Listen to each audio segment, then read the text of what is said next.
Down goes George. That's a confirmation. Instantly switches to the 16. Really could be. Let's see if they go for the engagement. CD split out. Oh, big shot.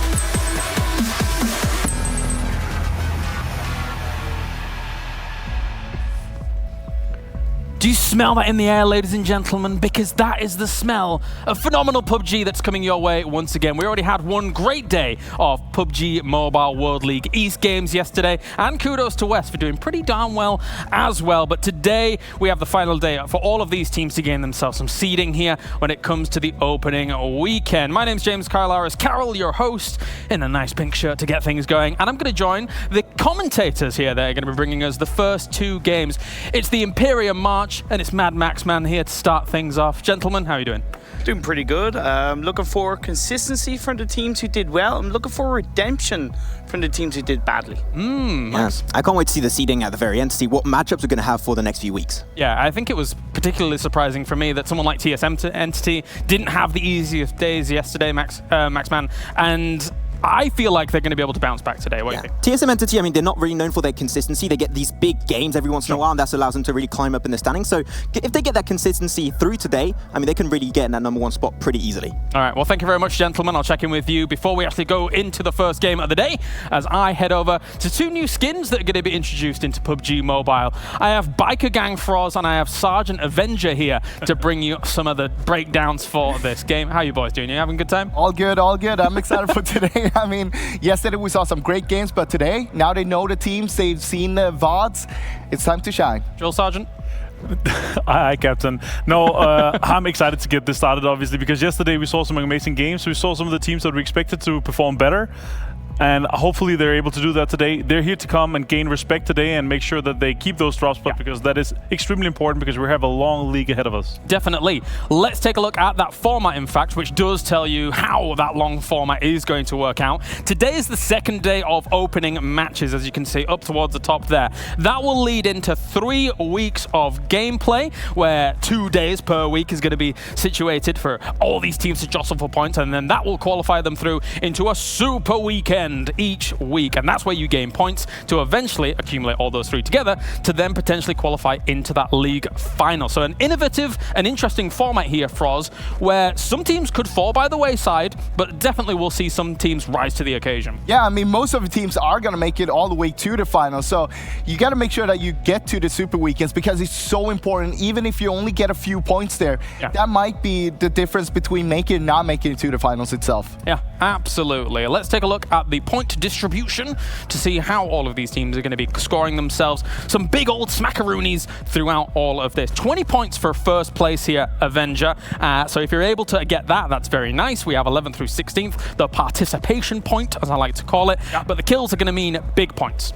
Kills extremely important here. About 42% of the total points from each game is going to come from kills. But I really like how top heavy it is. The top 3 gets extremely rewarded here. 20, 14, and 10 points. And I think that's really important to see as well, because we're going to see the big teams take that away. I'm looking at what your average point per game is going to be. We're looking to make sure that they qualify around the 8-point mark. I think is what's going to have your comfortable kind of feeling in the stomach to go into the final week. I would say so. I would say so. Let's take a look at the prize distribution as well, because, of course, those points will then mean prizes, and those prizes are as follows. You get 50,000 for first place when it comes to the regular prize money. That is what's going to be given to you throughout those 3 super weekends. If you actually, I have to say it like that, I'm sorry. And of course, if you actually qualify into the final, on the right-hand side is the money that you're seeing for that portion of the tournament here, Froz. So, if somebody, for example, gets themselves $100,000 for that first place, they could buy maybe as many skins as you've bought in PUBG Mobile recently. Only maybe. It's not 100%, but you will 100% be able to do that if you win both the league and the finals. Ah, okay. Oh. Damn, you got to really step it up if you want to be on Froz level. Jeez Louise. All right, very cool to see. How about yourself, Avenger, when you're looking at that? I think it's a great system. It's a great system, and it's obviously life-changing money. It's a lot of money coming into this, and if you're able to get, a very good placement in the top 3 in both, you might be looking at, buying a new apartment, friend or buying some gifts for a family at least. Buy a nice sports car. What I really like with the system is that it's a big incentive to actually do really well in the league itself before we head into the finals. Not only to show people and the other teams who you actually are, but also making some money for yourself. Completely agree. And also, I mean, that's a treat in itself, but we actually have another treat for you here for PUBG Mobile Esports. Let's take a look at Between the Battlegrounds.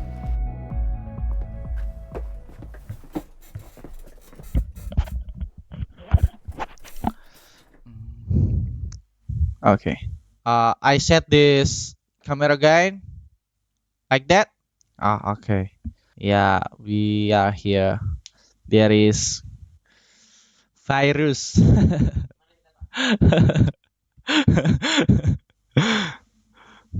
We can go anywhere.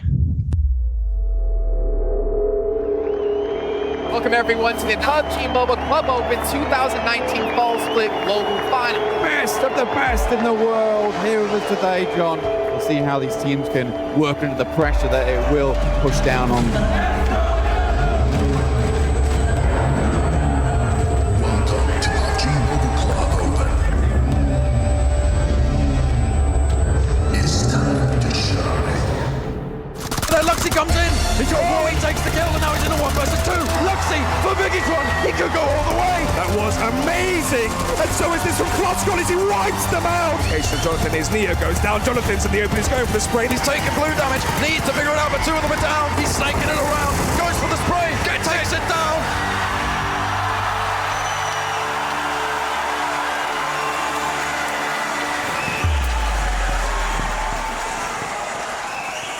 That's when I saw a team that really led the world in terms of their skill level, and then, you know, they feel like they're untouchable. But in PUBG Mobile, everybody is constantly reminded of their mortality.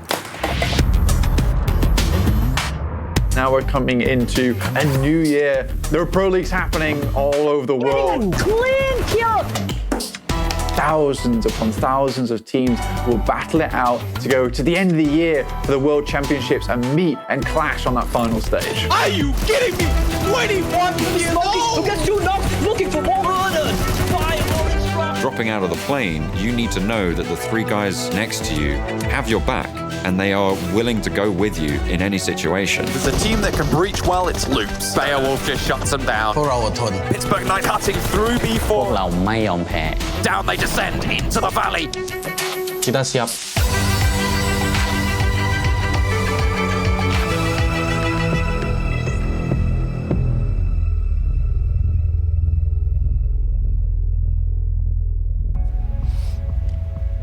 That's right, Between the Battlegrounds, an exciting 8-part series of a documentary which will be coming out throughout the year here from the PUBG Mobile Esports team. And the first episode will be dropping on our first Super Weekend. I even made a very serious point of that Super Weekend, and I didn't say it in a weird way. That's amazing.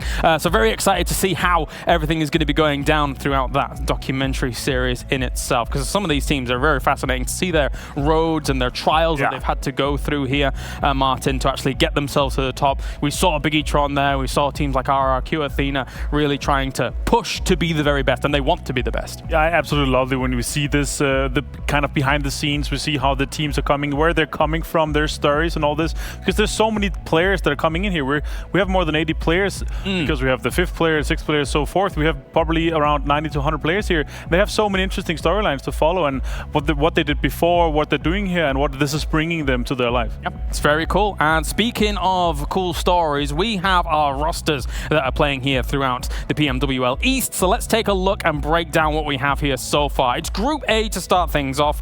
And suffice to say, gentlemen, Froz, Biggie-tron yesterday blasted it out of the park. The most points out of both West and East when it comes to one day. I mean, I think everyone's surprised. Not really that surprised, but they got themselves 2 chicken dinners and so many points. But on top of that, I also had 2 players in the top 5 killers overall from yesterday. It was Luxy and Ryzen being up there.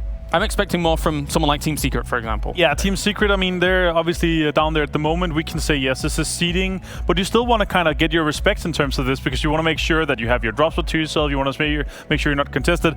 I'm sure these guys will bounce back. Even the guys from Bigatron said that they're respecting the guys. They're expecting these guys to be rivals. Yeah, definitely. Let's move on then to Group B and see how that shapes things up. We've got Udo Gank, we've got Morph Team, we've got No Chance Team, and we've got T1. T1 Avenger.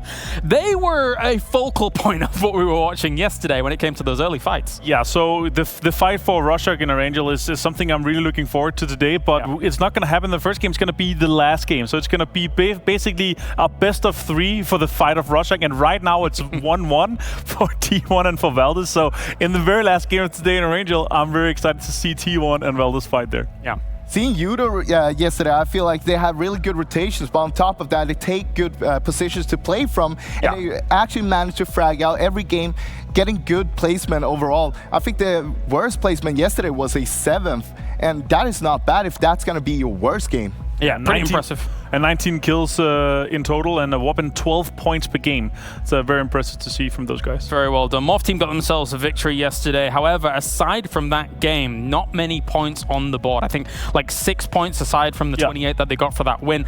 So I'm wanting more consistency from Morph. Let's move on then. We got Group C coming at you here for the next ones, our next 4 teams here. GX Celt, we got Orange Rock that did very well for themselves, Nova Godlike, and of course, Freestyle for now will not be participating today due to unforeseen circumstances. So, gentlemen, what do you think of Group C? I really love the games we saw from Orange yesterday, especially the Sanhok one where they were able to control so much, making sure that everybody that are coming out of the inner parts of Paradise, they control that completely, left that guy on top of the rock. It was just perfectly executed. We also walked through it yesterday on the illustration, and I really enjoyed it, looking further into it.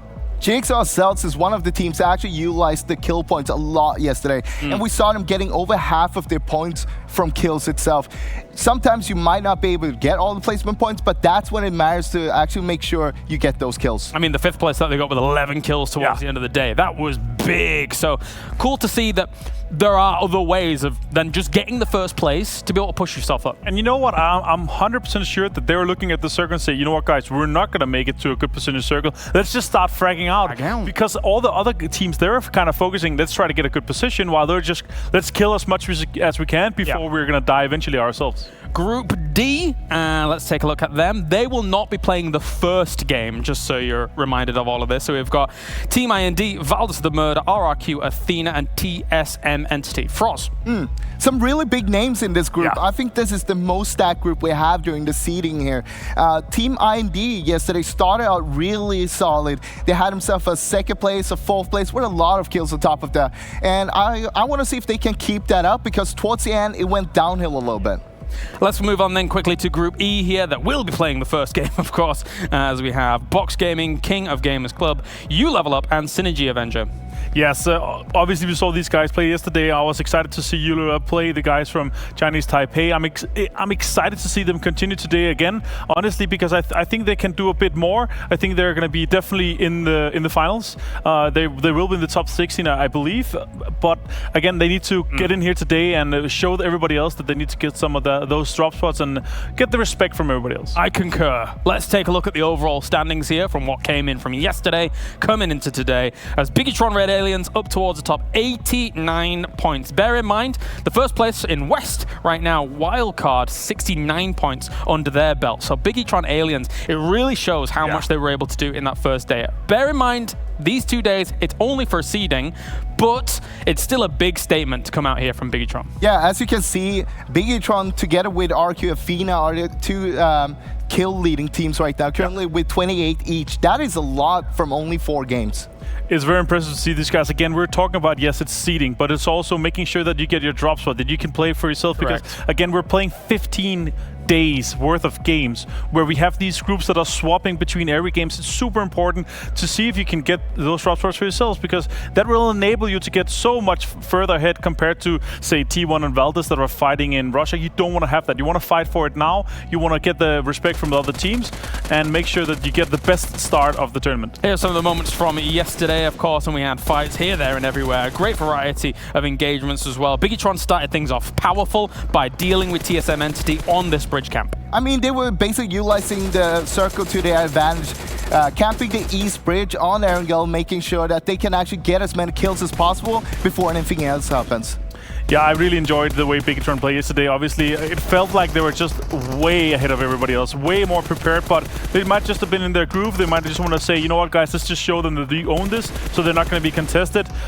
But it was a dominance, a first and a second place. I was just like, okay, are these guys going to continue doing this all the way? But they slowed down a little bit and gave some space to some of the other teams. Kratos not able to be the god killer towards the end there, unfortunately for him. Let's move on to the next game here. We're looking at Vikendi to get things going. Froz, what did you take away from how things actually went over there? I mean, we had some dominant showing from Bigetron on Vikendi as well, of course. But overall, it was nice to see all the rotations. We saw some more bolt action coming in compared to the other maps, in my opinion. And that comes down to that a lot of the teams are going to be stale. They're going to sit in the compounds. And when you get that initial knock with a bolt action, that's when you can start engaging something. And here's Bigetron once again. I'm a big fan of Bridge Camps Avenger. A big fan. I think they executed this perfectly, honestly. With a player close here, Luxy playing close under the bridge, the other guys further behind, so they can kind of pick up the rest like vultures. He's putting in the first kind of damages. Soxy picking up some of this. They came in a very late situation of the southeastern circle in the military and executed that perfectly. Pushed away Morph, got into a great position here at defense, and completely annihilated the rest of the lobby for this game. And of course here, Valdez going up against T1. These fights were very important. Yeah, extremely important. Valdez and T1. This Rorschach fight here, remember, we're playing the most Erangels. We're always playing Erangel on the playdays. So to get Rorschach to themselves here is super important. So I'm extremely excited to see Valdez and T1 fight in the very last game today, because Valdez is sitting over the first one. We also saw Valdez here in the end of that last game there, when they were up on top on the high ground there, after taking that place from TSM, and managed to work their way in super nicely and get themselves the win towards the end of the day. And here's Bigetron against Valdez the Murder, as Bigetron, great damage numbers that they were able to put on Valdez the Murder with that final win of the day, really boosted up their standings to say the least. And it was cool to see. It was cool to see after the kind of crazy engages that actually go down early in that game. I really like to see the 13 headshots, because we saw a lot of headshots coming in from Luxy, and he mentioned himself that he likes to play the bolt actions. Yeah. I think we saw that he had 7 or 8 headshots yesterday. Yeah, and you can see how much that impacts. You know, if you get an opening knock, it enables you to breach the compounds. It puts a player on his knees for the full duration of the revive and the time it takes over to get over for a teammate to help revive. And don't forget, if you want to get some headshots as well, you can at home, because you can register for the PMCO fall split coming up. Follow the link below. You have only today to do it. And we are still looking for a 4th member. So go and tweet us on Twitter and audition to become our 4th member. Because I'm not joking, we're actually looking for a 4th member. We are, what was our team name? Moving in herds? Moving in herds. Moving in herds. We're dinosaurs, because we're very old. Exactly. But we're not bad at video games. So there you go. Pretty damn good. Not bad, not bad. Probably a top 10 team, I'd say, in the world.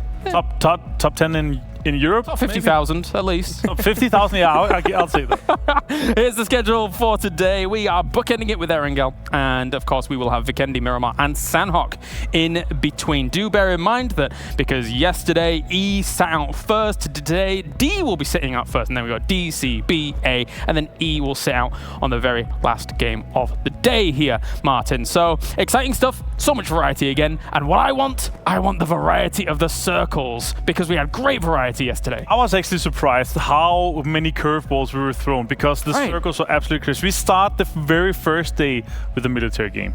How lucky is that? And then we go on. Okay, we go back to Erangel again, and it's an urban ending in Georgia Pole. How rare is that? I love to see that. Yeah, it was cool. Yeah, it can't be much better. Maybe if we get a Stalber ending. Why do you want Stalber so much? Yeah, or School. I like School as well. It's a good mountain. Good. It's a good mountain.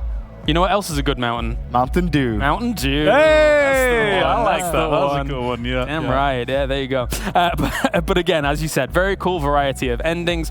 And even when you look at something like that military ending, something you pointed out about Bigetron actually having one underneath the bridge whilst that bridge camp was going on. I think that's very important, right? Because you know there's a likelihood that people bail off the bridge. Yeah. If you've got someone down there, you're covering extra angles. Yeah, exactly. They were countering exactly that. We saw a few cars bail off and made sure that they kind of got them, and they got the kills from that as well. So it was perfect. All right, thank you very much, gentlemen. Time to go to the commentary team here to bring you the first Erangel of the day. It is Imperium and Maxman. Thank you very much, gentlemen. And indeed, that is game number 1 going to be coming underway. Welcome to the Caster Big Boy Desk. It's Big Boy Maxman, Big Boy Imperium, taking you through the action today. And this is going to be the last day of the seeding Imperium. At the end of this broadcast, we'll know which teams will be in which groups.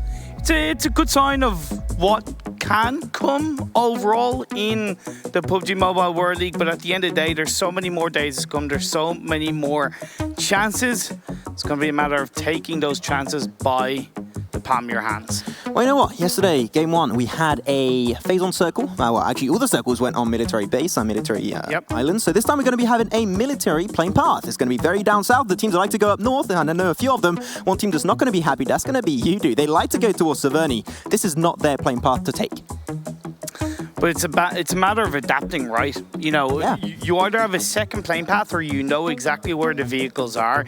You grab those vehicles and you move your way up to Severny. Of course, we don't know where the phase 1 circle is going to be. If it does once again go to Military Island, at least it will complement the plane path and plane trajectory. Of course, like the analyst mentioned on the desk, you do have the fact that we do not have Team IND, Valdis, RRQ and TSMNT playing. So T1 will have Rosok all to themselves. Hippity hoppity, your compound is now my property. They're going to take all of Rosok for themselves. Can already see that T1, they're currently going in that current location.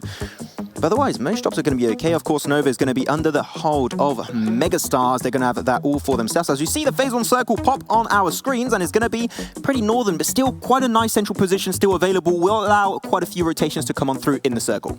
In the early parts of the game, I think the biggest bone of contention right now with this phase 1 circle is the river, right? Right now, we don't necessarily know if it's going to be north or south, but now as GXR Celts moving on up in Milta, get an early knock onto U level up. You level up, Yugjan already going to be knocked away. They are very spread, but that's also the case for the opposing side, really. So these two teams are not quite ready to take this team fight. If they can try and regroup and maybe try and loot up a little bit longer, they would have a little bit of a better chance to take this fight, because let's not forget, this is Celts taking a fight. One of the top kills in the entire day yesterday. They're a team you don't want to mess with. They're going to take down every single one of your members. They want those 4 kill points. And honestly, I'm very impressed by how well GXR Celts have been able to evolve and develop from the PMPL in South Asia. They've looked to be a lot more dangerous, a lot more reactive as well, and even proactive on those engagements to really clear out those kills. And we've seen it even in the early parts of this game. Now, one thing to consider is the fact that to the right of them in Milta Power is Morph, and to the left of them in Farm is BTR. And BTR, they're not afraid to take an opportunity to third party should they need to. I think that like BTR and afraid in the same sentence doesn't really work. I think that's something that like it's a grammatical error at that point because it's such an impact. But here it is, still sticking around Milta, not going to have too much action coming around. If we're going to be talking about the circle a little bit and checking out what's happening on the map. Also, do you have a map stream available, which is the first time this season? Can go check it out. Actually, check out the official YouTube channel. We've got that information over there. But a lot of teams going to be pretty central. You've got Nova Godlight, you've got Orange Rocky, you've got also King of Gamers Club, and of course T1. They do get, of course, you know, confirmed the era of Rosok under control. You do have made their way up to Severny, so they've decided to go for those vehicles. Honestly, it does complement that phase on circle, right? Because it is quite high up and towards the north, and they'll be able to, after looting, they'll be able to shift their way down south. Now, of course, the time they spent rotating to Severny is time wasted on looting, so they'll have to be a little bit quicker. Yeah, indeed. But after they are in the circle too, so that means like hopefully phase 2 circle won't have too much of an influence on them. And we'll be keeping an eye out for that. But very passive early game. And you know what? We were expecting that going into this, right? Because if you have the research, the VOD review from yesterday, that's been done by most of these teams, these players, these coaches, these managers, getting them a lot more intel that they gathered. And now they know, oh, this team drops here, we're going to go elsewhere. We're going to go maybe for our secondary or third drop-in location, which explains why there's no bloodshed on this one, which I personally am a big fan of, because that means better mid to late game stage. Exactly. Like I said to Kyle Harris at the start, right, you know, I definitely feel it's a matter of what I'm looking for is those teams that were consistent yesterday. I want to see that consistency continue, and the teams that did badly, most notably in this game, Team Secret, to have that redemption game, have that redemption day, and rise back up on the standings. I mean, not only them, you also got some other... I mean, a lot of squads are going to have to try and redeem themselves today. Hopefully that will be the case, because we got ourselves also a TSM entity. No, they're not in this lobby here, but they did not have the best start yesterday, so I'm hoping that where they do get to play, they need some great performances today. This is their redeeming day. So we do see Orange Rock. They are now starting to rotate and make their way up to the bridge past Watertown. Watertown, I'm definitely not a fan of it right now. I know you never hate liked that it, yeah. area, but when you hold onto the edge, they're being very strategic with their placement. We saw a very impressive day from them, especially in the first couple of games, and they're third overall in the standings, getting a 25-point game and a 32-point game. So it's a matter of them now playing to their strengths. They do have Scout, a great addition to the team. I was a little bit worried about what he might bring, but I definitely think he's brought a whole lot of positive experience and gameplay. And Gil too. Like Gil, especially that Sanhok game. Like that was absolutely mental. I'd recommend you guys go check out the VODs of yesterday because for an opening day, that was some of the most intense action I've ever seen in PUBG Mobile competitive. That is absolutely mental. They pan on over now to No Chance to get themselves a compound a little bit higher up north of the plateau towards the western bridge. Gonna get that area under control. I like that area because it gives you a really good amount of visibility. It's good for the early stage. I think it's good, but I feel like it could be a lot better because if you look like we have map perspective, right, they could easily shift up to the hill of Pachinki. Nobody went to Pachinki, which is a little bit surprising in some ways, but they could easily go more central to the circle and prepare and get a little bit more information. But at least for a start, I see where you're coming from. Also, like No Chance, especially we saw that in the game of Miramar yesterday, they like to play very, very passive. So they like to play edge of circle. That's fine. That's their playstyle. As we switch on over, finally, this is what we wanted to see. We want to see Ralsock. We wanted to see T1. As ZZP, always going to be, be in the lurkout, the scout onto school, gathering information of King of Gamers Club. As Megastars also moving away from Novo, they're going to go on the Eastern Bridge, but might have the first confrontation of this game so far as Bigatron, Red Aliens are going to be just around the corner. I definitely think it was a very risky rotation coming out from Megastars because common sense tells you there's a lot more drop areas on the Eastern Bridge compared to the Western Bridge. There's far less viable areas to hold on to on the Western side. So rotating on the East, I feel like is just going to put them under more potential pressure. Now, of course, because this is the southeastern side of the circle, I don't think it'll be too bad because teams will look to start to move forward. But you hear a vehicle, you see a body, you're going to go for the shots. Ooh, they fight back. Encore will get shut down. Nice headshot from Zay4S. But they will not be able to get those finishing blows just yet. But at least you know what? Bigatron, they left the scene. The two Indonesian teams are holding on to that Eastern Bridge. And they are out, so Morph will have to take care of Megastars alone as a four-man team.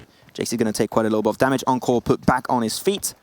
And they're going to have to try and make their way out of that dip. I would have said, you know what? Seeing what we had like moves yesterday on the first game of Erangel, both would have been a valid option to rotate away from Novo, but no team's really thought about that just yet. Here's the thing. They could use the dips. They could actually just take the coastline and basically go up on the far east side and rotate through, let's say, Mansion and come up via Yasnai Polyana. There's loads of space on the eastern edge where Megastars can move their way through, but as Morph, like you mentioned, they're just kind of avoiding the action after getting the initial knockdown. They make their way up into a more centralized location in the circle. Yeah, just not really all that much worth it. They are currently in 9th position with an average of just about 8.5 points per game.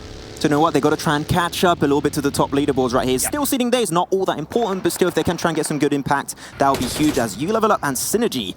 So you're going to be going, oh my god, you level up. They're just breaching it onto Servian, so he get absolutely battered and served on a silver platter. You level up, still got 2 players on their side. As I say that, there's going to be only 1 remaining. It's going to be Chaxin. How can he pull it off? It's going to be turned into a 1v3, and this might just be the end of you level up, Imperium. Nice response coming out from Synergy. What was a little bit of a wake-up call for themselves. The Indian team will want to continue on in this game with all 4 members up. Chaxin going for the grenade shot, does miss the target. That's going to be another one fired up. He will possibly alert Synergy to the location of Chaxin. Yeah, they're pushing forward. They're very close to each another. I would say try and spread yourself a little bit more thinly to create really many different angles of fire so Chaxin can't really respond in a nice, efficient way. But it seems like they're just not aware at all of where Chaxin is. Despite him chucking a few utility earlier, he did absolutely nothing almost, and they just don't have the intel just yet. So Chaxin might be able to just pull that big surprise factor, but Servi just got res back up. One thing to point out just while there's a bit of a stalemate shot coming through, is that the phase 2 circle did shift to the east, so these two teams, especially Synergy, are now more centralized in circles, so they need to close out this engagement sooner rather than later. Okay, Strider going to be chucking another car there in the middle, refueling it. Just make sure they can go some long distances. Even though they're in a pretty decent position in the circle, they got high ground, they got information on all of Yasnai Polyana fields, which I always like to have under control. As now they're all going to put themselves in a decent position. We're sticking over here a long time, and Jackson, he has no intention of moving. He's going to avoid the fight. He's going to hope for Synergy to just leave the scene completely. Then in other areas of the map, we have seen Team Morph get a couple of shots over into Box Gaming. They are fighting pretty much on Potato Hill, which is always a very risky part of the Erangel map to play around. It's vast, it's spread out. Of course, it's my favorite spot because it's Potato. So let's see who wins out on top of that. But Jackson, you know, just the calmness and the ability to not crouch up and try and get a shot and a couple of kills is really valuable. I like that from Jackson. Team Secret, a team that's redeeming himself, taking the fight versus Mavi of Orange Rock. They are going for 2-2 split, so right now the man advantage not quite really in any team's favor. Mavi taking a pretty heavy hit, will have to go back down. But yeah, Team Secret, those two players on the mountainside, are trying to stay close together, but Mavi seemed like he wants to get towards the car and get the hell out of that fight. And potentially going to be leaving one player behind, and that would be Scout. But Mavi, yeah, definitely not interested. But here it is. Viru and maybe even Gil would be interested to join the fight. They need to take this 4v2 to just overwhelm Team Secret. Scout gonna get punished by a grenade, potentially shots coming through. Nice knockdown coming out from MX, and another knockdown once again onto Mavi. This is kills personified. Nice engagement by Team Secret. Where is Gil? He had to join the party. Hey, there he is. Gil going to get one nice shutdown at the very end from a nice, pretty distant range into Watertown. But unfortunately, it was a little bit too late for him to join the party. Going for those rares would be absolutely suicide. So I would say, if you can, just cruise on by and leave the scene. But he's going for it. You know what? He's going to try and shut down the entirety of Team Secret. That is a very ballsy move. Will it be worth it, though? We'll have to wait and see, as here it is. He's over to the mountainside. The smoke is able to give quite a little bit of coverage over to Team Secret. Gets one. Nice shutdown through the smoke. Mad Toy's right behind it, but unfortunately he's not going to be peeking too much. Here it is, gets the information, goes for the spray, fights back, but still not quite able to get that second frag, and iShots is going to try and seal the deal. Nice grenade being cooked up. Will that connect? Will that be a Kobe? Oh. Yes, it will. Confirms a kill onto MX. Confirms the job done. MX did actually get healed up. My apologies. Let's see what Gil can keep on doing. I gotta give him so much credit. I was expecting him to disengage, but at the end of the day, this is just a seeding day. Right now's the time to push yourself and push your opponents. Well, it's actually a pretty hard position to go for. Oh my god, wait, good full car push! Team Secret, what are you doing? Wait, iShot still got that. I have no idea that this just happened. That is absolutely mental. Taking a car like that in an open situation, it was easy for Gil. Honestly, there was mistakes on both sides. When you're looking at Orange Rock, the biggest mistake they made, honestly, was Scout being too far away from his team, but then Gil made up for it. Good effort all the way, but Team Secret survived. Phase 3 shifting up north, Max. What did I say at the start of the game? The river is a huge bone of contention, and it seems like it's going north of it. Yeah, and you know what? You do. They're taking already the gamble of going up north. If teams try to rotate up northern through the bridges that are around Rosrock, they would have a great point of pressure on these squads. The Megastars, they have to rotate through the eastern bridge. Well, the eastern bridge in the circle is going to be the west bridge over from Yasnai Polyana, but they're going to be contested by Nova Godlike, trying to go over to the gas station, but Vampire there with M4 has a pretty good amount of information, does hit a few nice shots onto OAs, but unfortunately will not result in anything like a knock or even a kill. Let's see if he can sink his teeth into the members of Megastars. There's the rest of Nova Godlike looking to shoot their way through. We are going to see a replay on our screens as the action rages on in this game. So, you know, like when you really look at Nova Godlike, they're definitely protecting the eastern side. But the thing is, because they didn't really get any knockdowns or kills onto Megastars, they've now got the disadvantage on the eastern side of this circle. Yeah, because they're going to have to rotate right through Megastars potentially. Even King of Gamers Club, they got a position up north on the western side, or on the eastern side of the area. Going to have a few teams going for some nice sneaky rotations. But Megastars still trying to make their way through the water. I don't know why Encore went through the water, but you know what? You can easily make it over to the coast and to the mainland. As there it is, Nova Godlike, we're seeing their angle currently on the east. Looking for a few teams. Still, King of Gamers Club, they still have yet to send all their players up north, but they're slowly making it one by one. And it's such a big range, really, they're not too much of a threat coming out from Nova Godlike. Some really great sweeping rotations from Galaxy Racer, Celt, Synergy, and even Reject Scars on the west. So they've rotated really nicely. They've gotten themselves into a nice spot in the north of the river, out of sight, out of mind for now, as the blue zone is closing its way in on phase 3. 13 teams, 47 players, and this is where the passive early game has led to a little bit of a heat up coming into the mid and late stages of the game. Indeed, we have a lot of squads still remaining, 13 squads to be completely exact, which is going to be nice coming into slowly but surely out of phase 4. As we're going to be talking about actually Galaxy Racer Celts. They rotated through as an Pollyanna, very on the edge, avoiding detection, avoiding teams, because you know that teams are not going to stay in the city in the blue. That is something you see almost nobody do. And they're like, okay, you know what, we're going to use that to our advantage and sneakily make it very high up north in phase 3 circle. Now, Rox is behind the rest of the team, but I think that's absolutely fine. Synergy are in between them. Synergy make them for their own rotation a little bit towards the north of them. So this is going to be pretty good coming out from both of these Indian teams, and it's going to put them in prominent position as the blue zone is closing in now. Of course, it would be a little bit of a kick in the face if the next phase did shift down south. But of course, they're playing the calculated game, and I absolutely love it from those two teams. I would say it's about 60% chance it goes up north. We'll have to see if the circle's going to be popping up on our feeds not very, very soon. And Imperium is laughing as it seems like he's going, oh, you know what? I mean, we had a city finish yesterday in Northern Georgeport. We're going to have a Rozhok finish. I mean, it's T1's set territory. Will they get chicken dinner from that? That's a definition of a feels bad moment for Synergy Celts and even Megastars, but definitely Synergy Celts and Reject. But either way, with this shifting down south, we are seeing box gaming going on to the side of Team Morph, Max. Yeah, Box trying to go for the high ground. They lost break, so they're remaining as a 3-man team. But Morph back into the car, swiftly going to make it away from that position because they're not as a full squad. They want to make it back over to Frenzy in the distance. But he's taking a 5 versus T1 currently, and the crash is going to be happening from both sides. It will be turned into a 2v3. But Satan, Missile, still keeping information up north. They might want to try and get involved on this fight. Possibly could be some third party coming through on top of the hill, but T1, they landed in Rozhok. They haven't had to move away, so now it's their time to shine as ZZP gets a knockdown onto No Mercy.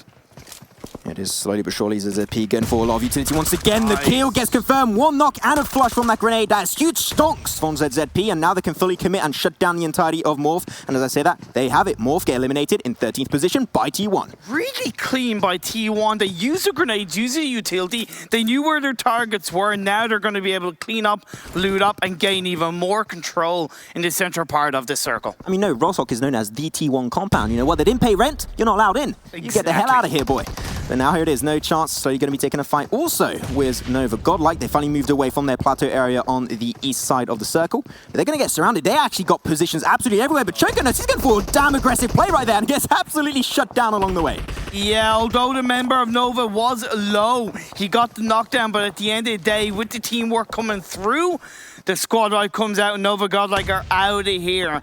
Team No Chance will continue through as the fight between GXR, Celts and Synergy moves on. These two Indian teams rotated fantastically on the previous phase. Now they're on the north edge part of this circle. Gonna have to go across the river after they go through each other. Back on over to Synergy once again. They have really not moved all that much this game. They've taken really a lot of time, just a few easy rotations to really good points of interest, but they're taking a fight currently with Sales that did their rotation way earlier compared to Synergy. And now we'll have to see a lot of utility, a lot of smokes coming out, but Rogs, he's going to be pushing forward with the buggy, and he's going to be jumping out into the smoke, but went a little bit too deep, and that's going to be resulting in him going down. As now Sales still have 2 players on their side, as I say that, make it 1. It's going to be, oh no, actually still got 2, there it is. The Tanky's going to be coming around the corner, didn't see him right there, but coming into the Dacia, and going against the 3-man army of Synergy. Is not going really too well on the side of Sales, but still, they find back really good use of the utility on both sides. Honestly, great play overall by Synergy. They look way more in control of this game, and look at what has happened. Big E-Tron, Red Aliens have been eliminated. Damn, that's an L for them, but that's fine. We'll see them come around again. There it is, Ted trying to wrap around the players of Celts. I like that approach of this game, trying to be very unexpected, but Ted is also the last remaining member of Synergy on this current push right there. I mean, Schreider's still over there, but currently he's healing up, so he's not really getting too involved on this fight, so we'll see him come around the corner very soon. The blue zone is going to be upon these teams very soon. It's phase 4, shifting into phase 5. Is going to tickle a little bit too much. It really is. Now, King of Gamers Club look to might be joining in on the party, although they look to be avoiding what could could be happening between those two teams as Ted from Synergy really making a huge difference, but he gets dropped to his knees by a Tanky. Oh my god, a Tanky gets the shutdown from the back. That is huge, but King of Gamers Club, hey, the third party comes out on top. And King of Gamers Club, they'll be the king of the north. Yeah, it was just too much of a strong opportunity for King of Gamers. Would have heard all those shots, take the opportunity. Now, we did see on our screens the phase 5 shifted down to the southeast, so it is still a little bit of the river in play and the edge of Roshawk. So there's a lot of going on as we're down to the 8 teams, 27 players of this game. No Chance team looking to push back onto Megastars. Mini bridge camp happening over here for No Chance. Megastars trying to make their way through. You know what? Megastars and bridges, a love story since 1996. They love crossing over them, but teams don't like it when they do indeed cross over them bridges, so they're going to try and shut down that rotation in. But Megastars, I think that here at this point, you're not really in circle. I would say just breach this compound. I think that sometimes you have to go for them aggressive plays to get a decent position. This would be one of those moments. And when you're looking at consistency, Team No Chance had some really consistent performances yesterday. They got 7 points, 8 points, and 10 points in the first, second, and fourth game that they played. So let's see if they can continue on as Team Secret gets knocked to the floor by T1. Team Secret, I've got to say, their position is pretty decent, but unfortunately, the amount of players still alive is not quite on point. Ice shots going to be knocked down. Hopefully, the res will come on through, but here it is, long distance spray coming up from Paran-G. But not quite able to get that one member of King of Gamers Club. King of Gamers Club, they're in a world of trouble potentially later on down the line because they have to make it through the river if it does shift even further down south. The future is very, uncertain for this team. Yeah, definitely, because they stayed on the north side of the river for too long. It was a gamble and it's gone against them. The best thing they could do is basically shift onto the east. They'll go into Megastars, but they might be able to get help from a third party. No Chance, so we'll see how it goes on, but King of Gamers, they are still at least inside the circle on the north of the river for now, but there's quite a good few teams on the west. You have Udo Gank, Reject, Team Secret, and T1 all still inside Roshawk. Talking about T1, that 2-2 split in the high ground position on the eastern side of Roshawk, that is absolutely mental. We get information on the west, on the east, even in the up north on the King of Gamers Club, and I think that they definitely have the better position to potentially confirm this game, and of course it's a Roshawk finish. We were expecting a good game from T1. And I love the fact that you are looking in the direction of King of Gamers because you want to create that space should the circle shift up north. You want to suppress King of Gamers because they can still have a huge impact. Yeah. If they do third party a couple of teams from the north side of the river. But let's see if the grenade from Ice Shots can connect onto Reject. Sarah, not quite far enough. Grenade utility could be huge as you try and fight close quarter, but you still got one team that's going to be down south. That's going to be Box Gaming. They got a little bit of distance to go, and they're going to be under the fire of T1. But here it is. The circle's going to be coming up in 3, 2, 1. There we go. The circle's going to be going straight inside of Roshawk, and that's going to be great for not only Team Secret, but also for T1, as we just mentioned prior. Yeah, definitely good for the teams who did make their way in through Roshawk and hold onto the edge. But Team No Chance, you do still have plenty of space where they can actually go up the hill and get a potential backstab onto T1. So there's plenty for the teams on the west to play for, but Team No Chance have got to take out Megastars first. And this is where you need to start to be aggressive. We're coming into the 23-minute mark of the game. It is phase 6. It's do or die. It's now or never for the teams like No Chance. I'm a little bit scared for Megastars. Reason why, they have to play on the edge of the water because they can get pressured by No Chance. But King of Gamers Club, they have information on Megastars, but also King of Gamers Club, they got their own issue to take care of and deal with. That's the fact that they're not in circle. They're going to have to make it through the water. But teams are also taking care of each other inside of Roshawk itself. That might be the opportunity to just snake your way through or swim your way through into Roshawk. There's so many variables to play for because he still have 8 teams and 27 players. So he's hung around this moment for quite a while as Choconuts takes a little bit of damage, managed to stay alive, and then the rest of his team comes in. Heineken gets a knockdown onto ZZP.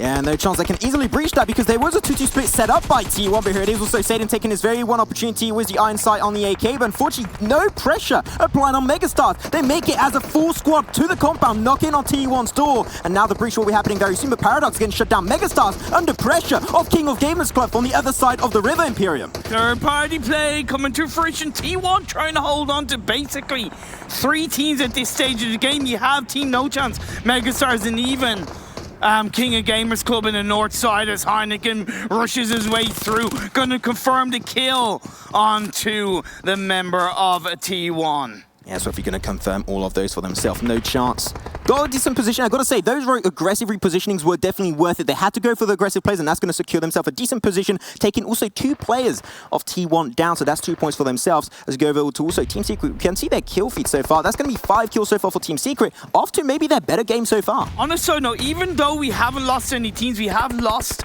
7 players, so we're down to 20 players. Still 8 teams as Sarah gets a knockdown on the Drax one of a T1. There it is. Saden slowly waiting for Megastars to come on up. Encore on Oace 027. Went for the opportunity. You know what? You want to try and use their utility. Grenade's going to get cooked up. Unfortunately, not quite in the right window. And that will not get normally any impact on Saden or Missile. It's going to be seen box and also no chance clapping into the kill feed. Still got 8 teams in such a small circle on phase 6. That is absolutely mental. And Team No Chance have all 4 members up. They now look in the direction of Box Gaming. It's just Lewis left standing with the other 2 members of their team knocked down, and that's going to be the job done. That's going to be the squad right, and that's going to be the 9th kill for Team No Chance. They're looking for double digits right here. No Chance putting their absolute stellar performance in the first game of the day. Hopefully that'll be the first of many. A Team Secret still not quite willing to move. We did see phase 6 circle shift completely over to the eastern side of Roshok. That means going to be good for both No Chance and T1. Eventually, potentially Megastars if they take away the compound of T1, which they have yet to do. Team Secret, Reject, Udo, they're all going to be clashing together. Down goes Megastars. They go out in 7th place. 6 teams, 15 players, and T1 still holding on the north side of this circle as Udo and Team Secret clash with the grenades. Udo, they're going to have to take this one a little bit slow, but they only got now 7 seconds before the blue zone is coming right behind them. They have to push into Team Secret. Madtoy will be left alone, taking a potential 1v25 versus Udo. Grenade utility will come on through. Paranji's going to try and scout him out, but losing the trade-off versus Madtoy. Madtoy, can he take the clutch move for himself? He's going to swiftly confirm that kill. Points are prizes in the world of PUBG. You want to get every single one you might get, but unfortunately, shut down by Goddess on the other side of the map. And there you go, that's the end for Team Secret. I love the fact that it's phase 7 and you can still see third partying from another building. Great play by Team No Chance. It just shows how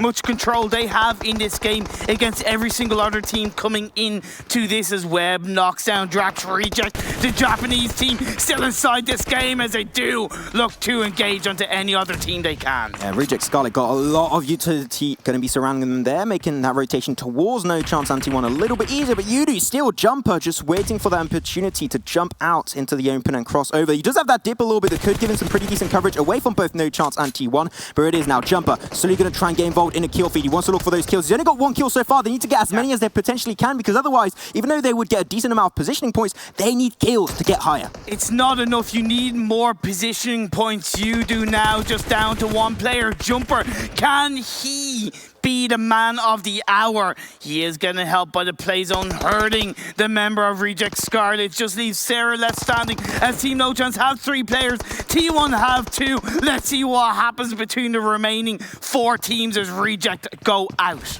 5th position for Reject Scarlet. There you have it, but Yudu Jumper was able to make it away. I did not expect him to make it out alive. Noni took so much damage in that last trade-off, but he will indeed, and phase 8 is going to be popping off. I can't even see it because there's so many teams. They did go a little bit down south over to the western side, which is to the advantage of No Chance. King of Gamers Club, they've just been eliminated. They survived till the bitter end, finishing in 4th place. So the 3 teams left standing, they're broken, beaten and scarred, but they are not ready to give up this fight as the grenades go flying. Jumper from Yudu Gank, the last player standing against the Mongolian side of Team No Chance, and T1 from South Korea. 4v2v1. Jumper trying to avoid detection as much as he possibly can, but he's chucking some utility. That's going to be actually grabbing some attention, especially from T1, that I think is unwanted attention for him.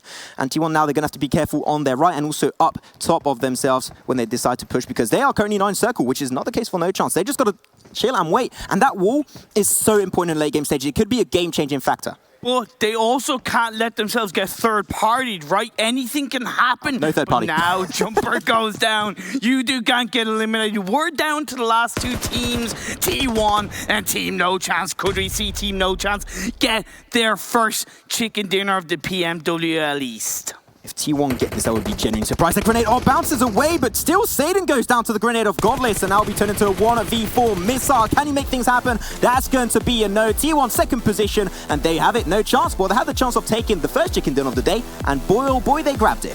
I was talking to Team No Chance in preparation of this PMW, and they said they aren't just representing Mongolia, They're representing the whole of the wildcard region, and they showed up today. I mean, definitely they made the wildcard region guys proud. That is absolutely for sure, Imperium. What a great performance. I thought it was going to be T1 because we had a Rozhok finish right there, but still it did go over to No Chance. GG, well played to them. With that said, we'll be back in just a few for our desk segment.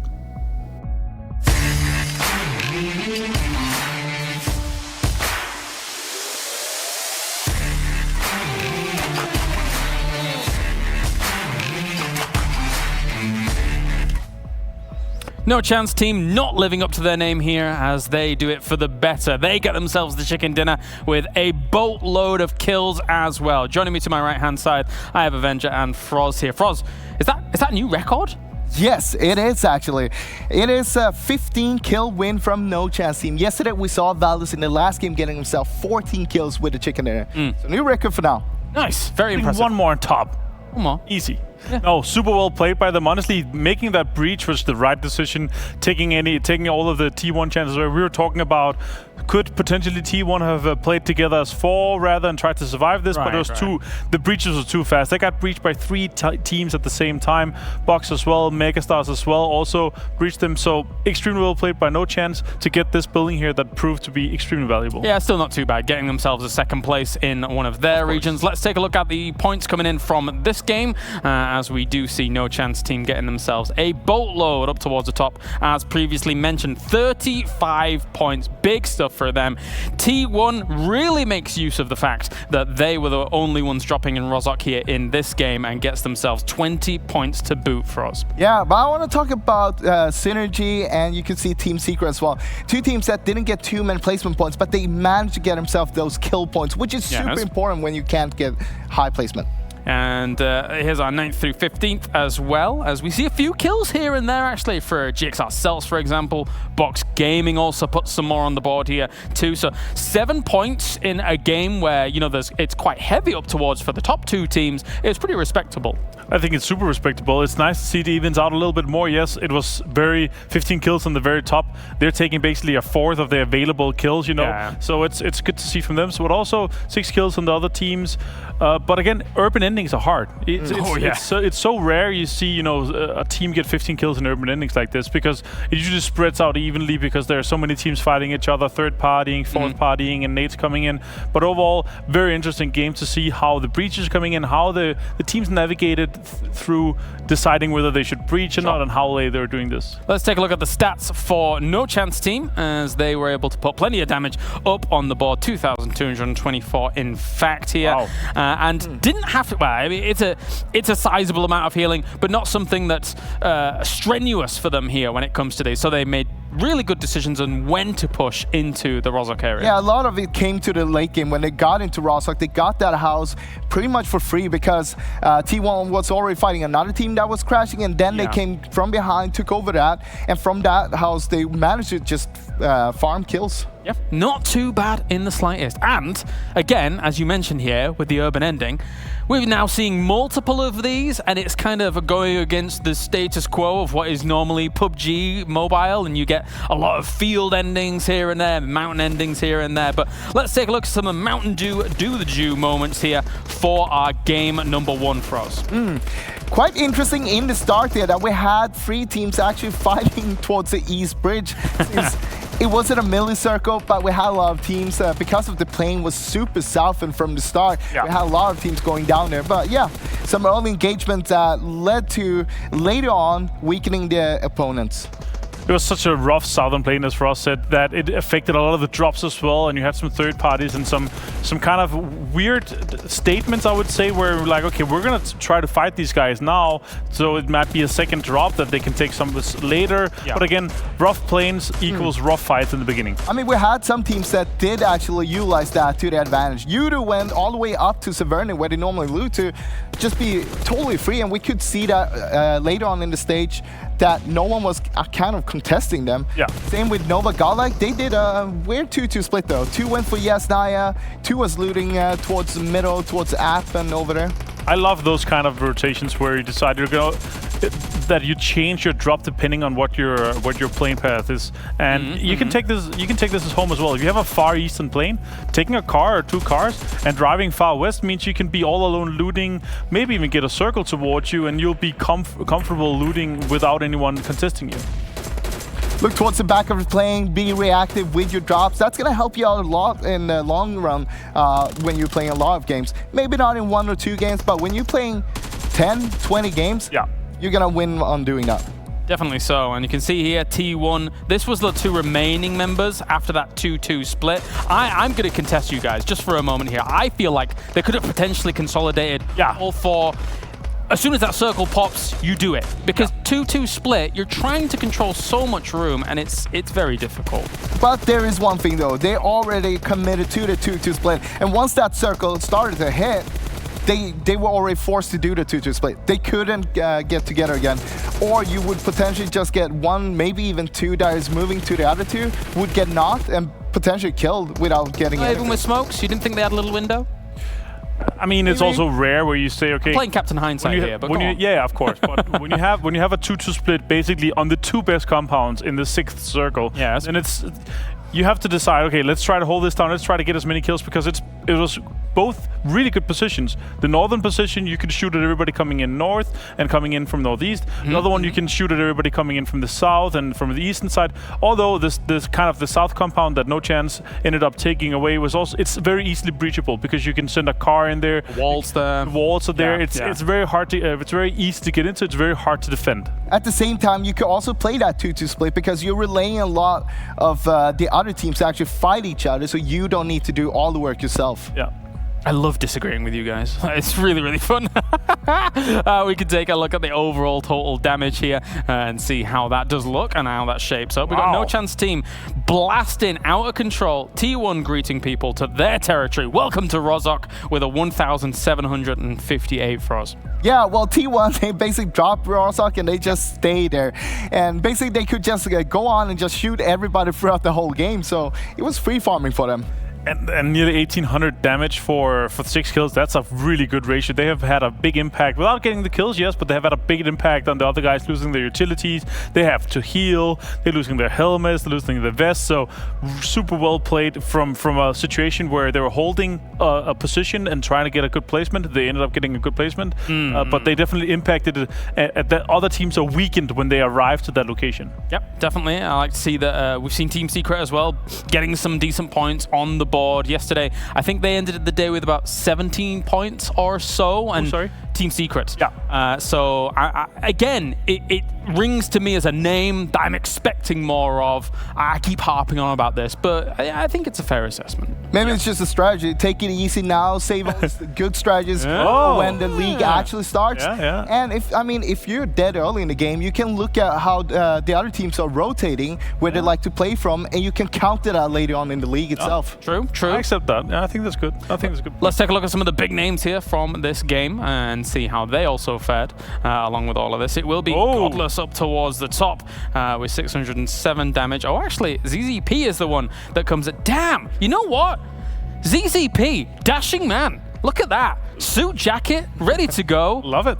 Almost as good looking as Avenger. ZZP is also one of the new pickups for the team.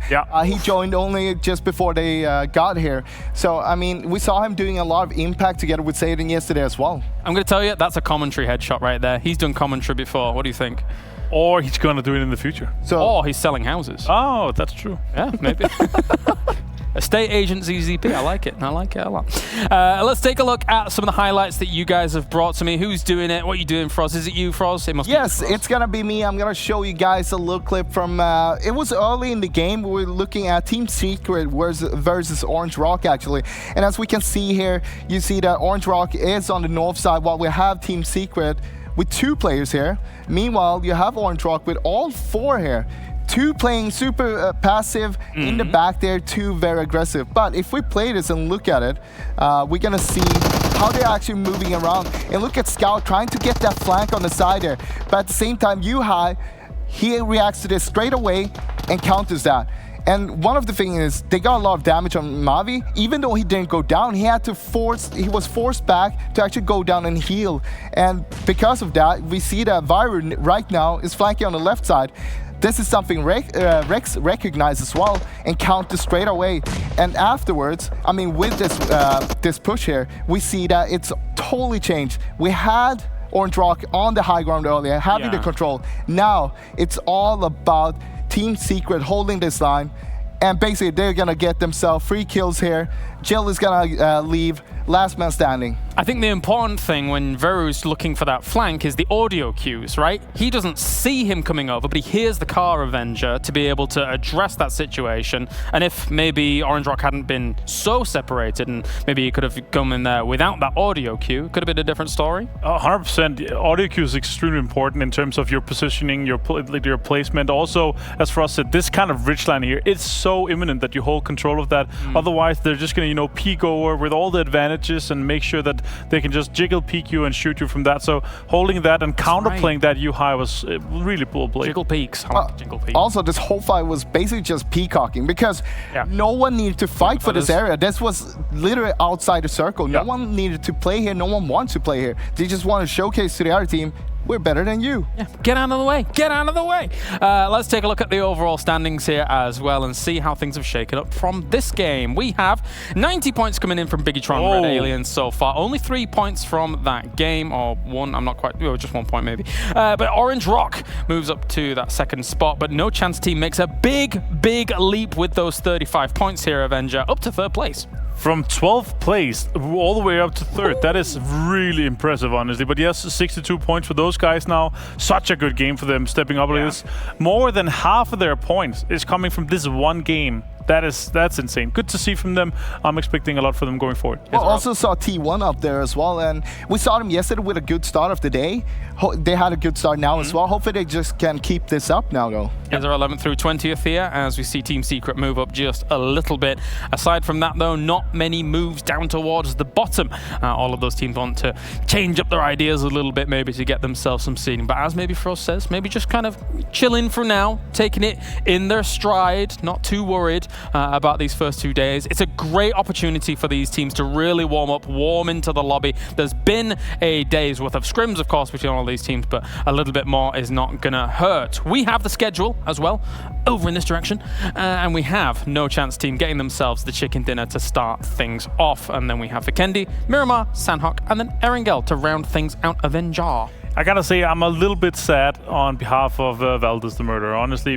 They are getting a home turf circle straight in the middle of Russia. That's true. And they're not playing because they're sitting out this round. But I'm extremely excited to see the fight here in the very last game of Erangel. I'm expecting them to contest T1, of course. I think so. I'm excited to see that too. And I'm also excited to see the PMCO fall split, which you guys can register for because there's only today left. Make sure you register for the PMCO. It's always a great time, always concludes in a great way as well here for PUBG Mobile. So you have until 23:59 tonight, I believe, and then it's done. You can't register after that. In what time zone? Don't put me on that spot. I don't know. There's so many time zones. I don't know. One of them. One of them. One of them. You know what? Let's hope it's West Coast, USA. You whatever, Avenger. All right. From 1 to 100 here, as you can be in the top 100 if you're watching the PMWL in-game. Basically, if you're watching in-game, you're going to be earning some points, my friends. And if you are in the top 100 of those viewers later on, you're going to get exclusive rewards. I know that Froz is a big fan of that football helmet. Look, I was dreaming about these skins last night. Not gonna lie. You are a loot goblin when it comes to skins. What world are you living in? Skins make you look nice. Yeah. But actually, it makes you play better. If you look good, you feel good, you play better. That's true. See? He knows what's going on. It's like in real life, dress for the job that you want. Yeah. Right, I see. It's kind of the same thing. I get it. We're going to move on to Vikendi as quickly as possible. As we have Castle here. And our Vikendi game yesterday was very interesting, Avenger. Yeah, I thought it was super interesting. Yes, we had some very southern circles, but I want to see some special ones. I want to maybe see where we take out a lot of the early kind of playable space with 30-40% water. Yes, that could be super interesting. I like to see where we kind of throw a bit of curveball, maybe Cosmodome, something, winery. Yeah, would be nice. But again, I take away from yesterday, I was pointing out how many open spots there was. Let's see if some of the teams that were not playing yesterday actually was watching, and they're going to pick some of those very good spots. You know what I took away from yesterday, Froz? No. We had center circles, and then Bigitron activated the circle magnet, and were able to position themselves in the best way possible, and then get themselves... That's what they got from the Red Aliens. That's the one, that magnet. The thing is, everybody saw that, so now they're going to do the same thing. What, circle magnet? Yeah. No, but it's only the Red Aliens that gives one. When you see one of them getting knocked, or you're getting knocked from one of them, you just follow them throughout the whole game. Follow Bigitron. I'm going to pass on that one. I don't want to follow Bigitron. They're going to turn around, find me, frag me out. Not a big fan of that. Probably not the best way to win the game, I think. Just feeding extra points to Bigitron. But yes, we saw that southern circle actually occur down there. Bigitron was very good, admittedly, all jokes aside, at dealing with the position that they were given. It wasn't the highest frag kill game by any means coming out for them, but they did very, very well. It was a pretty even distribution on the kills in terms for all of the teams. But two teams I actually want to see more from today on that is actually Synergy and GXR Celts, because both of the teams got 12th and 13th place, but they had 4 and 5 kills each. So early on, they got themselves a lot of kills. If they can utilize that and get even more towards the end, that's going to rack them a lot of points from just this map today. Well, there's only one way to find out. Let's head to the commentary team to bring us Vikendi.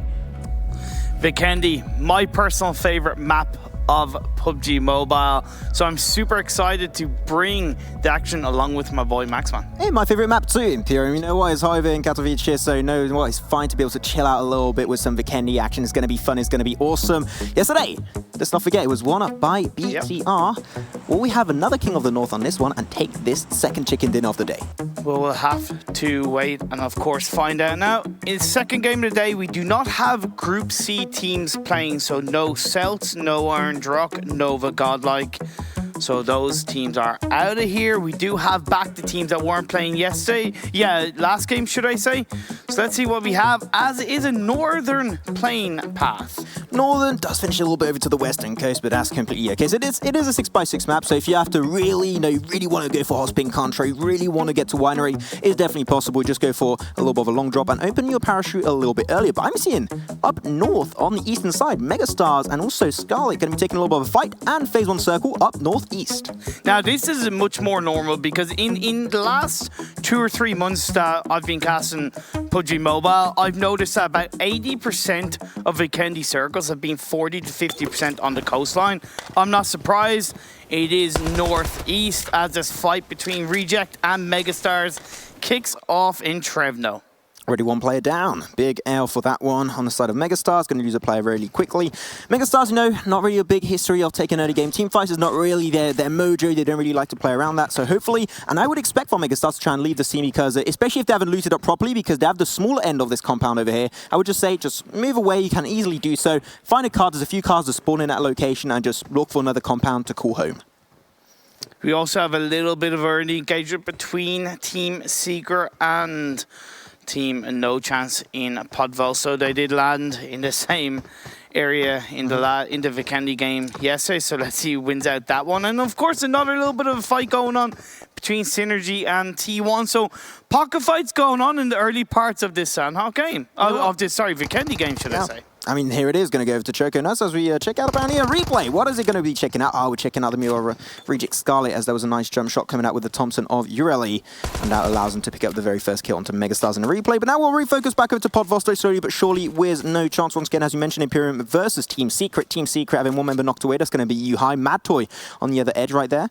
Checking a little bit of utility. Choco Nuts taking his time with those. But unfortunately, can't go fully guns blazing. But they can hear him on the rooftop. It's just from where is he going to breach this building? And he doesn't have any helmet. He has level 2 armor. He's a very weak taco nut. But he is on the side of the window, goes for the pre-fire shots, but will not connect, and that has alerted Team Secret the intention of where he is. Will he look to stay around? He has gone off the roof. He's going to get backstabbed by Mad Toy, and that's going to be a knock. Oh. That's going to be a pan kill. That is sending a message, and I love to see it. Reminds me like that meme with like the Shiba just bonk. Bonk. But there you go. So no chance, you know what? Not really too lucky on that early stage. You're going to have to potentially move away from Pod Vosto. Don't want to mess too much with Team Secret in the early stage. Let's go over to No Mercy. Morph is currently looking for position very high up north in the circle of Phase 1. They're trying to scout out, look for information early on. We talked about that a little bit yesterday, but it was on Miramar, and now we're going to be talking about that on Vikendi. Having different compounds under your control on Vikendi to just look for different opportunities in your game is always a good thing to do, especially if every single one of your members have a car. You can easily just, alternate between all the different buildings under your control. Now, the thing with this circle on Phase 1 is that even though we know Vikendi to be very compound heavy, there's a lot of high ground that is out in the open on this Phase 1 circle. You're looking to the west of Peshkovo and basically towards the south of Cosmodrome. There's a lot of open high ground that these teams can take control of. But of course, until then, with most of the teams outside the circle, you're going to see those rotation shots coming through. JXC be like, hell nah, don't want to get involved with this one. Went a little bit too far, and he's swiftly going to make it away. He's only 14 shots. Fortunately, no, the distance is a little bit too much. The drop of the bullet is going to be coming into effect at this stage. So they'll be swiftly getting away from Megastars. But yeah, Megastars so far, we did know, down to now, even 2 members have lost an extra one. Damn, I didn't actually see that. We got Encore and it's actually Vexy still remaining.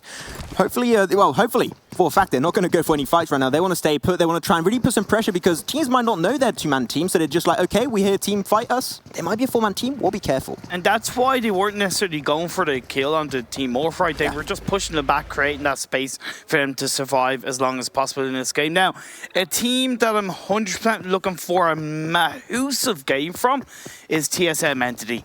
They're at the bottom of the standings. They didn't play in the first game. They now have 4 games in a row.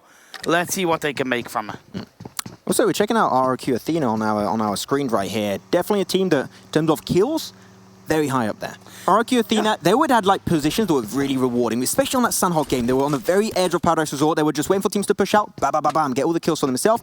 RRQ Athena, I'm expecting that similar kind of playstyle they did on Sanhok over here on Vikendi, because on Vikendi, that playstyle can be extremely rewarding. Yeah, at the end of yesterday, they were one of only 2 teams who had more kill points than placement points. It was like 28. Yeah, 28 kill points. So definitely, if they can just match those placement points in today's games, we will see them firmly be up at the top of the standings. But look, like we all know, this is just seeding day, right? You know, it doesn't impact the league. It doesn't impact the Super Weekend final. So really, this is just a ground for teams to become confident, become familiar, and maybe set a little bit of a standard coming into the next couple of weeks. Also, as an opportunity to install fears in your enemy's eyes. Just like, oh no, these guys in seeding, they were scary. I don't want to fight them anymore, so we're just going to swiftly avoid them.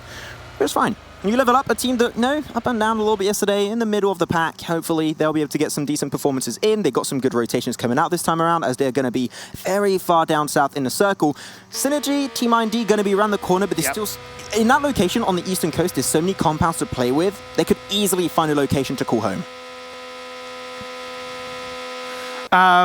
Yeah, Valdez now looking on the west coast. You have Valdez, you have Box, you have RQ, BTR, King of Gamers. You know, these are all teams that are, well, bar Valdez, these are all teams outside the circle. So the rotation coming out from the likes of U Level Up, Synergy, Team IND have been incredibly strong. So definitely looking forward to see what they can make out of those rotations. We are currently on the side of Team Morph. As a full squad, they were able to wrap around Megastars and get into the high ground, somewhat open-ended position in the center of the circle. This is one of the areas which, like I said, it's out in the open. There's a couple of small buildings, but it's nothing really crazy. Nah, it is not indeed. A few teams like have to move. You know, you got Bigger Tron, you got Kim Gavis Club, also T1 currently in Hotspin Contra. But otherwise, most teams should have a lot of easy entry points because most teams are going pretty central. That's why you want to do edge of circle On Vikendi, it's pretty hard because you have a lot of space most of the time between all the different compounds. So if you play on the edge, you're not lucky, you don't have a compound currently in circle, you're going to have to take a chance of going straight for a compound that has been overtaken by another team and increases your chances of having to go for breach. And you want to breach as late as possible in the game to avoid your chances of going down early. Oh, Caleras on the desk mentioned about BTR having the magnetic circle in their favor. They are outside the circle, so before they in any way get that magnet, they need to at least get into the circle. Of course, as the Blue Zone's closing in on phase 1, they do still have a little bit of a time, but because they are outside the circle, they don't have that much information. A lack of information can put you in a spot of bother. Of course, BTR, reigning world champions, don't know what to do. You know, if you want to know which two maps are the most important in terms of information where you need to gather it, that's Miramar and also this map of Vikendi. Getting information is primordial. If you don't have it, and if you overlook that little part of the game, well, a little part is a big part of your game, is going to be definitely a little bit of an issue, but seen also TSM Entity up north in the circle. We can't quite see it just yet. Go check out also the map stream if you are interested. Getting surrounded by currently Morph and Megastars. So hopefully TSM Entity will avoid and stay low to avoid detection just yet. Now, where Reject are, this Japanese team, on the coastline, the one thing they have in their favor is that they don't have to worry about what's going on behind them, right? They only really have to look in a 180-degree perspective to the left, to the right, and in front of them.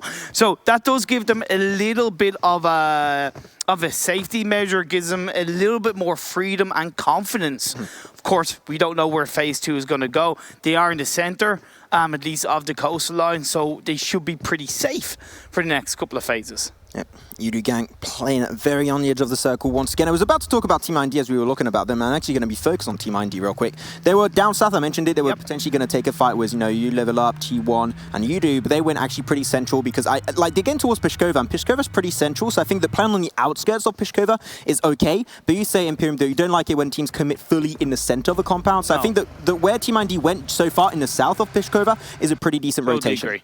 Yeah, no, totally agree. It's a really viable, valuable area because it's still relatively high ground. If it was on the other side of Peshkovo, they wouldn't really be able to see what's going on to the west. But because it's the south of Peshkovo, it does give them a little bit more sight, a little bit more information, as you do see on your screens where the teams are currently located. So the only team that's still inside the blue zone, the only two teams is BTR and King of Gamers Club. As the phase 2 pops up, it centers up quite nicely.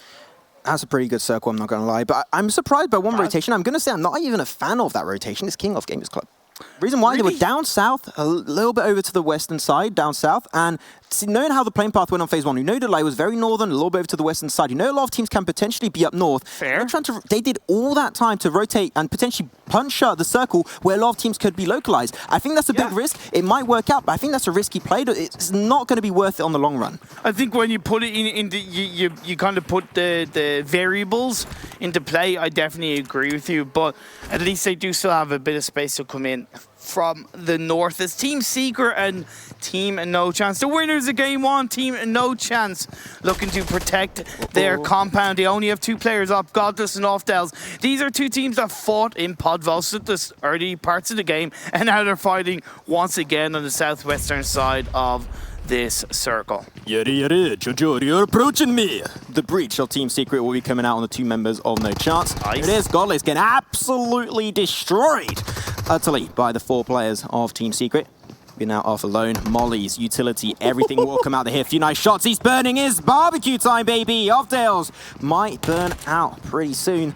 He's down to now mid-health. Will not have time to use that first aid. We all know it. They're going to push it. They know they got that damage through with the Molly, and here it is. Putting down to now just a few HP remaining, and there you have it. Team Secret shut down No Chance team. That'll be a chicken dinner, followed by last 16th position. Up and down from 100 to 0 really quickly. Yeah, so definitely poor from Team No Chance overall, but honestly, Team Secret, compared to yesterday, they look more aggressive, they look more synergized, they look just more confident in how they're playing around these engagements, the maps. Really great play coming out from Team Secret. Yeah. No Chance, a little bit unfortunate on that one, but that's completely okay. Megastars, another team that was down to 2 players, but they're still alive, and they can tell the tale for the time being. Got Sexy Vexy, they got Encore, and I always have to say Sexy Vexy. Like you can't just call Vexy out and not say the sexy. If you do, like, what are you doing? What are you doing? I know, right? Are you caster, or are you like... Exactly. I don't know. Like talking about me without mentioning my beautiful beard, you know? I think I would prefer to not mention it. Hey. Excuse me, Mr. Baguette French person. See? I'm just jealous of the beard, Imperium. You can grow one, I can't. See how it is. Now, RQ, a team that were on Mount Kresnik, they've actually made their way across to the eastern side, but they are getting put under pressure by Valdez Esports, the team that didn't play the first game. Now they're back with a bang in game 2. Yeah, Valdez the Murder ending up yesterday in #1 position. Huge game from them, 14 kills. Also on Erangel, that was huge stomp from them. Hopefully, they'll get some good Vikendi action over here. And we'll have to keep an eye out also for RQ. Athena, we mentioned it earlier, right? 28 kills so far. They were out on the first game, and now they're coming back into the action on Vikendi. Hopefully it'll be good. But phase 3 circle Imperium, that's going to be our next point of focus. That's 3-2-1 is going to go pretty central, and Peshkova pretty much in the center. We had so far 3 city finishes. Is this going to be the 4th? It could very well be. Now, of course, you got to take into account that there's still a good 20 to 25% of water in play, so it does shrink that land mass available for these teams. You have the high ground to the west of Peshkova, you have the low ground to the east of Peshkova, but either way, I definitely think that's a very clean circle shift on phase 3, because pretty much all the teams bar BTR are inside the circle and just about RQ. I think that, yeah, because normally Bigatron, they're known for being like dead center most of the time, and this is like one of the first games where we see them actually out of the circle, and I think it's because all the teams are playing on the edge, and they just can't find an entry point. Vikendi is one of their favorite maps. It is. Yes, they got chicken dinner yesterday. Exactly. Hey. I don't know why I did that. As expected. No, just watch too much Joker. Goddamn. I'm a weeb, guys. I'm so sorry. At least you haven't said, it's me, Mario. I won't do that. That's no, you will. That's a you thing. Okay, no problem. As King of Gamers Club, they came in from the north. They found a spot, but they are going up against TSM, and this is their time to shine. But Clutch God gets knocked. Oh, soup. Make me hungry right there, but he's going to be put pretty low. But at the end, they get TSM Entity Clutch God. Yes. He's shut down. Oh my god, they fly by, but no, TSM Entity. What is going on? Jonathan, Z-God, and also Neo. So you're going to try and make their way back up. The res will come out, but no, the res is actually going to be denied. They're going to take it as now a 3v3 as the res will get absolutely denied on King of Gamers Club side. Here it is, going for the push. TSM Entity shows what he can do in this breach. Ladies and gentlemen, this might be redemption time. Molly to try and buy some time to stop that breach from happening, to give him potentially more time to go for the res on Braga. Yeah, really great defensive play coming out from this side right now, King of Gamers Club, but TSM Entity, we know how dangerous they can be. And Neo with the grenade gets a knock onto Soup.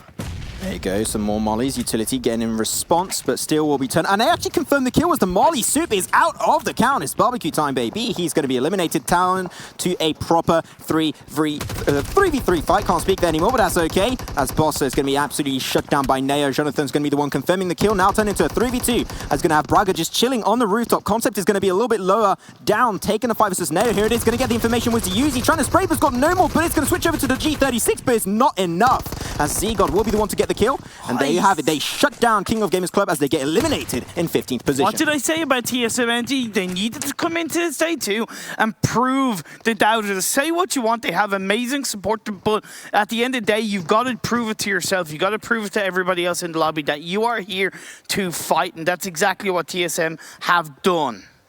Going to be shifting down south of the circle. We knew that eventually, Bigatron, they had to puncture this circle through the south, and that's going to be versus you level up. I mean, the fight could eventually be avoided, but that car is not in any working condition right there on the top of that wall. Will not be working anymore for them. It is circle. Will he be a Peshkova circle? I mean, we'll have to see. I hope we're going to have like a more normal circle. Well, I say that. There we go. Wow. Cast a curse right there. Peshkova is still going to be easily in the vicinity of this next circle, and it could really be another circle. Honestly, I'm going to blame Avenger, because Avenger mentioned that it's very rare we get urban finishes, but now 2 games in a row, we're nearly getting urban finishes. But either way, as we are getting on these teams down the south and the southeast, having to rotate their way in. Team Secret RQ, you do gank BTR, you level up, and Val is all outside the circle. I'm going to mention, we already casted this circle many times in Imperium, I think like 3 times in the total on Peshkova finishes. Like, at least I do remember 3 times. And what we want to try and do is get entry point through the eastern side as Jumper of Voodoo Gang going to get destroyed by Luxy. And Luxy, so far the play was, I believe, the higher headshot count. Yep. Absolutely insane precision from this guy with the SLR. Trying to hit a few nice shots. If he hits that, that'll be insane. But no, unfortunately, there you go. That other player will be out. and Drax will remain alive in Vikendi. And here's the thing, that wasn't necessarily an issue from Udo, right? Because they sent one member forward to do a little bit of scout. You don't necessarily expect it, so that was actually a really great play by Udo. They now know not to go far south. They can go more directly into the circle on the edges. BTR and you level up are going to start to clash together. The blue zone moving its way in. Even though it's only phase 4, the damage is going to be a little bit tricky as you level up, getting in the vehicles to try and get the hell out of there. Yeah, I like that. Oh, wait, I thought they were going to get into like 3 members in one car. I was like, please just don't do that when you have Bigatron Red Aliens right next to you. And they're just going to move on by. They're going to potentially try and go for the eastern coastal line. I like that. That's safe. Synergy and also Reject Scarlet could have a point of pressure on them if they do go any further, but they're going to play very much on the edge to avoid any extra confrontation. Well, there is a huge coastal dip that you level up can at least rotate into a further center circle position if they want to, but T1 and Team IND. Team IND impressed, I believe, in my opinion, all of us yesterday and how they performed, especially in the first 2 games. Let's see if they can make it up once again in the second game of day 2 of the opening weekend. Yeah, because the first game on Erangel, they got in second position with 5 kills, and then the third game that was on Miramar, they got himself in 4th position with 9 kills. Not quite able to get double digits today, well, yesterday, but can they do that today? Circle shift down south, Peshkova's still up there, but if you want to get an actual city finish, it's going to have to be a hard shift up north over to the west, where a few teams could play, but I would say Team IND and T1, especially Team IND, they'd have to try and potentially take a fight versus T1 because you want to play on the edge, and so far they're still very much in the compound. And this is where the circle shift has favoured the disengagement by you level up against BTR, and it's forced BTR to now have to make a choice to drive through the likes of Udo Gank and Team Secret on the edge of the circle. These engagements are going to get hot and heavy. I feel like the blue zone is going to be the best friend for the teams inside the circle. Will chunk down the teams that are now outside. But unfortunately, this fight is the Udo. They have the high ground. Not going to be great for BTR. Microboy will be the first one to get shut down, rising right behind, but they're going to send actually Drax of Udo coming straight up ahead. And it's good because you have Drax earlier that left the fight and he knew exactly, oh, there's a team over there. Maybe we can catch them out of position later on as they try and sneak their way into the circle. That's a great setup if that was the idea by Udo Gang.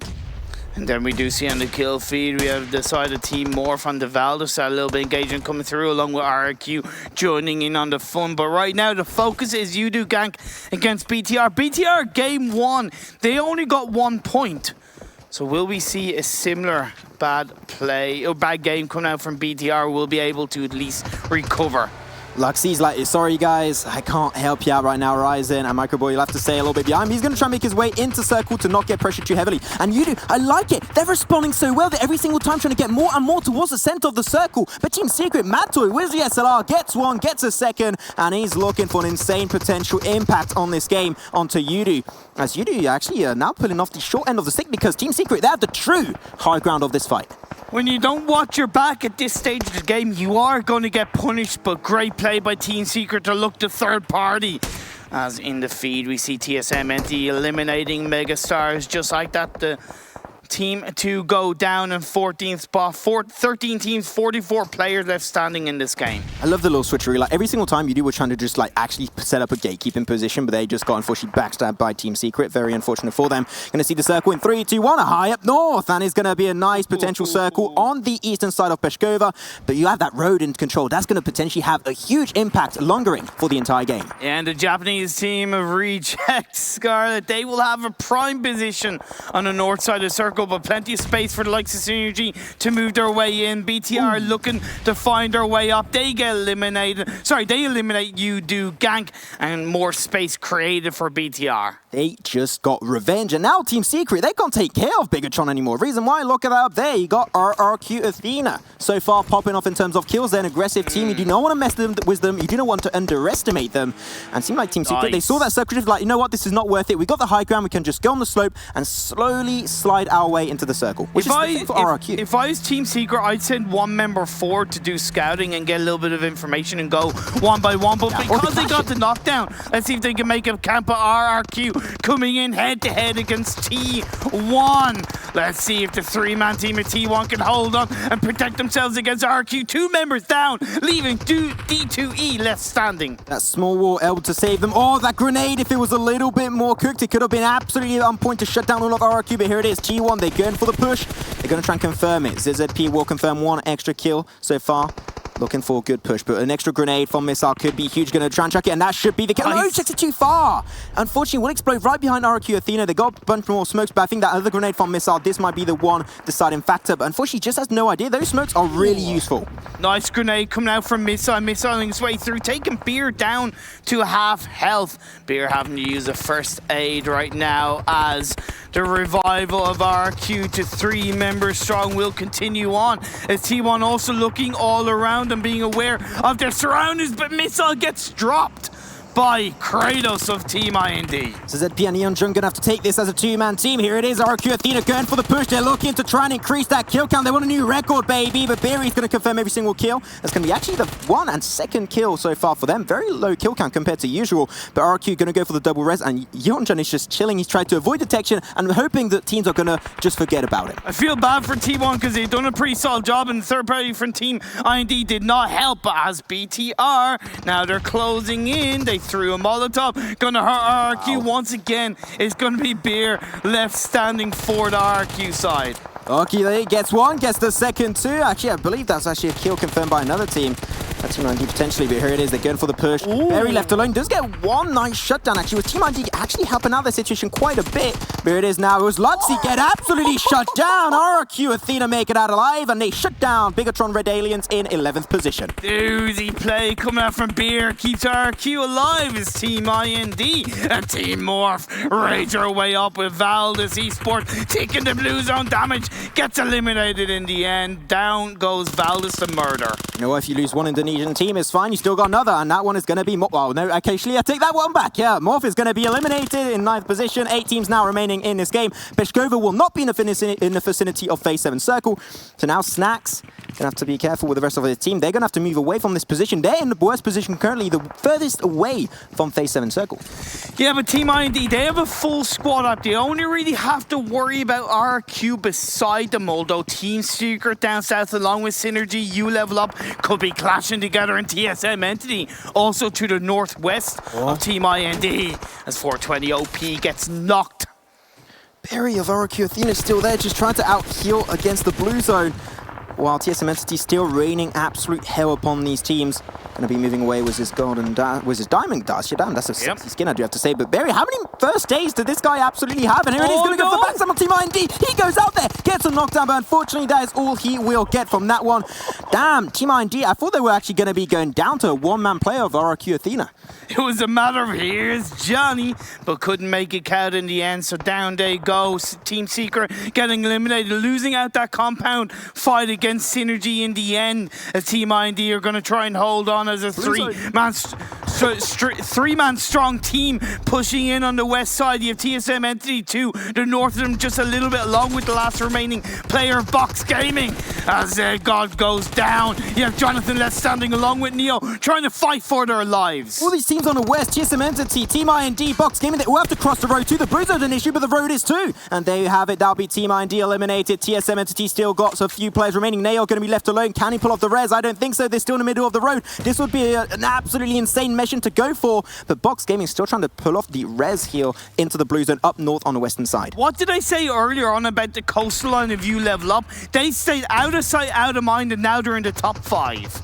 TSM Entity losing their 2 other players confirmed at 100%. That means Neo can confirm and so focus on himself as Box Gaming get taken out in 5th position. And now down to top 4. You still got U Level Up with 4-man team. Where's also Reject Scarlet, potentially their very first chicken dinner going into the World League. Can I also talk about the bounce back from TSM Entity? This is what we know them for. 10 kills so far in this game, and they're still fighting.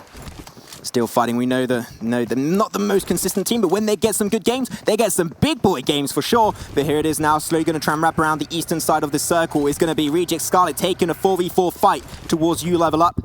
The first team to get the information to get that first knockdown could have an advantage. Austin Box from Synergy just got knocked away. Hopefully the res will come on through. But here it is, going to have a little bit of a split view as we see the push coming out from both sides. This is 3 teams fighting for the east coast of the circle. U Level Up trying to stave off pressure from 2 teams, Reject Scarlet and Synergy. They've been able to push back and stave off the pressure of Synergy by getting that knockdown. But now they've got to turn their attention and focus onto Reject Scarlet. You can see who's Jan on the left side and that Reject Scarlet player on the right, along with Webb and Yordi, just trying to hold on, waiting for the Blues on the closing, hoping they can find that pixel out of place. There it is. Ureli, you can see on the bottom right side of your screen, is going to be taking the early spray, but unfortunately they're going to be taking a pretty big hit. Webb's going to be knocked away. Ureli will be still remaining alive, but unfortunately very low, was about 10 to 15 health remaining.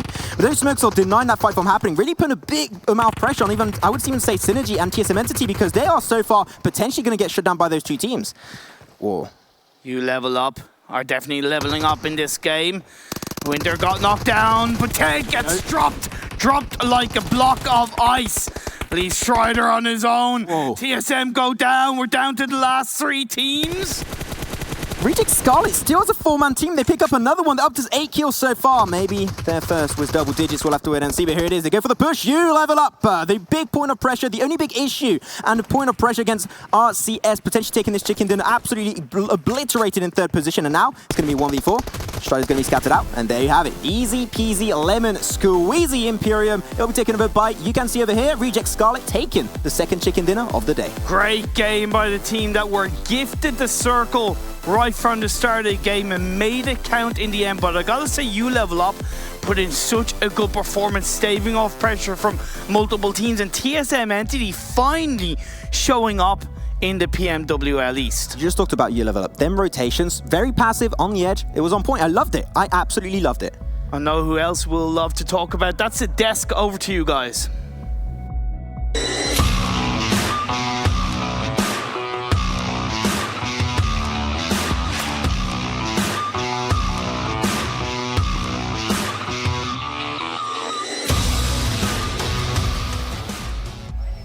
That's right, Reject Scarlet have been chugging those Mountain Dews to get themselves the victory here. Great stuff by them. We were talking about that Circle Magnet before from Big E-Tron. They definitely didn't have it this game, but we certainly saw it in the hands of Reject Scarlet. But they made it work. They made it work with what they had available to them as well. Froz, Avenger joining me here. Great win by Reject Scarlet. Great win. I mean, they started up on the north side of the map, just east of Cosmodrome, and basically worked their way down a little bit, not too far. So pretty easy game for them because they had some good rotations there in the start. Overall, very nice rotations. Also, some of the teams that have been performing kind of poorly so far managed to step up. Team Secret, TSM Entity. It's very nice to see these guys perform well here on a map that I think is the hardest for some of these guys. Yeah, definitely can be, especially with a northeast circle that is a little bit more uncommon here on Vikendi. Let's take a look at the overall points coming in from our Vikendi game here for the PMWL East. And we have Reject Scarlet up towards the top, 31 points with 11 kills coming in. TSM Entity getting 18 points, and that is more points than they came in with at the start of the day. So that's brilliant to get themselves on the board how they did. Yeah, I mean, you know what? I'm saying how it is. That's true. That's fact. No, but I think that talks to, for us, that talks to how well they're able to stay up in this game. We're expecting some of these levels from them. Again, Bigatron said TSM Entity should be one of their biggest opponents, right?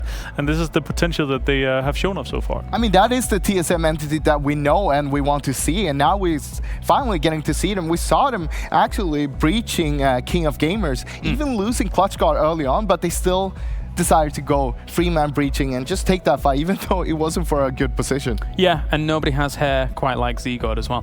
We can take a look at the team stats coming on in for all of this and see how we see Rejects step in on up. 1,600 damage in total coming out for them here, and it's got to be a confidence boost. We've seen a few of their members in the past playing at PMCO. We're familiar with some of these faces. However, getting a win on the board in a lobby like this for a team that is the sole representation of Japan, it's got to feel great. They're also one of the teams that hasn't really played in the Pro League with all the other teams, like the South Asian one or Southeast Asian one. Yeah. So coming in here, they're one of the teams with least amount of information, least amount of experience playing against all the other teams here.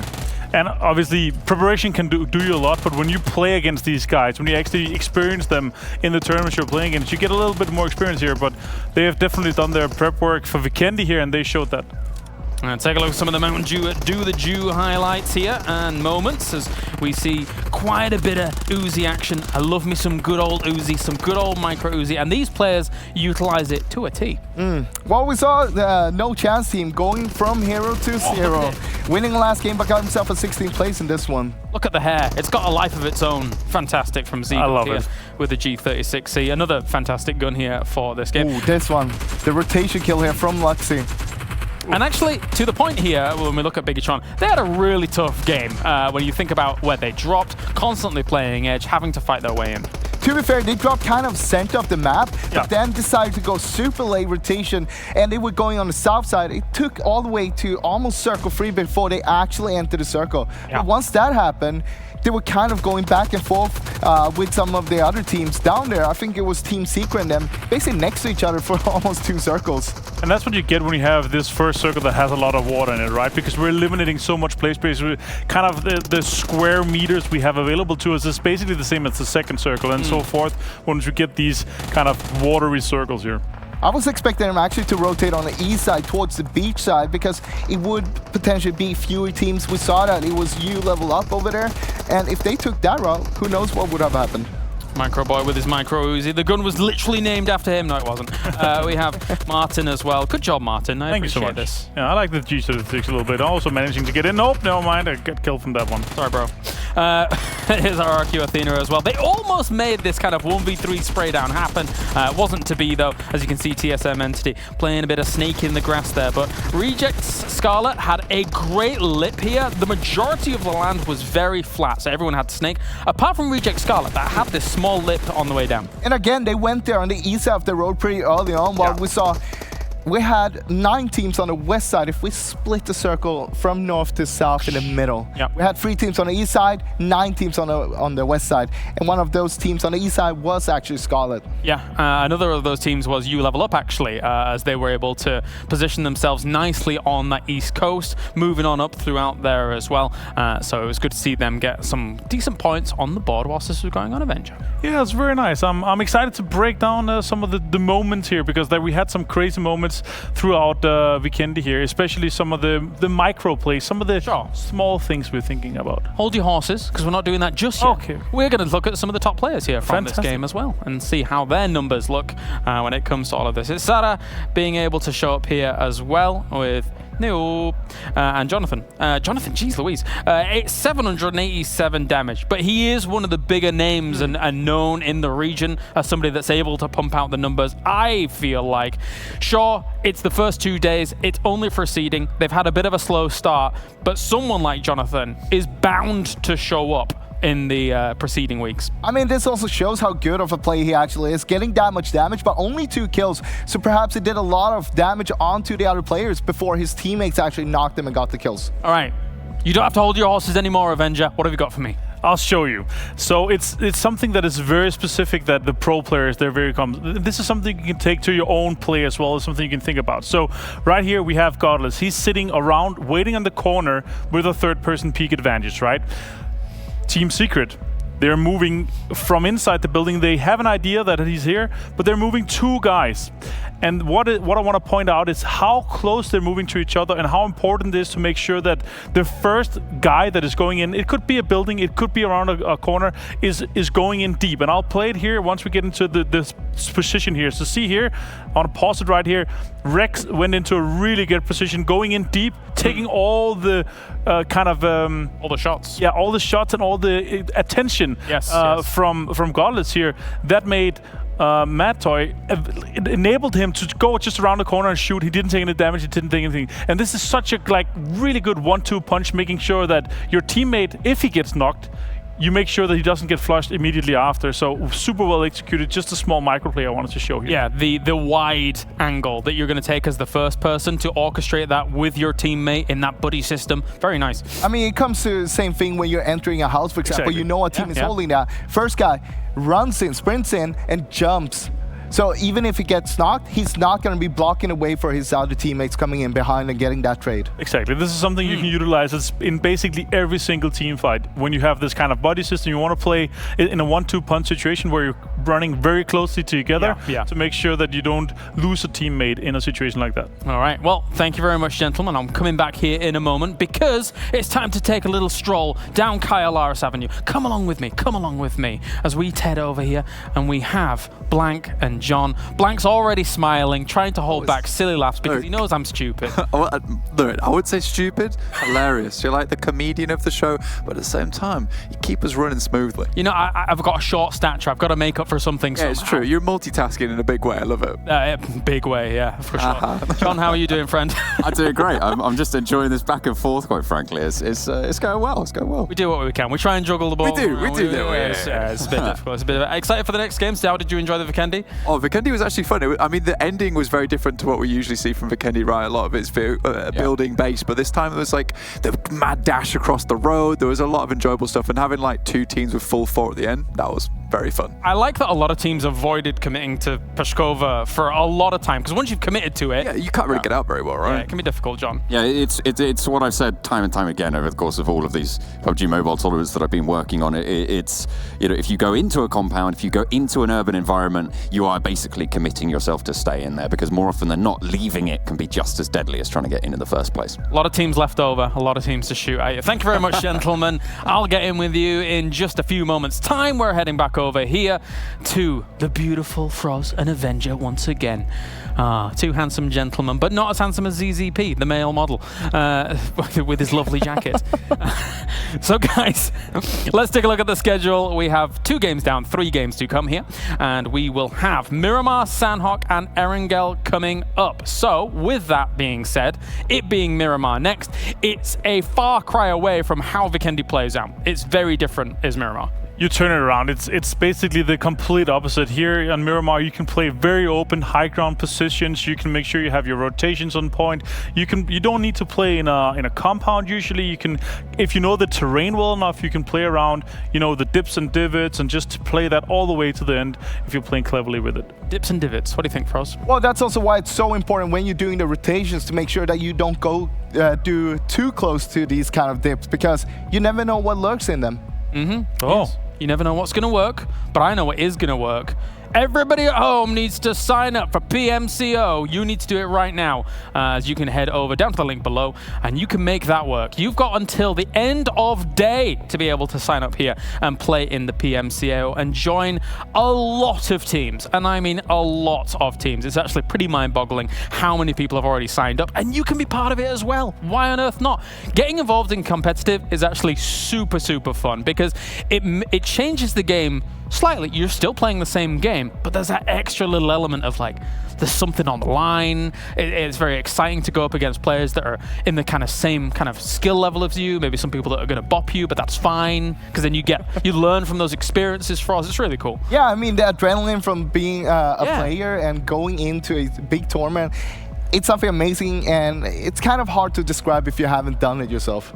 Yeah, I would say the most adrenaline kicks I've ever had is playing competitively, honestly. Yeah, makes sense, makes sense. And being in the same car as Froz when he crashes in game. So I don't always crash. Yes, you do! Not always. Okay. Sometimes I actually make it. How many times out of 100? What, you saw? I didn't crash once on the monster truck. You crashed into a tree. Anyway, never mind. Livic, you know, just Livic things, I guess. You guys also, not only can you be involved in PMCO, but you can be involved in terms of gaining yourself some extra skins as well, because we have the lucky draw going on, which is in-game. If you're watching in-game, you can exchange some of those points that you're getting as well to enter the lucky draw and potentially get yourself some in-game items. So do that. Skins. Frost, calm down. You can't have these ones as well. I want them all. I know you want them all, but you can't have all of them. You've got to give some out to the viewers, you know? Right. Yeah. Sharing is caring after all. Exactly. I do agree. I do agree. So looking forward into Miramar, the interesting thing for me is that we've seen and heard from some of these teams that they like to use the bolt actions as we take a little overview of Miramar here. And bolt action for me, that's where these guns thrive on something like Miramar. Miramar is perfect for bolt action. And I think we're going to see a bit more of it. Obviously, if you're lucky enough to get an 8x or 6x, you'll smack that on there and you're going to start bolting everywhere. And what I enjoy the most is when we see these guys use this, because I'm decent with the bolt action, but these guys are insane. Yeah. They will pop your head if you are peeking from a compound or over a little rock or anything. They're going to put you down on your knees. I kind of prefer DMRs on Miramar, I'd say. Okay. Being able to actually miss a shot, but still be able to hit the upcoming shots after that. Mate. No, but more forgiving. Mate. It's not about the DMR. It's about the 4 times DP. Come on, let's be honest. That's true. 6x DP. 6x No, DP is also, 4 times. 6x DP is also, yeah. If you say so. Well, of course, we see a lot of different loadouts from some of these teams. I like that. Yeah. I really like that. That you're taking your opportunity to think, okay, what do I prefer? But also to play different loadouts. Because then you're not going around feeling, I don't have my perfect loadout. I don't feel whole. I'm not ready. They're playing what they're kind of what they're given, and they're good at it in all of these situations here. Definitely so. Here's Biggie Red Aliens going up against Orange Rock Esports, and so far it's been a rough day for Biggie, but they already made up so much room in the previous day that I don't think they're too concerned, too worried. Orange Rock likewise here when it comes to their performances today. It's been, all right. By any means, but it's they did very well yesterday, so cool to see. 100%. 100%. Thank you very much. I think they're fine, honestly. This seeding here, they've shown what they're capable of on the first day. They've shown on Sanhok what they're capable of, and I think already at this point, the other teams are already respecting them to a level where their drop spots are going to be kind of protected from that. Thank you very much, gents. It's time to head over to the commentary team. Shush, Roz! I'll get you back later. We are heading over to the commentary team here for Miramar once again. We'll see you in a few. Take it away, guys. Thank you very much, Kylaris. We are going to be getting into game number 3 of the day. It's me, it's Blank. We're back at you once again. Miramar is going to be the arena of battle for this one at Easterly Plain, Blank. No hesitation, straight into the game here. I mean, we had a little bit of discussion on the desk there. Bolt actions or no bolt actions. Does Froz crash his vehicles or doesn't he? But you know what we always say? We like to say, live and let live it, right? Here we go into the game.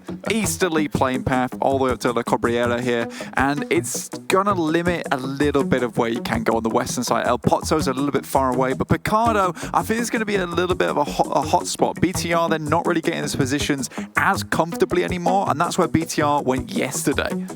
See as well, who's going to drop towards Picardo, who's going to take those central areas. Very crucial in a map like Miramar. It's so rotation dependent, and we saw the interview the other day with, I believe it was Luxy from Biggie, and they were saying Miramar is one of their favorite maps because they like how rotation dependent it is. So no surprise to see them. Pretty much I think they're going to head towards Picardo here. Yeah, it's fine. I mean, so comes straight on. It's not super central, but it does maintain a lot of the area. The interesting thing about this, because you've got Chumacera, you've got Los Leones, and you've also got Picardo. So you've got like this triangle formation right here where it's slightly difficult to make these rotations because people will have eyes on you wherever you go. But there's decisions to be made. Where do you want to go? Do you want to try and take up residence in Chumacera in the foothills? Or do you want to take something early like a fight between Team Secret and TSM? Hacienda del Patron will be fought over. 2 teams going at it is Team Secret and TSM Entity. 1 down already over towards the squad from TSM Entity. As Team Secret give them the run around. Managed to get those guns on board first and get a little bit of a better spot, but they are going to lose 1 early on. A lot of damage sent over towards Neo as well. Not how you want to start it coming into Miramar. There is a huge clump of players in this area as well. You've got BTR, Box Gaming, Valdus. Team Secret is just beneath you level up alongside TSM Entity. And, RRQ are also poised to run into here, but I think they're more likely to make a rotation off to the western side, maybe take up residence in Monte Nuevo, get some loot there. But this would be an ideal position for either of these teams to disengage or quickly take the fight now. I think TSM want to get out. They're slightly underlooted. Team Secret has the better position on the fences. Yeah, they have got most of that control over the ground, but that's going to mean that TSM Entity have less loot. They're going to need to try and trash up around some of these little compounds nearby, around some of the little shacks, and maybe get 1 or 2 meds on board, but they're going to be really struggling, so we'll see if they're able to pull on through. Over in San Martin, we got 2 squads here stacking up. It's Megastars, and I believe that's Valdus the Murder as well, just over the road. Not really come into contact just yet. Well, I mean, let's look back at Erangel, the first game of the day, really quickly, just to try and break this down a bit. We had 3 teams towards Milton, no one in Pachinki, and Avenger was talking about this yesterday, saying there's lots of these unclaimed loot spots that no one wants to go to. So Team Entity, TSM Entity are in an even more of a worse situation here because they're not going to get the resources on board that they want early on. They're also running into a huge swathe of players who are all around them. So like you say, it's going to be trash looting for them, which is not good on Miramar when you really need those resources towards the end, especially if you get caught out in one of those valleys and you've got people shooting at you, taking your helmet off. You need those meds. I mean, it's interesting that you bring up, you know, a lot of these places aren't claimed yet. It was Kratos from Team IND who actually messaged me before the broadcaster was saying that a lot of these teams seem to be keeping a lot of strategies in the back pocket. So maybe they're not going for their proper loot locations. Maybe they're not going for those proper drops. And they're waiting for the regular days of the season to come through after this opening weekend. Yeah. I put a little poll as well asking what kind of players we should be watching out for. Snacks was up there from Team IND. I mean, Team Put that IND, up on Instagram, right? Put that on Instagram, yeah. I mean, IND are a pretty nice team. We've seen them since all the way last year in Fall Split, right? But yeah, Kratos, you seem like a really lovely guy who's dropping smiley faces. He was having a good old chat with you, chin wag. The emoji game's strong. What can I say? We got Froz in front of us here for just a second, but we are still enjoying these games. Synergy all the way up to the northeastern side at the moment. They're going to make their way down. They're having a decent time. This is what they like to do. They like to play out on the edges of the map for the time being. Lipovka is their general spot on Erangel. That's quite far out of the way, but they're doing a really good job recently preventing themselves from being gate-kept. The issue is, here it's a little bit more difficult for themselves. They've got about 6 teams that they're going to have to run through just to get into the circle itself. Yeah, it could be a pretty tricky gauntlet to be able to get through, but they'll try their best. You level up as well. They're going to be rotating. This is through the area surrounding Hacienda del Patron, and we know how crowded that can be. Orange Rock are going to be there. Winter takes a lot of damage from the sideline. Very has to go for the reload, and the Defilade depletes the impact. And they will not be able to get the knock, but Winter escapes by the skin of his teeth. Yeah, but you level up now split, so a little bit difficult for themselves. Orange Rock need to start considering about pulling back together. Viru has a grenade in hand, drops it out. Bound barely gets behind the corner, but Mao taken down by Marvi from the back line. So it looks like they've got one another's back here. Absolutely, they've got those off angles, they've got the crossfire, and Miramar, it's so open, Blank. You can always take these angles and back your squad up. With Winter behind the hills, they were able to be confident that at least one of them was going to be out of action. They can mount up, they can get those angles. Gil, the absolute madman that he is, we saw him take a crazy fight over on Erangel before, and it seems like he's just going to go for it again. Viru holding down inside one of these buildings. Up on the top floor. Now it's going to push on up, but goes straight down for it. The M4 spray is good. He wants to go out, looks for the flush. A lot of damage, but not quite going to be able to get the kill. Wolshuan going to try and cook a nade, but unfortunately for him, there's someone just around the corner. Scout rolling on through. Yeah, Scout on a sliver of HP there, just about size. Viru will go down, though. Slightly unfortunate for Orange Rock, but Orange Rock are starting to really show themselves as a hugely aggressive team. And I mean, Gil from that last game, like you were talking about, that was a crazy move. We were talking about, look, he's got the knock here, he could probably run away, but instead he goes for it. But I'm liking that. I love aggressive teams. I like when they distinguish themselves early on as that kind of role within these teams that we have with us today in the East League. And I mean, Orange Rock, they're currently sat second overall in the table, so they're having a really decent time of it. 25 kills, they are a game behind the current leaders, Bigatron, Red Aliens, so they still have a little bit more left to go, a little bit more in the tank. But then you look down the table and you look at RRQ Athena. They're 5 games currently, and they have 33 kills, so they're by no means the top fragger in the lobby, but they still have got some clout to them, and I think they're sort of putting their foot on the gas here, Blank. Yeah, and I think Ernie finished yesterday with 10 kills total, so that guy was really, really popping off. But RRQ, they kind of have fell off a little bit over the past months. I mean, last year they were touted as being like the huge team in SCA, and now I think they're trying to bring it back. I think they're feeling a lot more comfortable with themselves, and they've shown that yesterday in the East League, so I'm loving the play style we're seeing from them. They're just getting caught off slightly, and I think most of the time that was yesterday, that was purely because of BTR's ridiculously good positioning around the map. Box currently sat out on the western side of the circle, just southeast of Monte Nuevo, between that and Picado.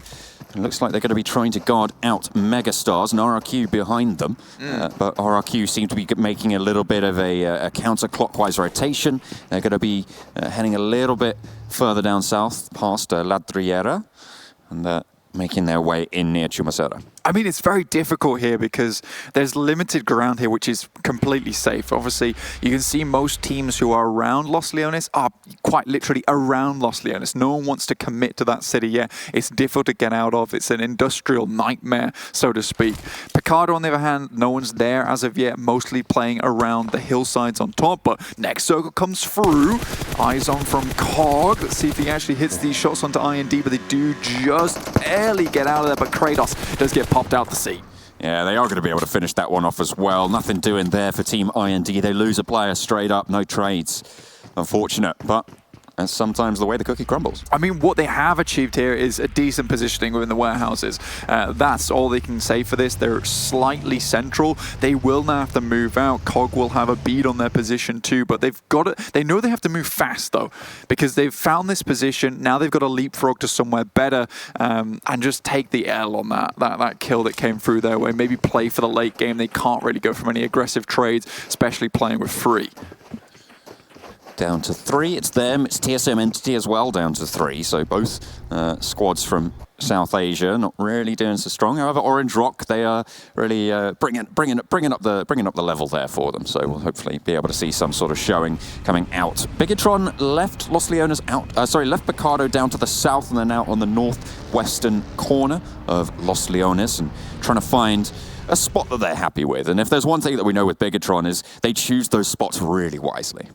Very, very wise. And I mean, most teams, you'll see them, unless a fight between Valdis and Team Secret, actually. So some of Mad Toy's previous teammates taking a bit of a vengeance battle. But this is the thing, is that BTR, once they want a spot, they will take it away from you because they have the fragging power to be able to do that. So a lot of the spots around the map are theirs for the taking, and they have the experience to know where is the best place to be, especially with all the kinds of circles that they've played before. MJ tries to dunk, but unfortunately he's going to be taken away from the Chicago Bulls. Not going to be able to hit that one, unfortunately. Goes for the heel. Microboy in through the window, and down he falls. MJ is going to get flushed out as well. Microboy on a bit of HP left, but took maybe a little bit too much damage there for his liking. Gets away with it. Yeah, it's slightly a bit of an issue, but Seltzer a little bit behind when it comes to coming into this fight, and Ryzen knows the exact path they want to take. Already explodes a vehicle, gets one knock. My God, BTR just tearing teams apart. Obviously, they didn't get hardly anywhere towards where they'd like to be in the last couple of games, but that's not to say they didn't do very well either. I mean, they're consistently hitting that top 10 spot, which is impressive to say the least. Nade comes over the top, John. Oh, it's beautiful. As if he's not dead. Oh my goodness me, Rox on a sliver of HP. I don't even see his HP. There's not even a sliver there. I don't believe it's there. You can't prove it. You have no proof, Blank. Oh, it's there. They came back. Okay, fair enough. Crisis averted for Rox for now, but you still have Bigatron just over the hill and Ultron very low as well. Oh, Rox getting spotted out yet again. The angles coming on. Terrifying. And a second nade from Zuxi able to do the job. And now they will ride on strong through for these kills. Ultron, low HP. Looking to get some shots through the smoke, but he's been spotted out. He's taken more flak as well. They've got the hit marker. He sends up high to try and find something, but there's nothing doing. That's going to be GXR Celts eliminated. It's clean as well. I mean, BTR rarely miss these nades. And I mean, I think you can call that about as big of a miss. You'll see it from BTR. He's getting someone down to 1 HP. We've got Megastars on our screen, and we're actually starting to see a lot of fights pop off. And wow, that is a hard shift on our screen all the way up to the northwest. I was expecting this to end in Los Leones, but you know, Miramar, it's got other things in mind for us.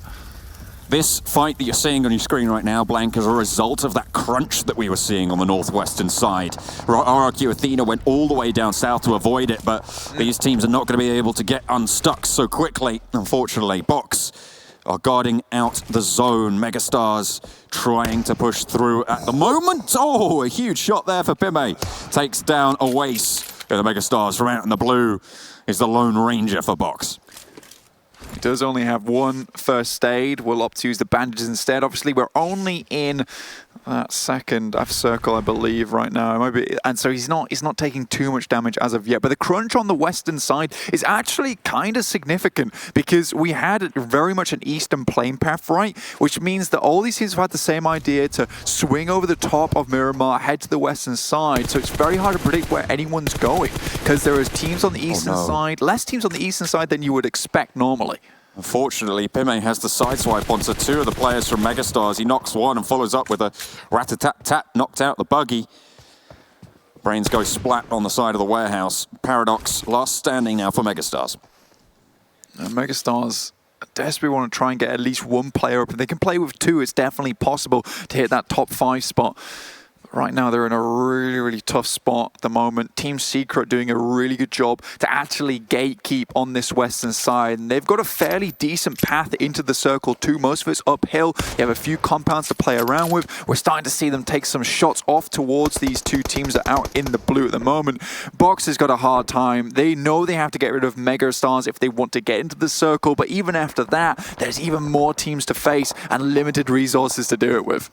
Team Secret were on the edges, on the fringes of this fight, and it looks like they want to try and pick up the pieces from the Megastars here. 2 players remain from the end of that engagement. They lost the 2 that were sprayed down from out in the blue by Pime, and now they want to push on towards Team Secret. Okay, so always nade in hand, drops it back out again. There are shots coming from all over. Yuhai saw this guy do excellent work in some of the previous games. Oh, hang on a minute. How did he turn that around? Oh, he's still going, and he's going to get the flush. My goodness me. Gets away with absolute murder there. Unfortunate, they weren't able to stop him, but he's very, very low. We'll need to try and commit for some of those heals. RRQ shots around the side, and this is RRQ coming back into the fray and trying to give them a little bit of a run for their money, and in fact, it's going to be the Megastars to go down. They get spotted out from the off angle. Yeah, RRQ slipped beneath everyone's noses towards the beginning of the game, and now they're starting to move their way up. They've done it very, very slyly as well, like ninjas almost, and now they have eyes onto Team Secret as well as Box. What they've got to be wary of is Team TSM Entity actually looking at any fight that they do take off to their northeast side. We get a next circle shift. It's a little bit off to the eastern side, so we've got some proper yoinks today, John. Yeah, it's a little bit kinder to the teams that will have had to move to that northwestern side this circle. Or you can see most of them will be in and around there. Synergy E on the northeastern side, pushing out of La Bandita, will have to move through Orange Rock, however.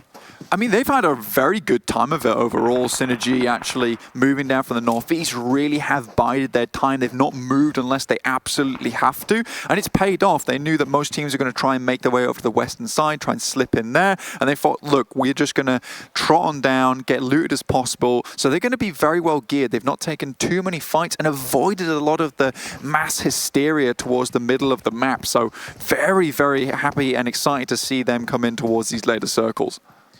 Bigatron, they've found their spot that they want, and it's a little bit of a crater there in the hills just the north of Los Leones. A strong location to be holding down. They can move around pretty freely. There's not really too many sightlines down onto them, and they can control those ridges pretty effectively.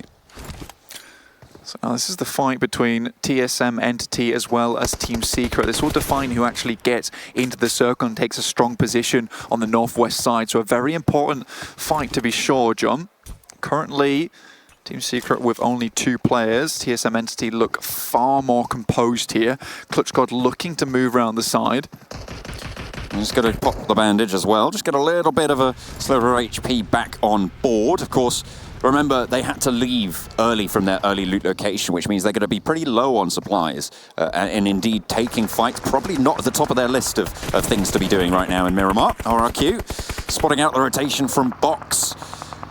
They are going to be able to get just behind a little bit of cover. Lewis, not so lucky, but it's a trade. Pime, again, this guy's an absolute madman with this sniper. Slaying left and right. Looks for another shot. Not quite able to connect it this time around, but RRQ think twice before peeking. Yeah, and it buys them some time here for Box. Box have been really fighting with everyone in the circle. They've now moved down past RRQ towards the southern side. Didn't really want to take their chances with Team Secret as well as TSM Entity after seeing how well that went for Megastars.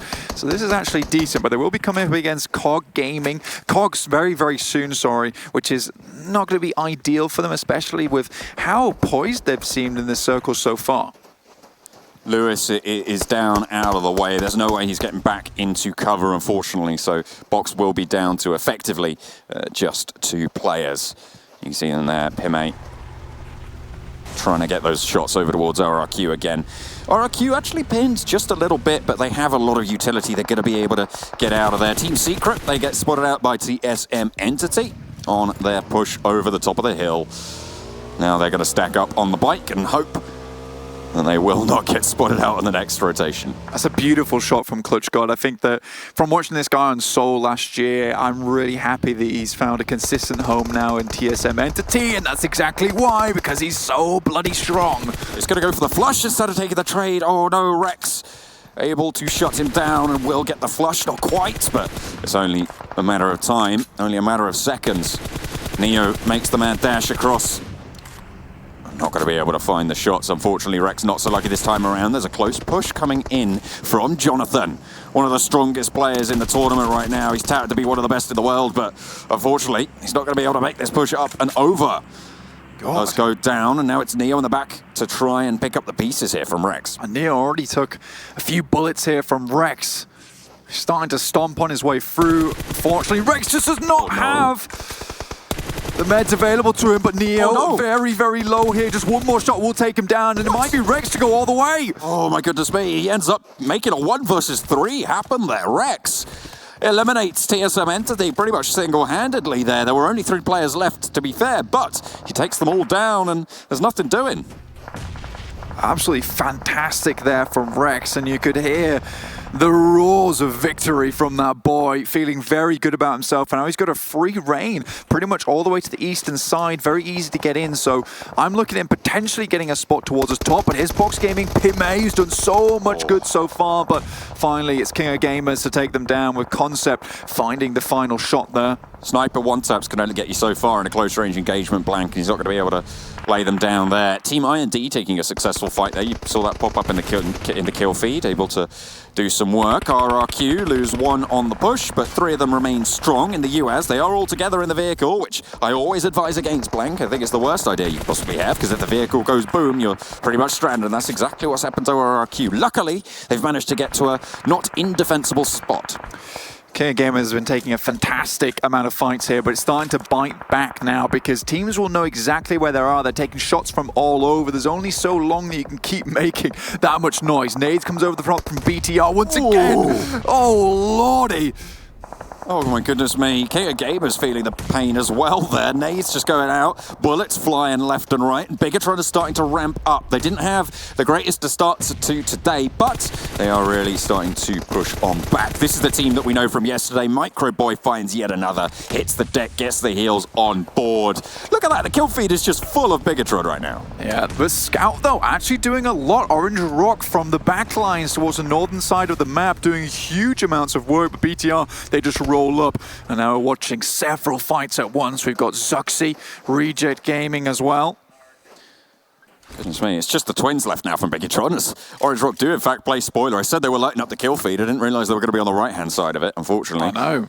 It's going to be Ryzen and Microboy both taking a dip, but there's no one really on the western side now to contest Bigatron. They have to make a big push though, if they have to move out to the east, and that's exactly what happens. The circle falls straight towards Synergy. And it's filled with the South Asian teams here. We've got Orange Rock, Nova Godlike, Synergy, as well as Team IND. They've done an exceptional job to get this far, and a lot of it is biding their time and smart decision making, and I think Team IND is definitely one of the big ones here. They took a knock early. They realized, you know what, it's not the end of the world. Let's move out, let's get a better position in the circle from the south side, and then see what we can do from there. Now they've got a decent compound towards the southeast side of the circle. Very happy to see it. And Orange Rock, knowing that they have to cover a lot of ground as well as remove teams, they're circling around to the western side, but they're about to crash into Zuxi and Luxi. The twins from Bigatron, but Zuxi falls early, and now Orange Rock want to try and push the other.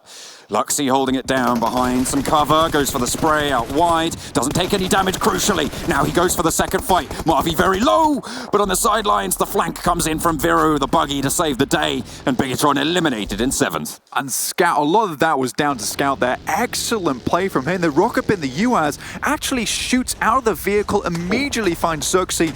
Beautiful roll there from Viru, just the style points directly behind the tree. I don't think you could have done it better. Absolutely. 6th the landing, able to get a lot of cover as well. So, Orange Rock now with a lot of strength. They did lose 1 or 2. They got down, Scout out on the western side, and actually does get flushed out by Reject Scarlet. They will take 1 down. So Orange Rock down to 3 now, and no teams remain with all 4 left standing as Reject Scarlet have been knocked as well. Orange Rock taking heavy punishment on this rotate.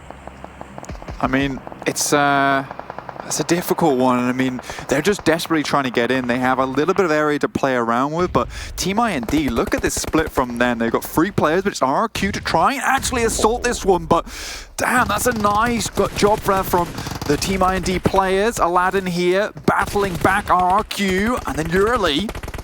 Goodness me, Reject Scarlet as well chiming into the fight. Team IND, they've got some Guardians from up on high. G9 trying to hide down behind a rock, but he's out in the blue. Will have to move on up. Goes to the spray towards Reject Scarlet, but gets spotted long range across the way from Synergy. Schreider there, he's one of my favorite players to watch. He just has some exceptional pop-off moments, but look at Synergy. From all the way in the northeast, they've made a long run down here, but they've selected a very strong position. They've got superior high ground, and it's going to be extremely, extremely hard work for Orange Rock to win this game. I said Nova Godlike, I was going to say Nova Godlike didn't have any kills, but now they're starting to come into it. They've been relatively quiet so far, but Orange Rock are in their sights, and they pick it up no problem. They're starting to get those points on board as they have control over one of the sides of this cliff face. They've got some pressure up the top as well, which means they're going to have some decent oversight moving forwards, Black. Smokey here. We were watching him last year, and I mean, he'd fallen off a little bit from his prime when he was one of the most important historic members of the PUBG Mobile community in South Asia, but now he's starting to pick it up again, and it's really, really good to see. Circle, though, hard shift off to the northern side, but Synergy, they do have some players still in there, but it's Nova Godlike who've been able to slip their way in. Will Synergy recognize this? Only 1 player up the top of the hill at the moment for Nova Godlike, which could give Synergy E a little bit of an advantage if they take that fight in the right way, because there's not really any backup you can send there in time if that fight goes south. But Team IND will be pushing on the long run. Orange Rock as well will need to push in. Their last remaining player, Gil, you can see him hunkering down, and I think Nova Godlike know exactly where he is. Ideally for Team IND, they need to wait for the fight to fully break out between Nova Godlike as well as Synergy, and then move in. I think they've moved a little bit early here, and now they're feeling the pain from it. The circle wasn't going to push them for a little while. Now they're down to 2, Slayer and Snacks. By no means should we count these 2 players out yet, though. They're very strong. Orange Rock go down to the blue. He did get the knock, but wasn't able to get the flush. That one was stolen away. In fact, now 3 teams remain. IND, Nova Godlike, and Synergy E. The South Asia Ringer battle will be coming on through. We'll see who's going to be able to come out on top of it. Nades flying up on high, and the high ground advantage for Nova Godlike does get dismounted. Drops down very, very quickly. They might be able to get this res if they have their wits about them. It looks like they are going to go for it, so stay at 3 strong. Synergy, this is a perfect position for them. They've poised themselves in the best position to win this game. It'll be very difficult for them to lose here. They cannot get sideswiped by Team IND though, but Austin has got a decent angle whilst the rest of the team tries to flush out these players from Nova Godlike beneath them. Ted moving on forwards, wants the up angle, wants to be able to have that pressure. But they're zoning them away for going for that flank as well. The utility being sent through. Ted takes a lot of damage there. That's going to slow them down. That's going to make them think twice. It might give Team IND a chance to move up to the high ground. That's exactly what they've done, Blank. Yeah, in the meantime, they've managed to gain some ground here, but so little HP. Austin and Schreider still very healthy. That Slayer going down, just Snacks remaining now. Smokes are the only thing keeping him alive. That's IND going down in 3rd.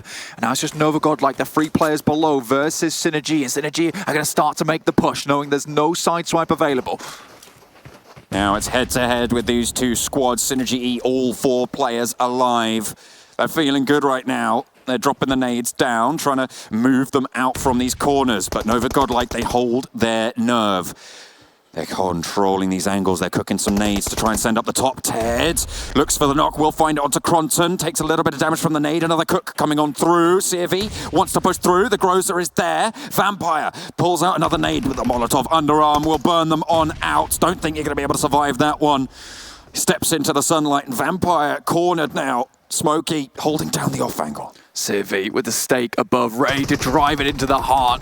There it is though, Vampire will bite back with the fangs. Austin looking for more, but it's Smokey with a great angle. Do they even know he's here? Strider might just walk straight past him, and he will. Just about gets away. So close, he pushes out wide. Smokey goes for the spray, but he can't quite manage to make it happen. Unfortunately, just at the final, they won't be able to get all the way done. But Synergy take home the chicken dinner. Really well played to Synergy, just excellent positioning from them to decide exactly where they wanted to be at the right time. And they were very, very patient. I think patience is the biggest thing throughout the entire game. They waited on the northeastern side for everyone to disperse, and then they were able to make their way into a really good position and were even aware of Team IND and didn't let them get past them. Fantastic, tense stuff coming in there at the end. We're going to take a quick refreshment, and then we're going to head over to the analyst desk.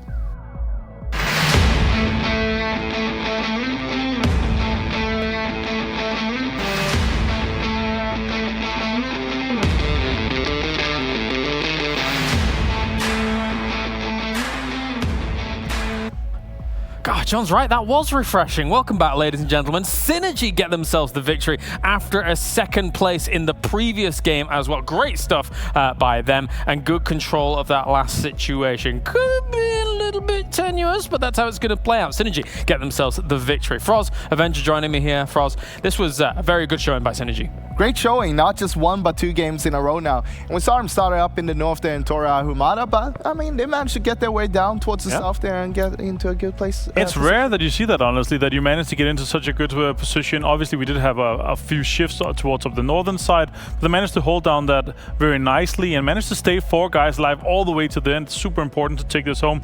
If there were only 2 or 3 guys alive, it would have probably been a rougher game for them. Let's take a look at the points coming in from this game then and see if Synergy was able to move on up here. 29 points for them off the back of this win. And as much as they were going up against Nova Godlike here towards the end, as well as Team IND, Orange Rock Esports gets themselves 11 kills on the board here, Froz. That's big. Yeah, I mean, they didn't go all the way, but get himself that 4th place with 11 kills is a lot of points. Yeah. And they haven't had the best of a start today, but maybe it's the turnaround right now.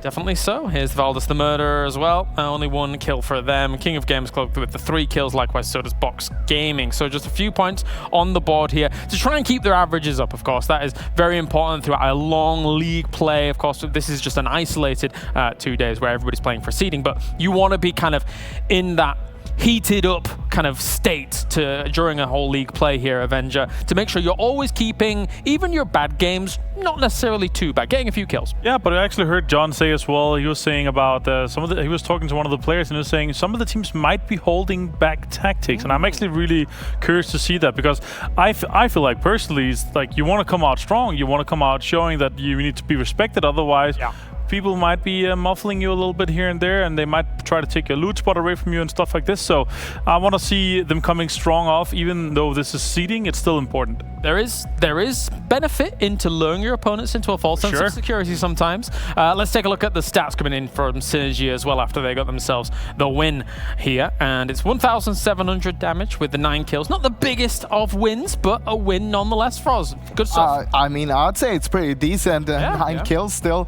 And they were holding it off pretty good there towards the end, as we could see towards against Nova Godlike. Both Nova Godlike and Synergy was actually dropping on the north side, so maybe that's the key.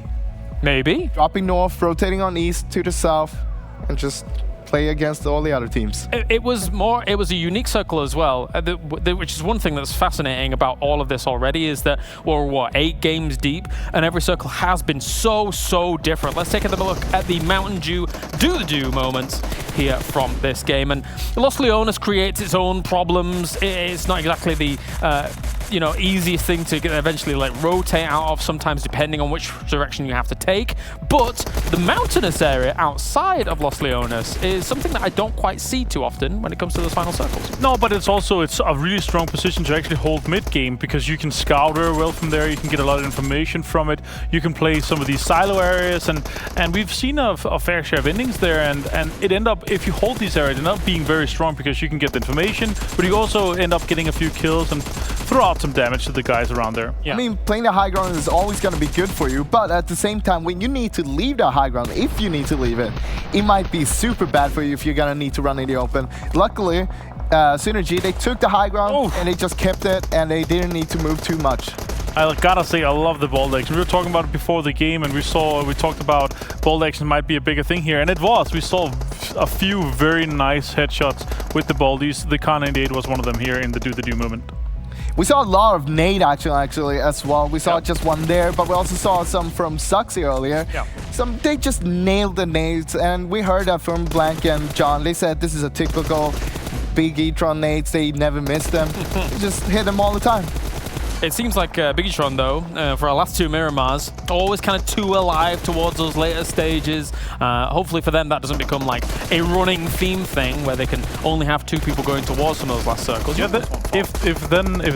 if that's the case with the weekend where we're playing a lot of Miramar, so the 2 weekdays where we're playing a lot of Miramar, then they could have a rough one. If they could have a really rough one, I'll still see them going in the top 16, even though they're playing, you know, 5 Miramars. That's fair. Games. Yeah. If they can come up with this every game, even if they're only 2 players, I mean, that's good enough. They got themselves 6 kills in the 7th place in this game. Yeah. Really like this position from Nova God. Like, we have the one up on the top of that little hillside there. You could just, you know, not even shoot in that spot. Yeah, you can just sit there, play a little UAV role, and just give the information, hand it out to your teammates. They push the enemies instead.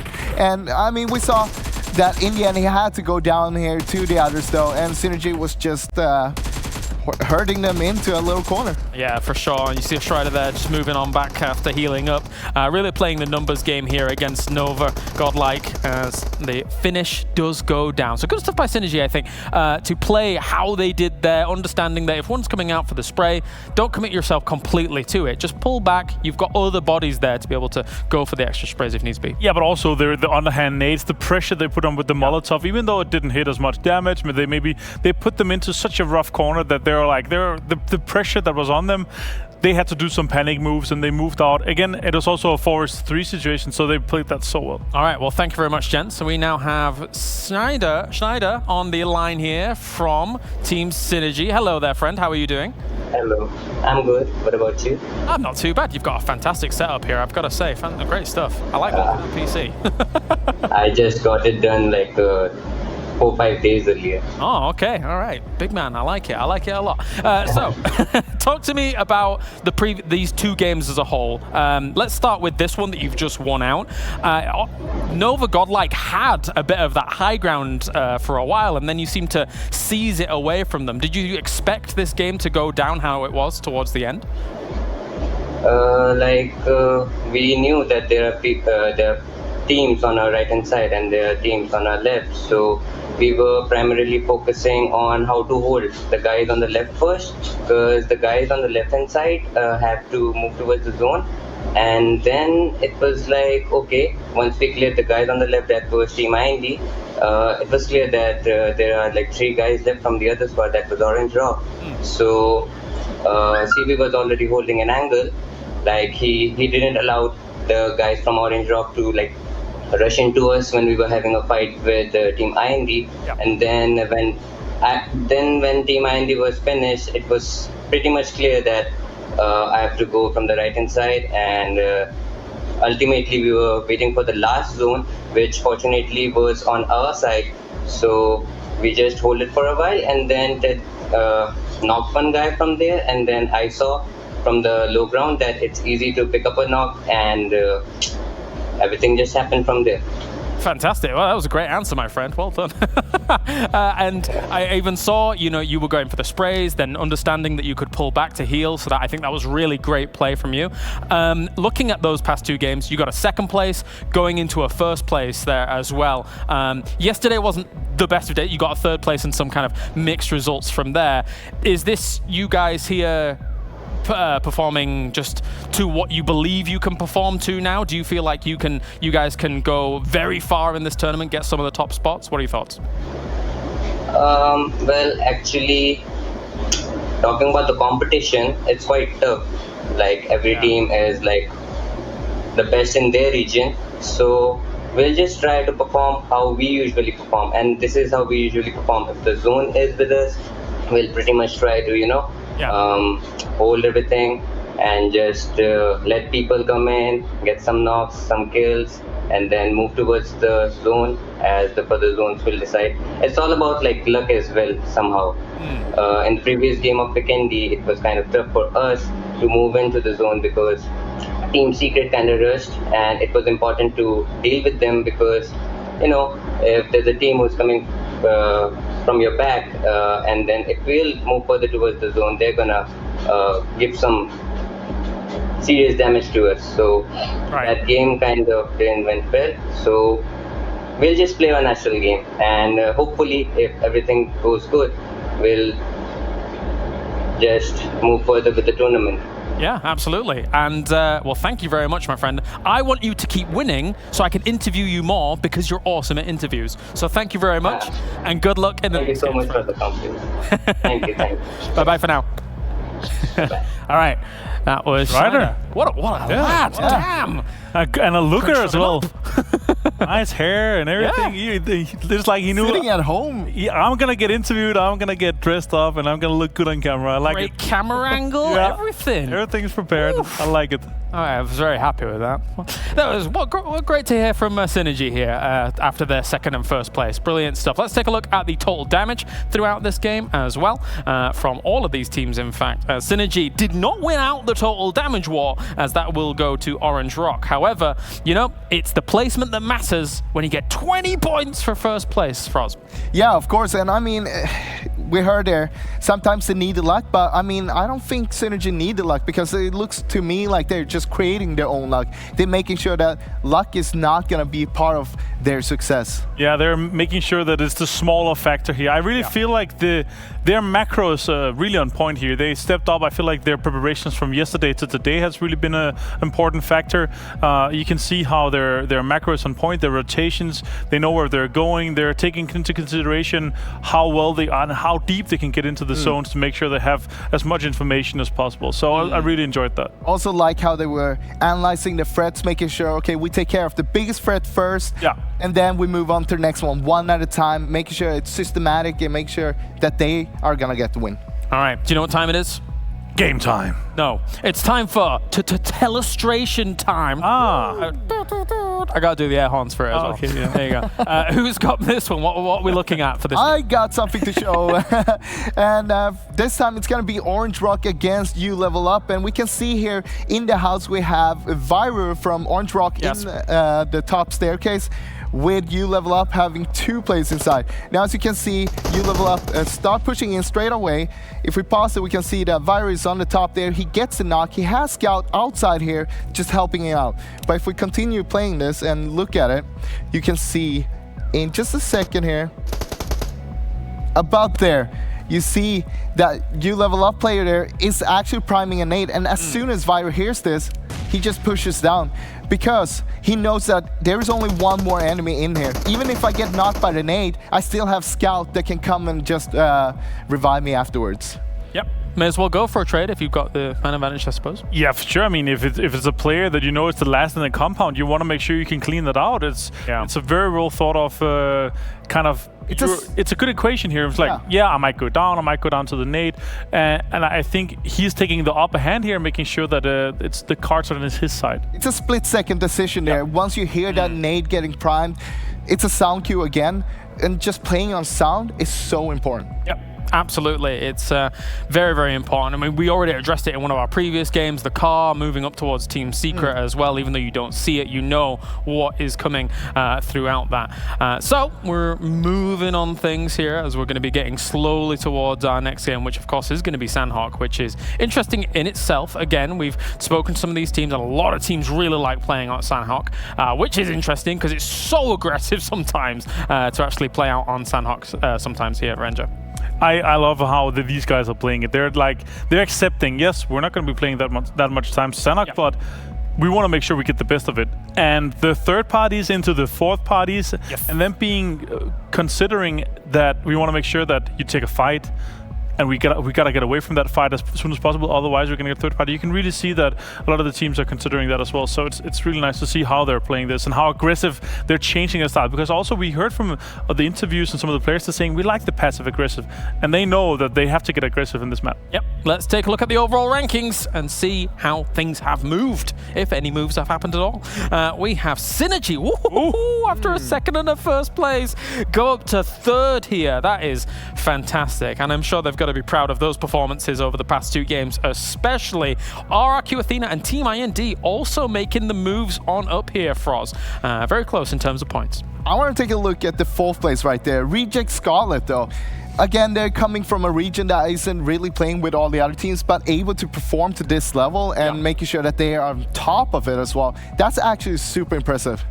Box Gaming and King of Gamers, King of Gamers and Team Secret even, I should say, have moved up a little bit there. Not too much in terms of the overall moves. Nova Godlike moves up 1 spot here, despite being quite alive towards the end of that game here, Martin. It's not made huge amounts of difference for them. No, both TSM Entity and Nova Godlike, they're sitting there at the moment. I'm not too afraid of them, and I'm not too afraid of their behalf. I think they're definitely going to step up. It's not the teams that you would expect to beat on there outside the top 16. Sure. Again, we can take some consideration that this could be the teams that are not going into the league finals. I definitely think that they are going to step up. I think they're very much taking away and trying to affect their situation going forward. Maybe, drop spots and stuff. But I'm quite sure once we get into the league play, they're going to step up and they're going to start fragging out. Here's our cross comparison. Ernie going up against Snacks here. 2080 damage coming in from Ernie, which I suppose is when we're going to have flying cars. I was promised we would have flying cars in 2020, and I see no flying cars, apart from maybe some which are a bit gimmicky.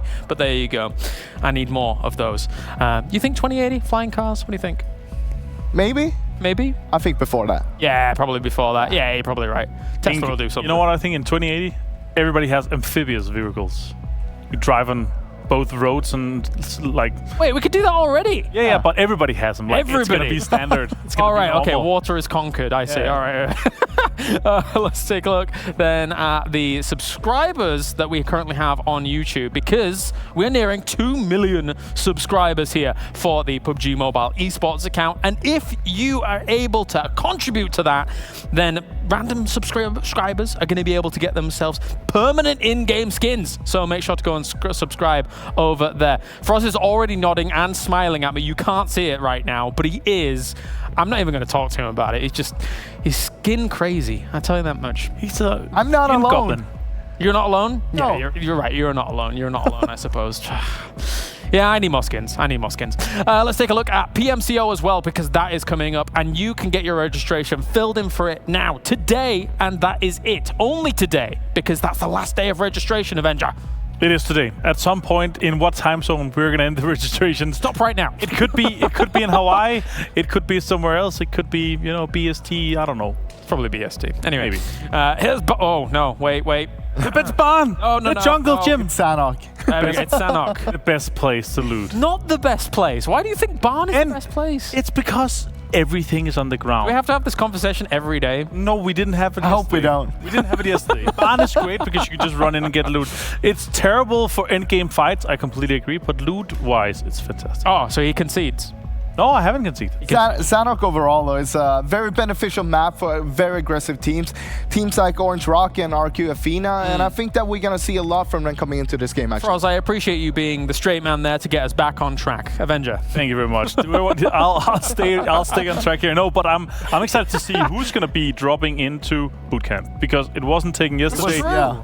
And I am hoping to see someone doing that today. What if we have 2 or 3 teams going there because it was empty yesterday? You know what? I think that's more likely than no teams going there. Surely, if you're a team that drops near boot camp, you're more likely to go towards boot camp. So then you can, if you see other teams dropping, you can divert your attention and go back to where you originally were, right? Yeah. Is that fair? Or? Yeah, 100%. Okay. That's a really semi-reactive drop. I like that. Yeah. I mean, we also saw some teams fighting in Pi9 yesterday, if I'm not correct. totally wrong. Yeah. And the team that lost that could potentially concede and go into boot camp, try to contest that, because if you go Pi9, it's because you like a center drop. Yeah. But we'll see. I'm excited. That would be nice. That would be nice. Where was our circle? It was the Paradise Circle, right? It was. Yes. That was nuts. Orange rock, smashing everybody. I like how I'm serious on the desk, serious, all serious analysis. Painan drop, Paradise drop, that was crazy. Yeah. That's my analysis of the situation. Fantastic. And It was a so good analytical. It was, it was definitely interesting to say the least. All right, we're going to the commentator team. We're going to have Sanhok. We're going to go over to John and Xander. Enjoy. Thank you very much, that desk. That was crazy. That was crazy, not gonna lie. Absolutely. That was insane. But we're ready for Sanhok, and we're ready for a little bit more mayhem, Blank. Yeah, I think we are. I think I'm ready for it. Are you ready for it? Absolutely, I'm ready all the time. Well, I'm every really time. ready for Barn. Barn is like one of my favorite places to go. As Avenger says, all loot's on the floor. You can start swinging around on it. It's just incredible, really. I think you could say that Barn is probably the best place in PUBG Mobile. You know, I would even agree, you know, because James was going to tell me exactly why he disliked Barn at the end of PMPL and North America. He never did, actually. I'll tell you why Barn's the best place. Because if you go there, you never have to put up with James. That's true. But we're going to be heading into Sanhok. Game number 4 of day 2, the final day of the opening weekend. Blank. We're going to cut straight down northeast to southwest here for Sanhok. Everyone going to be able to go wherever they want. It's a small map, and we're ready for the fight. So let's get it in boot camp. Let's see how many teams actually do drop there. I'm very excited for this. We're already seeing teams start to funnel in over that side. T1 potentially going for this drop, but actually they're swinging straight on past. I think we might have boot camp open again. Oh, no chance team. They're taking it. I'm happy for that. I'm happy for it. All right, we'll see if anyone's going to challenge them. Oh, it's T1 and no chance. Oh, hang on a minute. We might even have the double-double. We'll see who's going to be going where. Looks like no chance are a little bit further north of boot camp right now. Yeah, they're going to be dropping in those warehouses. T1 will be occupying the main lobster building, as we call it. Or if you're 7 WG, and you call it the crab because you're wrong. Because you're wrong. Already, there is an immediate knock coming down to Sevi. RRQ will be finishing that one off, so Synergy not going to be too happy, but this is what the analyst desk was talking about. All these unclaimed zones now going to be getting a little bit more hectic as many teams start to actually drop onto and try and take them as their own. I think I wanted to talk about the interview with Strider, actually. I mean, I really did. Yeah. That guy is humble. I mean, if you're rooting for Synergy, you can definitely be proud of it. That's for sure. He's able to articulate it very well as well. I was really impressed. Fantastic stuff. We'll have to maybe get him on the desk one time. But no, well, I think that remains to be seen. RRQ, though, they managed to get one, but they're feeling a lot more pain. Hang on a minute. He's something special for breakfast. RRQ wiped. You can definitely be proud of this lad. He's popping off. Okay, and I think he was using got 3 kills. He was using the shotgun as well as the pump action.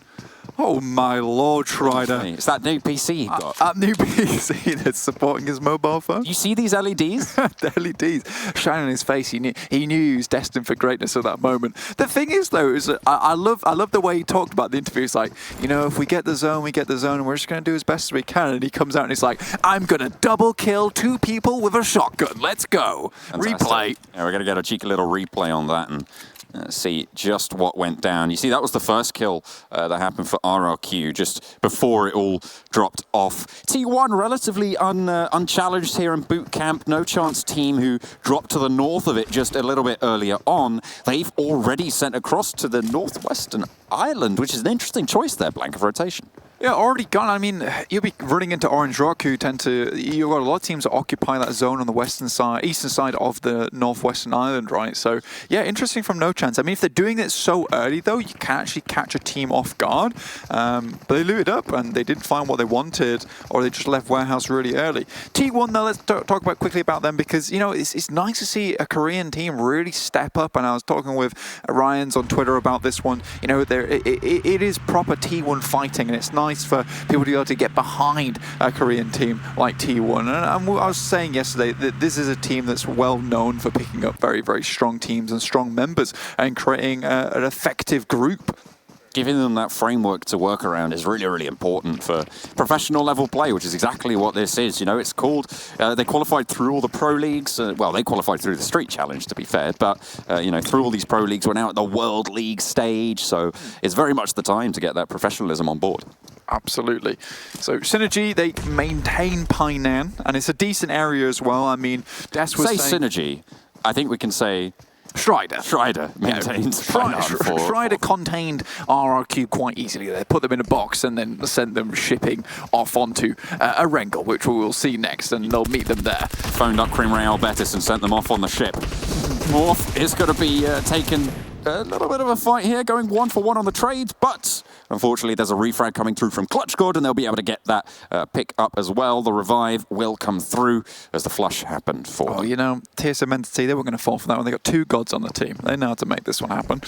But they are very close to a few other teams. Morph might be able to run into this one, but no chance have been moving quite erratically, and now it looks like they might be making their way back across onto the southern island here. Morph looking to try and get some kills in. Box also moving down clockwise here on the north side of the map. But it's Udo as well as King of Gamers and GXR Celts who are all on that side. Rock's just getting a little bit of info towards Bantai currently. This rotation from No Chance team is really weird. Like, they started north of Bantai. Yeah, I'm confused. They swam over and now they're swimming over again, and they're going to come into contact pretty close quarters as well against a Micro Uzi. If they get spotted out in the wrong spot, they might just come across. Oh no! He vaults and he gets shut down immediately. Not really going to be able to find the refrag just yet, but they do have people waiting in the wings. Godless looking to get rezzed here. Jixie holding down these angles, gets the Micro Uzi reloaded, but it's not going to happen. The AKM lands the headshot and it's an easy flush. Yeah, I like that from Heineken. He was like, I could res my teammate, but I could also kill. Yeah, but kills though. And God is like, okay, please. Now that you've had your fun, come back. But yeah, that's a confusing rotation. I don't fully understand it. I don't think Morph did either. They were like, why is this team here? So it's worked out for the better. Zay's here just looking to try and get a little bit of high ground control, whereas you've got Mercy on this side also with an off angle. But just 2 players here. Best thing Morph can hope for is to regroup and then just try and slip by in the jungle. Put on your camo suits and see what you can do. Try and act like Dagon, you know? Absolutely, yeah. You got to get the tank tops out and try and get that camouflage on board. If you can't be seen, you can't be shot. It's true. Well, actually, it's not true. That is not true, you're right. Yeah, if you can't be seen, you can still be shot. As we know from all these teams who love to fire downrange into a smoke towards the end of the game. Team IND, though, another team that made it very far to the end of Miramar. They're on the western side. They're just crossing the bridge. I think most teams are trying to take control of the coastal side of the river by Painan, just in case we do head towards the north. But I think most teams are convinced that it's not going to be the Northwest Island finish. GXR Celts, on the other hand, they're moving from docks all the way down to Bantai, hoping to try and claim a location towards Camp Charlie or Sami, which would be a really good landing point to just throw themselves off into the rest of the game. They'll be protected from the backside, and that's what's mainly important, Sanhok. Limiting the amount of angles that you can be shot from, or limiting the amount of angles that you know there are not teams there. And there's going to be less vehicles being thrown into the mix as well, so you know that it's going to be pretty tricky for you to get rocked up on from the back, from those sidelines, and have those off angles. So you're right, very smart coming through. King of Gamers, they're going to be moving on near Quarry. They have Udo just over the hill. You can see the warp head. The warp head is back. As we called it from the PMWL Americas. So it's a moped of war, and it's quite the weapon of mass destruction. Why would you give up the warp head? Oh, it's too strong. It goes by undetected like the Trojan horse. He can't be trusted with that sort of power, you know. I know. That's fair play. Only some people can. You can't contain it. I know. Like Boros. Okay. TSM Entity, though, now they've found a pretty decent position. They've fired off against a few teams and laid claim to this little area where there is some nice rock formations and trees to hide around. IND they're also looking to claim the western side towards Nakam, which is fair play. There's not a lot of teams down here, but it's a bit of a gamble for both GXR Celts as well as Team IND, and arguably also U Level Up, because if we do get a northeastern shift here, they'll have to fight through so many teams. Unless you have that same just unwavering patience that Synergy had on Miramar, it's going to be difficult to make your way through. Not a lot of real estate being occupied on the south side of the island, Blank, as well. So Synergy, you're right. Sorry, not Synergy. You Level Up. They don't really have to worry about that much from the back. So depending on where the next circle falls, really. Yeah, exactly. I mean, this is what I'm trying to say, is that like if it does head up to the northeast side, then all these teams on the south side, they're going to be feeling a little bit worried. But right now, they can just stay where they are. This is very fair. And a really kind circle to all the teams. I mean, Sanhok, as the boys were saying on the desk, it's very hectic, but these teams tend to love it, which I like to say. Sanhok is probably one of my favorite maps, if not favorite to watch, especially in PUBG Mobile. Some of the teams are just insane when it comes to gun skill, so I love watching the firefights that go down. Yeah, on the northern side, you've got No Chance team who made that weird rotation. And to be fair, probably the idea behind that rotation, I've been having sort of a little mull over what I think might be going on there. And I think that they just didn't want to push down the coastline outside of boot camp. They didn't want to be caught from the other side of the river. So they rotated around through that route because they know not too many people are going to go around. So, you know, they do take a little risk, but it pays off. If it's unexpected, then fair enough. Maybe some people aren't going to figure it out. But now that you've done it, you don't have it in the back pocket anymore. There's No Chance taking some shots from Morph there, and also T1 taking shots over towards Valdus, who've been making their way down from the northern side. T1 looking to hold down this gated compound for the time being, which is a really nice position to be in. I think T1 have got, at least from watching the Erangel as well as Vikendi, got a good idea of what constitutes as a very good compound to hold. One of my main issues at the moment is that they're a little bit overconfident in their skill, especially on Erangel in the first. They had the 2-2 split right. I think they could have come together a lot earlier. It could have paid off massively because they could see one another's compound quite from afar. But those rushes come in thick and fast from some of these teams. Can be pretty tricky, but you know, T1 they have the backing of Avenger, obviously the boot camp team. He wanted to see it, and we are going to have that come through. We'll see what they're able to do with all that glorious loot they were able to get from the boot camp. Back to Team IND here. Nice hilly position for themselves, just to maintain a little bit of knowledge around the map. That's TSM Entity once again. Morph is stepping into their territory, and Jonathan will be having none of it. He says no. Denied entry. You are going to be sent back to the Shadow Realm. Back to the shadows. You shall not pass. Wow, are you mixing Yu-Gi-Oh as well as Lord of the Rings? Sometimes you just got to have these hybrid references, you know. That's true. Well, you can do that as a human. I believe in you. If only I were human. If only. You're actually just a robot designed to cast PUBG Mobile by the PUBG Mobile team. Absolutely. I was developed especially just for this play. Oh dear. And that's when I find out next week that I am also in fact a robot. Oh, that would be an arc, wouldn't it? That would be a story arc and a half. Yeah, I'd be like, whoa, what? I didn't grow up in Leeds. What? Goodness me, the meta is strong coming through from the commentary team. But we're going to be getting back on board with No Chance team, who lost a little bit of pressure from earlier. They are still 4 players strong, and they crossed back over to the eastern island, the main block, and they are now just to the south of their compounds, moving ever closer to Pine Nut.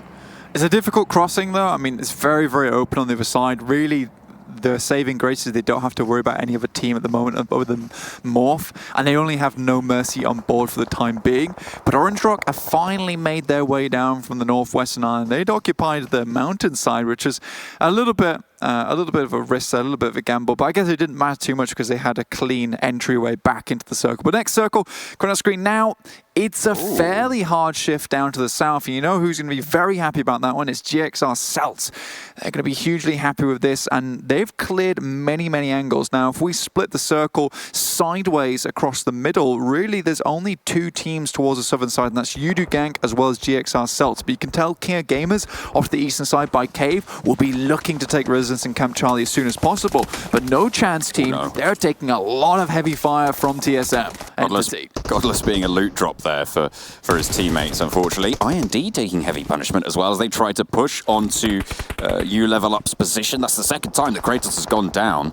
First for the squad, he's their scout, he's their forwards push player, but he's going to feel the pain for it. And again, they're down to 3 for Team IND, but we're seeing what they can do in this situation.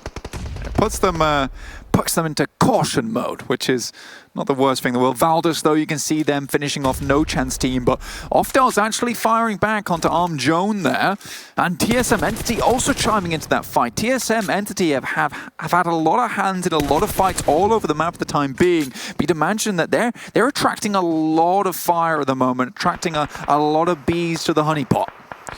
No Chance team were outthinking themselves a little bit there with all those rotations and ended up going down there. 14th place. TSM Entity taking some punishment as well. They try and push through. They are very, very close to Team IND here, just out to the northwest.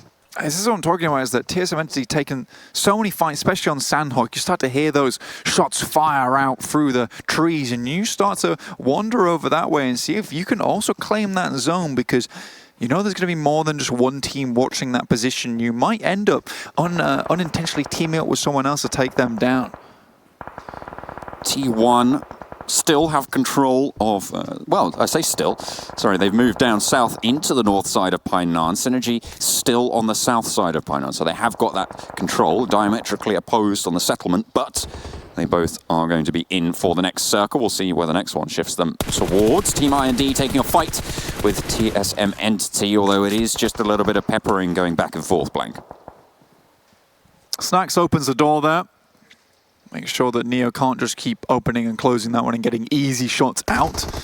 TSM Entity, this is what I'm saying, Orange Rock are starting to sniff their way out of where TSM Entity is playing. IND have their eyes on. U-Level Up are also in this position, and Morph No Mercy's creeping up behind them. Valdus also coming in from the northwest, so down TSM Entity are getting more and more boxed in as the minutes progress. Not the easiest of spots, not the nicest situation to be in.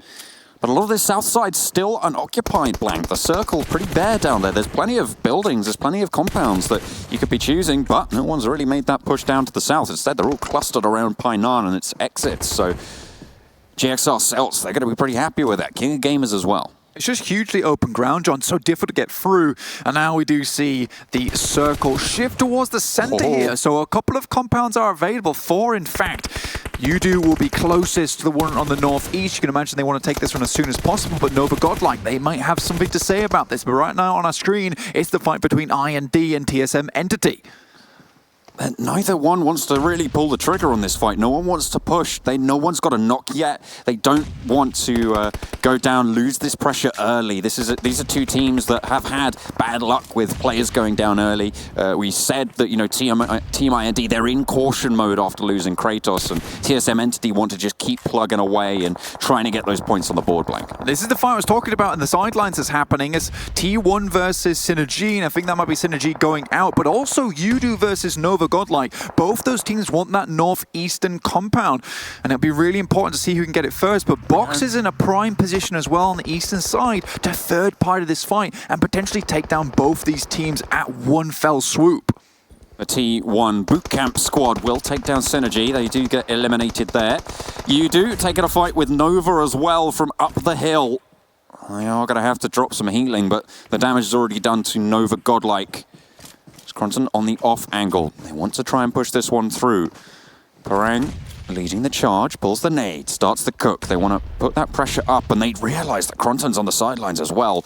That's going to give them a little bit more info again. A lot of damage found. They're just tickling for now, but Crunton feels the burn. Drax does get traded off. That's Box with a side swipe coming in on the back lines. This is what I was talking about. This is the big third party from Box. The fight that Udu as Nova Godlike have kind of got themselves into is more glue than anything, sticking both these teams together, and not in the good way. And that's going to force them to take the forward fight and put that pressure on towards Nova Godlike, and, well, they're going to crumble underneath it. That's going to be them eliminated. Udu stands strong, but Parang is down. They're down to 2 standing. This is unfortunate. I think Udu just did not take this fight fast enough. And now Box are going to be able to come in here, and I don't think you do even have enough players to hold down this northeastern compound. TSM Entity taking shots backwards and forwards between Team I&D, but it's Slayer to come up against T1 and out in the open, and that's him taking them down. Oh dear, the Grows are at close range. T1 eliminated. Slayer able to get it done. Snacks, oh, he just gets that first aid off in time. Looks like they're going to be looting, going to get a little bit more healing done. Morph get eliminated in the meantime, and all of a sudden that northwestern flank gets pretty cleared, Blank. Orange Rock as well as TSM Entity, they work together to take down Valdez, but wow, we're going to get a shift on the screen very shortly for you guys. Will hit towards Yudu Gang's building. I believe they got 3 players remaining, but is it enough to kind of battle off the onslaught which will be coming their way very shortly? King of Gamers, they've had a very, very chilled out game towards the southeastern side of the circle. We saw them come across from Docks, but they're going to start to make their way into the circle, and really the only team they have to worry about is Box Gaming on the north side. TSM Entity, they continue to fight with other teams. It's you level up now. Jonathan goes down first. The other 2 players low. Yeah, Clutch God is going to fall as well. Just Zed God left, and you level up, wipe them clean off the board. 7 teams remain now, Blank, but there's a squad that I'm looking at. It's Orange Rock. They're the aggressive team of today. They've been really stepping it up and making waves, pushing and pushing up that leaderboard. Looking to try and dethrone Bigatron Red Aliens for now. We'll see what they're able to do from the far side of this zone. It is crazy. It's like watching the Orange Rock of old from Full Split last year in the group stages, where they were just miles above everyone else, and it's nice to see them starting to come back onto form. But it's Marvy going down first, Ultra moving up from Celts, potentially trying to get something done here against Orange Rock. Marvy's pretty much given up here. He's just getting info. Ultron on the deck will go for the spray downs. They're looking for the flushes. Scout leading out first. They have to move here, Blank. It's zone 5. The blue hurts at this stage. Celts throwing out a Molotovs, preventing any push from coming through. Viru solo will have to get that first aid through. Does, but right now it's just about gatekeeping Celts, but the blue is so far away from all these teams. It's going to be difficult to get even any way in, but Viru finds one to begin with. Oh, he's going to get knocked in response, so they trade it 1 for 1, but this is stopping both teams really from leaving for the zone. It's going to be really difficult for them both to try and move in. I&D, they're taking heavy punishment. GXR Celts eliminated, and out in the zone is Scout. He's going to go down as well. 3 teams now remain as everyone busts themselves to the blue. You do hold it down central. And Box Gaming, they've been relatively quiet, but in a very, very smart way, they've taken out knocks here and there to kind of cripple the other teams around the map and bring them down. And Box Gaming even took out King of Gamers. You level up, have a few players still left remaining, but look at the resources on board. Level 1 helmet, level 1 vest. You just don't think they have enough to make this one happen, but Yudu Gang have been extremely lucky with these circles. This northeastern compound was one they desperately wanted, and it's come in handy. But can Box Gamers with the 4 players, the advantage, take them out? Already, Break has taken a shot onto You level up. I want to simplify this circle, Blank. They're trying to move the players from You level up away, and they'll do just that. They are eliminated, and now it's the one squad versus the other. 4 players for Box Gaming against 3 from Yudu Gang. The issue here for Yudu Gang is, although this compound is nice, there's no real ring around it, and it's 3 players holding 3 separate compounds. So if one of these players gets knocked early on, Box know that they can immediately try and push the 4 onto one of the other compounds, knowing that someone cannot get out. So Fredo here taking a really aggressive angle might not be the best thing. If Yudu can try and find a pick, he'll be big, but look at that. Circle moves away from Yudu. Now it's just a matter of time. Do Box want to wait this one out, or do they want to go aggressive and maybe a little bit more risky? The next circle's going to push them out, you're right. It's going to be pretty tricky. We'll see if Box can control the exterior here, because now that this has come in, they don't need to push. They do not need to dismount them, because they know that Yudu are going to have to leave eventually. Ideally, they get 1 knock here. Fredo is locked down massively. Be the first one to move, and you see the open ground behind him. He's going to have to drop down the smokes, make the mad dash across. Hopefully, Parang as well as Jumper can potentially support his run out. They're biding their time now. You can see they're just medding up, getting those stims on board before they make their crossing. They know that Yudu are going to be looking their way. Okay, they're being consumed by the blue. This is a bold decision. And they're waiting for the run out from Yudu. They want to take the fight. Okay, Box Gaming. They've made their decision. They've made their bed. Will they be able to lie in it? Unfortunately, Lewis is going to go down early on. I have no idea what the strategy was in mind here for Box. They are really giving us a run for our money when it comes to going for these decisions. What is going on? Break is out, still in the zone, has control of the hillside. The last remaining player now for Box as they really let themselves sleep there. You do send out some nades. Break will be dismounted there. Bang! And the nade comes through. Box themselves in. You do gank, shake the chicken dinner. Look, I can understand the thought process there. It's a case of, look, Fredo has to leave that building and make the run across. If we all just wait behind this rock, potentially we can shoot him down. They miss all the shots. 3 players all miss all the shots on that one player. The smoke wasn't even that good from Yudu. It was kind of a desperation deal. And then they kind of sealed their fate out in the blue. I did not understand it whatsoever. And Break's like, guys, please come over this way. Blue zone, never heard of it. We're going to be heading over to the analyst desk to tell us just what happened at the end of that one.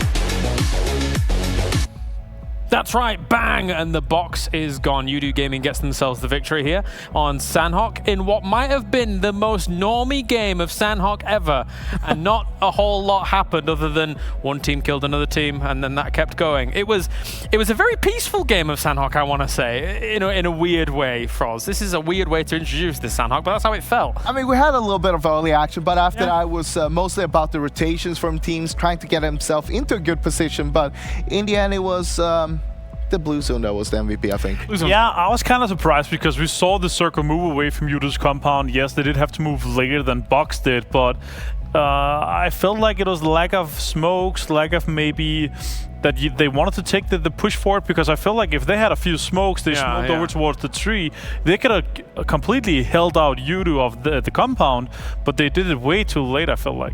I think it was, they were waiting for Break to try to catch someone from Udo off guard and get that first initial knock, and from that they were going to start moving in.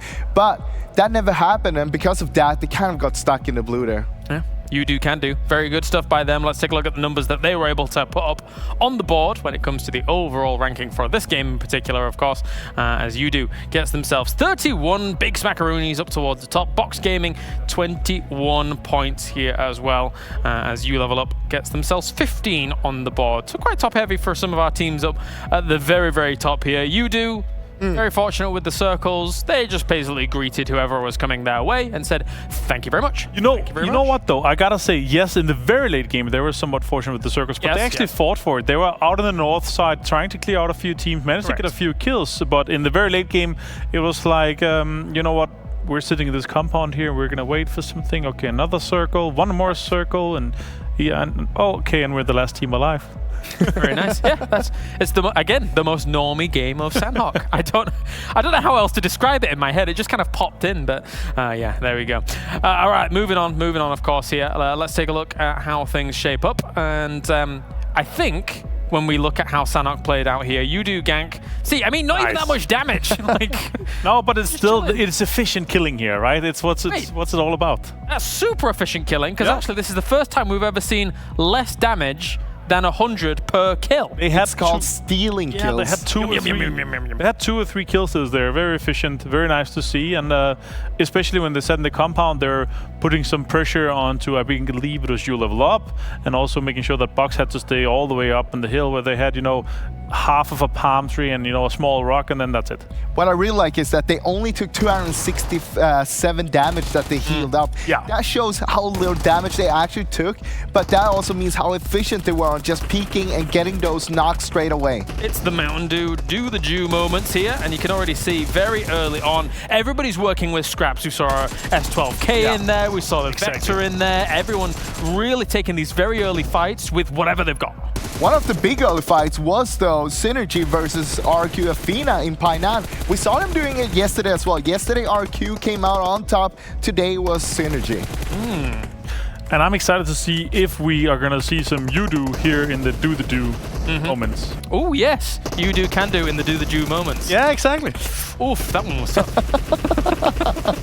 The Grozer, though. Damn, IND actually making things happen with the Grozer. I like that. This was nice from Winter, actually. Basically taking care of TSM entity all by himself. And honestly, I feel like TSM Entity, they did not prioritize moving before the circle. We also saw a few of the teams as well dying to the blue because then it did not prioritize positioning rather than trying to get the kills. Yes, they may have accepted that they are already dead and they're going to try to get as many points as they can from that, because once that circle 5 and 6 closes, you're dead. I mean, we saw a lot of teams actually fighting out in blue. Orange Rock versus Galaxy, Razor, Celts, and so on. And all of them, basically, they knew, okay, we can't really get into the circle. We don't have anything to play in there. Let's take this fight, grab as many kills as possible, maybe even another placement point, and from there, we'll just do whatever happens. Do whatever happens. Let's see who did whatever happens when it comes to the overall damage for this lobby and see how that looks. As we have, TSM Entity, calm down, fellas. 1,367 damage coming in from them. Middling in terms of placement, but 7 kills is very, very respectable here, Erangel. It's very good to see from them. Obviously, yes, they did end up in the lower amount of points in terms of placement, but getting those kills, we're getting started here. I feel like they're warming on a little bit, and then they're going to have an off day tomorrow, and then they're going to be ready for Monday. Just going back to what you said about normie game, as you can see here, like the stats between all the teams are pretty even here. Yeah. So that means everybody fought one fight here, one fight there. Okay, done. That was basically the game. Yeah, it can be symptomatic, I suppose, of the circle closing in, where a lot of people are playing Edge, I guess, and then because of that Avenger, you do see a lot of people taking blue take damage, and towards the later stages of it, people just can't move, so people are trying to like maybe heal through it all and just hoping for the placement. Yeah, and that's respectable as well, because the placement starts getting very, like they ramp up super fast, especially once we get into the top 8, so I think that's completely fair. But I feel like there are some situations where you could have prioritized getting into a bit of position. There are some of these high ground ridges that were kind of not occupied, that there was kind of easy to get into those positions where you prioritize taking a fight rather than, you know, say, guys, let's disengage from this fight, let's get into the circle and then start fighting that fight again from another location. And that's super important as well, to kind of weigh that. Do we take the fight now and try to get as many points from it? Or do we try to heal and make sure we can get as many points from placements by being the last team alive? Or do we try to get into the zone and try to get even further ahead than the other guys? And I feel like that could have happened a few times. All right, here's the overall ranking so far. Let's see if anybody's been able to catch up to Biggitron. Oh, it's close. It's getting close now. 8 points. Is doing so. 98 points. You do Gank as well, 92 points. Biggitron, Red Aliens is within reach here for us. Yeah, within reach, but I mean, we still have one more game to go. And I feel like they're still going to be in the top actually after that one. They have had a really rough day, guys. They started on 89 points. Not been the easiest at all. No, and I feel like they're being immortalized a little bit here, as some of the guys were talking about yesterday. I kind of didn't expect this. After the showing we had yesterday with a first and a second to begin with, I was like, guys, this is done. Well, like, we don't even have to play the finals. Just give them the trophy. We're done. After 2 days of seeding. No, 3 games. Not 3 games, you know. But like, they're showing that much already. I was like, wow, these guys are prepared to an extreme. I mean, I guess they're one of the teams who's saving themselves a little bit for the league itself instead. Maybe. Well, she'll see. I mean, they definitely didn't save themselves from yesterday. We'll just kill everything. Okay. Of course, we will be back in a few moments' time. But before we actually do that, we're going to go to a short break here. And in that break, we're going to hear from Orange Rock, currently doing very well here in the PMWL East.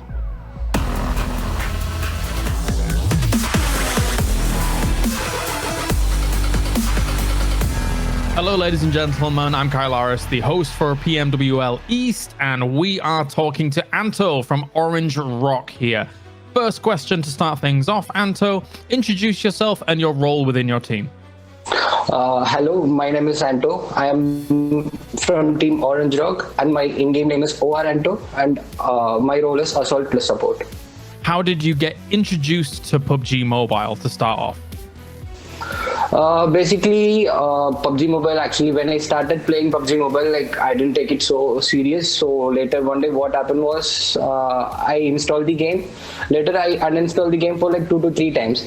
So later I got interested and I started playing. So later, around like 1 year before PMCO started up, so I started registering with random squads.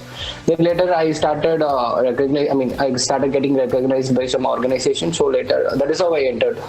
What is your favorite memory related to the game? Favorite memory, like recently during our league stages of PMPL, we won the league stages. So that is the most favorite for me till now. Which map is your favorite when it comes to competitive play, and why? Erangel, basically, like compared to other maps, I have more knowledge about Erangel, and mostly I keep playing Erangel and Sanhok mostly. So basically, I go with Erangel. Which team would you consider as your biggest rival throughout the PMWL? Like everyone has fought until here, and I don't think like this or the team. Like I don't put themselves down. So for me, it is like every teams have equal quality. So let's see who may the best win. What is your preferred drop zone location and why? Any map for me, it's Dojo crates. And what is your preferred weapon loadout? For me, it's AKM suppressed with M416. Thank you very much, Anto. That concludes our regular interview here, and best of luck in the PMWL. Thank you so much. Thank you for having me. Just splendid stuff. What a great interview. What a great guy. No, Anto. Yesterday as well. And that's it. You can't do it anymore. Damn it. Anto, though, really cool to actually talk to him. A very happy guy, a very cheerful guy, and it's cool to see them do so well in these 2 days after getting a chat with him. But also after winning the PMPL South Asia, they did so with being the only team with more than 200 points in every week. So very impressive. Seems like a super good guy. I was happy to hear though he did uninstall the game a few times. So he's as us. He's also mortal. He has also rage quit a few times, but he's getting back to it and getting back into it. And also proving that they're one of the best coming out of the region, of course. Yeah, let's take a look at their team, Orange Rock, going up against another team that's doing pretty well for themselves here. And when we look at the head-to-head comparison between Orange Rock and Udo, it is almost 8,000 damage, Orange Rock. Oof. That is a lot. That is a lot. That's actually kind of impressive for Udo as well, to have more damage received than damage done. Obviously talks to them being in a lot of fights and surviving a lot of fights. 40 kills. Every team has been stuck between an Orange Rock and a hard place. Jesus. Yes. Well, I'll let that hang a little bit. Yes. He laughed. Yeah, I smiled as well. I thought it was great. That's just not audible. Yeah, John liked it as well. We're giving him a thumbs up. Yeah, good job, guys. Yeah. I'm here all week. Now I'm gone. Let's take a look at the schedule here. We've got one more game coming at you for today, and it will be Erangel. We've had a variety of winners today, and it's been a tantalizing treat. We've had No Chance Team, we've had Reject Scarlet, we've had Synergy, and Udo Gank has been able to round out these victories. For us, it's one more Erangel. And we get to see the Rozhok fight, maybe. Yes, that's what I'm looking forward most to. Aldous versus T1 in Rozhok. Who's going to take... I mean, we had 2 fights so far there, and they won 1 fight each. Yeah. So this might be the decider. This is the last chance before the league actually starts that they can do this. It's like 3 rounds of boxing, and you've already predetermined who won each round. That's right. In terms of score. And now we're going into the background. It's going to be a knockout fight because this is the last time I feel like they're going to fight for it. Whoever wins this time, I feel like it would be weird going into the regular league play and say, let's continue fight for it, because you're potentially throwing away so many games. Unless they could be very lucky, where you're seeing that they're playing one game Erangel and they're swapping around in terms of groups and stuff, but we'll see with the seeding. A knockout for sure, and maybe we'll have a knockout as well in the PMCO, because a lot of teams are going to get knocked out over there, but you could be one that ascends to the top, and today is your last chance to be able to register for us. Get that done. A few hours left. I mean, who knows what happens? You heard that from Anto earlier. Didn't take it too serious in the start, but suddenly he's a pro player and playing here in the World League. That could be you. I mean, suddenly he's literally one of the best in the world. Yeah. So, there is always a road, there's always a path, and an important life lesson: success almost never comes off the back of not having failed before. Everybody is always going to fail from time to time, but what matters is that you get back on that horse and you keep going and you become one of the best in the world.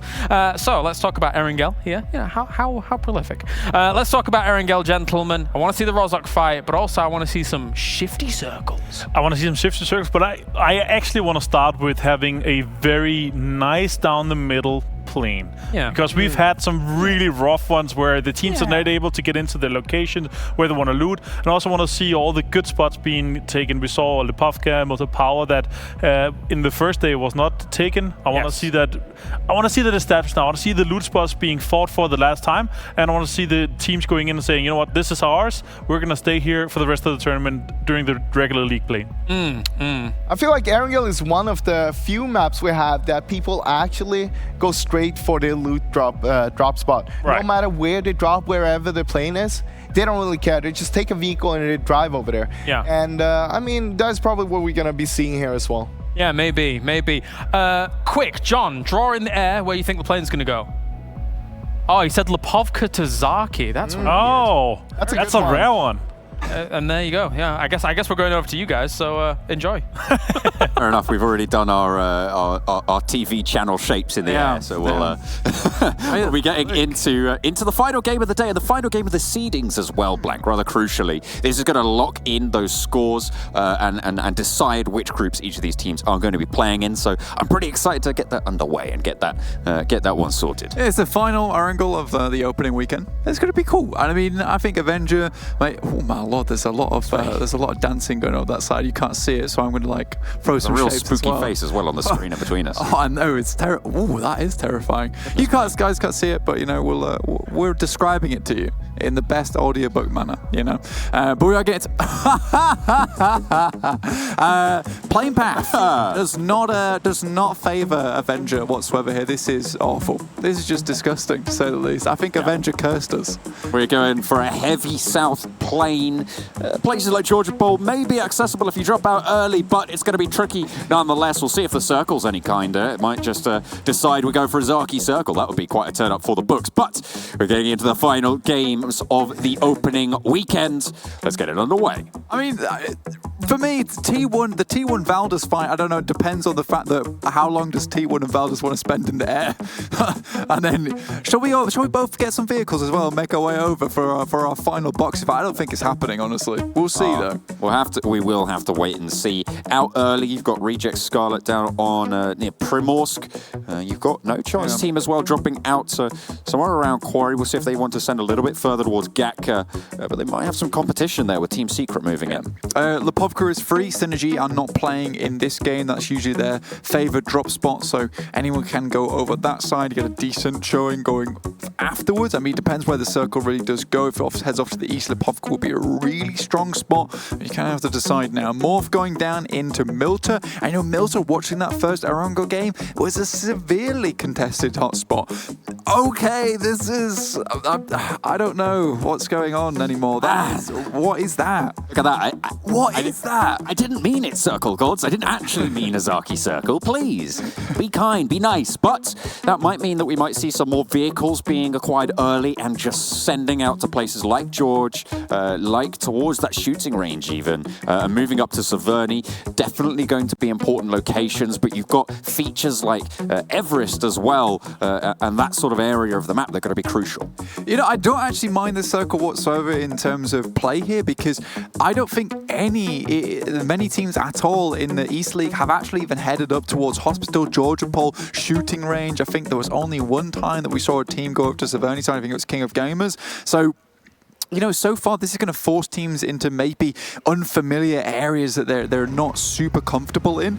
TSM Entity, they're going to take Yasnaya early. Nice position to just send themselves forward, springing over towards Severny, or even trying to find a little bit of scouting grounds from Stalba. But yeah, most teams are going to have to get a shifty on. BTR back in the game, looking to make something happen. This team has pretty ridiculously good rotations. It's what they're mainly known for. But they're heading farm, split loot to begin with, so trash loot is not going to be great for them. I wonder how quickly we'll see them move up. It's true, you know, the trash loot, it didn't go well for them in the first Erangel of the day, but to be fair, this time around, they're not as crunched. All the teams to the north of them are just going to be sending away straight away. You've seen both T1 and Valdez the Murder. They are actually going to Rozhok. Okay. They're not giving it up, you know. They've got the boxing gloves on. It's time to go. And T1 are already going for the uppercut, sending Valdez away with themselves. But T1 over the side, you know, there might even be another fight coming their way. Ding, ding. They're getting their bell rung right now. Valdis the Murder get away from the fight, luckily for them, but I don't think T1 want to let sleeping dogs lie here. They are going to try and push on forwards and actually take control of the eastern side of Rozhok. Almost. Goodness me. It's absolutely crazy here. A lot of the things that we said we didn't want to happen, happened. A lot of the things we said we did want to happen have also happened. You know, it seems like... Yeah.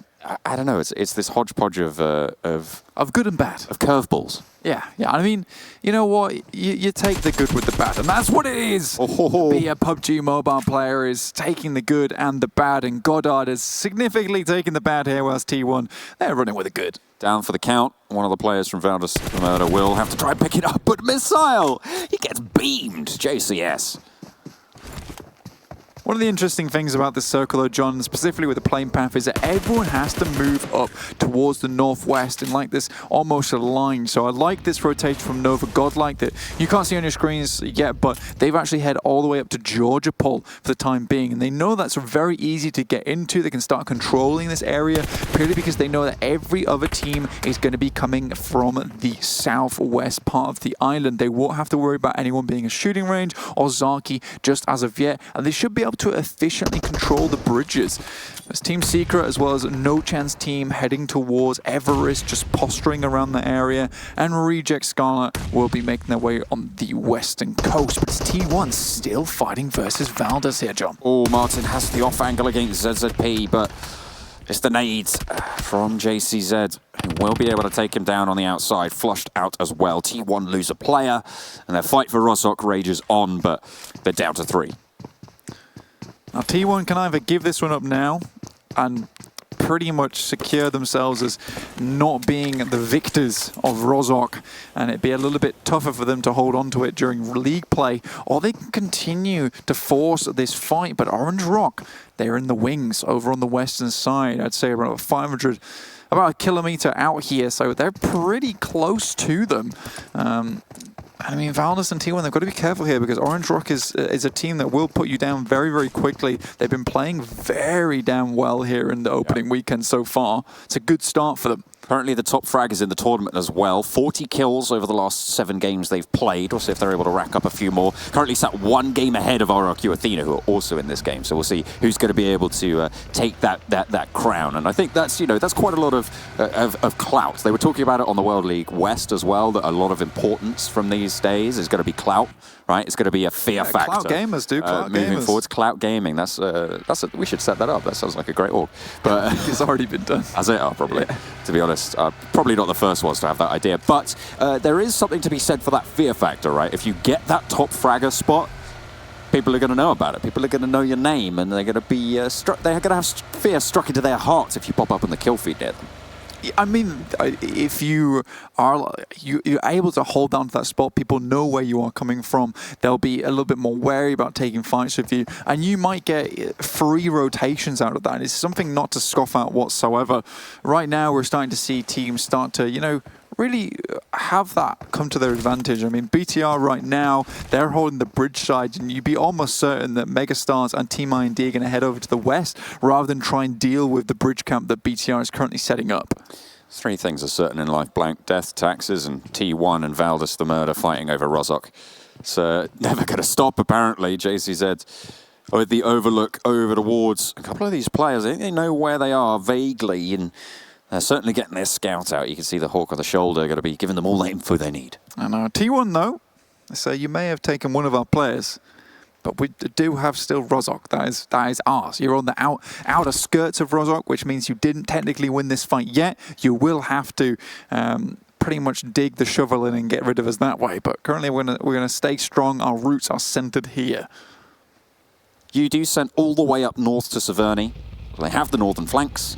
Down all the way in the south, still on the Sanhok military base, you've got Team IND, and you've got Megastars as well, who are going to be near Novo, just out to the west of it. Biggitron now starting to mount up and make their move away from farm.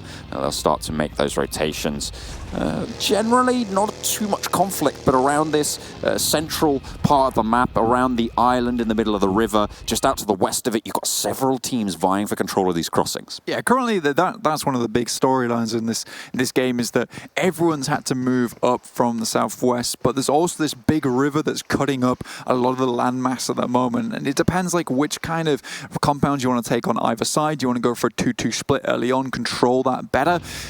But it's difficult to know where exactly everyone is. This is that beautiful shot from T1 Missile, but then there's also an insane shot straight back from JCZ. Yeah. So, you know, I'd say Valdez and T1 very evenly matched here in Rostock. And like you say, John, the fight continues. They won't let it go, will they? They're just going to hold on to this one. Youngjin goes to the heel. JCZ not quite able to get the knock from up the hill, but they have left him very split blank, and that could be a risk. Next circle. Hits the screen for you guys. It will be directly centered, so we still have a river in the middle as well as that small little island. I mean, this is difficult though, because now there's a lot of options that you can have for yourselves. You can have the little compounds towards the southern side of the island with the gas stations that have decent compounds around them.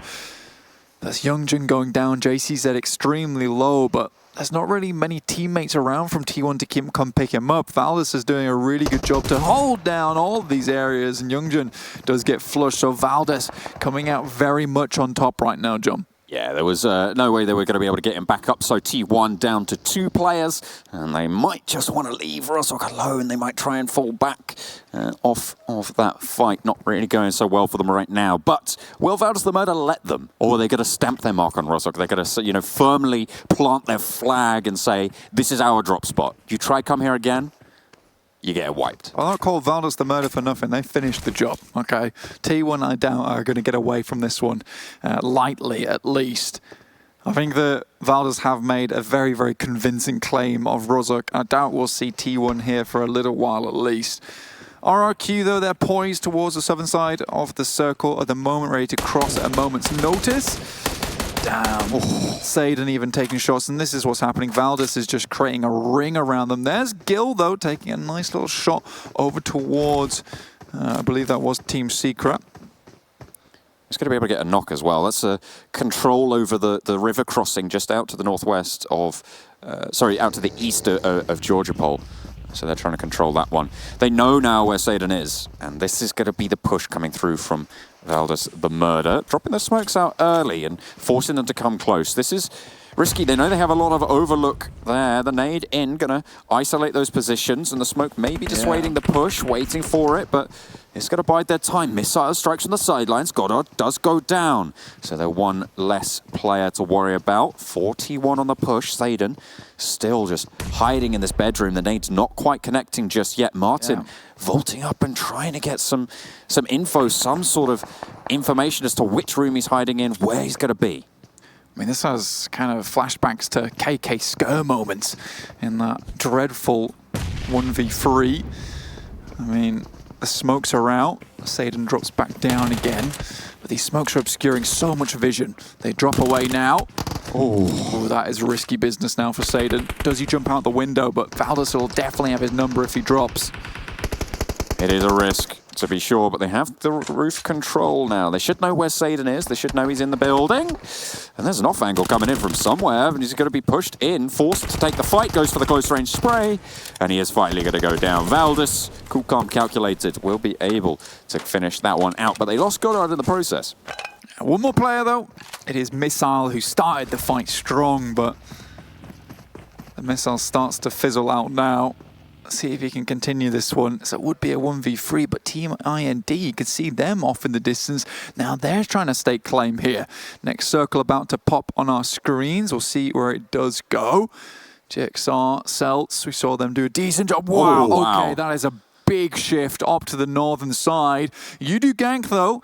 They seem to lasso the circle and pull it towards them over the last 2 games. Yeah, they've been eating their magnets for breakfast. They've managed to get that one on board. Missile now in the closing moments, I imagine, of his game, barring spectacular turn-ups. Will be able to go for one. Nope, not even that. And it's less Predator missile right now and more foot pump rocket. Yeah, and it drops the floor quite quickly as well.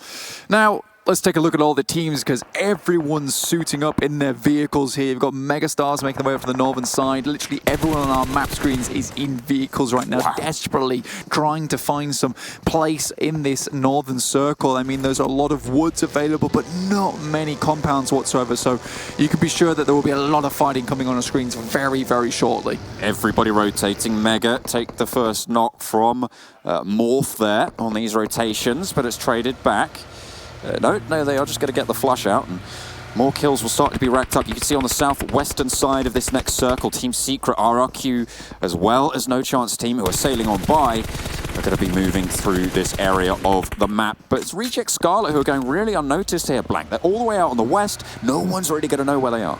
No, they've kind of leapfrogged up from the yellows on the western side now, making their way to all the way on the northern side of the map. I really do like this. They know that there shouldn't be many teams who have taken up residence towards Severny. Everyone dropped towards the south side of the map in the first place. So they can take control of like the valley area towards the top side, maybe a couple of these smaller compounds. They'll be pretty happy with themselves. Everyone else, on the other hand, is just looking for a little ditch, maybe a rock to hide behind. You can see Nova Godlike as well as Orange Rock. They're currently in the woods area trying to hold it out there. Marvy gets knocked as well, playing up close. As Nova Godlike are taking fights on several fronts and actually will end up eliminating No Chance Team. They go down in 14th Blank, and TSM Entity, they're starting to chime in as well. A lot of fights. This is a chaotic rotation set. Massively. Everyone's just had to try and find somewhere to go, somewhere to find residence and a little bit of area they can find a bit of resilience for themselves going forward. Yudu Gank, though, they had to pick the litter. They're currently on the northeastern side. Reject Scala, on the other hand, they have pretty much the entirety of the northwest circle to themselves. RQ on top of the loot box. We have BTR on our screens who have kind of leisurely made their way into this circle and navigated their way through all of these teams. I don't think there was even any shots sent towards them. Fair enough. They've managed to sneak on through, make sure they've winded their way through the battlefield. But to be fair, it's found them a lot of success, Blank. They're currently set top of the tables, 7 matches played, an average of 15.1 points per game. They had a little bit of a slip towards the start of the day, being really carried by yesterday's performance, but we'll see if they're able to close out in style. Maybe they'll be able to get that third chicken dinner on the board. Only time will tell. There's plenty of teams going to be vying for this next zone. It's pretty central, but there's a lot of teams on that southeastern side that are going to be crunched together. Yep. This next circle, like you say, fairly central here. It'll keep Orange Rock, Yudu Gank in, but there's like a nice hill line across from the western side of this circle. So a lot of teams will be fighting uphill, especially Yudu Gank if it heads off to the west once again. On our screen, we've got Nova Godlike, though. RQ just directly behind them. They've got quite a nice spot here. They have occupied the plain trench, gouged out of the ground. And they have got quite some decent sight lines to be getting on with. A lot of control on the southwestern side. RRQ may be looking to try and push on forwards and move them away from that position.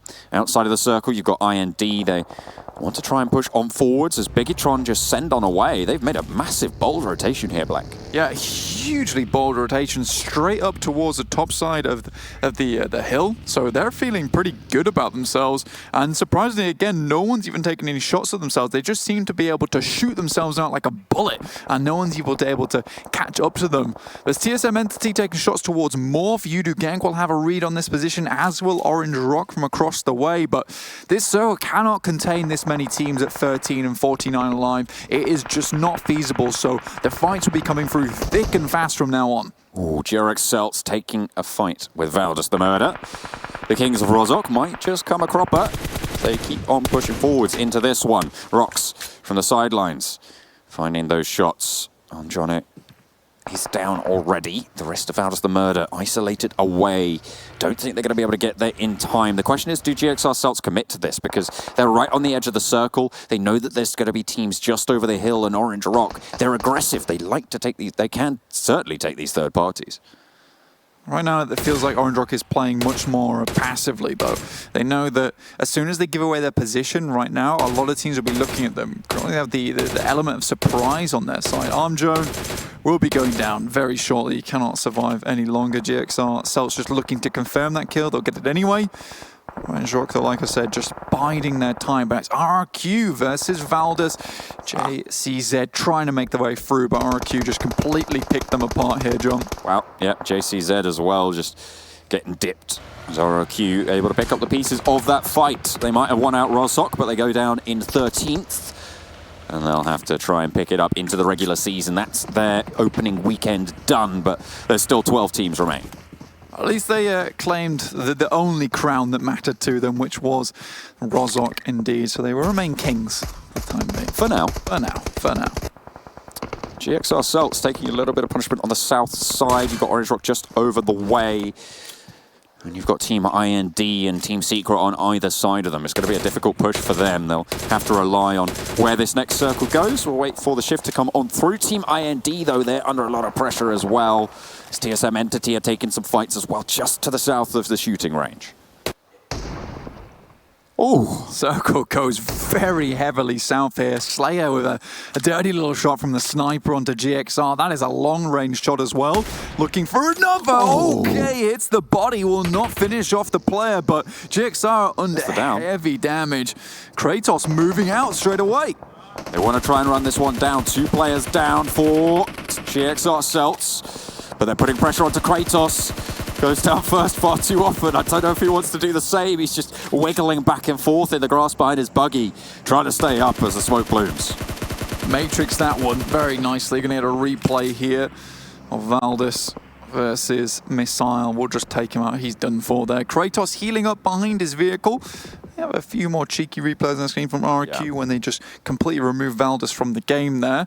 RRQ still continuing to make their push into the circle, hesitant to make their way up to the north side, so they actually have a decent insertion point on the western side of the southern side of the circle. Reject Scarlet will be going for the fight, it seems, with Bigatron. They're sending nades their way, but they don't quite have the same sort of luck. There is the Megastars as well across the way to worry about, as they do want to go aggressive here. Zuxi dropping out those nades. They're moving those vehicles. Do Reject Scarlet want to continue to take this fight when they know that they're going to have to move again? There's Ernie, though, taking shots onto Nova Godlike. I think they might have just removed them from the game. Oh, yeah. Wow, RQ are removing people just instantly. Now, Luxy here with his SKS here, taking shots onto Megastars. Knows that they're going to be a pain for them later on if they allow them to make that rotation.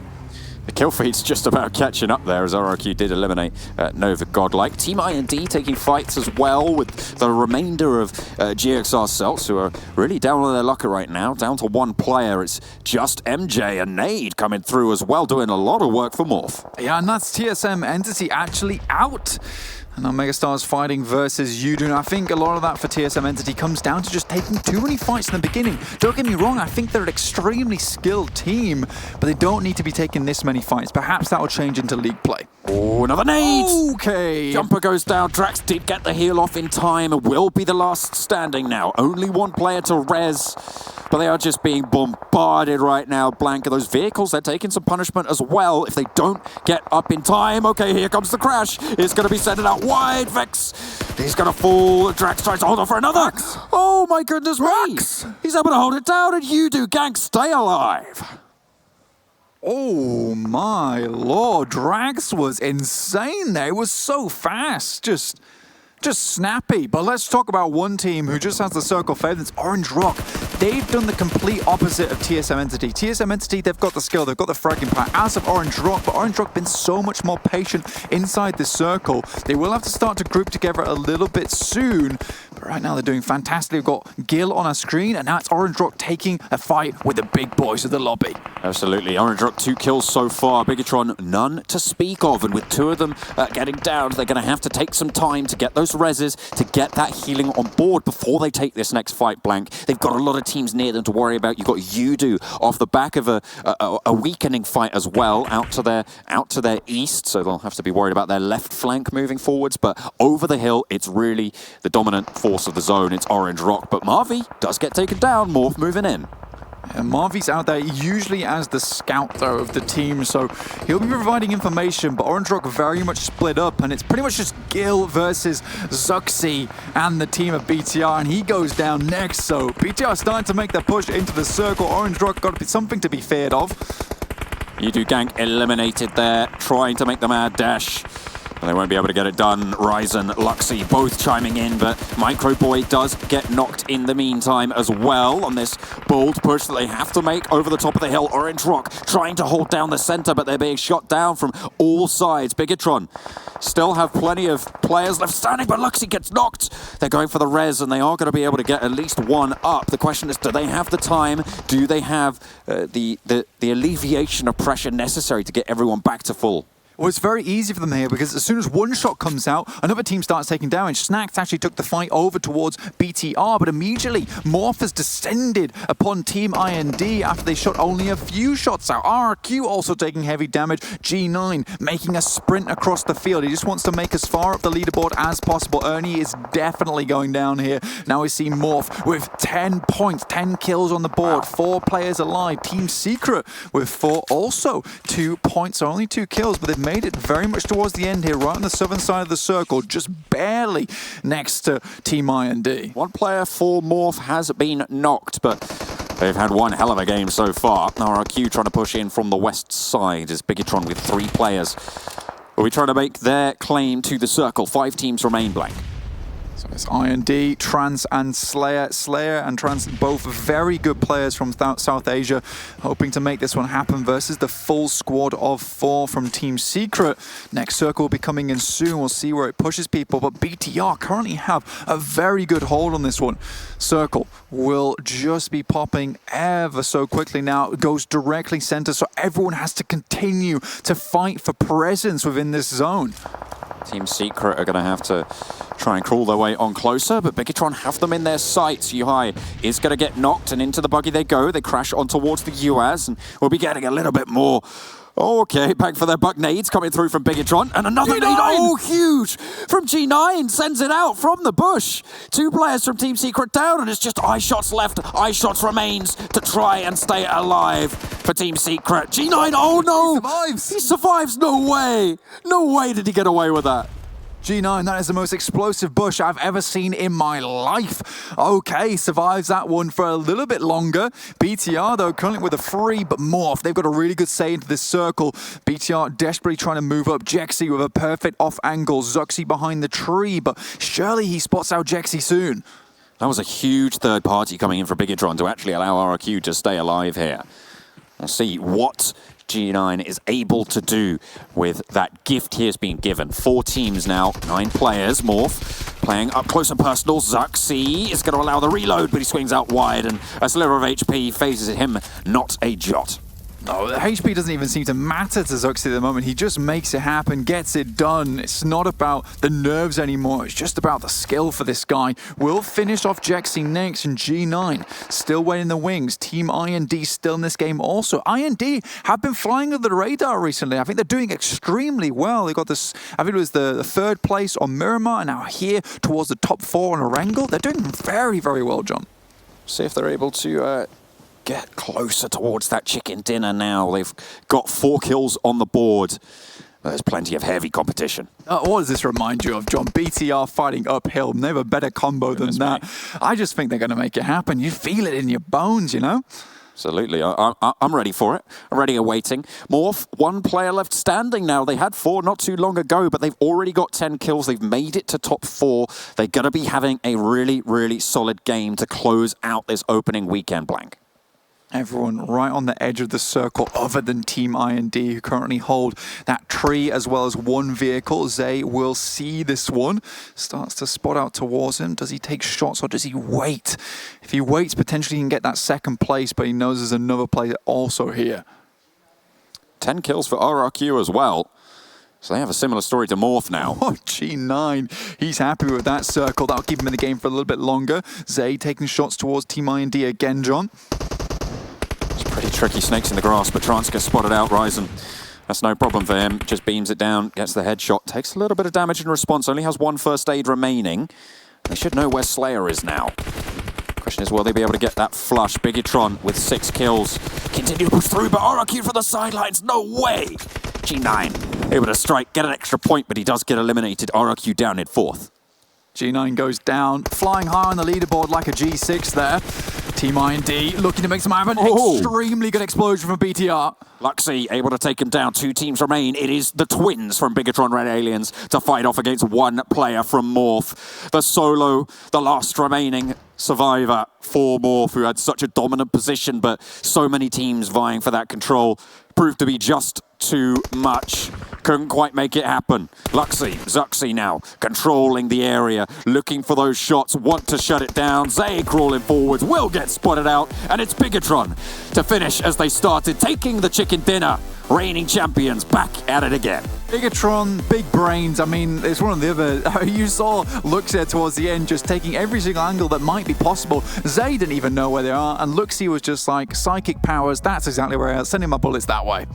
Fantastic stuff. We're going to be going back to the analyst desk to break down what's happened over this first opening weekend.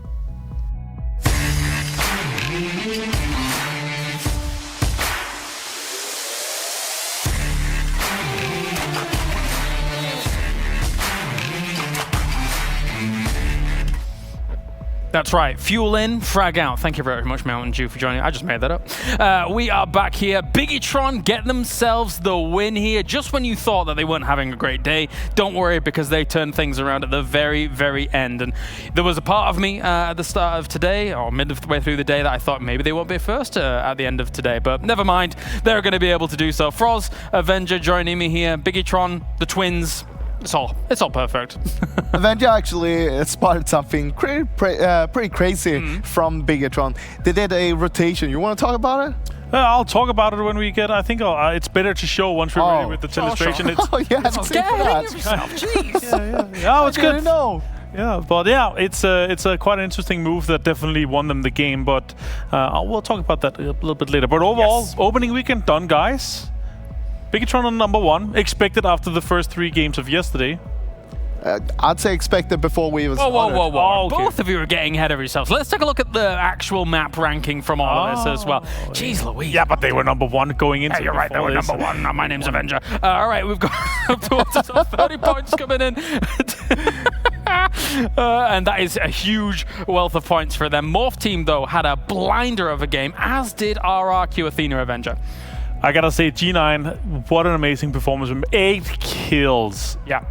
As a solo, being able to get, I think he got 3 or 4 of them as a solo. Yes. Absolutely insane. He also did get a circle there towards the end. I was cheering a little bit for him to get, 10, 11 kills and win the whole thing, but didn't end up that. They did get a lot of points from this, and that's going to end them on a really good spot in the overall placement. He got one of the end circles as well, and I like you, I was hoping for everyone roots for the underdog in those. Always. It could have happened. Well, I was rooting a little bit for Morph, actually. Okay. Yesterday, they only had 9 kills in overall, but today, only the last game here, 10 kills. Yeah. That's really good showing for us before the league actually starts. Yeah, got to agree. Really cool to see kind of the finish of all of this happen throughout these 2 days.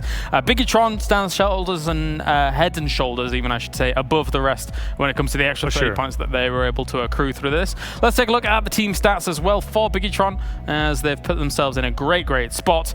And we do have 1,700 damage coming in for them with the 10 kills and the 9 knockouts. So they pretty much kill whatever they start. Pretty much the standard thing we see from Biggitron. They see some people in the way, they just get rid of them, and then they just win the game. Not too bad in the slightest. Not the easiest of circles for all of these teams either. We're going up towards the north here, especially considering the plane paths, Avenger, because they've not been fair to these teams. It's not my fault. I asked for a nice, smooth, straight down the middle, and you guys are like, the cast was like, more evil. It was John's More fault. evil plane paths. Yeah, it was John's fault. You're not wrong. It's true. All right, moving on then. Let's take a look at some more things here from this game and see how things do look. And it will be the toll damage. That is top heavy. That's super even. The most even. Yeah, but it's very top heavy. Yeah. It's 1,700 damage for more than 4 teams. And 1,885 for Morph. Look, obviously, yes, also a lot of healing going on, so you can put out more damage, but Crazy. I mean, we might have 1,700 damage from RQFE now. 1,400 of that came from G9 alone, though. Oh yeah, that's crazy. That might be a record for our 2 days. And out of the 11 kills, he got 8 of them. Damn. That is impressive. That is insane. That's a record for the PMWL East, of course. We'll see if we're going to break into the 2 digits. I hope so. That'll be crazy to see. I'm always kind of ecstatic to see when a solo player gets 10 kills or more. It's very insane. You're not always expecting G9 to step it up and get that many kills. He's seen as one of the best IGLs, but I mean, IGL not a fragger. Yeah, let's take a look at the Mountain Dew Do the Dew moments here as we have to start things off. It's going to be this time-old tradition, Valdus the Murder going up against T1. It never gets boring. No, you're right, it doesn't. I kind of want to see it continue throughout the whole league. So do I. That fight was a little bit... I thought it's going to happen. That fight was a little bit dragged out, though. It lasted for like 3 circles, I think. But in the end, Valdus came on top of that. So I guess they won the Rosok fight for this weekend. 2 wins on that one, and T1 only won it once. Nice nades coming in throughout this game too. We'll eventually, I imagine, see G9's nades to get himself what was effectively a double kill, I suppose, as that was going down in G9. Again, as much as RRQ Athena did not win the game, he has to be the MVP for this game, Avenger. He has to, 100%. Like, I feel like the step up to get this many kills, to clutch it, the nade, the clever, instead of opening with shooting, opening with a nade, then you're not exposing yourself. Super well played overall. It was lovely to see. Also being able to get multiple knocks instead of if you just shoot, you might just only get 1 knock, and then you might get traded out straight away after that. Very, very impressive position. Team IND here, and actually, Luxy just shooting through that, and knowing that he was going to be close to that car and actually prone. It's difficult to move away from a car like that, so just spray it quite easily, get the explosion on it. Nice, easy kill.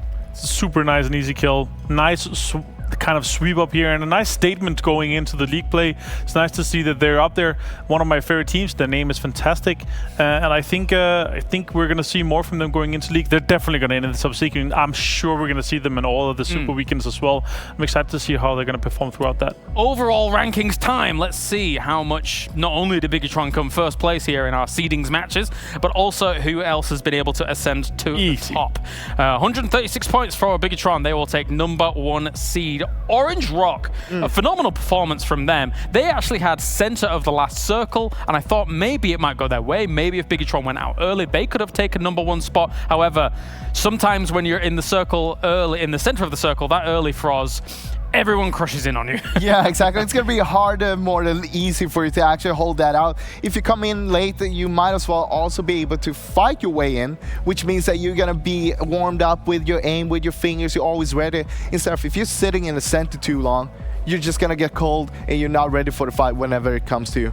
Want to be warm. Make sure your hands are warm. Hot and ready to go. That's right. We have our 11th through 19th here, as well as we have the 68 points coming in for No Chance team. They got themselves a nice chicken dinner throughout the day. Likewise, Valdus the Murder yesterday coming in with a chicken dinner as well. There's some names down towards the bottom that will get some of the lower seeds here, and some names that are surprising to me. However, this was, as previously mentioned, only the seedings days. So when our next game days come up, Froz, that's when things start to really matter for every single one of these teams to put yourself on the board to get to those super weekends. Yeah, definitely. I mean, I've seen 2 teams this weekend that I didn't think would do this good, but have actually surprised me a little bit. It's Synergy and Reject Scarlet. Yeah. Really good play from both of those teams during these 2 days. Let's take a look at the telestration. Who got a highlight for me? We're ready. I've got 2 things, actually. #1 is when you have hard shifts, it's a tip for our viewers out there. So when you have a hard shift in your own game, you want to make sure you try to think of where the majority of the players going to come in that you're playing against. And when the hard shift up here in the north here, that's a bad. I'm not going to. Was that supposed to be a circle? That's a good circle. No, that's not good circle. Look, it was like let me finish here, guys, before you come to my circles. Okay. So we have a northern hard shift, right? So the majority of the players that are going to come in is going to be in the lower half of the circle. Yes. So some of the really good rotations we saw was actually from Reject Scarlet that decided to go all the way up here and play from the northern side. Let's play the clip and see how this kind of plays out, because consider this. We're getting a north shift circle. Everybody's playing in the middle. That means that the majority of the players are going to be on the southern side. So these big shifts we see is actually something that I really love to see. And let's jump a bit forward here to the later stages of it. And we see here Reject Scarlet actually made it all the way up here. Number 2 is... Unless you want to... I just want to add on that Reject Scarlet has done some really good rotations throughout the whole 2 days so far. Yeah, I agree. I mean, they start in Primorsk, so you can see how far they already rotate. Like the wide rotate. Yeah, the big rotations where you try to put yourself away from the enemy so you can get a better position in the next circle is something that I really have taken away from Reject Scarlet. Number 2, and the last thing here is I saw that Biggitron, they were in this compound here. I'm like, okay, a circle shift. They could potentially play on the south edge, but they knew, because where the last circle was a northern shift, that the majority of the teams are going to be on the southern side of the circle. I know this is very analytical, but this is something that is a very high-level play, and this is what won them the game. So they decided to say, you know what, guys? We're not going to fight all the guys on the south side. We're going to send it from this... double gray compound here that we call it, all the way over to a shack that is over here, and they're gonna fight Reject Scarlet. And that ended up having them that they could play on the northern side where it was not as occupied, to play kind of with not as much pressure from the southern teams, that actually ended up winning them the team here. You can see the rotation. We're going to play it for you while they're doing this. Fantastic, straight through the middle of the circle rotation from Biggitron. It's a risky move, though. Yes. But it's a game-winning move. It's risky in one way, but at the same time, they're doing it at the right moment, because all the other teams are rotating at the same time. So basically, they're making the game-winning move, as you said. But it all comes down to the timing when you're doing it, because if you do it too early or too late, that's when you're going to get gunned down on your rotation. And number 2, knowing the terrain to perfection, because I saw that they were actually they were driving on the brow of the hill, making sure that they could not be seen by the guys that are up by the plane crash and around that area. So they're making sure they're driving with not too many teams that could actually shoot at them. So it's perfectly executed here from Biggitron. This is why they're kind of a heads and shoulders above the rest. Yeah, it's interesting to actually highlight that, because we've seen, you know, in PUBG Mobile, in competitive play, we see teams that will make decisions, and to the layman, to a normal viewer, they'd be like, why are they making this ridiculous play? Why are they making this play where they're risking it all to try and get to this spot? And I think some teams really do prioritize the idea that if you make this risky play and it does work out, if you've got like a 20-25% chance of it working, and you get the position that you want, you know your chances of winning dramatically increase from that position when, say, before you had a bad spot on the edge, for example. Exactly, and this is where you're taking into consideration, we're gonna make a game-winning move. It's a chance, but it's a game-winning move. We do this. And this is why you should be standing over here with us, James, because that's very analytical, very good to point out. I like that. Do what I can. It's also about being ahead of the meta, not being in the meta. You want to be ahead. You want to be the one who is creating the new meta, because in that way, you're always going to be one step ahead of everybody else. The meta shifters. Yes. I like that. We're shifting into the meta gear. All right. Thank you very much, gentlemen. That was weird. And thank you very much to everybody tuning in around the world. Our seeding days are done. And our next play day coming up in a few days will be the beginning of the 3 weeks leading into our final. It's an exciting time here for the PMWL East, and it's been a great joy having you here for the ride for our first 2 days. There's so much more to come, so make sure you tune in next time, same place here, as we have more PMWL East coming at you. We'll see you then.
down goes George. That's a confirmation. Instantly switches to the 16. Really could be. Let's see if they go to the engagement. Genius for that. Oh, big shot.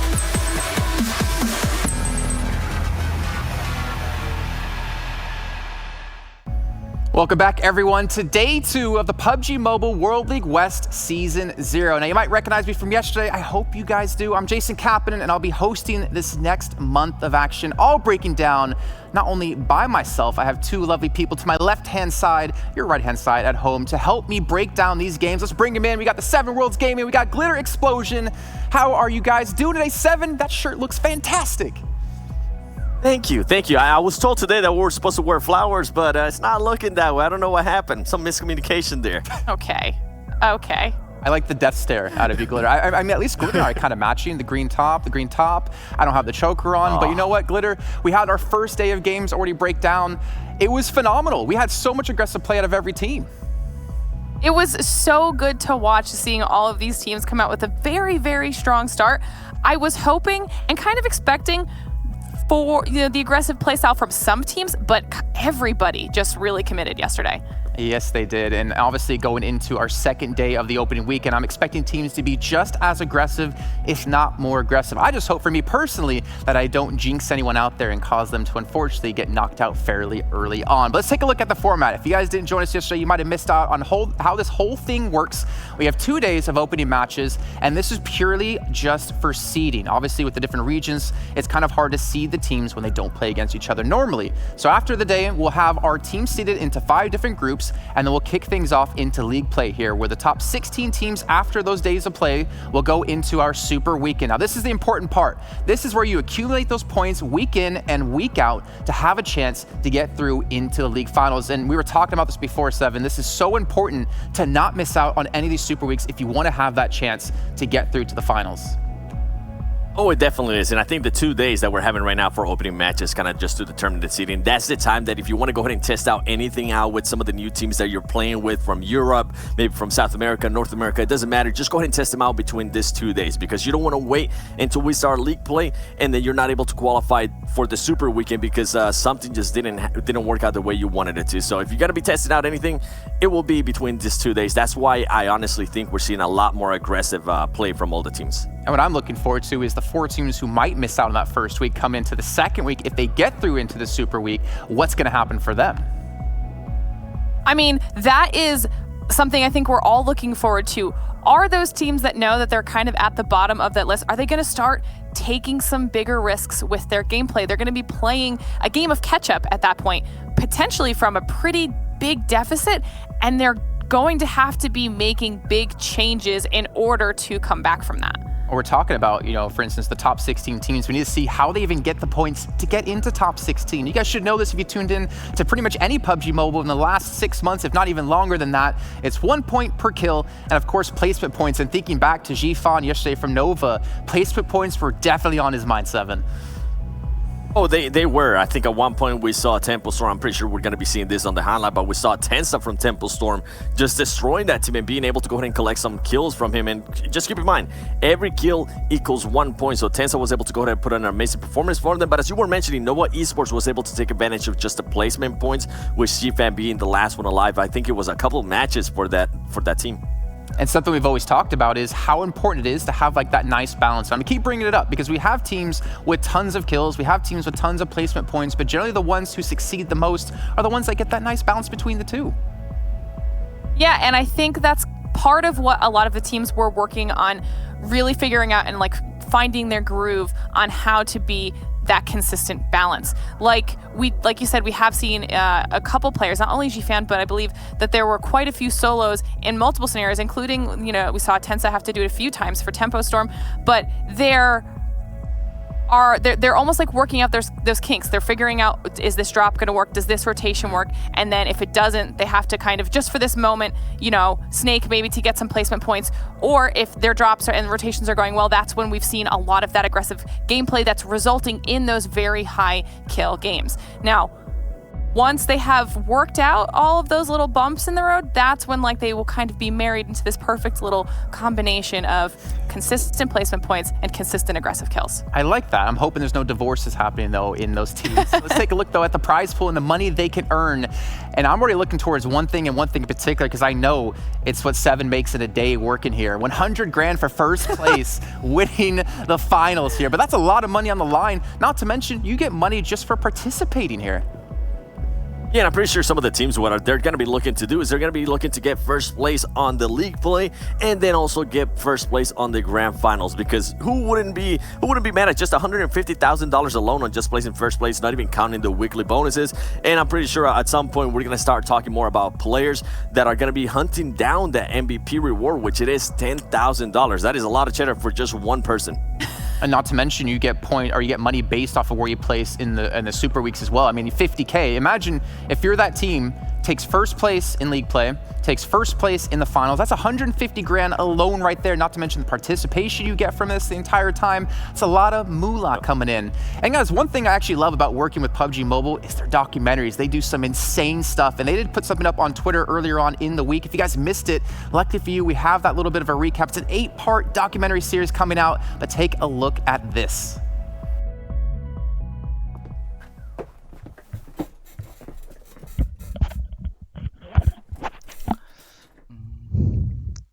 Okay.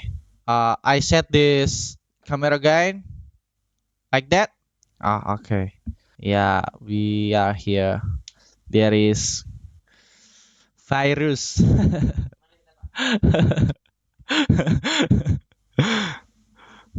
We can go anywhere.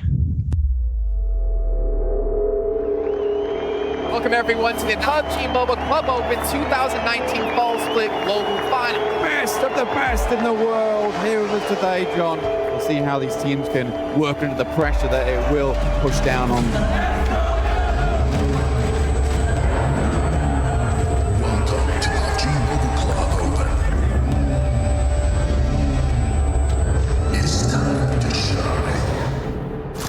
Comes in, he takes the kill, and now he's in a 1-2. Luxy for Biggie, he could go all the way. That was amazing, and so is this from Klotzkon as he wipes them out. Case for Jonathan is Neo goes down. Jonathan's in the open, he's going for the spray. He's taking blue damage, needs to figure it out, but two of them are down. He's snaking it around, goes for the spray, takes it down.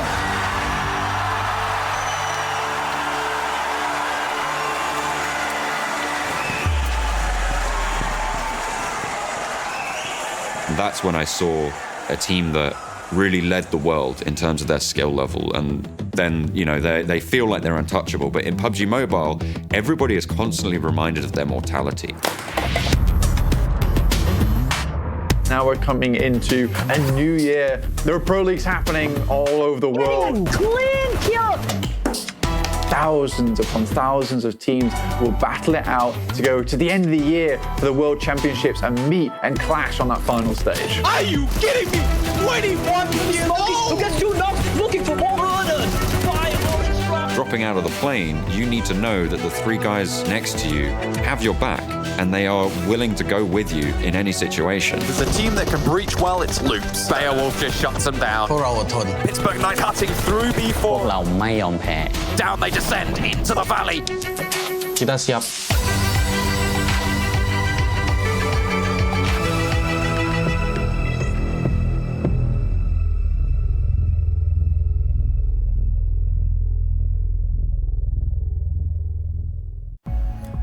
Now, I know you guys can't see my arms here at home, but I get literal chills every time I watch that little bit of a tidbit, because we were there, Seven. We got to see how insane the fans were. We got to see Bigatron just win chicken dinner after chicken dinner, not stopping whatsoever. I can't wait to see all these parts come out. This is going to be crazy. I'm so glad you mentioned that. I remember the exact moment when Bigatron won and they just kind of stormed the stage with and being champions. They've been just looking for that since Berlin, just thinking back all the way to Berlin. So it's great to see teams just perform and being able to actually have an outcome winning the championship. It was awesome to see, especially in person at that time.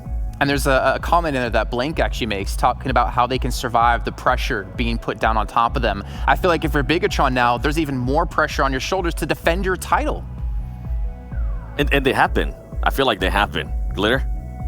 I was gonna say, I think that's not only them, but that's just anyone that's in that position too. Like any of these top teams coming in, that's the whole point of World League, is that this is like the best of the best. These are the top teams all competing against each other. So all of them have to be feeling a little bit of pressure to prove why they even made it here to begin with. 100%. Well, we know what, we can take a look at the teams that have made their way through here into the West Season 0 World League and see if they can rise to the occasion and maybe come out on top. Looking at Group A, we talked about them a bit yesterday. We got Footballists, we got Cloud9, we got SWAT 69, and Tempo Storm in here. Yeah, and I mean, great teams. Yesterday I was talking about Cloud9, and I mentioned Cloud9 is one of those teams that can actually have a slow start. And this is seeding, so take that with a hint of salt. And sure enough, they're currently in 12th place, so they're probably working out some kicks. Hopefully they can pick it up once league play starts. And other teams, Footballists, they ended up being pretty consistent. I think they're currently in 8th place, if I'm not mistaken. And then you had Tempo Storm being able to secure that 2nd place so far and being able to go ahead and frag out. I think that's the team currently with the most kills. Overall, a deadly group that we have there. I'm so happy you didn't mention the curse that I put on them yesterday, thinking they were going to win match number 4. Well, you know what? Sorry, they did win match number 4. It was number 3 that they actually, I thought they were going to win. You know what? I don't hope that curse happens yet again. And if it does, maybe someone needs to start paying me, to take out the rival teams. But let's take a look, though, at Group B. And this group is ridiculous for a very specific reason. Wildcard Gaming, KHK Esports, Dream Eaters, and Loops Esports. Yeah, I am super excited for this group because I think that everyone wasn't necessarily expecting the performances that ended up happening. So we had Wildcard win the first Erangel map. Then we had Loops take Vikendi, and then we had Dream Eaters take the 2nd Erangel map. So in this group, 3 out of 4 squads have already taken home a chicken dinner, and they've done so pretty authoritatively as well. They were aggressive, and they had a ton of kills. So this is definitely a group that we need to be looking out for. And what's funny to me is, Seven, we talked about Group A being the group of death. Maybe we were wrong. Maybe it's Group B here, man. Group B all along, they were just waiting. They were waiting to show everybody what was going to happen. And sure enough, they ended up getting 3 wins out of the 5. Impressive stuff. Let's take a look at Group C then. See 4 more challengers coming in to take home the trophy, to take home that $100,000 for first place. Yala Esports, Frag Machines, Nova Esports, and of course, the Pittsburgh Knights. And I think with this one, I'm going to go with Nova Esports, something that we were mentioning about earlier. CFAN being able to just gather some of the placing points for that team.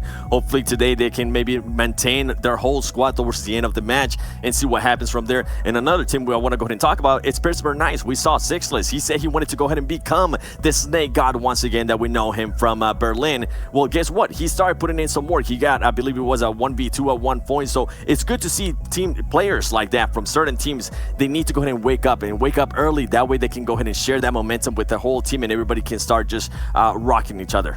I do kind of worry thinking about like the future of how this is going to work. We talk about like tournaments and peaking into a tournament. I don't want to see people like Sixless, having his best performance in the beginning into the opening weekend when it doesn't matter as much. It's just for seeding. You got to see it in league play. You got to see it in the Super Weeks. And now we're going to take a look at Group D. Team Unique, B4 Esports, Team Umbra, and Headquarters.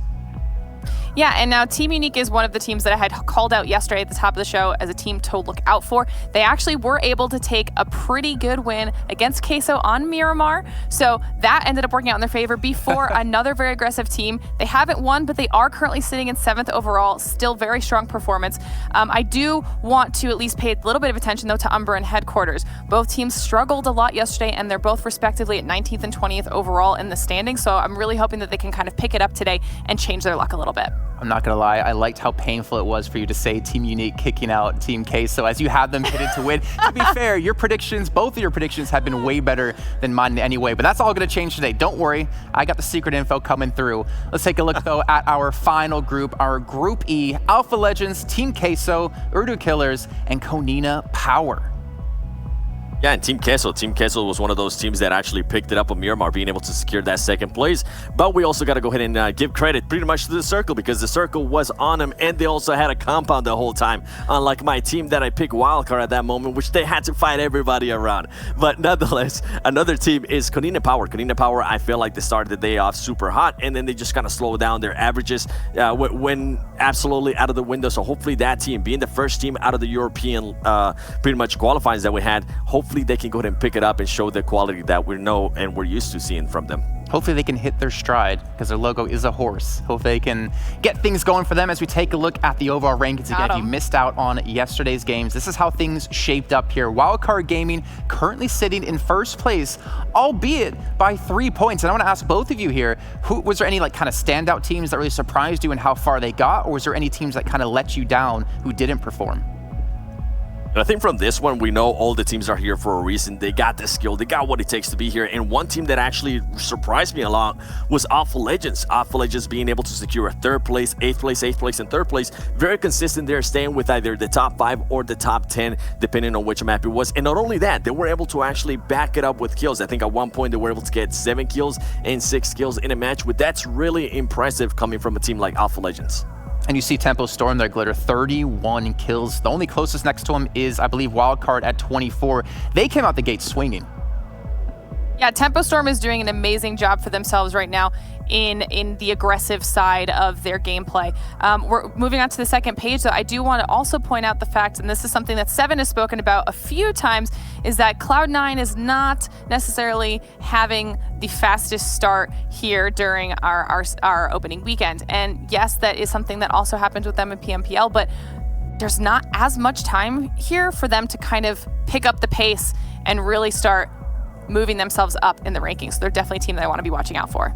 I like the consistency, though, when we look at PUBG Mobile. It's a very hard game to be consistent in, and seeing Loops as well be in like the top 4. You talked about them, they won PMPL Americas. I want to see if they can continue to do that here. But now we're going to get some quick little highlights that we had happen in our last game. And first off the bat, Tenza was a beast. And just going back a little bit to that first highlight, I think this is just such a huge turn of events. Even if it is for seeding, it doesn't matter because they were trying to establish, Tempo Storm was trying to establish that Pochinki is their ground. Nobody go ahead and challenge them there because going back to PMPL Americas, for anybody that didn't get a chance to see it, Tempo Storm was always landing Pochinki and nobody ever challenged them. So for me to be able to go ahead and see Tempo Storm being able to go ahead and beat a different team from a completely different region, I think that was huge and that was just such a good, confident booster. What do you think, Glitter? Absolutely. Not only that, but like we saw consistency in those moments where Tenza was able to clutch up quite a few times, and just generally Tempo Storm was not afraid to take on those engagements. Same thing with Wildcard. We've seen a couple clips now here where Wildcard has done very, very well for themselves in some high stress situations, and that is why we're seeing both those teams resulting in the 1 and 2 top places on the leaderboard thus far. I mean, there were so many wild fights, and I'm actually excited for a couple clips that I know they're going to be coming up here soon that I want to talk about as well, but I'm going to pass it back off to you for now, Seven. Oh, no problem. And Team Queso. Team Queso is one of those teams that always kind of performs well in Vikendi as well. And just for some of the new viewers that might be watching PUBG Mobile Esports for the first time ever, I want to let you know, if you ever see a team camping, it doesn't mean it's not a bad thing. Remember, these teams at the end of the day, they are going to be fighting for a lot of money, and they probably want to go ahead and wait until the end of the match when they can start fragging out. One team that I know it's not here on this division, but it's actually on the East Division, Bigatron. Bigatron, a lot of people say, hey, they're just camping. They're just camping. No, that's actually a strategy. You can enforce a lot of different strategies. You can be passive, you can be offensive, and whatever works for you, just stick to it, and it seems to be working for that team. And right here, I know this was one that we were kind of placing some bets here between the desk and Jason's not even able to talk at the moment because his team wasn't even here. His team was out by this time. Meanwhile, Wildcard and Team Queso, listen, I picked Wildcard. I thought they had a great spot, but ultimately the circle did not end up working out for them. And ultimately, Team Unique did end up coming out on top, which I think is big for them because Team Unique is a completely brand new team, and it's good to see them put performances out right from the get-go, right, Glitter? 100%. And not only that, but we saw Frozen start standing out on his squad as well. And so I think Unique is really proving themselves to be that aggressive team that everybody thought they were going to be coming out of their region. We did see a ton coming out of B4 as well. We're on B4 right now. And we actually saw Levi, and this is the second time where it happened for him, where he was in a 1vx situation many times just trying to secure some additional placement points for his squad, and he did a very, very good job. And that was one of the things that we've touched on earlier. Now, I want to also, is this the Matic play or is this? Yeah, no, in a little bit. In a little bit it'll show up. Okay. It's the the Loops play and the Matic play that I'm really looking forward to. This was a moment with Sixless, though, where you were really hyped when he did get rushed and was able to take out that enemy player. But right here with Loops. Heartbreaker. Yeah, it was such a heartbreaker going up against KHK, who was inside the house with pretty much 0 health at that point, and Loops decided to not push it on him. He got stuck on the buggy, and it did not work out in Loops' favor. And then this is the play with Matic where he does smoke off inside the building, get up on top of the roof against Wildcard at the end of this game here. Matic is able to take out 2 players with that height advantage, and that decision alone is what ends up winning them the match. Yep. I think one thing that we can all agree on is that it seemed like every team was playing so damn aggressive. It's like they didn't realize they can camp at some points here. We're going to take a look at the schedule. We have 5 matches coming your way today. We're going to be kicking things off on Erangel. We got Vikendi coming up second, Miramar as number 3, and of course Sanhok and Erangel to close things out. And again, you can see some letters on each of these maps, and I want you guys to explain what this means. Yeah, that just means that some of the teams are going to be sitting out. We have different groups sitting out. For the first Erangel, the teams that we're going to have sitting out are Team Uniques, B4 Esports, Team Umbra, and Headquarters. So hopefully some of the teams are able to take advantage. Maybe they saw yesterday where those teams landed, and they know now that they're not going to be landing there, so they can maybe go ahead and try to challenge that spot and get some extra loot if for some reason their spot's already taken. And one thing I love, by the way, we got to hear a little bit of an interview with some Tempo Storm players, and they were talking about how, how do they get into PUBG Mobile, and they're playing a lot of other Battle Royales, and their friends are like, hey, why don't you give this game a try? And they jump straight in, and now they're here competing with the best of the best. And I'm saying that because we still have registration open for the PMCO Fall Split coming up later on this year, but it ends today. So hurry up, hit your friends up, text them, whatever you need to do, go to their houses, make sure you wear a mask, and get them to sign up with you to make a team, and we could, in just a few months' time, be here talking about you yourself. I would love to see that. I would love for us to put a squad together and compete against the East talent crew, but I don't want to put them to shame, guys. Ooh, that would be We would fun, absolutely though. destroy them. Listen, we would destroy them. Kalaris, if you're watching this, you would just get smacked, all right? West is the best, just saying. Well, then who would be carrying us is my question. Glitter? Huh? I'll try. Okay, all right. Yes. Yes, Hodgix would definitely carry. Oh man, well obviously we still have so many fantastic games to come up today. I can't wait until we are able to hop into it. But as you can see, 2 players we wanted to point out off the bat are basically our kill leaders. Tenza up against Azer. We have Wildcard Gaming up against Tempo Storm. And Glitter, you can just see some discrepancies in some places, but also some similar numbers in others. Yeah, and this just goes to illustrate why these 2 teams are at the top of our leaderboard right now. You see across the board that Tensa and Acer are very, very similar in damage done and in overall kills. I think the biggest discrepancy is going to be in damage received, which either means that Acer's just being way more aggressive and willing to take some of that additional damage, or Tensa's doing a better job of getting angles and creating good sightlines for himself to take safer shots. Either way, both of those players are performing incredibly well for just the first day. And to follow up on that, actually, one thing we should mention as well in the difference between those numbers, that Tensa, he got knocked out. Their team got knocked out really badly in match 3, and he's still able to compete against the top fraggers in the league. Let's take a look though at Erangel. We're gonna be hopping straight into this in just a few moments. And of course, Seven, I want you to give some newbie tips to players out there who might be casual, looking to get into competitive, going on to this map. What do you think are some of the highlights for you? Some of the things that I'm actually going to... If this is your first time ever playing PUBG Mobile, well, what a way to start in Erangel. That is the staple map of the game. Now, there's 2 strategies that you can definitely go ahead and try it out. You can maybe go ahead and land somewhere where the playing path is very far away from. That way you can get a time to loot and you don't feel uncomfortable getting into a fight right away. But if you actually want to just go ahead and improve your skill, besides the training room that we do have in PUBG Mobile, you can actually go ahead and hot drop. And I would say hot drop now because we do have this cool mode where your rank is not going to be affected. So go ahead and hop in PUBG Mobile, hot drop, and just try to get used to everything going on around you, hearing all those gunshots, seeing the footsteps on the minimap, all the fun stuff that the map and the game gives you. And we got to point out really quickly before we do hop in the game, make sure you guys follow us on Esports PUBG Mobile, as well as these 2 fine people. Obviously, if you go to Esports PUBG Mobile, you can see what's happening in the East League as well as the West. Maybe some highlights come in there, some overall standings. Anything you need to know will be there, as well as that 8-part documentary series. Now, we're getting close to launching off our first match. I want to start hearing some predictions here out of you guys. Let's start off with you, Glitter. What team are you backing for match number 1? It's the first match of the day is always the hardest because it's not like they've got any momentum and everybody's a little bit cold right now, but we probably should at least be looking out for Wildcard. They did win the first Erangel yesterday. They're still playing in today. So And, you know, they're at the top of the leaderboard. I think I'm going to be keeping an eye out for Wildcard on our first map. All right. Fair enough. I'm going to go ahead and go with Loops. Really? Ooh. Yep. Okay. Loops. Open for the comeback. I'm going to put myself out there really quick. I'm going to say it's going to be Footballers to win this one. And I'm sorry if you're a Footballers fan and they end up getting knocked out early. You're going to die first. I hope not, guys. We're going to have to talk to you later on after the match. So get out of here, take a quick break, and we'll obviously talk while we get to watch the match together. We need to bring in our commentators. We can't do this without them. Can I somehow summon a Mr. Hot Jukes and a Mr. Mustache Dave? There they are. How are you guys doing, Hot Jukes? You're looking fantastic. I'm curious how the hell you were able to sleep last night with how much energy you have. I couldn't do it. You know, I was up all night just thinking about some amazing PUBG Mobile. Also about, you know, the team that we're putting together. You know, I had to do some leg workouts. I got my backpack ready to carry us to good old-fashioned last place. I'm ready to get it. Let's go today. Well, I can tell you this, one man who I know can do workouts, it's Mustache Dave. Why don't you guys take us away and get us into our first match of the day?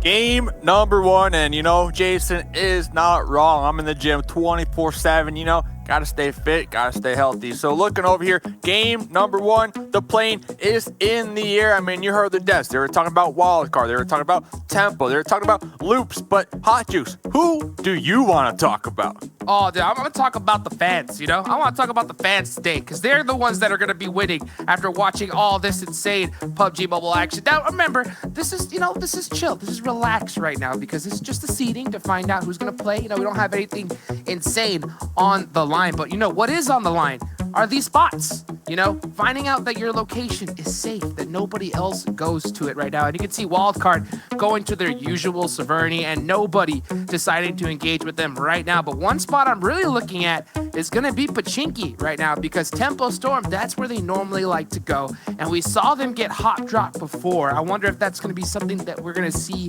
again right now, but it doesn't look like it, Dave.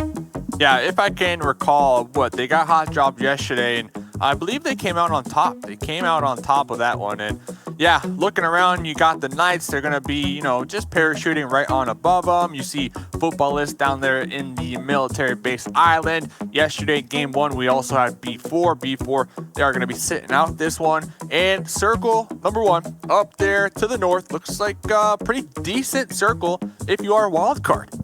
Oh yeah, if you're Wildcard, you're sitting pretty right now because you're up north. This is a really easy rotation path for them. They're going to know where pretty much everybody else is at. So I think they're going to have a really solid advantage. And for anybody that's kind of just watching like competitive PUBG Mobile, usually those teams that land in the center of the map, like Tempo and Pachinki, they're going to have the biggest advantage because no matter where that first circle goes, they're going to have the quickest rotation to it most likely. So Wildcard landing so far north, the last thing they want on this planet is a military circle. They do not want to go all the way down to that bridge. So it deciding to go towards that North Severny is really good for them. Exactly. And, you know, talking about teams, you know, this is a repeat from yesterday. I believe it was game number 5. Alpha Legends, they were in Yasnaya. Dream Eaters were on the outskirts. If you can recall, 2 of the Dream Eaters, they were kind of pinned down between those hay bales. And it does look like Dream Eaters, they somehow managed to make it into Yasnaya this time around. And once again, I mean, these 2 squads looking to possibly get into an early engagement. Well, you know, that's the thing is that Yasnaya, there's plenty enough to share. But at the same time, though, these guys don't want to share. As you can see, KHK Dami putting on some work onto Konina Power right now. And I think that they're just going to try and get out of here alive. Look at that, using the Serpentine strat. Oh, yeah, getting out by the skin of their pot shots, for sure. I mean, just, you know, making sure that Konina Power, they know, okay, we're here. Don't be pushing us. We have better loot than you. We have better weapons than you. And yeah, that's going to set Konina Power off to a rough start. I mean, we see him with a couple pump action shotguns. We already see, you know, the health extremely low. And unfortunate for them, yep, going right towards Kevin from Yala with that scar. And hey, that is 1 point in the bank for Yala Esports. Yeah, he's not going anywhere after that knock right there. Really tough break for Konina Power. And in this kind of situation, it's really tough to see because, I mean, when you get kind of caught out like that, you're just trying to get loot and get set up for the game. And right now you can see Konina Power is just stuck, just trying to figure out a spot, but everything's taken nearby. So they're in a, yeah, real tough break for them here in the first match of the evening. Another big fight happening. I mean, I'm surprised that we are still witnessing, you know, these squads kind of fight it out for these drop locations over here. I mean, this is day number 2, and as the desk said, as you mentioned, this is only for seeding. Like, there's no money online. It's just to get that seeding, just to stake your claim on your drop spots. And looking right here, Frag Machines looks like they're going to be squaring off against Team Queso. You got Marco on the outskirts of this. We saw just a moment ago. Marco tossing some smokes in there to block those sight lines from this individual from Frag Machines. And here comes the push from Yala, from Marco. You got Axel on the first floor. Man, Freak is it's a 1v3 for Freak. He's in trouble. He's in trouble right now. He's got that Uzi out right now, pre-firing, switching guns, just trying to do all he can, but that 1v3, not much you could really do right there. And that's why, you know, Team Queso, they recognized one player's there, use their number advantage, run in on full force, and yeah, not much you can do if you're in the single player in that position. Not only that, you can see the anger and the aggression right there. What was there? There's 3 members of Team Queso.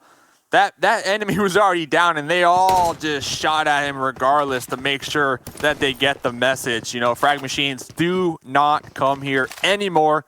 Hopefully you learned your lesson. Frag Machines, they were like involved yesterday. They were in so many fights, so many engagements. Definitely one of the more consistent teams when it comes to day number 1 of the opening weekend. But checking back on over here, we mentioned them earlier on, getting a rough start. Konina Power still out there, still trying to find a foothold right now. And all they're looking for is just some loot, you know, a position to call their own, and they just cannot find it. Looks like they have another member knocked right now in Anas, and he's going to have a tough time trying to get picked up in this situation.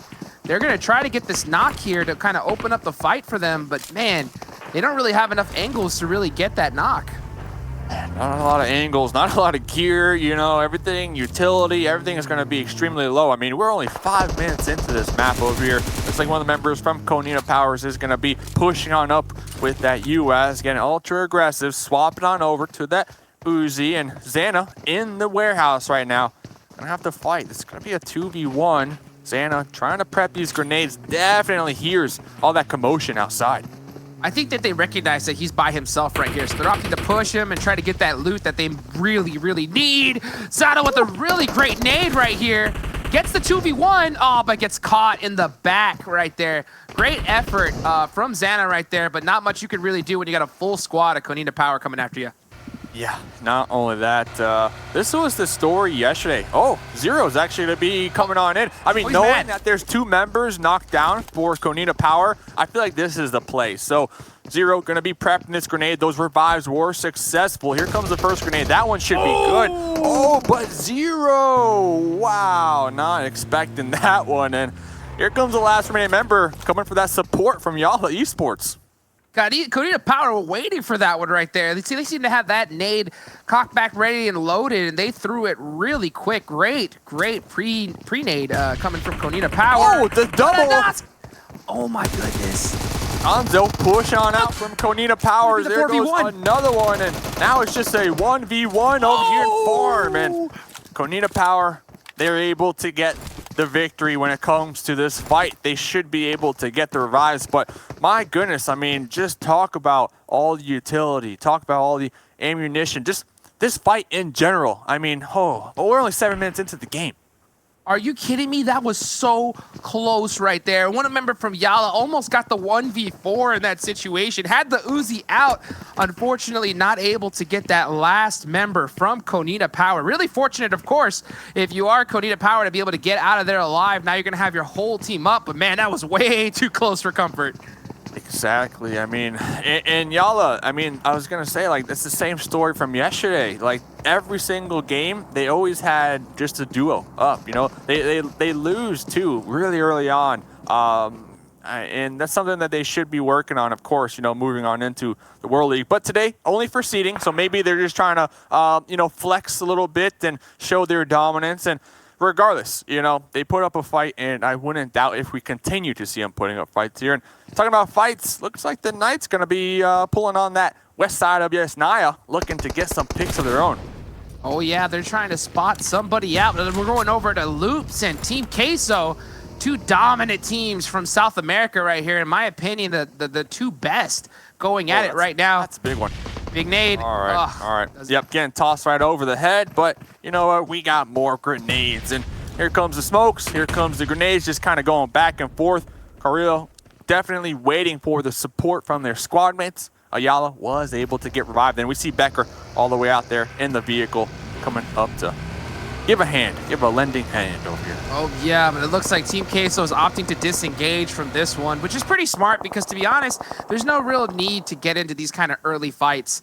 You just kind of want to get loot, hopefully get a good position, and save the fighting in the late game. You know, unless, of course, there's no choice and you have to. But yeah, Team Queso opting to play it safe, go for points, and I think that that's probably the best decision considering you're going against Loops, the team that actually won the Pro League in the Americas.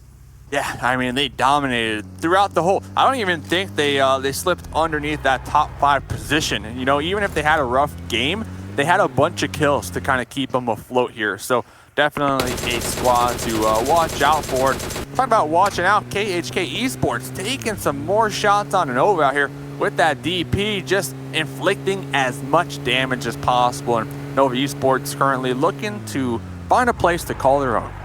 Yeah, it looks like they're going to take this hill right from across Yasnaya field, a really, really good spot. And you can see right now Pittsburgh Knights also kind of, everybody right now is just trying to get as central as possible because that's going to make it a lot easier for them if that zone decides to hard shift right now. But you can see Faker from Alpha Legends putting some shots down saying, hey, we're over here. Don't come nearby. Stick over there, you know, and we'll fight each other later on. But, you know, some good old warning shots coming out from both these squads.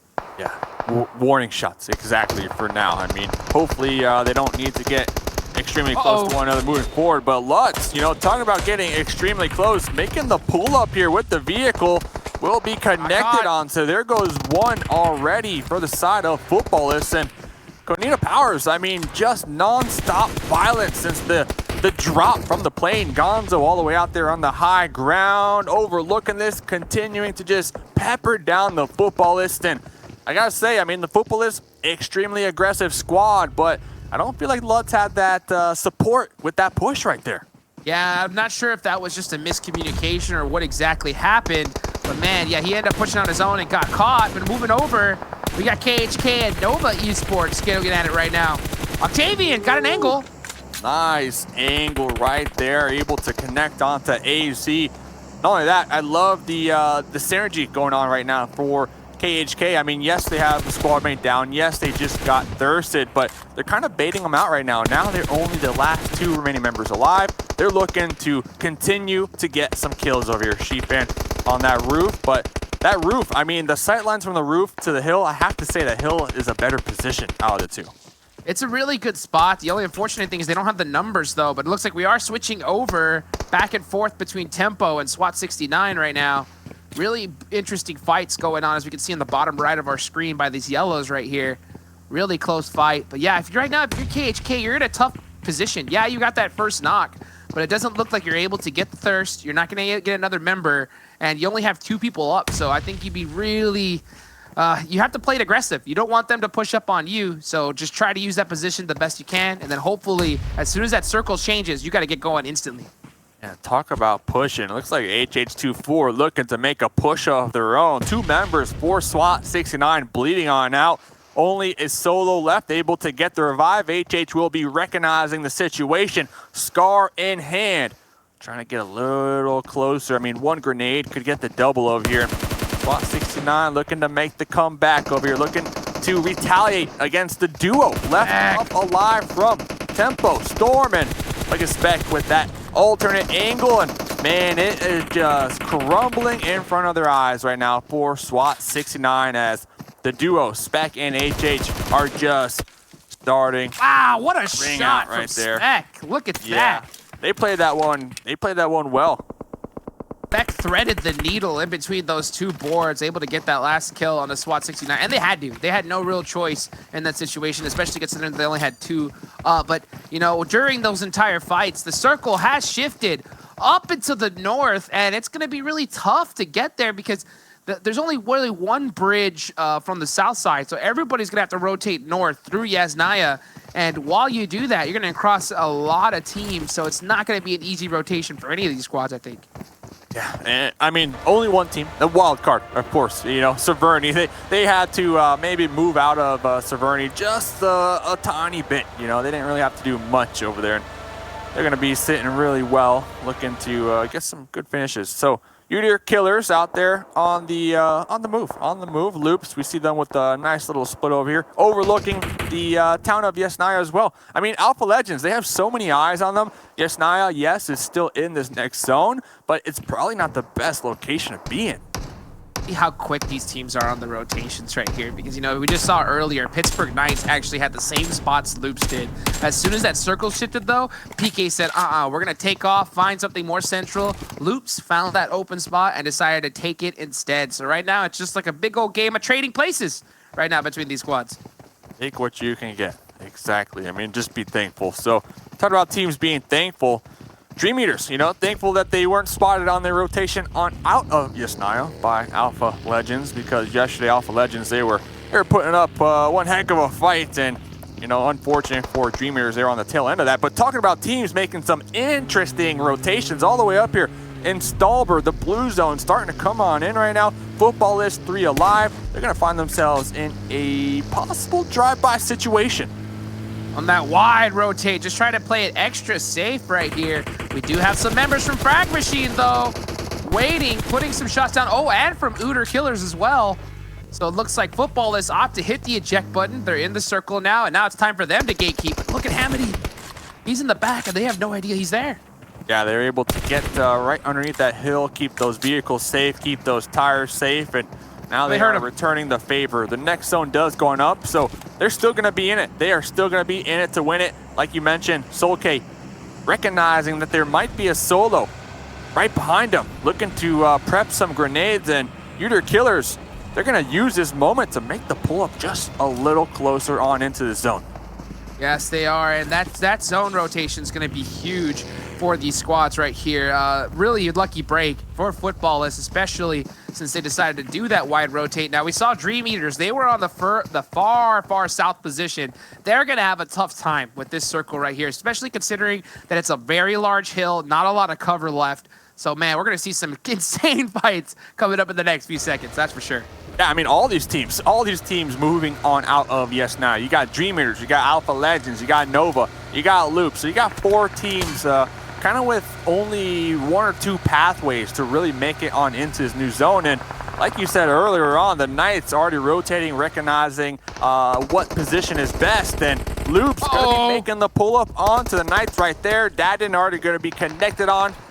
Going to be bleeding on out. Carrillo trying to cook this grenade, trying to connect it onto J7. J7 going to be taking just a little bit of damage, and Becker hot on the case over here. You know they want to get the revive onto Dadden, so they're being so aggressive to try to get this fight. Grenade exchange right through those windows, and from behind, Carnage getting a nice grenade onto HZL as well to kind of even the playing field. So they are all over the place right now, defending from all types of angles.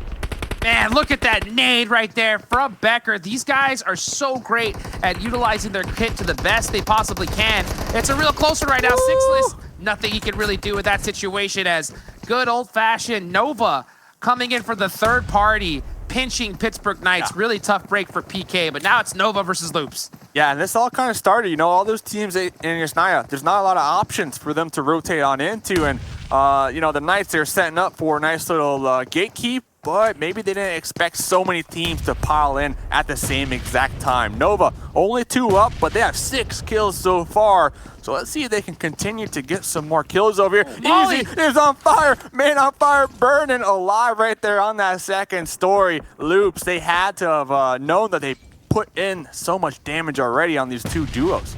Loop's so aggressive, man, and they're so good at utilizing their kit to the best of their advantage right now. Just trying to make it difficult. Don't run through your own, though. Oh my goodness, forced to kind of push back down and let that one burn on out. Sheepfan's going to be holding the stairs, and here comes the smoke. So you got to assume like Sheepfan is bracing for impact right now, and at the same exact time in the opposite building, Carlillo going to be making the push up, doing the pre-fire onto Easy. Easy returning the favor, but Loops, they have 2, and they're just going to storm the closet, and there goes Nova as well. And Loop's so aggressive. We've seen them being able to do similar plays like this throughout the entire tournaments that they've played so far, working as a unit, utilizing all their kit. This is why they're considered, you know, one of the best teams in both North and South America right here. As you can see right now, we move over to Dream Eaters versus it with full Snake right now, just trying to be as sneaky as possible as he spots 2 members from Alpha Legends on the hill. Yeah, and very challenging position that solo from Dream Eaters is currently finding themselves in. They have a little shadow, they have a little tree, but Alpha Legends are surrounding them right now. Nowhere for them to really move, so hopefully, you know, Alpha Legends will be easily distracted, and yeah, it does look like the Uter Killers will be taking the attention away from that solo. Well, not just Uter Killers, it's also the zone. The zone just hard shifted completely away from both of these squads right now, so they're all having to run in. And this is always one of the most difficult parts about competitive PUBG Mobile, trying to get into the circle, and you have another full squad right beside you. It just makes it that much more difficult to get in. Yeah, so we got Wildcard currently in front of this, going to be looking on over there. Looks like they have a shack to call their own. Konina Powers also looking to make a rotate for the shack. Uter Killers, they have, what, 1 or 2 vehicles to kind of work with on this one as well. Faker tossing a smoke, and here it goes. 9, you know, 10 teams remaining here. Like you said, this push, I mean, there's like no cover. No cover. Yeah, this is one of the most difficult zones to deal with, especially with all these teams here. We saw Acer and Sam both getting taken out right now. We see members from Tempo getting taken out. There's kills going all over the field as Faker tries to get the shot. Oh, they do get the blow up. Woo! Ramon yeah, we know it. Faker hits those from yesterday, right? So Faker's going to be putting a lot of damage on the vehicle, calling that one out to their squad mates to be able to finish this. And Slicky right now going to be observing and reporting right now as the squad of Loops kind of make that pass, and you know, Slicky popping on out of that building, trying to take some shots, but their position 100% compromised right now. Yeah, it looks like Wildcard ought to go for a 2-2 split in this situation, and Acer and Sam got caught out on their 2, so it's all up to Slicky and Spring to be able to hold this down, but it's not going to be easy considering that they got Loops right on top of them. You got Loops, you got Footballists taking some shots as well. I mean, you got about 4 to 5 different teams on top of each other right now on the east side of this circle. Slicky's going to be cooking this grenade. Got to toss it right over that ledge onto Loops, and Loops, they're just bunkering down right now. They're actually going to hit the eject button, hop in that buggy, and say, see you later, as the smokes will be deployed, blocking the sight lines from Slicky. And look, Kowski ends up catching Spring on the rotate in. Slicky from Wildcard, he's got 1 HP right now, hits the laydown.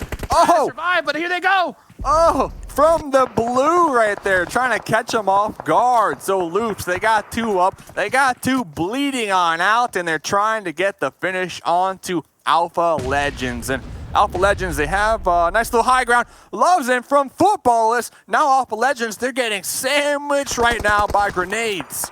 My goodness, just grenades, smokes going out all over the place. There's no cover in this area right here. Everyone's trying to try. That's a great nade as they take out Alpha Legends right there. Loops and Footballist. Oh man, just laying down the punishment right there on the Alpha Legends. See ya later. Now Loops, the objective. You want to get Becker up, you know, get your squad up. You already know Footballists are over here. You heard the shots, you heard the grenades, you saw the kill feed. So they might opt to just kind of share this high ground and focus on the enemies down below, as it does look like Footballists are going to be peeling off of that one. They got Team Queso in their sightlines. Team Queso in the zone, but it does look like Konina Power trying to push on up, trying to toss some grenades into their little smoke dip that they got going on right now. And Konina Power, they were struggling off the start right now, but man, are they crushing it. 14 kills they have already, and they are sitting right in the center of the circle. That's, yeah, make that 15 right now. They are set up pretty for game number 1. Man, 15 kills, and it is just beginning. Footballists tossing some long grenades up in the air, and 2 members, or 1 member, Marco, is going to be bleeding on out for Team K. So they all have their little separate shacks, little separate wooden shacks. I mean, smokes are everywhere. I can't even see who is where, and Loves in on the outskirts of this, trying to make the push on up. And Not only that, the solo from Frag Machines trying to get involved as well, trying to get some points. I mean, they've been the solo for about 5 minutes now, and they're just like, okay, I'm gonna toss a grenade, try to see what I can do over there. But this is all out mayhem. Solke, beautiful grenade. Marco knocked down once again, and yeah, now you see Solke trying to get the finishes, trying to get the cleanups. There goes two. Ayala is gonna be knocked down as well. There goes Mystic as well. Footballists are just collapsing on this right now. Axel trying to stand their ground, and there they go. Footballists, 8 kills. Footballists just pushing their way through Team Queso right there. Great play from them. Konita Power, though, getting into it with Frag Machine.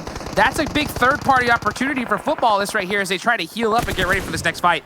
Yeah, oh, Slicky with the spoiler right there. Konina Powers. Ooh, they're going to be getting chunked down quite low. And Slicky right there on the edge. And, you know, maybe Footballists saw that in the kill feed. They might know who's down below this hill, but regardless, this 3v3 is going to be heated. And you got some 3 aggressive teams right here. You got Konita Power, you got Loops, Footballist, all with 3 members up, and the solo from Slicky as well. I wonder where this next circle is going to go, and it's going to go in the favor of Konita Power. It looks like Slicky's going to be in it as well. Really interested to see how this fight turns out. Slicky, big chillin' right now. Big chill. I mean, if you're solo, you have just been blessed. But Konina Power spotting out that push, hearing the buggy on the side of Loops. They're going to be taking down 2 of them. And Footballists, they're trying to steal the kills. Konita Power getting the knock, and then Slicky playing spoiler on the back, almost a part of their squad right now. And you see some... We'll hit it. Close. So, yeah, Konita Powers, they got 2 up.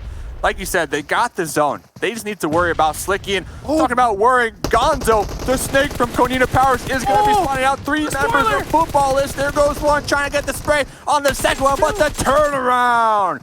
Oh, man, 16 kills so far for the squad of Konina Powers. And now they're making the push. They're trying to make that more. And they're taking down Footballists. 19 kills. I mean, they're on fire, unstoppable. What a play from Konina Power right there to leave 1 member all the way to the edge of the circle, laying down completely right there just to play spoiler from behind. What a play right here. There's a big nade. It looks like it's going to be good. Will it hit? Oh, little damage right there, Slicky. So I do believe Loops, they are aware of Slicky's position. And as I say that, Slicky I knows might be wrong. Yeah, Slicky's going to be popping up real quick. Not only that, getting the knock, trying to get the thirst, not able to do so. But Konina Powers, they smell the blood right now. 19 kills so far. You got Becker bleeding on out. That could be 20. And if they can land the final kill onto Kowalski, that will be 21 kills, setting the record here so far for the West League. And here comes the pull-up. Kowalski with that 1v3. And that's it. That's it, baby. 21 kills. Konina Powers. This is a squad that a lot of people have been, talking to me about, have been DMing me about. Yesterday, we didn't see much from them. But today, game 1, this is what you like to see. Are you kidding me right here? Konina Power putting up some insane kills. The most I think we've seen by far here in the West League, but even in past tournaments as well. What a performance coming from this CIS squad. What can you say about it? 21 kills. What a phenomenal performance. Not that. We had 2 or 3 hard shifts. Very awkward zone over there. We saw a lot of teams forced to leave Yesnaya. We saw a couple teams kind of going all the way up there to Stalber. So very awkward zones for sure. That's going to be game 1. So we're going to send it to a quick commercial break and then the desk.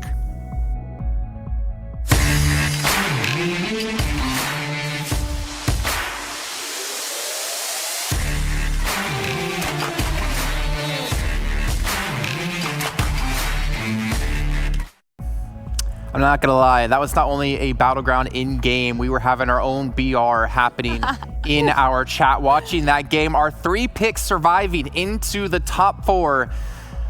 But of course, who went out first? This guy. Yours. Come on. Dude. You can't be proud of that, Glitter. You're one guy, Slixy survived just by snaking the entire time. How are you proud of that? My boys were fighting. What do you mean I can't be proud of that? He outlived some of the most aggressive teams we've seen so far, and they were all going against each other. He kept, and no one knew where he was. And in that whole debacle, he was putting out damage. He was getting knocks by himself. I am more than proud of that. I'm counting myself and to be fair, second place here because I got third overall here. Yeah, you did. You did it. Hey, points count, right? That's what we're basing it on. So congratulations, Jason. Beats Glitter. But guess what? My pick, Loops Esports, was able to go ahead and get second place. But let's go ahead and actually talk a little bit more about the winner. Konina Power getting 21 kills. I think that is huge. Even if it's just seeding, this is a team that yesterday, they had an amazing first match, but then they kind of fell off. So hopefully they can bring that momentum that they just got from this game and carry it on to the other games they're going to be playing, because it was amazing to watch. And I think at one point, let's see here, where's currently, oh, Nova was actually between the top 8 as well. There was just so much action going on, and I know we had like our little banter while watching the match as well, trying to see which team was gonna go out first, the ones that picked. So just to remind you at home, if you're just watching right now, Jason picked Footballers, Glitter pick Wildcard, and your boy pick Loops.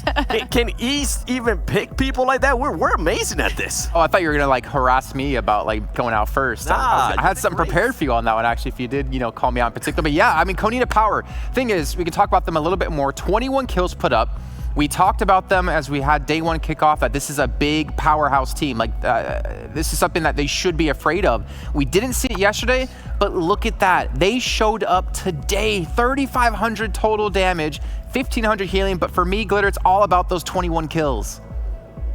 And I believe that's actually the highest amount of overall kills in a game that we have had so far in our opening weekend. Yep. So, I mean, we also see that they surpassed the amount of knockouts they got, which means they were also doing a really good job of paying attention to what was going on around them and being able to third party. But over 3,500 damage, that's also the most amount of, talk about a way to start the day off. Konina Power coming in huge for their squad.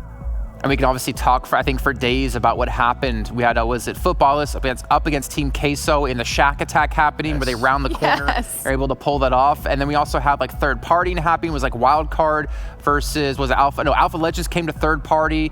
It was ridiculous stuff happening. I'm sure we're gonna see pretty much the entire do moments that could probably last the entire game that we just had played, to be honest, in terms of length.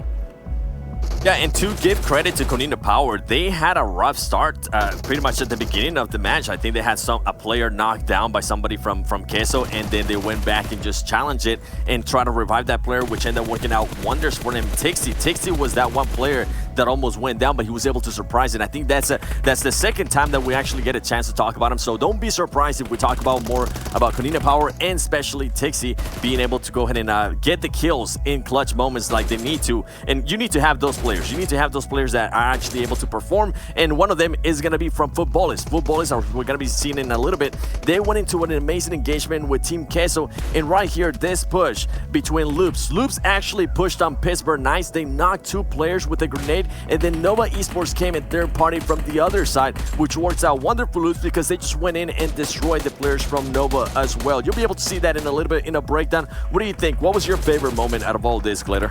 I think that what we watched there at the end was probably the final maybe 7 minutes of this game was my favorite part of the entire thing, because you just watched push after push. Once the squads realized that it was that there weren't a whole lot of there wasn't a lot of hard cover left, and it was not too many full squads I think at that point, because we saw, there pretty frequently Loops kept having at least one person knocked. Obviously Wildcard was down to 1. People were just rushing each other like crazy. This is actually the push that Jason had just touched on a little bit here too, where Footballers pushes in on Queso. There was a solo player. I can't remember who it was. Do you remember who it was? I think it was Solke from Footballers. There was also, I think there was also a solo from, Frag Machines throwing in grenades at them while at Queso, while Footballers was trying to push on Queso. And as soon as some additional damage went down, that Footballers had an incredibly good grenade. They took the opportunity, knew that there was third party going down, and they just pushed in so hard on Team Queso and absolutely wiped them off the map.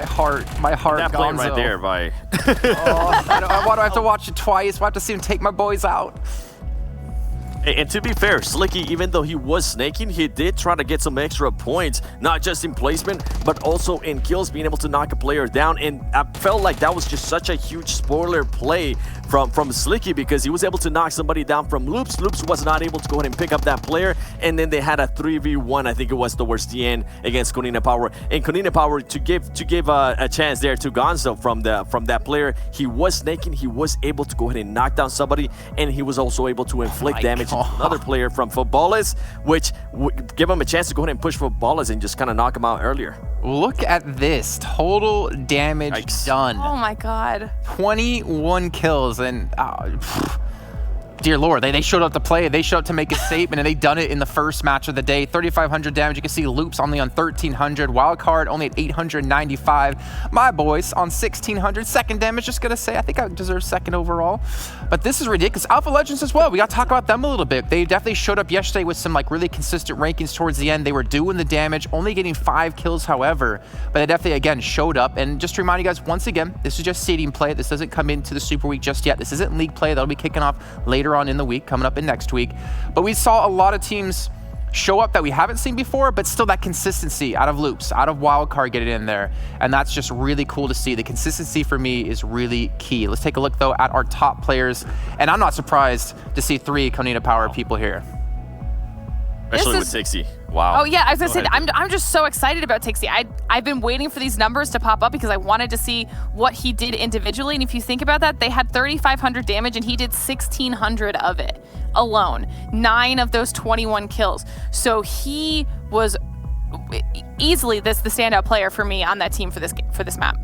This man almost got more damage. Actually, he did get more damage than Luz by himself, and almost got more damage than Footballers by himself as well. So no surprise there to see him at the top of that leaderboard. And I think Konina Power is one of those teams that we mentioned at the beginning. I wanted to see how they came out today, especially on the first game when we were talking about that, because they are the #1 team from Europe. So I'm pretty sure they're gonna go ahead and start establish that. And to give credit to also Loops, something that really impresses me about Loops is that they always find themselves in situations where they're pretty much behind the wall and everybody's just pushing at them, and they're able to recover. A lot of times they have players down and they found a way to go ahead and pick them up and even rush other teams. So it was impressive to see that finale right there. Let's take a look though. I'm really interested to see how Konina Power are going to rise up in the overall rankings. I think that's the most important part, right? Get themselves high up set in the seedings, and look at that, 3rd place. Wow. They almost caught up to Tempo Storm, who was the kill leader. This is ridiculous, Glitter.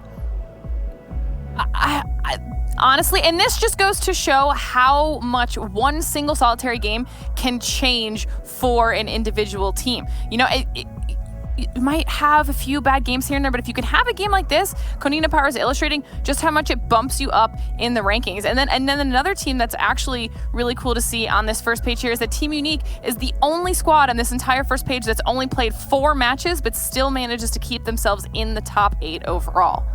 And I like to see as well Team Unique like really showing up. I mean, not even in this game, in this first match of the day, but the fact is they're the only team with 4 matches still going to be there as we now drop into the second page. Yeah, we are going to be seeing them play here in a little bit. And something I wanted to go ahead and mention as we're seeing here 11 through 20, and something that I want the viewers to go ahead and kind of point out to you, the viewers, is that Konina Power was in 13th place starting the day. So that is a 10 place jump right there in one match. Keep in mind, some of the teams aren't playing yet. They will be playing here in the upcoming matches, but that is just huge. That just puts into perspective what one great match can actually go ahead and do for a team. And hopefully we can go ahead and see some of that from other teams. I want to see maybe teams that are towards the bottom, Team Umbra, Headquarters, Jala, go ahead and just kind of push that action and get in a groove, because if you're able to just even get a match like that, you can carry that momentum over. And what's so important about what you just mentioned, Seven, is that when we get into league play, that's maybe the difference of you getting like, you know, was it 17th place or 16th place, right? To maybe get yourself into the top 16 so you can participate in the Super Week. But I want to see what you're going to have to break down for us, Seven, because honestly, there were so many clips, so many things. What do you got for us first? Don't worry, I got you. Now we're gonna go ahead and start here with the play. The play that kind of surprised me a lot. And keep in mind, just before we even press play here, I want to let you know Nova and Loops Esports had just destroyed Pittsburgh Knights, and this was just such a great push by the Loops player. They spotted them, they knew Nova was there, and they also knew that Nova was hurting from just fighting Pittsburgh Knights. So what do? They go ahead and throw Molotovs. Easy, I believe, at one point ended up actually walking on that Molotov, and they just start spraying everything. They try to test it out. They try to see where he's gonna be at, and as soon as Carrillo actually spots or is able to hear that Easy moves, he just moves in for that kill. He moves in for that final shot. Easy being able to be aware, you know what, he moves into a room, and this just goes to show the teamwork from Loops Esports. Carrillo having to reload, and guess what? The other player from Loops Esports is going to be there, and he's going to be able to back him up, and overall, they were able to just go ahead and win that. Now, another engagement that I want to go ahead and show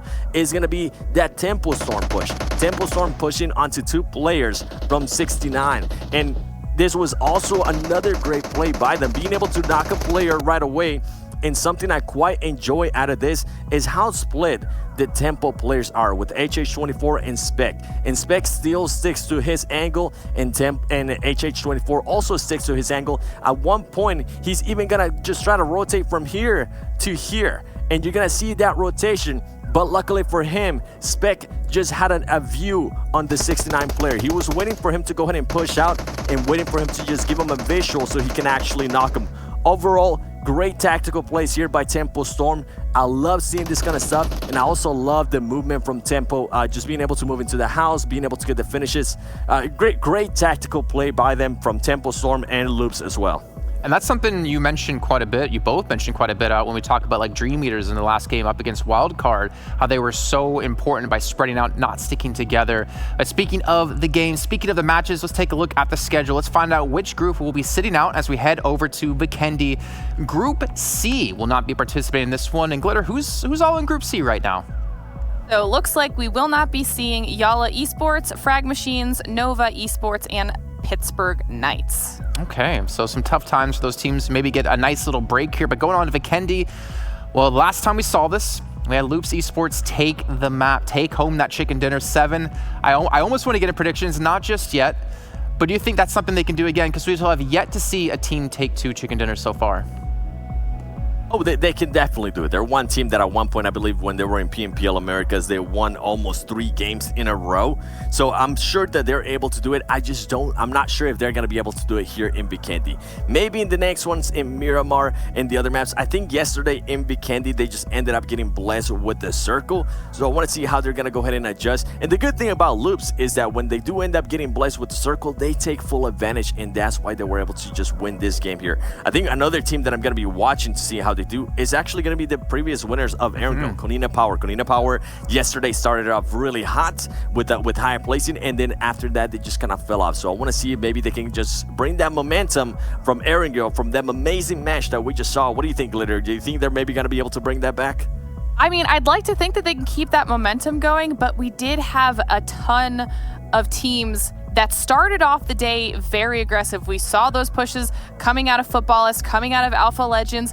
You know, Queso held a spot for a very long time. So it's possible that those teams also do well. And then we also have the entire new group that's coming in, starting off fresh. So maybe they're going to cause things to be shaken up a little bit. You know, who knows? Thing is, I love to see teams be dominant, but I also love to see so many other teams having a chance to win their own chicken dinners. I like to see it also not be so, you know, one-sided, heavily favored. But you know what? While you guys are watching this at home, not only do the players here have a chance to win money, or they do win money every time, you have a chance to win a permanent set. Once we have the YouTube channel hit 2 million subscribers, as long as you're subbed, you have a chance to win this lovely, what was it, 7? You coined it?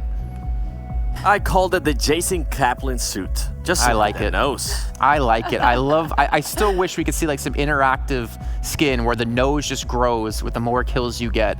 But maybe that would just, you know, give away your positions quite a bit. But anyways, let's get into prediction time. Glitter, I'm going to start with you. Ladies first, who do you think's taking home this chicken dinner? I'm either leaning towards Team Unique. They didn't play last round, but they have been playing very, very strong. They're going to come in here fresh compared to some of these teams. They might be able to shake some things up. Or Footballist. Taking your pick from last time. You gotta pick one. All right, you know, I'm going to go with Unique then. We'll see how they do with the first game. All right. Jason, you go. Oh, I have to go. Well, luckily for me, I'm the host, so you actually have to pick first. Oh, okay. Well, in that case, man. I'm gonna go Cloud9. I'm gonna go with my boys here. 7 real quick. What's your prediction? 9. Real fast. Alpha. All right, we'll see you two later on. We'll obviously go gloat about how I'm probably going to lose the prediction game yet again. We'll catch up with you guys after this next match. Let's bring in our commentators one more time. Well, actually, quite a few more times today. We got Mustache Dave, we got Hot Jukes. Dave, my man. What a crazy first game. So much action happening nonstop across the map, especially when we got towards the very end. How have you had a chance to breathe yet? Have you had a long enough break? Yeah. And you know what? Konina Powers, oh my goodness, dominating. And if that's anything to look forward to today, I'm excited. Well, as we do send you guys in towards game, I'm going to say this one last thing here for Hot Jukes. I want to hear a proper prediction. No more the viewers are going to win. I want to hear a proper prediction. Let's get into this. Man, after that one, I got to go with Konina Power after their performance we just saw. I mean, that is absolutely insane. I wish I wonder how many nades were used total, but let's get into it. Let's get into game number 1. I'm excited. Let's go. All right, take it away, boys. Let's go. So, yes, we are going to be dropping in Vikendi over here. And pretty decent playing path will be on the southern part of the map. So it's going to be interesting to see how teams react, you know, if their drop spots are all the way up there to the north, like Cosmodrome, Port, or Coal Mine. Oh, yeah, and you can just definitely see all these squads taking off real early, like B4. Good old Unico. As you see, Footballist. I want to see where they are looking to go to. Are they looking to head towards Goroka? As look at the first circle. A good, solid north, halfway in the water. Vikendi, you know, I mean, just leading up to expectations. This is what I'm talking about right here. This is exactly what I want to see every single Vikendi. I personally love it when there's about 55% of Circle 1 in the water. I mean, oh my goodness. It gets me going, man. It gets me going. Let's be real. So talking about teams getting going, I mean, you and I, we are on the Konina Power hype train over here, and they got wildcard near them right now. Oh, yeah, they do. And, man, dude, this squad was just absolutely crushing it right here. And looks like they dropped at Volnova, which is a really insane drop location. There's just tons of just, you know, different angles that you can hold, roof play as well. So really interested to see how that works out. But, man, you know, this first circle, I guarantee you, it's awesome to watch as a viewer. But I guarantee you these players right now are screaming internally right here because this is not an easy circle for sure. Yeah, talking about someone screaming, I mean, we see in the kill feed, it looks like Alpha Legends. They have a little 2-2 split going on right now with their drop locations. And Axel from Team Queso on the roof right now, currently hunted down the last 2 remaining members or 1 member of Alpha Legends. As I say, that old man's going to be in the bathroom right now. You got Team Queso right out your doorstep. And, oh, this is not looking good for them.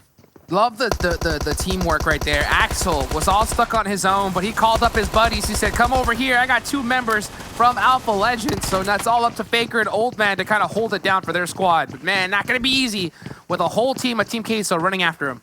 Saw that? I believe Team Queso, they sent that snowmobile bike into the doorway to kind of make it even more difficult to escape. So talking about making some plays. Now, I just saw Spider-Man. What's that Spider-Man over there just jumping onto that second story? Old Man trying to keep them down, trying to keep them at bay. Baker trying to provide that support is going to be connected on. Old Man just spraying out there where they thought Spider-Man, a.k.a. Axel, was. But Axel already gone just like that. And wow, Alpha Legends. I think they got 1 more player up over there. I mean, talk about having a difficult game too. Tough. I mean, this is one of the most dominating squads that we've seen coming into this, at least from the Middle East right here. But, man, they got taken out really quick. Team Queso taking them out with style right there. Saw some jumping, some roof play, some parkour, some jumping 180s as well. Crazy play to start off match number 2. Parkour. That's parkour. Correct. Oh, that's it, man. That's it. I mean, they got that solo. They're just going to be living that solo dolo dream. And talking about players living that solo dolo dream, Dame from KHK currently pinned down, but we do see the squad mates on the minimap in the top right-hand corner. They are starting to make that push, but will they get here in time? So it does look like a molly will be tossed onto the stairs. This should buy them some time. Hopefully, their squad mates can make it here very soon. This looks like a repeat of the fight we just saw right here as Loops called in for reinforcements. Trying to hold that down the best they can, but Daddy just a little bit too quick on the button, and the squad, oh, they did catch him right there. Yep. So just Federal, really low, 1 HP. This nade could do it. Oh, the third party. One grenade can get tossed up into there, and that could be it for those 2 players. But here comes the other 2 from Loops. Oh my goodness. We are on fire. Oh, the pressure. The pressure. Not able to get that perfectly cooked grenade on into that window. Gonna be taking themselves down. Oped gonna be going for a little spray over there. You gotta assume, like, this revive already happened up there on that second story. So what will you do? It is time to make up your mind, and Oped gonna have to be forced to defend their ground. And wow, Loops. I mean, I thought for a second they were at the disadvantage. Yep, Kowalski right there with the G36, like, nah, not today, KHK, not today. Loops, man. Loops is so aggressive and having such great teamwork right there. Having those call-outs. You have one member, Kowalski, from a crazy off angle, just laying down the punishment right there. And just like that, KHK out in last place, man. You got to give it up to this Loop squad. They're able to make some crazy plays no matter what the position. Yeah, you love to see it. Beautiful. Beautiful. I mean, they're coming into these games just making art, you know? They're making art. Everybody else is gaming, but Loops, they're making art.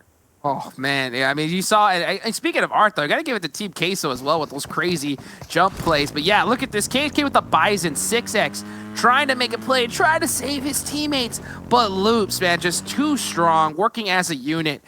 Just taking them down piece by piece. And just like that, KHDK down now.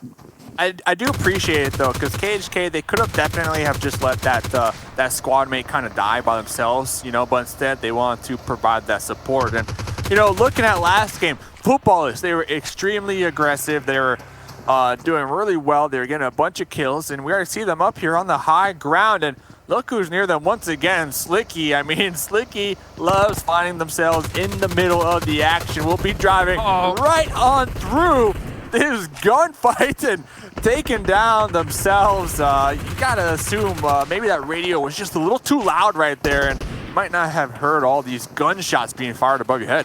Man, I'm telling you, Lutz from football is this guy just doesn't seem to miss. You saw earlier, he had an opportunity to get the knock, instant thirst. That just goes to show you when people are saying like, oh, why are these teams camping, blah, blah, blah. If you were out in the open in the wrong spot for just a quarter of a second, you are knocked and thirsted just like that. And now here comes Footballist on the entry. Still okay with the Uzi. Will be connected on by Polka. Polka's gonna be jumping on out, vaulting on out, trying to regroup with their squad mates who are currently in the opposite compound, tossing some grenades. It is now or never, but they are being pinned down themselves, and it does look like the revive on the second story is coming on out. Loves in, providing the support, making sure Polkas cannot make the push. Yeah, he is stuck all on his lonesome right now, and they allowed that reset. Not sure exactly what happened with that Molotov right there. But yeah, it was a 3v3 with that knock, but now that they've been able to get that pickup, Uter is at a big disadvantage right here. So, oh, wow, that was almost an insane nade right there from Soul K. And it does catch him! Goodness gracious. You got Ulysses on the roof. I mean, yes, you're overlooking this fight, but you are so vulnerable to being third-party. So, Ulysses with the Uzi needs to connect these shots. Will be connecting onto one of them, trying to play that overwatch position on their squad mate who is currently bleeding on out. Standard looking to get the revive, but I don't think Footballists are going to be as kind and allow that one to reset. And yeah, this is what I was talking about, that third party. Vindex from downtown with the M4 able to spot them out, take them out, and now it looks like there's just one more player up for UDR Killers, and here comes the insta push from Footballists, and getting clapped just like that. Yeah, you know, just a really unfortunate situation for Uter Killers right there. They were all nice and stuck out, and you called it. You know, being up on top of that roof, you are going to have some great angles onto this Footballist team, but it leaves you wide open for that third party. And Team Umbra from across the map right there, just getting that knock thirst, and yeah, not really much you can do right there in that kind of situation. Wide open. you also have to take into consideration, like, remember Circle 1? It's 55% water. So you have to assume, like, there's going to be teams on top of teams on top of teams. Like, you don't have as much real estate to deal with that you normally would have to deal with on a Circle 1 here in Vikendi. So maybe just misreading the situation. And talking about teams, you know, trying to read the situation. Now you got a lot of squads kind of taking shots back and forth at one another. Oh yeah, uses CC Spec with that SLR right there, just trying to get some pop shots, you know, put some take down some armor right there. This is always tough. I mean, you said it earlier, when you have a first circle that's halfway in the water, it's basically turns it into like zone number 3, zone 4, just due to the fact that there's so little real estate left. You know, nobody really wants to be out in the water hanging out. That just makes it that much more difficult if you're looking to play. But let's see where this next zone goes. Will it still have some in the water? yeah, it sure does, you know. But this is only zone number 2 right here, as all these teams are forced into have to play right next to each other. What a tough break for all these squads. Sometimes I would just love to hear the team comps and, you know, when you see a circle like that pop. I mean, of course, if you are headquarters, if you are unique, you're good to go. You don't have anybody near you. But on the other side, on the west side, you got Cloud9, you got Dream Eaters, you got SWAT 69. I mean, all these teams are piled on top of one another right now. Not a lot of real estate to work with. So Umbra, we saw them earlier on. They were able to get 1 kill on the board over here. And looks like one of their squad mates might have peeked the window and got their head taken off. Yeah, here comes Cloud9, though, on the Footballist. Man, Footballists have been having to fight their way right off the start here. They already got 5 kills for the day, but now they got to deal with Cloud9. The thing is, Footballists, this is what they live for. This is what they love right now. So, okay, with that G36, Beowulf chunked down to about 1% HP. Gonna be popping up those stairs, trying to heal on up right now. Pyra right behind him, saying safe res, and yeah, you got one member for Cloud9 up there in the mountains, kind of playing Overwatch right there. Gonna be popping their vehicles. They need to make the push. Adar crashing on in for that support. We'll be making this a 3v3. So okay, with that G36, gonna be just pre-firing right there, connecting onto Bale with the Uzi. Adar chunked down really low as well, but just gonna be connecting those shots, and here comes that Molly. Yeah, Team Umbra, though, also playing third party, gets a knock onto one of the members from Footballist. That's going to allow Cloud9 to be able to get this reset off right here. Unevens already down. Pyra trying to get some big nades right here, but this is a really tough fight between these two major squads.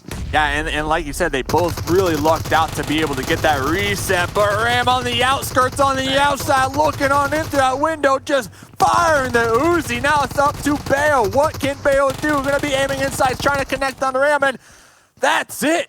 That is it. Footballist. Once again.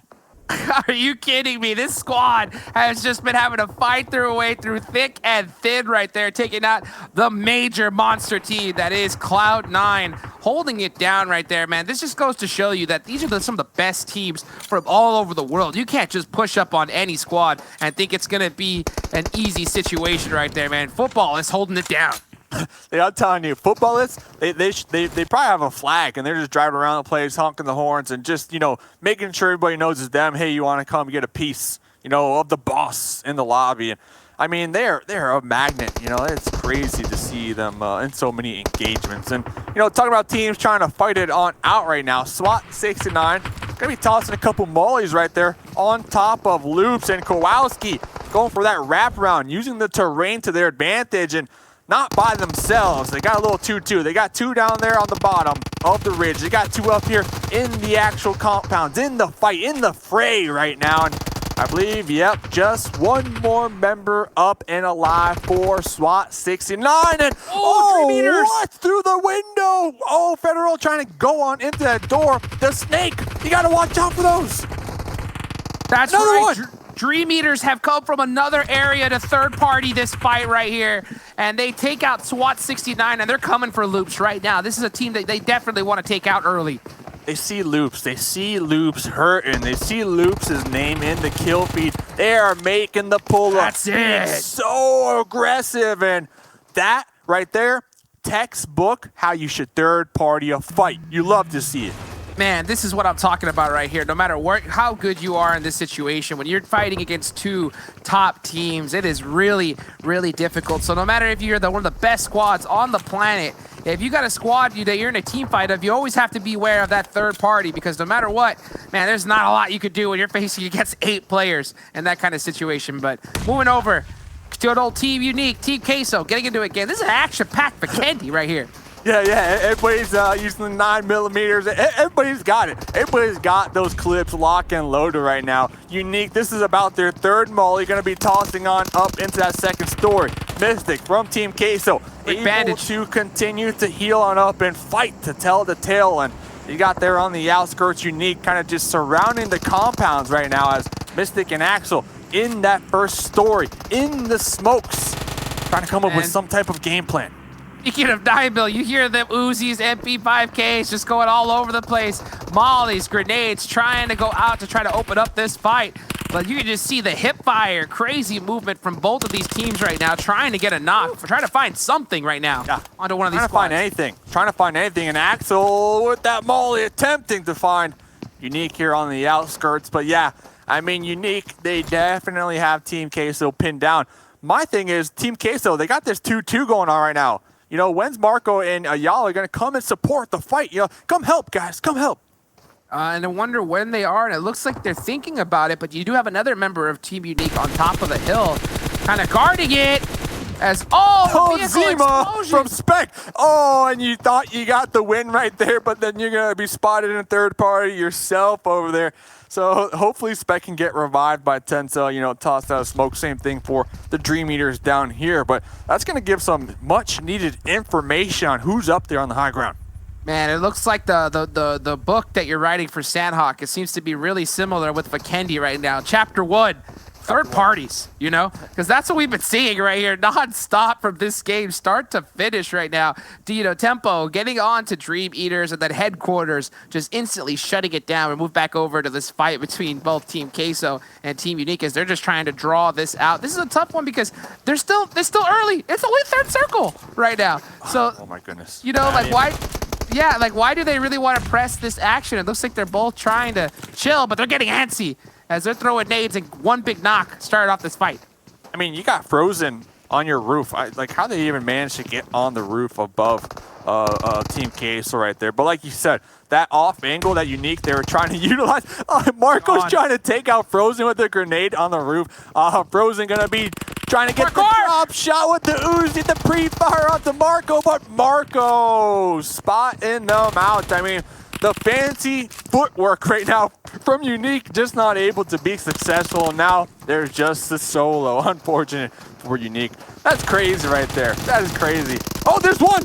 Can you get 2? Oh, okay, my goodness. Okay. So close right there. They didn't know where he was. They thought he was behind the wall, but hanging out behind that tree, still a little too close for comfort right there. But yeah, we saw some parkour action coming out from one of the members from Team Unique. Just, man, just got to put a little bit more practice into it. That's the truth. Is that what you do in your games, man? You're all jumping man, around. Dude, full send, dude. Full send backflips, you know, 180, you know, flick headshots all day long, baby. The clips are too strong. So Frozen, you know, might have missed that backflip. I think if the backflip was there, they might have been able to dodge those initial bullets from Marco. So, hey, you live and you learn. You live and you learn. Hey, we all gotta start somewhere, right? All gotta start somewhere, you know. And to start off in the PMWL West, you know, league is definitely a great place to start. I'm just kidding, guys. These are some of the best players on the planet right here. I mean, it's always tough when you're trying to make a play in those kind of situations. You're just trying to do anything you can. Man, these guys are all so great at running and gunning, but football, take it out. Team Umbra. Wow. But to kind of go back to your point there, all right, these are the best teams in the West. There is no doubt about it. But I personally believe we're seeing this, you know, fancy footwork, you know, unorthodox kind of plays because, remember, it's opening weekend. Today and yesterday, it's all about seeding. You know, like, there's not a lot of, like, money. There is no money on the line. It's all about, you know, just getting that respect and getting seeded after today. So, I mean, you could definitely afford to do some crazy parkour plays and try to get those clips. Yeah, you know, make some plays and just kind of build your confidence, I think, is in your overall gun skill and how you're able to play as a squad. Like we saw earlier, Konita Power with 21 kills. That's got to be a huge for their entire mental fortitude. And, you know, as well, we saw Footballists, you know, they were holding it down for quite a while against so many major teams. It did end up dying out right there. But regardless, they're putting in work right now. But look. Yep. Rip play zone right here. Play zone's going to be chunking down wild card just a little bit. And on that wild card, they're going to be getting gate kept. And can they make it in? Okay, they got 2 up still. They're going to be right there on the edge. But they have one heck of a journey to make it on across that bridge. And fortunate for them, headquarters, they're going to be focusing on this zone. And you mentioned Konita Powers. Here they are in Cosmodrome looking to square off against Team Umbra. Oh yeah, they're trying to get into it really quick right here. Footballists take it out in with 9 kills on their bodies right there. That's not bad by any means. Konita Powers only holding 2 so far, but man, after that last game, you know that they're definitely pumped up and looking to get some more kills here for the rest of this match. Yeah, I mean, I don't know how much more pumping you could do. I mean, 21 kills. That's insane. That is insane. Oh yeah, so that's true. Looking on over here. 7 teams. We got 7 teams remaining. 22 alive altogether. Things are starting to look a little normal, at least when it comes to the circles. You know, water no longer in play. So we'll see what these teams can do with this. Right now, we got Konita Powers on the west side of the new zone. Let's try to get some pop shots, hopefully trying to get that knock, but unfortunately there's that stairs there, just giving that little extra cover, unable to do it. But now we were talking about earlier, how you kind of mentioned how you wish to hear team comms. Yeah. You know, when it comes to these kind of circle shifts and things like that. And I'll tell you what, as somebody who's been a player in the past, if that is something that they do plan on doing, after seeing a zone number 1 that we saw here in Vikendi, you got to have that bleep button ready. You know, that's for sure. You know, they got to have that bleep button at the ready, because that was the tough zone right here, and all these squads are just struggling to get into this one as we see another hard shift as it goes north, and Team Queso right now they are screaming words of joy, but the rest of these squads, you know, Alpha Legends, P4, Umbra, Konita Power are gonna have a tough time getting into this circle.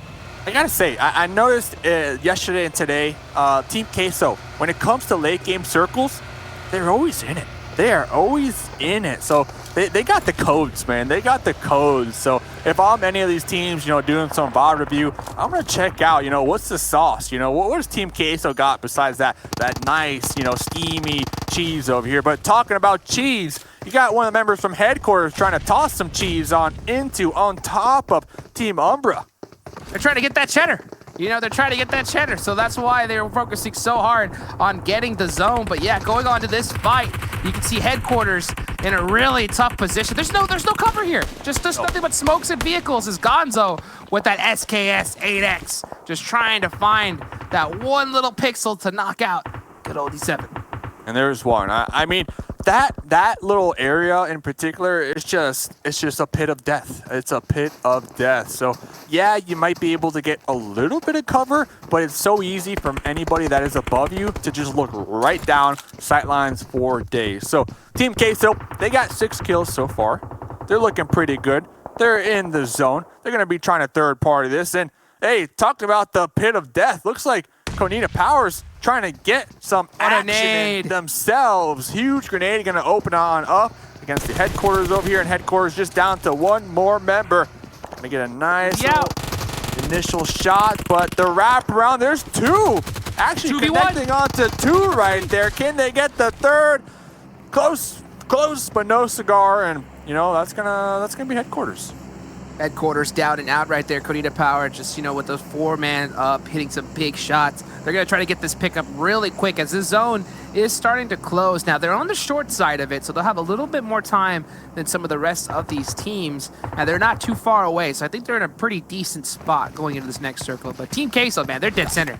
They're dead center. They're dead center. And not only that, there's 2 care packages on top of them. So, yeah, hey, have fun with that, Team Queso. Have fun with that level 3 gear.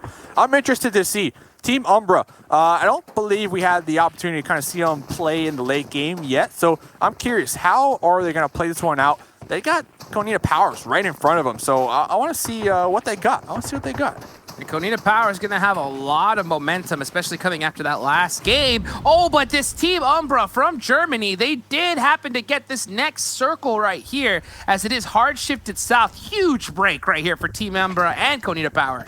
Yeah, they're saying Guten Tag, they're saying Guten Nam, and they're having a good time. So they should be able to kind of share that southern edge of the circle. But, you know, with Konina Powers pretty much gatekeeping you, I don't know how you're going to make it on out here. Konina, I mean, they've been doing so well. They're going to be getting a little aggressive. Okay, there's one. You're going to take down one of them. And Konina Powers, they're gaming right now. They're just having a good time.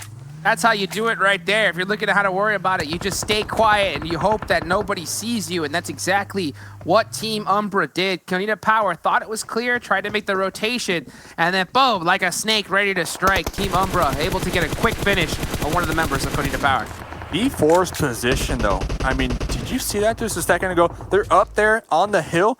They're pretty much overlooking both Umbra and Konina Powers. And, you know, fortunate for Umbra, they have this nice little corner of the wall that's actually going to be blocking the sightlines. But, yeah, look at this. They're overlooking the entirety right now of these two squads. The high ground, they have it. It worked for Obi-Wan Kenobi. Will it work here for B4 Esports as they have a great position going into this next fight? It's Konina Power, they're pinned down. They cannot get onto that flat land because they're going to be in a whole world of hurt. But Team Queso, they're off to the side right here. Could play spoiler onto B4. Because I got to tell you something. Talk to me. I'm your father, man. Oh, my goodness. All right, Pedro looking to make the push up. So, yeah, they're actually going to be giving up that high ground position that we made mention of. I do believe because Levi might have done some really good scouting and saying, hey, there's a team over here as well, so we might not want to expose ourselves too much because they don't have a lot of cover. Yes, they had the high ground, but not a lot of cover to deal with. So they're going to be repositioning. They're going to be tossing some grenades on over that chain link fence. Oh, yeah, trying to catch an angle right here. You see some mollies going out as well. Team Umbra, they're stuck in this corner right here. So all it takes is one good low toss molly and they're caught out. But Konina Power just trying to snake their way in. They have no cover right here. They're completely stuck. Yeah, they have a dossier. They have a dossier. Oh, they do have a dossier. That's correct. Yeah. So they have that. So they might play this one like really late. Like once when the blue zone starts to push, they might be able to kind of get on out of there. But everybody knows where they are. But I guess what? They got the dossier, but they do not have the zone. The zone just hard shifted completely away to them onto Team Queso. So they are completely stuck. They're going to have to hit some major shots if they want to survive this. Oh, they're hitting shots on Umbra, though. They're hitting shots on Umbra, chunking down both Pro Lord and Vindex right now.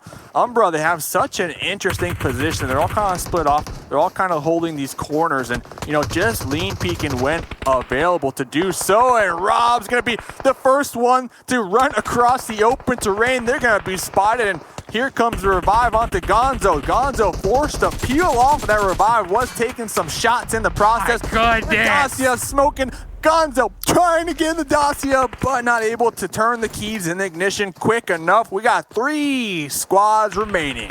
You have the best team in the planet in that position, and there ain't no way they're making out of there alive, man. That is a tough position for Konina Power, but still, regardless, able to get a 4th place position is a really, really good spot for them. But right now, it's all looks like to be B4 and Team Queso as they have a great position going into this next zone.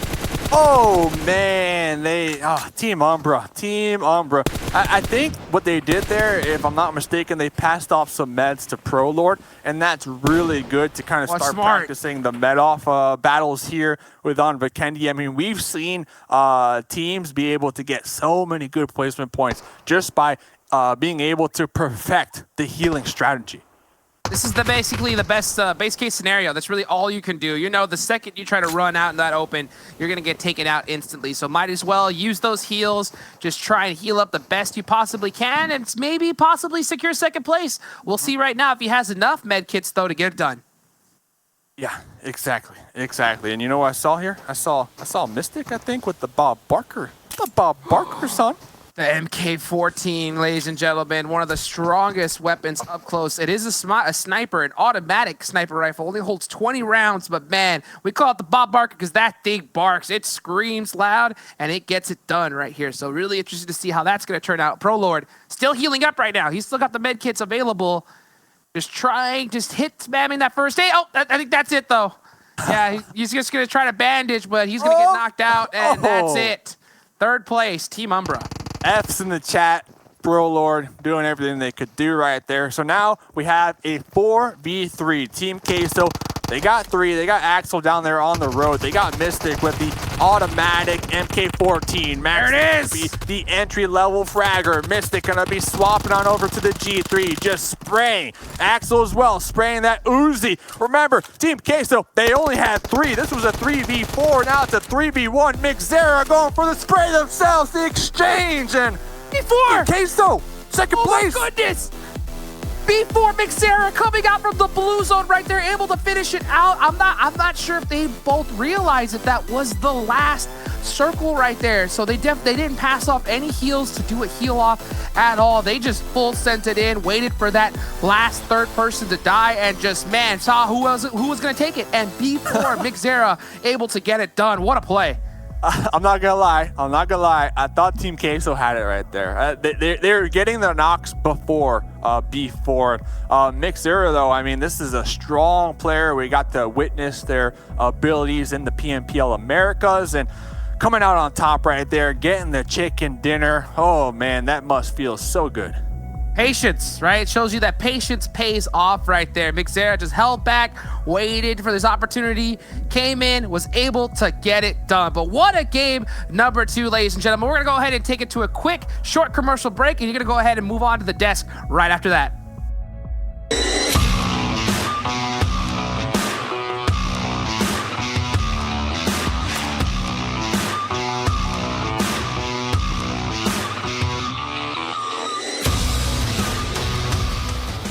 Welcome back, everyone, to the expert desk and me. I think Seven wanted me to say that before we came back on air because I'm completely not the expert. Even towards the end, when I already messed up off the bat, I still messed up the final one. When it was 2 teams, 50-50 chance, Jason, B4 Queso. I say Queso, and yet somehow I still lose it out. Glitter, I'm not worthy. You were right.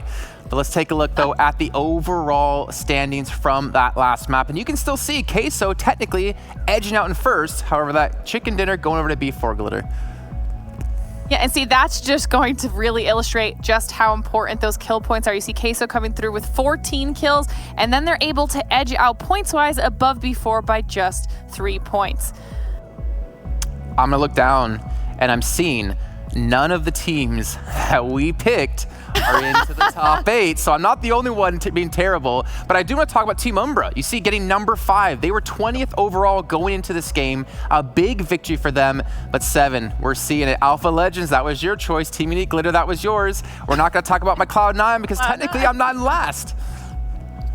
Listen, we're not going based on kills, we're going based on placement, all right? So to remind the viewers here, the picks where Jason picked Cloud9, they ended up in 14th place. Then we had Glitter picking, what was it, Team Unique, they ended up in 11th place. And my one player, Riemann from Alpha Legends, he stayed alive the whole time. He got that team some placing points and got him all the way to 6th place, ladies and gentlemen.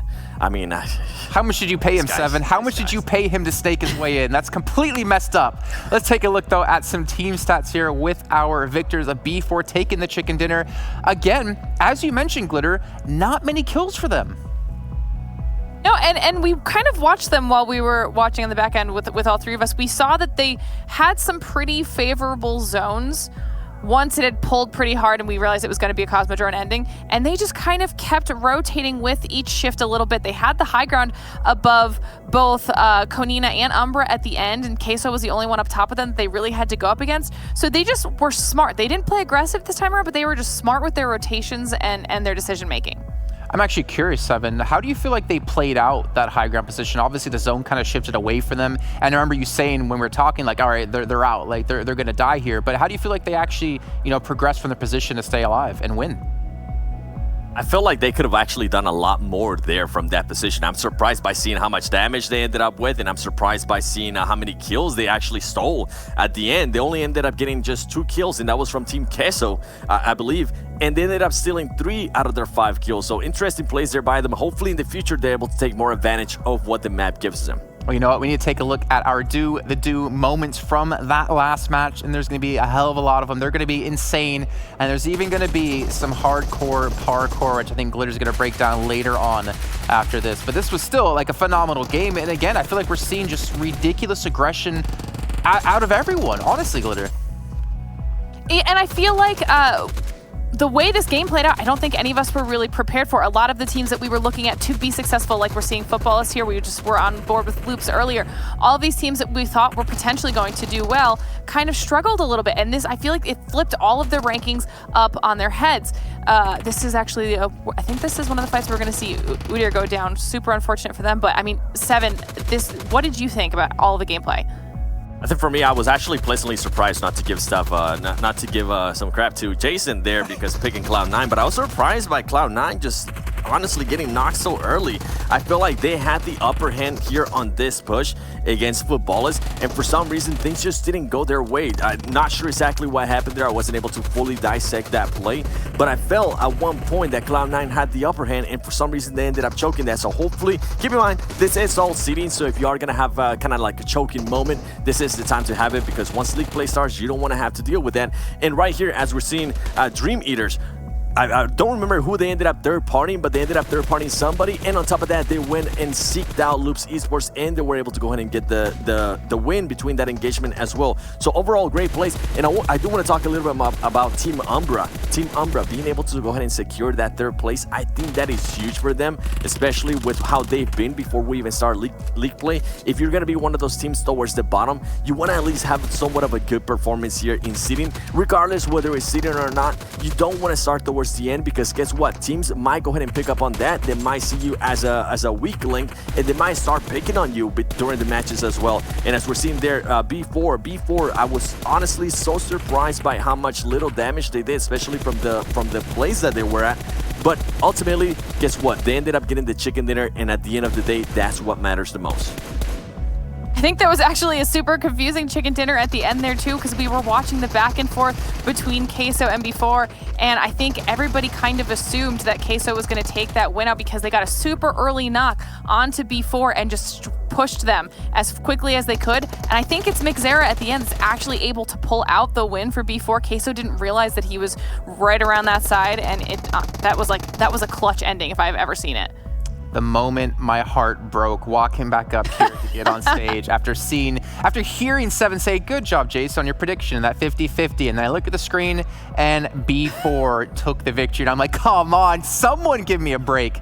Let's take a look though at the overall damage, the total damage from that last match. And you can really see where things stacked out. And again, Team Queso really rising through the ranks. And this is great for Team Queso right here. Team Queso usually has great performances in Vikendi. They didn't really have one yesterday, but I've seen them win a couple of Vikendis before. So it's great for them to go ahead and do this. 2,600 damage with 14 kills.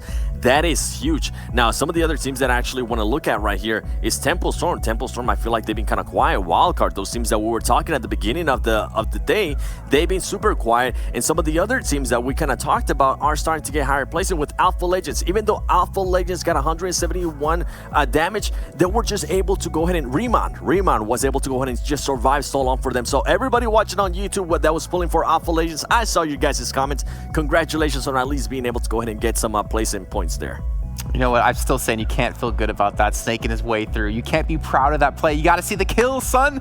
Let's take a look, though, at our team stats for our Team Queso. I want to make sure to check who that was going to be, and you can still see that damage being done. Thing is, we talked about Queso before. I mean, we talked about how we predicted them to win, what was it, Game 4, if I'm not mistaken. And we're going to see here that they were able to really put the damage numbers down. And what's really important to me here, Glitter, is the fact that they've stayed together for such a long time, being a team, that when it comes to crashing anyone or being aggressive or attacking a compound, they should ideally know how to play well together and know what everyone else is going to do on the team. They definitely should. And we kind of saw them try to work some new strategies like that into this ending here against B4, because we did see one of the Team Queso players was actually a little bit farther off than the other two, and they were trying to get some better angles on the B4 squad.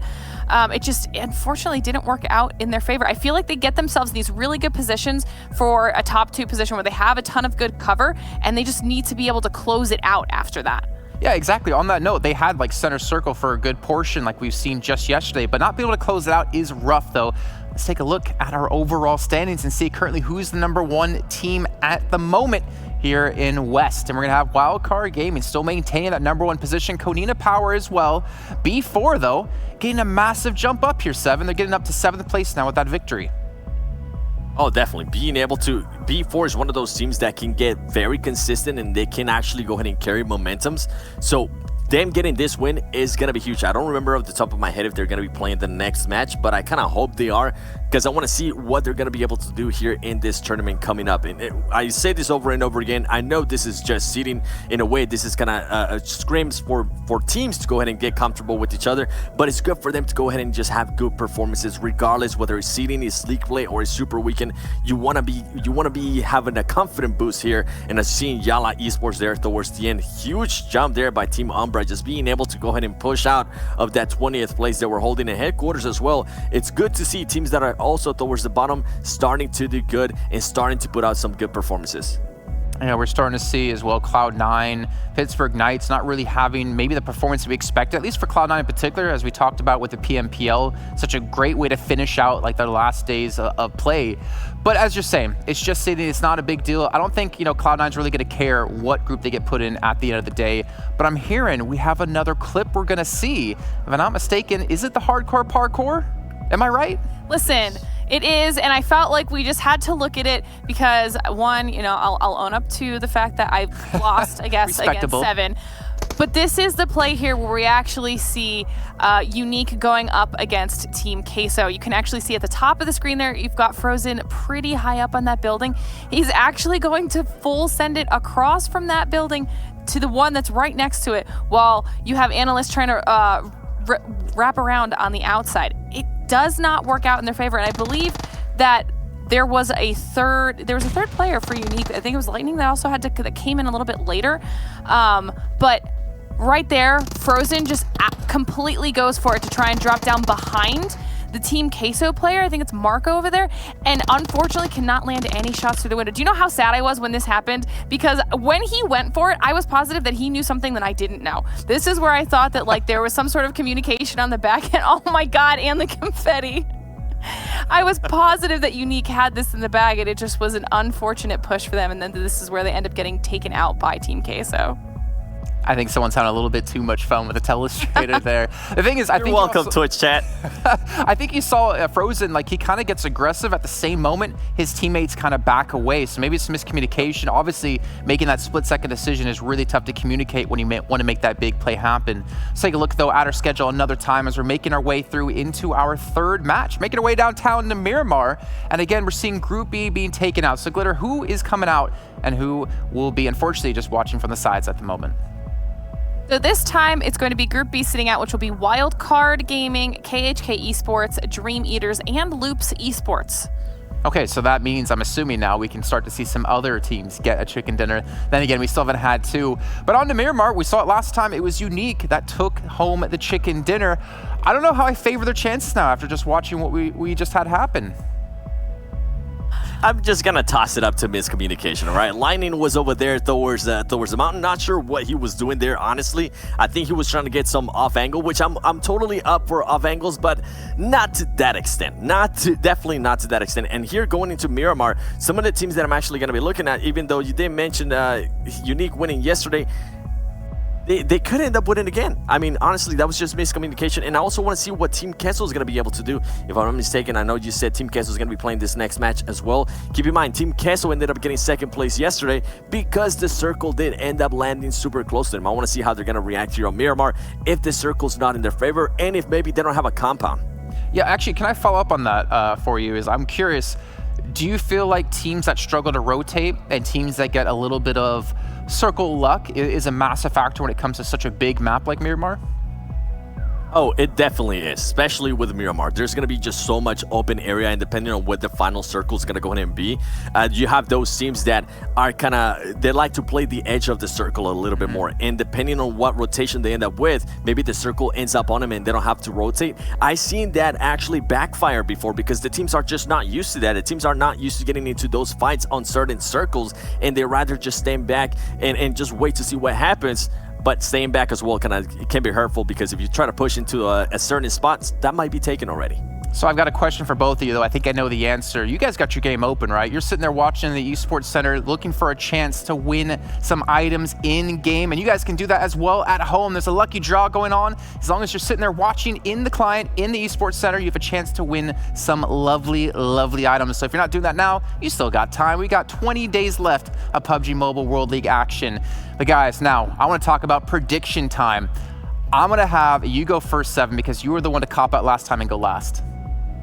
Oh, okay. I'm actually going to go with wildcard. I'm going to stick with wildcard. You're not playing, they're not playing. No, Glitter, don't tell him that. Oh. Come on, we had to sorry. Wait, my bad. My bad. you got I'm wildcard, going to go Glitter, ahead and say Kanina Power, my bad. All right, Glitter. Okay, I'm actually going to go with B4. You're going for B4. Okay, well, I'll give my prediction to you as well. I think Tempo. Come on, Tempo. Shout out to Monica. All right, get you guys out of here. We're going to bring in our commentators. We'll check with you guys after the match. Please don't let me curse Tempo another time. Hot Jukes and Mr. Dave, Mr. Mustache Dave himself. You can follow him on Instagram. I'll let you do your own shout out later on. Guys, we've already had 2 games being played today. It seems like we're just pushing straight through everything. Miramar, what's your expectations, Hot Jukes? Man, I'm ready to see some action. You know, every time I look at Miramar 2.0, it's always just been intense from start to finish. I want to see some shots across the field. I want to see some vehicles blow up. Let's get into it. Miramar 2.0. And we're in it. Let's go. In it. So, I mean, 7 on the desk, you know, rooting for wild card. It's going to be a challenge for them, you know, to get the dub here. I don't know. Miracles do happen, Hot Jukes, but getting on in, and when I say miracle, because they're not in this game, to be clear. That's true. All right. That's true. So getting on into this game, the plane will be starting up there to the north, Campo Militar, and it does look like we're going to have Nova dropping out real early on, sending it right there.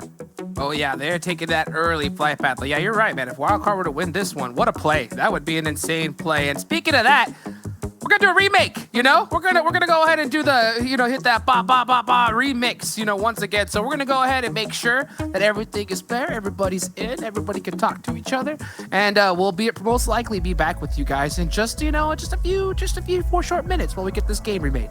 Yeah, so many people have predicted Wildcard to get the chicken dinner. We might actually have to throw them in the lobby. I don't know, just maybe. Right, that would be insane. No, but yeah, they're going to be sitting out of this match, but we still have a whole bunch of squads here that are going to be putting in a ton of work. You know, one thing I want to see is I want to see Cloud9 kind of make it happen here. At the same time, though, I don't know if this is just a trend that Cloud9 likes to do. They just seem to be like Secretariat and just want to win towards the end. You know, they did it in the America Scrims. They did it in the PMPL. They were bottom 10 almost the entire tournament. And then the last few days, clutch it to get top 3. Insane. So I think if anybody kind of gets a pass for just, you know, early game kind of, you know, not doing too well, I think it's got to be Cloud9.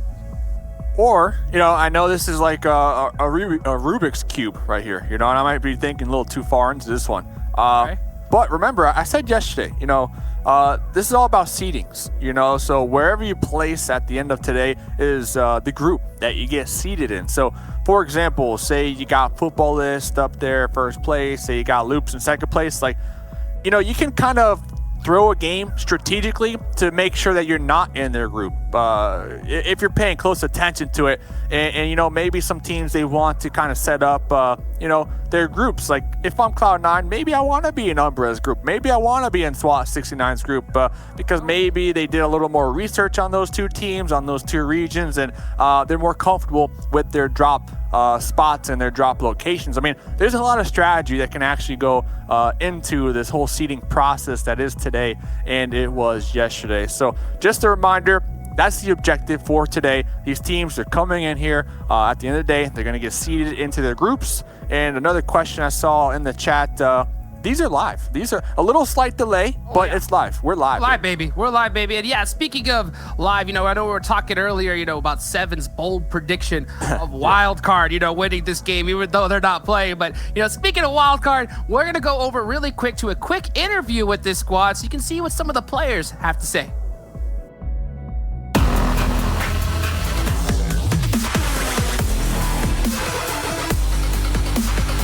Hello there, ladies and gentlemen. I'm Kyle Aris, one of the hosts here for the PMWL coming up, and I have Spring with me from Wildcard Gaming. First of all, why don't you introduce yourself to the audience as well as tell us about your role within the team, etc. Okay. Hey guys, I'm Spring and I'm the in-game leader for Wildcard. All right. So how did you first get introduced to PUBG Mobile? What's your story? Yeah, so I actually had some friends from a different game who transferred over to PUBG Mobile, and I kind of waited a few months after they'd already gone over, but then I started seeing them compete in some pretty big tournaments, and they were recommending the game, and I finally just decided to, you know, come on over and haven't looked back since. Fair. And what would you say is your favorite memory related to PUBG Mobile and your competitive experience? Probably when we won the North American Regional Championships. Before that, I'd never gotten a first place in a gaming tournament. I'd only gotten as high as second. So to get first place in a major tournament was just a really big moment for me. So which team would you consider being one of your biggest rivals going into the PMWL? Probably Loops. And I think they're probably the biggest rival of everybody who played in PMPL because they beat us in PMPL. And we want to come back and beat them this time. Right, and kind of related to that question, how would you rate your team compared to the other teams participating in the PMWL West? So we just picked up a player, Sam. He was formerly on Tribe Gaming in PMPL, and he is just an incredible fragger. So right now, we've been performing really well in everything we've played in, from North American scrims to even the World League scrims. So I think we have a really solid chance of winning this thing, and I think we're looking really strong coming into it. All right. Well, thank you very much for joining me here, and best of luck in the PMWL that's coming up. All right. Thank you. Bye, guys.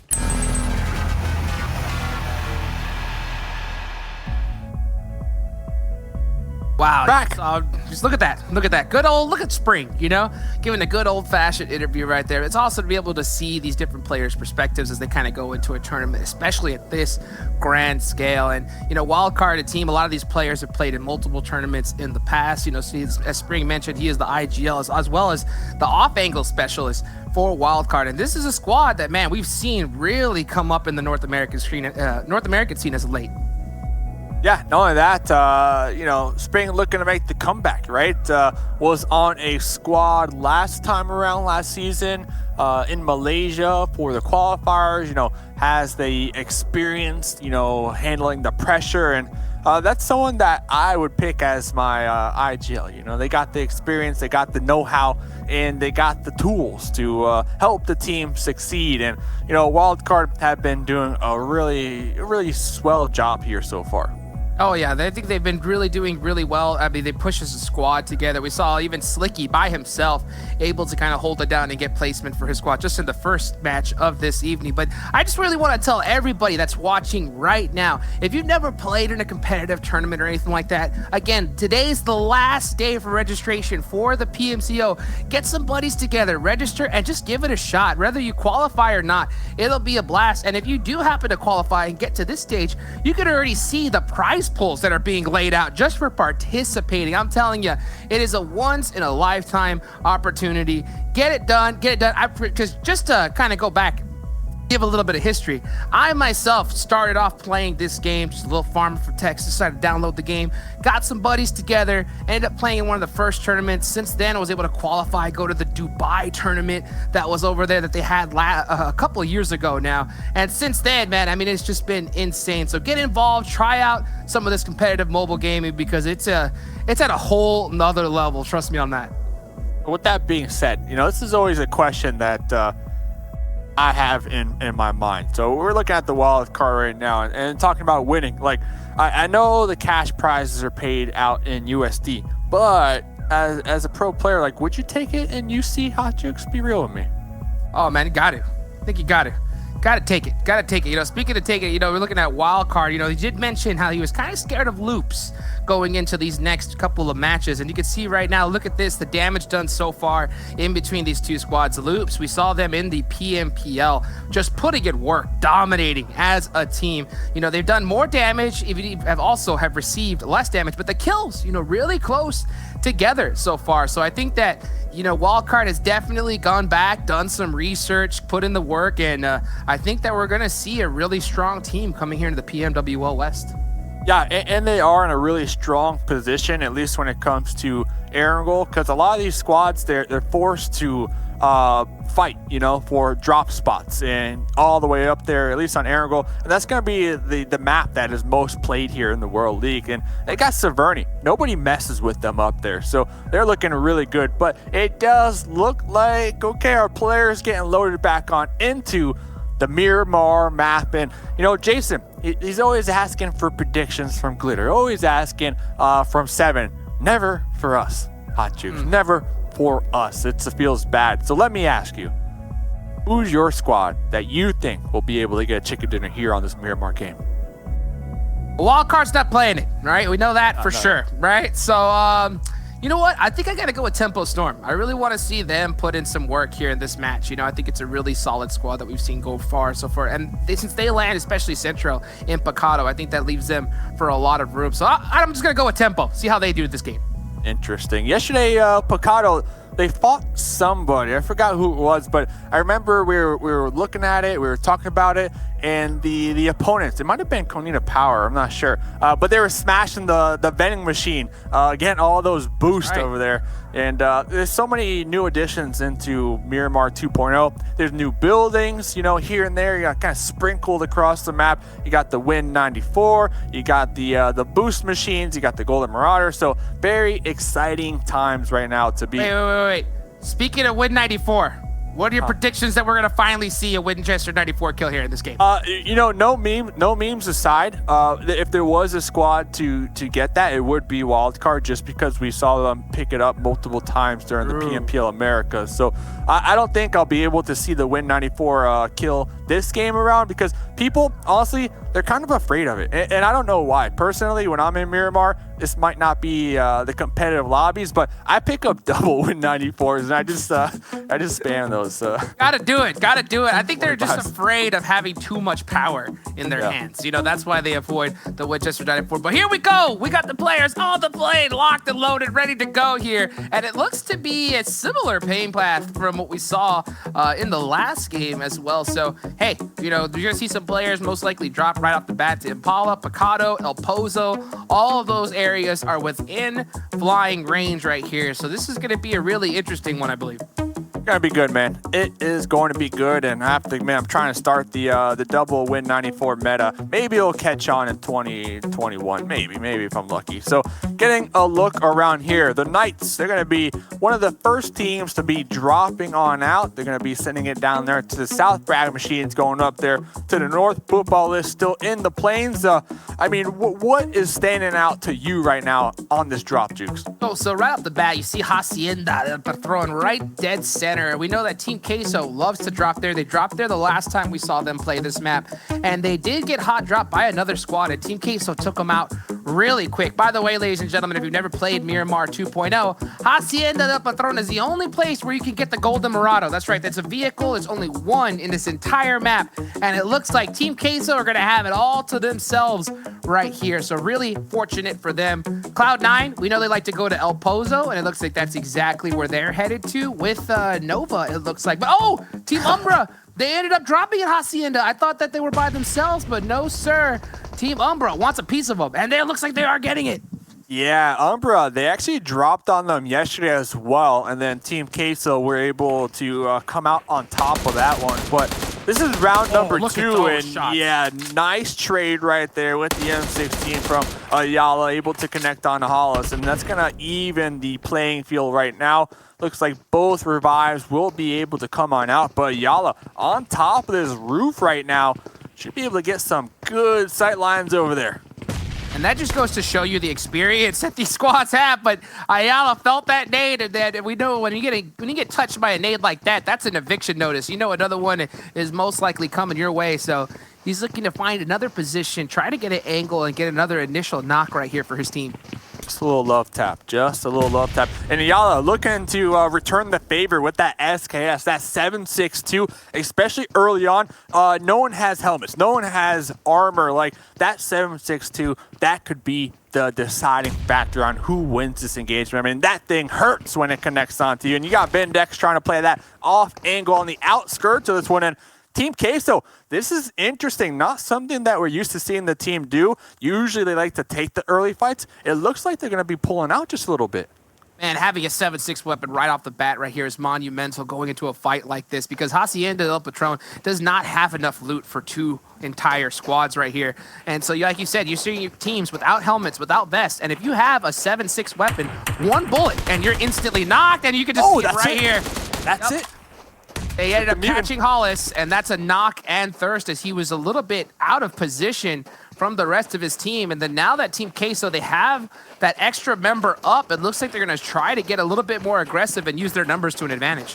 That's so crazy, too. I feel like they were pushing on out. They didn't want to take the fight. They were successful, but then, you know, kind of turning their heads, looking behind them, seeing that there's actually a squad or an enemy out there, you know, that's going to change this battle completely. And yeah, now they're looking to come back into their home territory. Vindex on the off angle will be connecting onto Mystic. Now going to be making the push, trying to get the thirst, trying to make this a 3v3 once again. Ayala with the SKS, Axel on the roof will be shutting that one down. And oh no. Okay, kill feed. That's another fight. B4 Max and falling over there. I don't know what's happening over there. So Mystic able to get the revive. Axel's position right now, overlooking all this. Big trades, but look, if you look at right now, Vindex, he is completely away from the rest of his squad, so he is not going to get picked up in this situation as Team Queso is able to get Mystic revived. But man, these guys do not have a lot of health. They do not have a lot of kit, as Ayala pushing on his own and gets caught. Yeah, you gotta Mystic with the support. Ooh, that's perfect. That's perfect, because they were trying to get angles. Yeah, they were trying to get the thirst right there, but Axel, I mean, Axel knows this like the back of their hand. You saw that, the drop down, the vault on into that window, the pre-fire right there, able to take a lot of good shots on a ProLord. We'll be forcing ProLord to kind of dip back into this corner, and there's a grenade onto ProLord, and oh my goodness, there's only one more member alive, and they're going to be getting shot in the process, and Axel looking to get the confirm, looking to get the finish here. And I gotta say, this is 0 for 2 when it comes to Team Umbra dropping Hacienda. But oh my goodness, football is, where are they coming from? They want a piece of the action right now as they are headed straight into Hacienda. Lutz, one of their top players, throwing some nades right now. But man, Team Queso, these guys know Hacienda so well. Every single little nook and cranny, but Lutz catches Marco with a huge grenade to open up this fight, and they're well looted. Yeah, exactly. They know it so well, but they have no loot. They have no loot. They use all their utility, all their ammo in the early engagement with Team Umbra. Now it comes down to driving skills. Can they hop in that Golden Marauder, steal it, and get on out of harm's way? Oh my goodness! On Soul Cake going for the spray. Look at it, Mystic, Ayala, everybody so low. They are so low with their health, and oh, they had lucked out big time right there, but I love the aggression from Football List. I love that. Man, that was almost like a movie right there from Team Queso, just driving out, hitting the gas. I guarantee you, if you saw that player's thumb, it was a white knuckle right there on the gas button, trying to get his squad out of there alive. And that just shows you how powerful that Golden Marauder is. It's just so quick. No, if he had any other vehicle, there's no way that team made it out there. But man, Team Queso, unfortunately, losing a member. They did get 4 kills, though, so that's an extra 4 points on the board for them. But man, yeah, Football is really surprising for them to kind of come in for that third party like that. I mean, think about it. You know, they did their research. They saw the kill feed popping off. They know where it's happening. Everybody knows Team Queso. They love Hacienda, so they got that gear. I mean, I even saw a member from Football List with a level 3 helmet on when they were making that push. So they are looking to get some kills. And talking about teams looking to get some kills or avoid getting killed. Frag Machines, they already lost 1.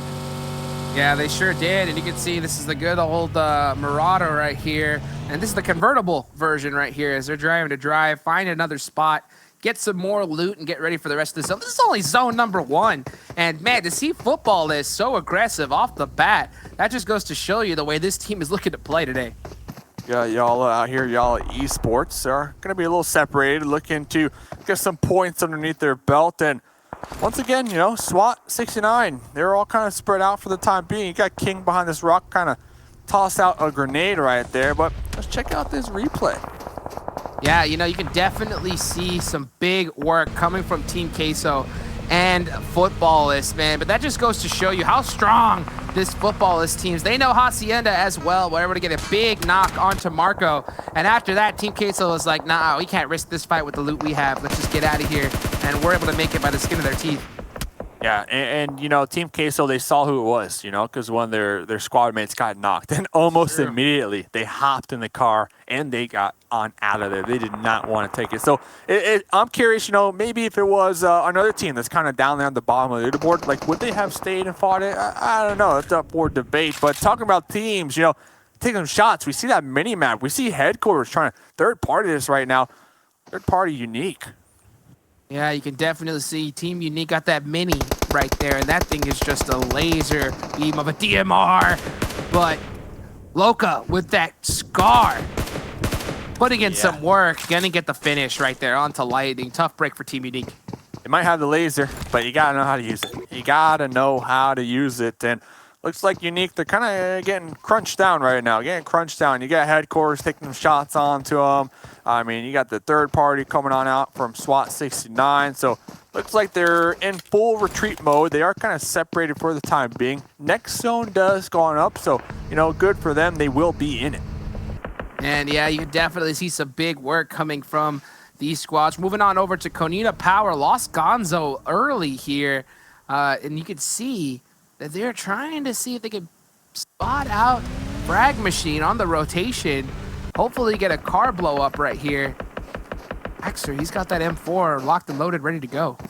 Yeah, if they do take the fight, you know, it's a 3v3, you know, because Frag Machines also lost one really early on. But I don't even think Frag Machines are aware that they're being tracked down right now. They're kind of just, you know, going on in through the terrain, looking for some more loot, really. Oh, yeah, you know, Frag Machine just trying to move around, get a little bit set up. It's still early in the circle here. We're in zone number 2, and usually in zone 2, honestly, zone 1 and zone 2, most players, most teams, they just want to avoid fights completely, you know?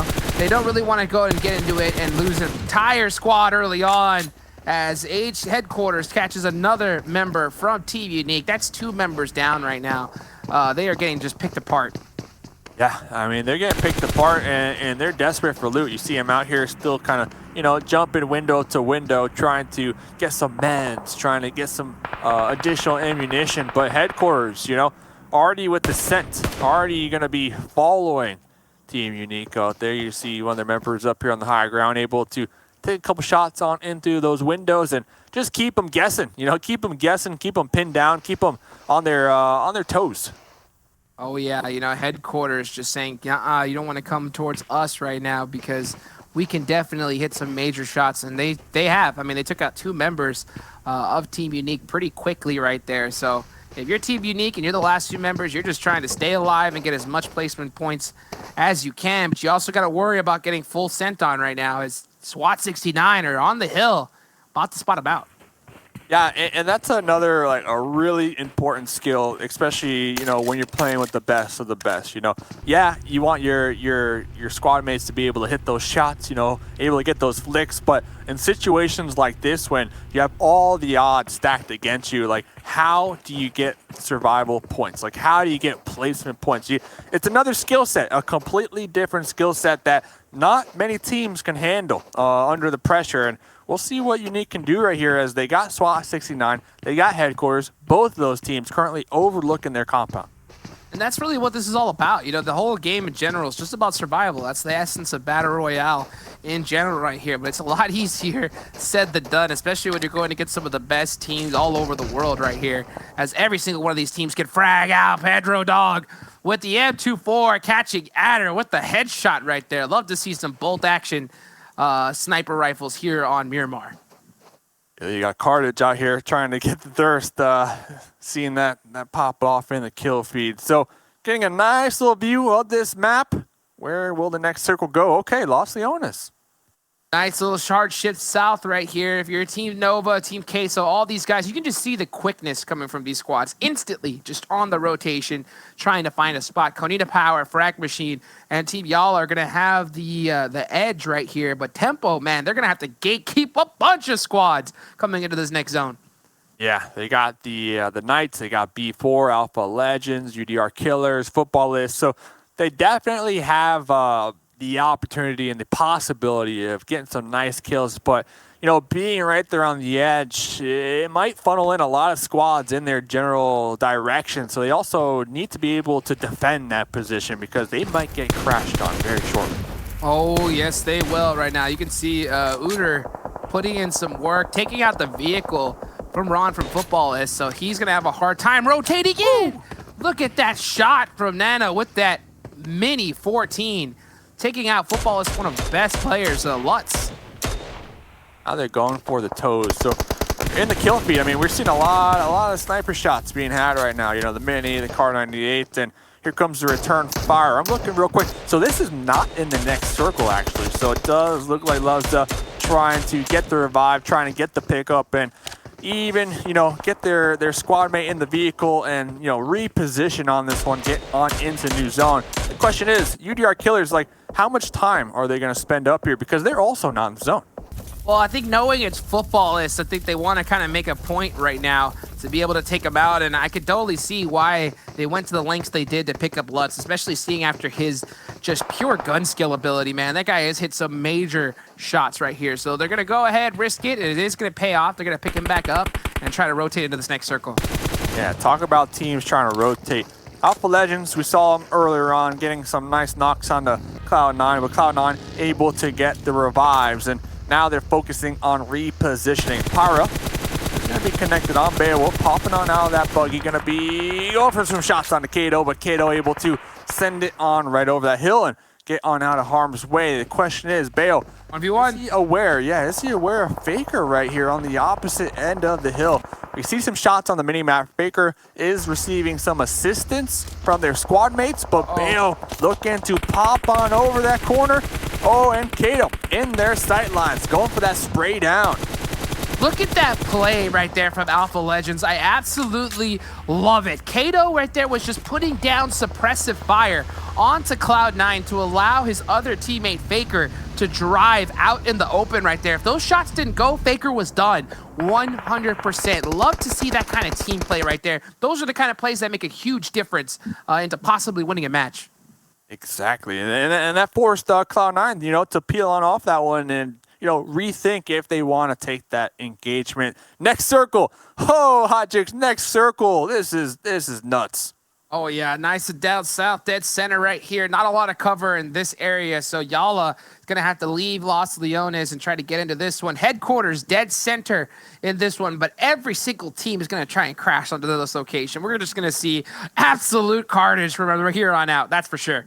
Yeah, I'm getting a little scared for Cloud9. They might get sandwiched here soon. I see Footballists, yeah. They look like they might be heading in that general direction. Tempo are also in that area as well. So we might see some conflicts erupting here very shortly. And we were looking at the Knights earlier on. They're in the compounds. They were trying to get some headshots. They were trying to get some snipes off on Cloud9. They're not going to be in the circle. And now it looks like they're the ones being sniped at.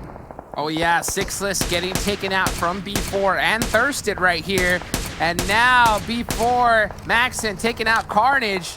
We're just starting to see the kill feed get insane right now. Konita Power against Tempo going crazy. There's fights all over the place. Yeah, and that's because of the circle. I mean, this circle, the shrinks, we have 15 squads still alive out here. So we saw Raven just a moment ago able to toss a much needed smoke on their squad mates. It doesn't matter though. Levi from B4 is going to be giving Raven that one tap dirt nap over here. Now it looks like the Knights are just getting pinned down. Nowhere to go. And they're just trying to take off. There goes Carnage in the buggy right there. Ooh, gets clipped really hard as he's trying to get this rotation. He's just trying to find a spot. He's going to have to eject. Yeah, nothing. Trying to live. Yeah, just trying to survive. And there goes one of his tires. And here comes no. tough break right here for Carnage. tough break. So all the Knights kind of just scattering right there, all going their separate directions, just trying to continue on to survive. And we were looking at Football List earlier on. They were looking to get aggressive onto Team Queso, and it looks like it's rematch time as Lutz is sending it right on past them into the smokes, missing the mark right there. Lutz is going to be connected on, and not only that, but flushed on out, and Soke. It's up to Soke. Soke versus Mystic. Mystic going to be pre-firing on into the smoke. Soke with the HP advantage and the cover. With the vehicles, getting this grenade ready, cooking it, the lean peek, tossing it, and there you go. So, okay, able to clutch that one out, and the rematch. The two teams, they end up finding each other at the end of the day. Man, it's so crazy to see like how these teams really think on the same wavelength. But Footballist, man, just had that thought just come into his head a quarter second earlier. They both seemed to pick up nades and decide to throw them there. But yeah, you know, you just saw that member from Footballist pulled it just a good second earlier, gets the knock and finish onto Team Queso. Carnage dead. Now it's up to J7 for the Knights to survive out there. The lone wolf in the desert. Hopefully they have some meds. Pyre from Cloud9. A little grenade fishing action over onto Frag Machine's going to be tossing, chunking a couple of them on into the smokes onto Outplay, but Freak trying to get the wraparound, but quickly going to be spotted by Footballist, and not only that, Pyra taken down as well. Footballist said, no, sir, man. These guys are so great at hitting shots from long range. Not a team you want to get caught in the fire up right here by any means. And they got a pretty deep, well, actually, they're out of zone right now and have to cross. Look at this. It's all open field right now. So they are just trying to pick out their angles and get some entry knocks to hopefully be able to push into this one. Exactly. So it does look like the other squad mates of Cloud9 are in the circle we saw there just a moment ago. So Pyre kind of got pinched out there on the outskirts. But Footballist, 5 kills, 3 members up for the squad. 12 teams alive all together here in this Miramar game. And they're trying to get these shots onto headquarters. So they blew up the vehicle. They see the smokes there, trying to shoot those feets right now. Yep, trying to catch them toes right now, get an angle. Wow, look at these guys from Footballist. They're so good at being able to hit just the tiniest pixel. And these kind of shots are going to be huge for allowing them to get into this next zone. Yep. You see I'm making the pull up right here. Solke has his hill to work with. Behind them are their squad mates. So they are going to be pretty solid when it comes to that. They do need to avoid the splash damage from these grenades, but they're trying to connect over here. My fear is for Footballist, if they try to get aggressive onto headquarters, I see SWAT 69 up there on the high ground as well. They might get whiff of this and they might pop on over there and decide to third party this. It's totally possible, but I think right now Footballist in their mind, the only thing they're thinking is just trying to get into this circle right here. They're trying to find a position, not sure if they're able to kind of edge their way in behind this hill or if they have to push into these houses right here.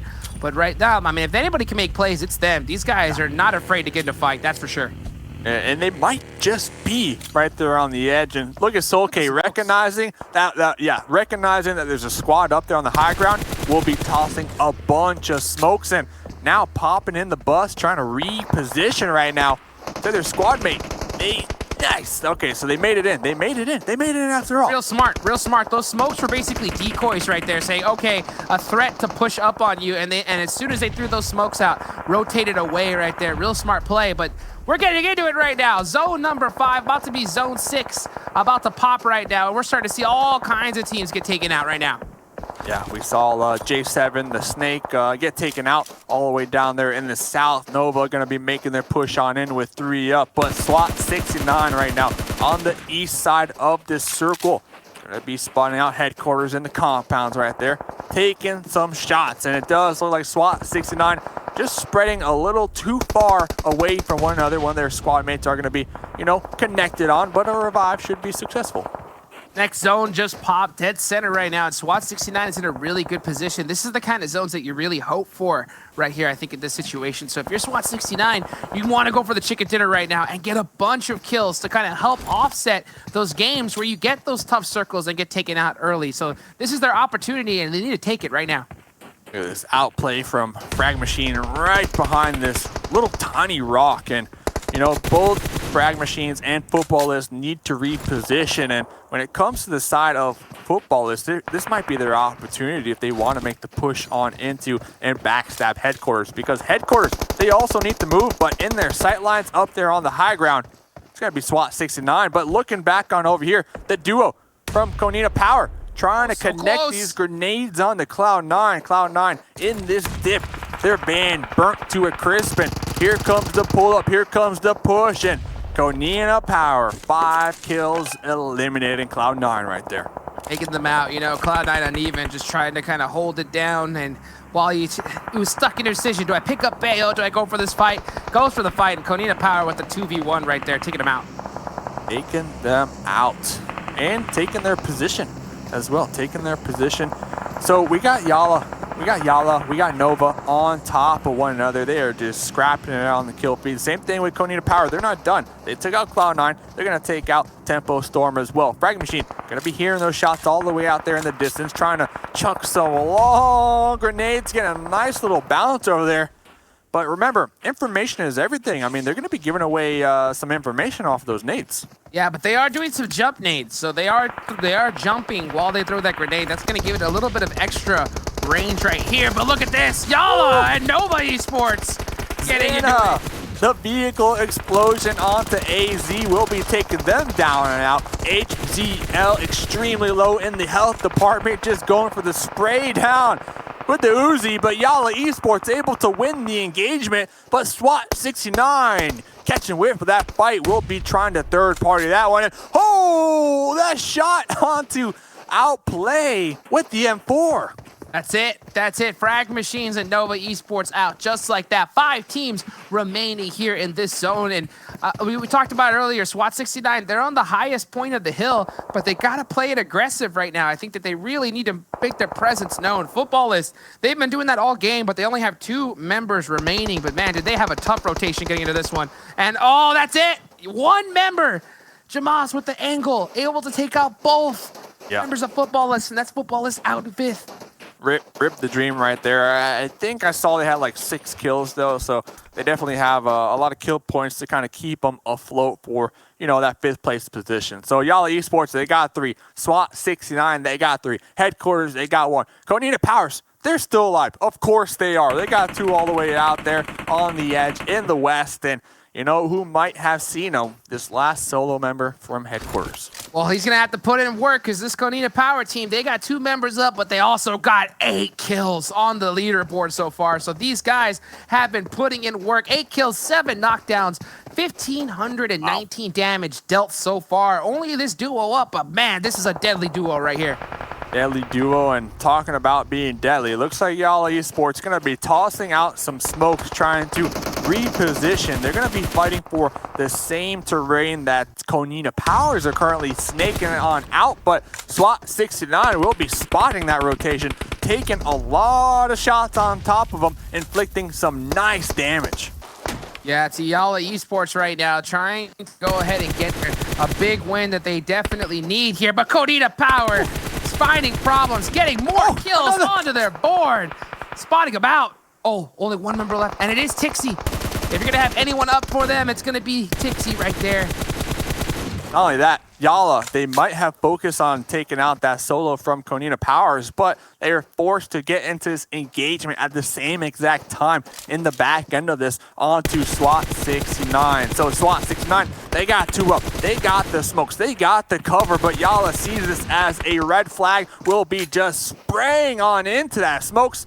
Going to be finding another one from SWAT 69 right there. So SWAT 69, only a solo. Headquarters, only a solo. SWAT 69, no more. And Konina Power is able to get the revives. Oh my goodness. Going to be making the push. We'll be connecting onto that 1 member from Yala. Now it's just up to 0-0. Tossing a grenade. This could be it. And Konina Power's taking them down. And what happened to Headquarters? They did it at the same time. Konina Powers, another chicken. Another chicken. Another chicken and 11 kills on the leaderboard right here. Wow, this Konina Power team, these guys are able to get it done, whether they have 1 member, 2, 3, 4 up. What a play coming from this squad. Oh, and not only that, they're able to take multiple fights at the same time under pressure. You know, I mean, just think about the pressure there. But that revive, really, the turnaround right there was when SWAT 69 started taking shots on Yala. That allowed that much needed revive on the side of Konina Powers. Yeah, and you know, you look at Yala Esports, this is a team that is probably one of the most qualified and experienced teams in this entire lobby. We've seen them play all the way from some tournaments way back in the day right here, but they're seeming to kind of struggle with certain rotations. You can definitely see them be able to make some big plays. Hopefully looking forward to them to kind of get it together and finish it out here for the rest of the West tournament. What a game. What a game. And wow, well, we got 2 more games to go. Before we get to that, let's send it to a quick break.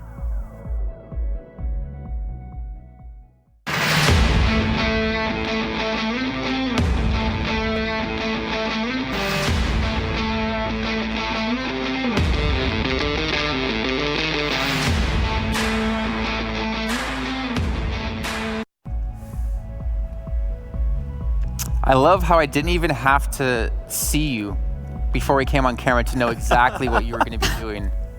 That's why I have my look straight at you, Seven. I got a lot of slack for picking the wrong team, picking wildcard. I was just channeling my PMPL America's inner hot jukes, picking wrong teams when they're not even playing. But I did back it up. I went ahead and picked Konina Power, and boy, did they show it up. They ended up getting first place, and only with 2 players towards the end. They played that so wonderful. I was actually pleasantly surprised of how long they survived, because they went up against teams like C9. I believe they also going up against teams like Temple Storm, and just the end.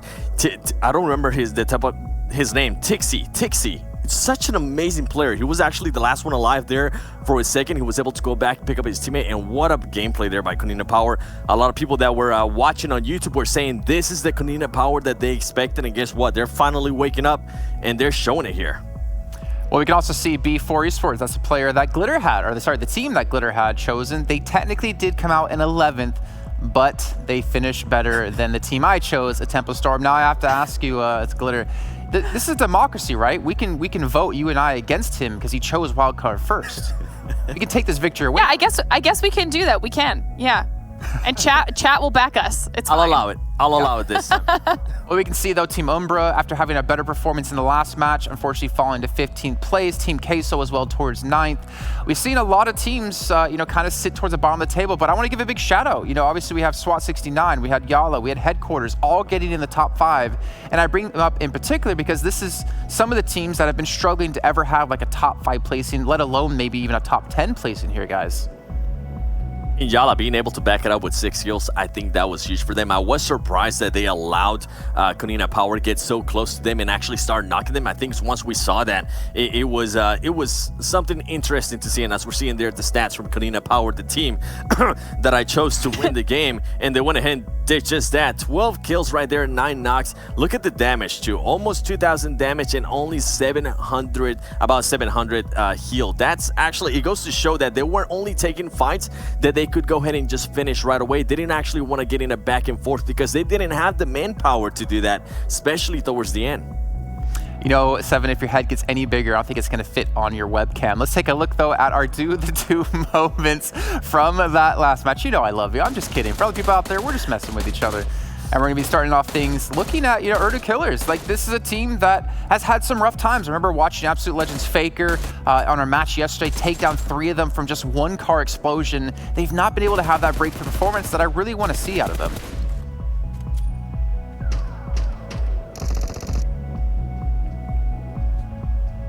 Even Team Queso, you can see. I mean, Axel trying to push up. And Queso, the thing is, they like to rotate early, right? They like to get aggressive and get those positions. But the problem was, I don't think they were even in really good positions all across the board there. Glitter, talking about B4, you think they kind of fluffed it as well later on in the game? So that, and I wanted to talk about that a little bit too.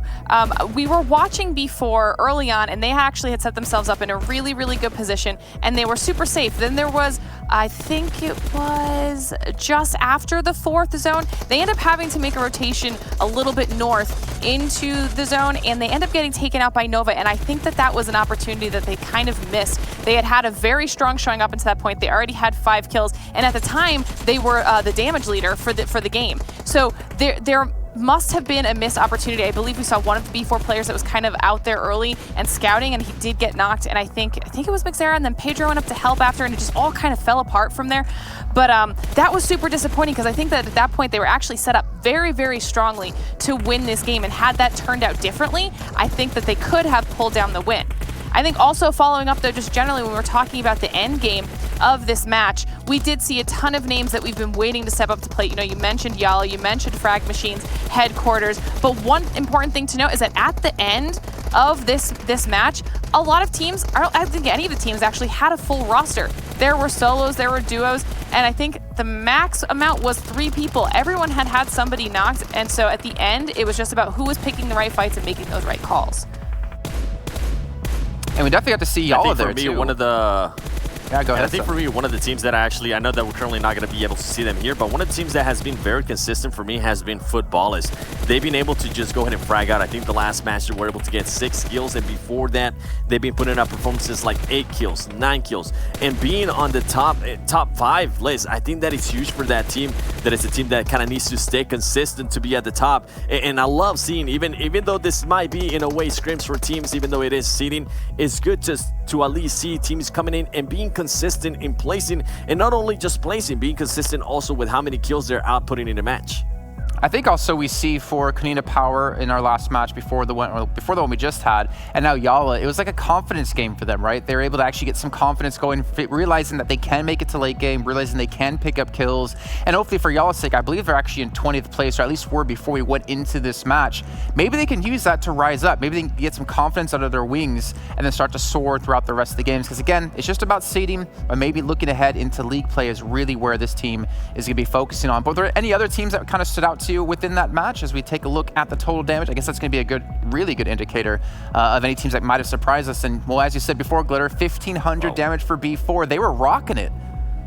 Yeah, that's why I was saying they had all of like the tools at their disposal. I think it was just one, it was either a bad scout or a bad rotation after they had the first player knocked. They just pushed in, kind of gave too many opportunities for Nova to pick them off. But if you look across the board, this was a very strong game for a lot of teams. You see Headquarters was almost 1,300 damage, Yala with over 1,500 damage.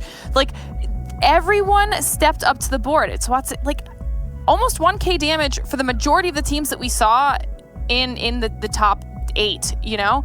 That's what I was looking for coming out of these teams, especially the ones that we were hoping would step up today that were at the bottom of the overall leaderboard. One thing that might worry me though a little bit is the fact that was it Group B. Yeah, Group B wasn't participating in this match. You got the likes of what? You got Loops in there, you got Wildcard in there. Who else is in there? I mean, we have some big names. 3 of the teams have already taken a chicken dinner, if I'm not mistaken, within that group. Dream Eaters.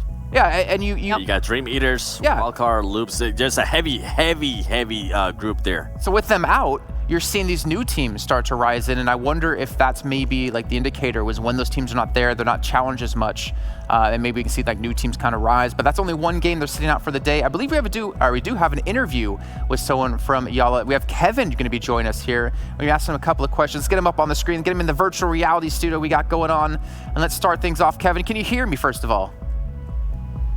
Hello. Oh, yeah, I can hear it pretty clear. Awesome. Well, I want to first off ask you, how was that last match for you guys? You had a really good placing, much better than anything before. How did that game kind of feel to you guys? Actually, the game felt really good from our side, holding that position and getting those information needed, crushing the middle and the right time, and then holding our position, defending it well, especially against Nova Esports when they tried to pull on us.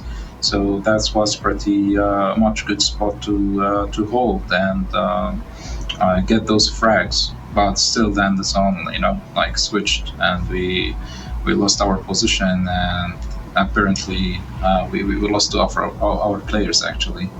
Yeah. All right, well, Seven, I want to give you a chance to ask him a question, because I bet we could honestly sit here for half an hour asking him question after question, especially in the grand scheme of this whole tournament.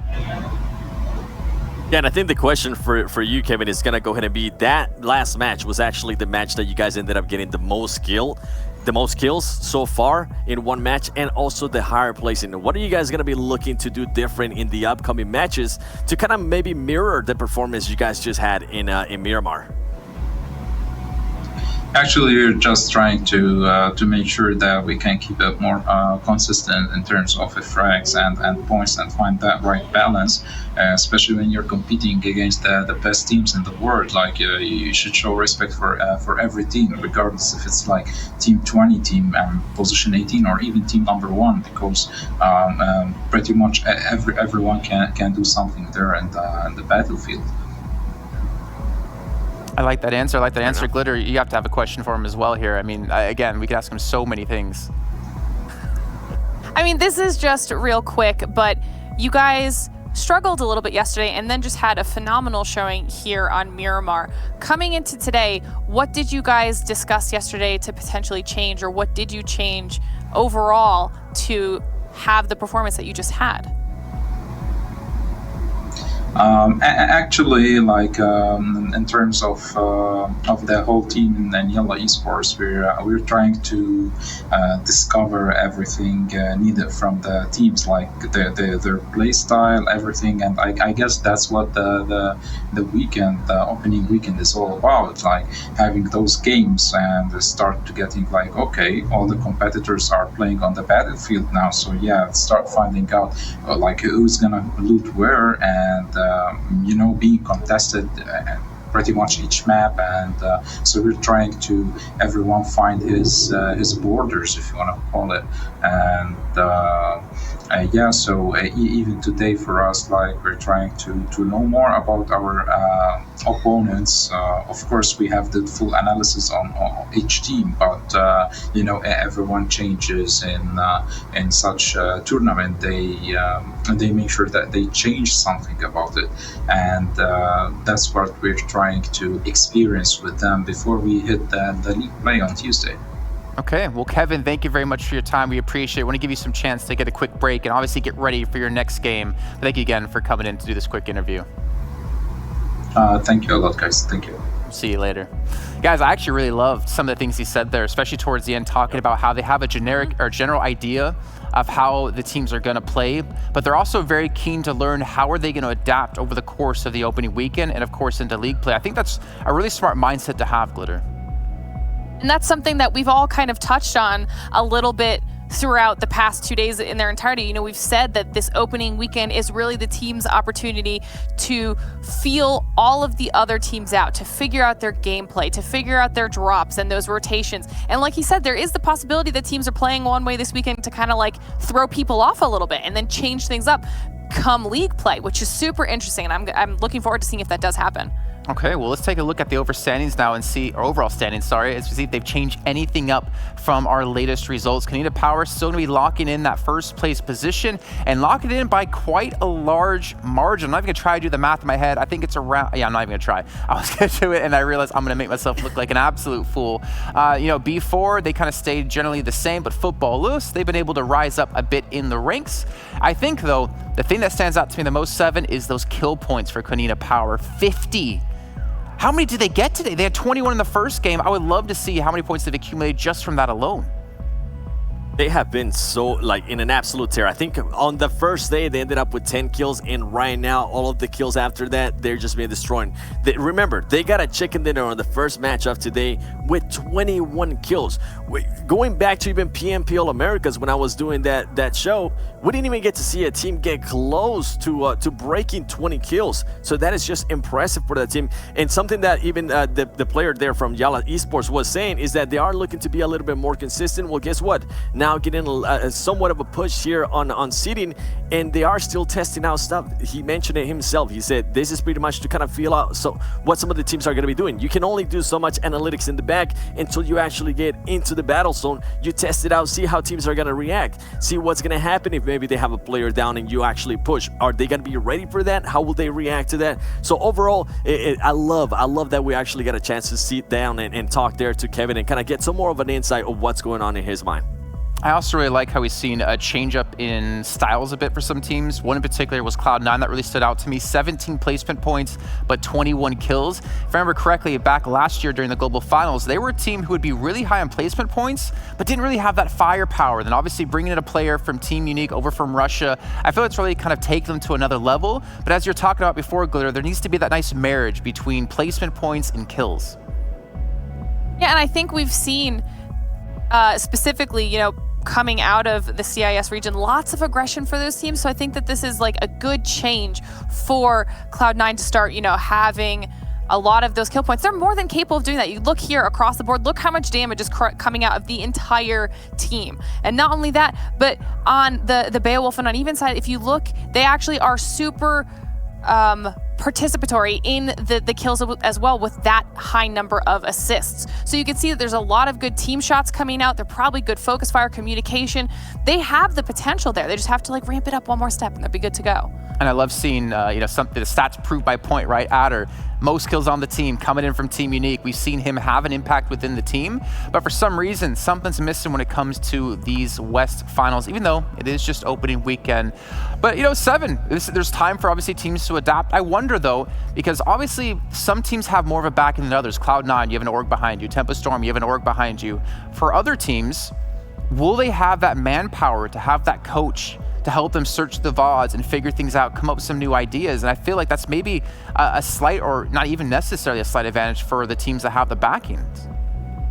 Oh, it's definitely an advantage, and I think it's an advantage that we have seen throughout the whole PUBG Mobile Esports community since we even started this. That's why the East is, in a way, from my perspective, a little bit more advanced, because they always had a coach right from the get-go. They also had a team house, meaning that the players could be with each other, spend more time together, build up that chemistry, and on top of that, we have Bigatron pretty much having 2 brothers right there, 2 twin brothers, so they knew exactly what they're doing at all times. So I think for these teams, having an org behind them, being able to go ahead and maybe have a team house if possible, building up that chemistry is huge. And on top of that, having a coach that allows you to kind of break down plays or just correct you on what you're doing wrong, that is huge too, because you only learn so much from playing. You have to go back, watch your gameplay, and see where you messed up and fix those errors that you made. 100%. Even with, like, you know, analysis work or commentary work, sometimes you just can't see the problems yourself. You need someone to help you with that. And obviously, we've been talking about they're all playing for a big portion of money. We've been talking about all day long, you guys can get involved as well and win some extra prizes for yourself. And just by watching within the client in the Esports Center, you accumulate points over time. And if you're within the top 100, when we all finish this thing up, you get exclusive rewards. Again, I'm still a big fan of the helmet, because when I'm driving, I seem to crash around a lot. Are you guys kind of with that? I don't know. I've been driven a long time. It's been like 8 years for me, and I guess I'm pretty bad at it now. Euro tickets on this side, so don't know what you're talking about. Oh yeah, I'm a pro. Okay. Well, this is just a Jason. She's a pro, but she didn't give me the 0 tickets, so I'm gonna ask her about that later on. Okay, all right. All right, she's got her back. Let's take a look at the schedule though, so you can see what 2 matches we have coming up later on today. We'll be going straight into Sanhok as our next game, and we're gonna have Group A sitting out. So if I remember correctly, we got Cloud9 in there, but who else is in there? Yep. We got Footballist, SWAT69, and Temple Storm. And I'm going to try to remember that next time so I don't actually end up picking the wrong person. You know, what happened earlier was that somebody told me, hey, we're going to be interviewing Wildcard. And it stuck on my head, and I ended up picking the wrong person. It happens. But I think I think this is going to be huge for a lot of teams, not being able to deal with Footballist. Footballist has been a consistent team so far, especially with kills as well. They're not going to have to worry about that fragging power. Cloud9, in a way, kind of starting to step it up a little bit more. And then Temple Storm, the team that coming into this day had the most kills thus far, not playing this match, I think it's going to be huge, because Sanhok is just such a hot mess. Anything can happen here on Sanhok, and that's why I want to go back to you, Jason. I want you to predict the first team that's going to go ahead and win it here. I'm glad you're doing that, actually. Can you just once again remind me in Group A? Cloud9, Temple Storm, Footballist, and the 4th? And the 4th is going to be SWAT69. Okay, Konina Power's winning then. I'm just staying away from you, man. Wait, a 3rd win? I'm calling a 3rd win. Look at this team. On my boat? They have over 50 frags. They are going off the chain. And when you get them into a close quarter combat map like this, I feel like they're going to excel. Come on. Okay. I can't curse them that badly, could I? Listen, it's possible. Well, you never know. It's definitely possible. I think I am going to go... Tempo Storm. I want to go back to Queso. Queso, okay. Yeah. All right. Yeah. I think my pick, they didn't get a chance to play it yesterday, is going to be Loops Esports. I want to see what Loops is going to be able to do, and if anybody's going to go ahead and challenge them on lobster building in bootcamp. I'll make sure to also follow us on Esports PUBG M, and you can check out all the action going on within West, within East, even that documentary series we were talking about before. Thank you guys very much for your inputs into this game. I'm sorry that you're going to lose to me with Koina Power taking the chicken dinner yet again. We'll check with you guys after this match. I'm a little bit sad Seven's not walking away anymore off the screen. It was fantastic, and the moonwalk as well. I think that was all in rehearsal. You guys missed it. We're going to bring in two other gentlemen who could probably moonwalk around us like crazy. Hot Jukes and Mustache Dave.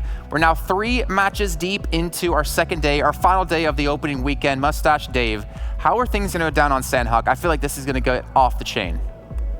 It's going down. It is going down. I think you're talking about my shirt because I got chains on my shirt, so I see what you're doing over here. But the key to success is the mustache skin in the game. You strap that bad boy on, your aim goes up at least 25%. At least 25%. If anything, it's going to make our commentary more than 50% better. Hot Jukes and Mustache Dave, take us away. Yes, sir. You got it. Let's go. Sanhok, baby. One of my favorite maps to watch because I think it's anybody's game. You know, without a doubt, the blue zone, it's going to be doing the most damage. It's going to be the MVP of this map, hands down. You know, we've already written the book. We've already got some pre-orders as well. You know, the good old-fashioned book, you know, of Sanhok, written by OP Blue Zone. And as you can see, we can already see this playing path going right over Paradise. That's where Cloud9 likes to drop, and Cloud9's not in this match. So I wonder if any of these teams realize that and are opting to take that loot that's most likely going to be wide open. Yeah. I mean, it's going to be open, but we kind of saw the same thing yesterday in Game 5. Wasn't it Tempo sitting out? Like, that's the thing. Like, you want to get used to where you're comfortable playing, right? So all because Paradise might be open, if you're a team that doesn't necessarily drop there, is there a point? You know, is there a point in going there? I guess there is when it comes to practicing and being able to adapt, you know, per game, per group, per flight plan. And we're actually going to see Team Queso going there. Yeah, and I think that you're going to start seeing some teams. I mean, you have to. You really have to. These squads, they're checking that while they're on the plane. It shows how many players are on there. So they're looking, and then once they see those numbers drop, they have a pretty good idea of where these teams are going to go. And if they notice that, hey, 4 players didn't leave right over Paradise, it's got to be wide open. So yeah, it looks like Team Unique seemed to kind of head in that direction and try to get some good loot from Paradise. But yeah, I think that if you really want to have success in a tournament like this, you gotta be flexible, right? You gotta be willing to adapt and drop in different locations, especially if you have a place like Paradise with that kind of loot wide open for the taking.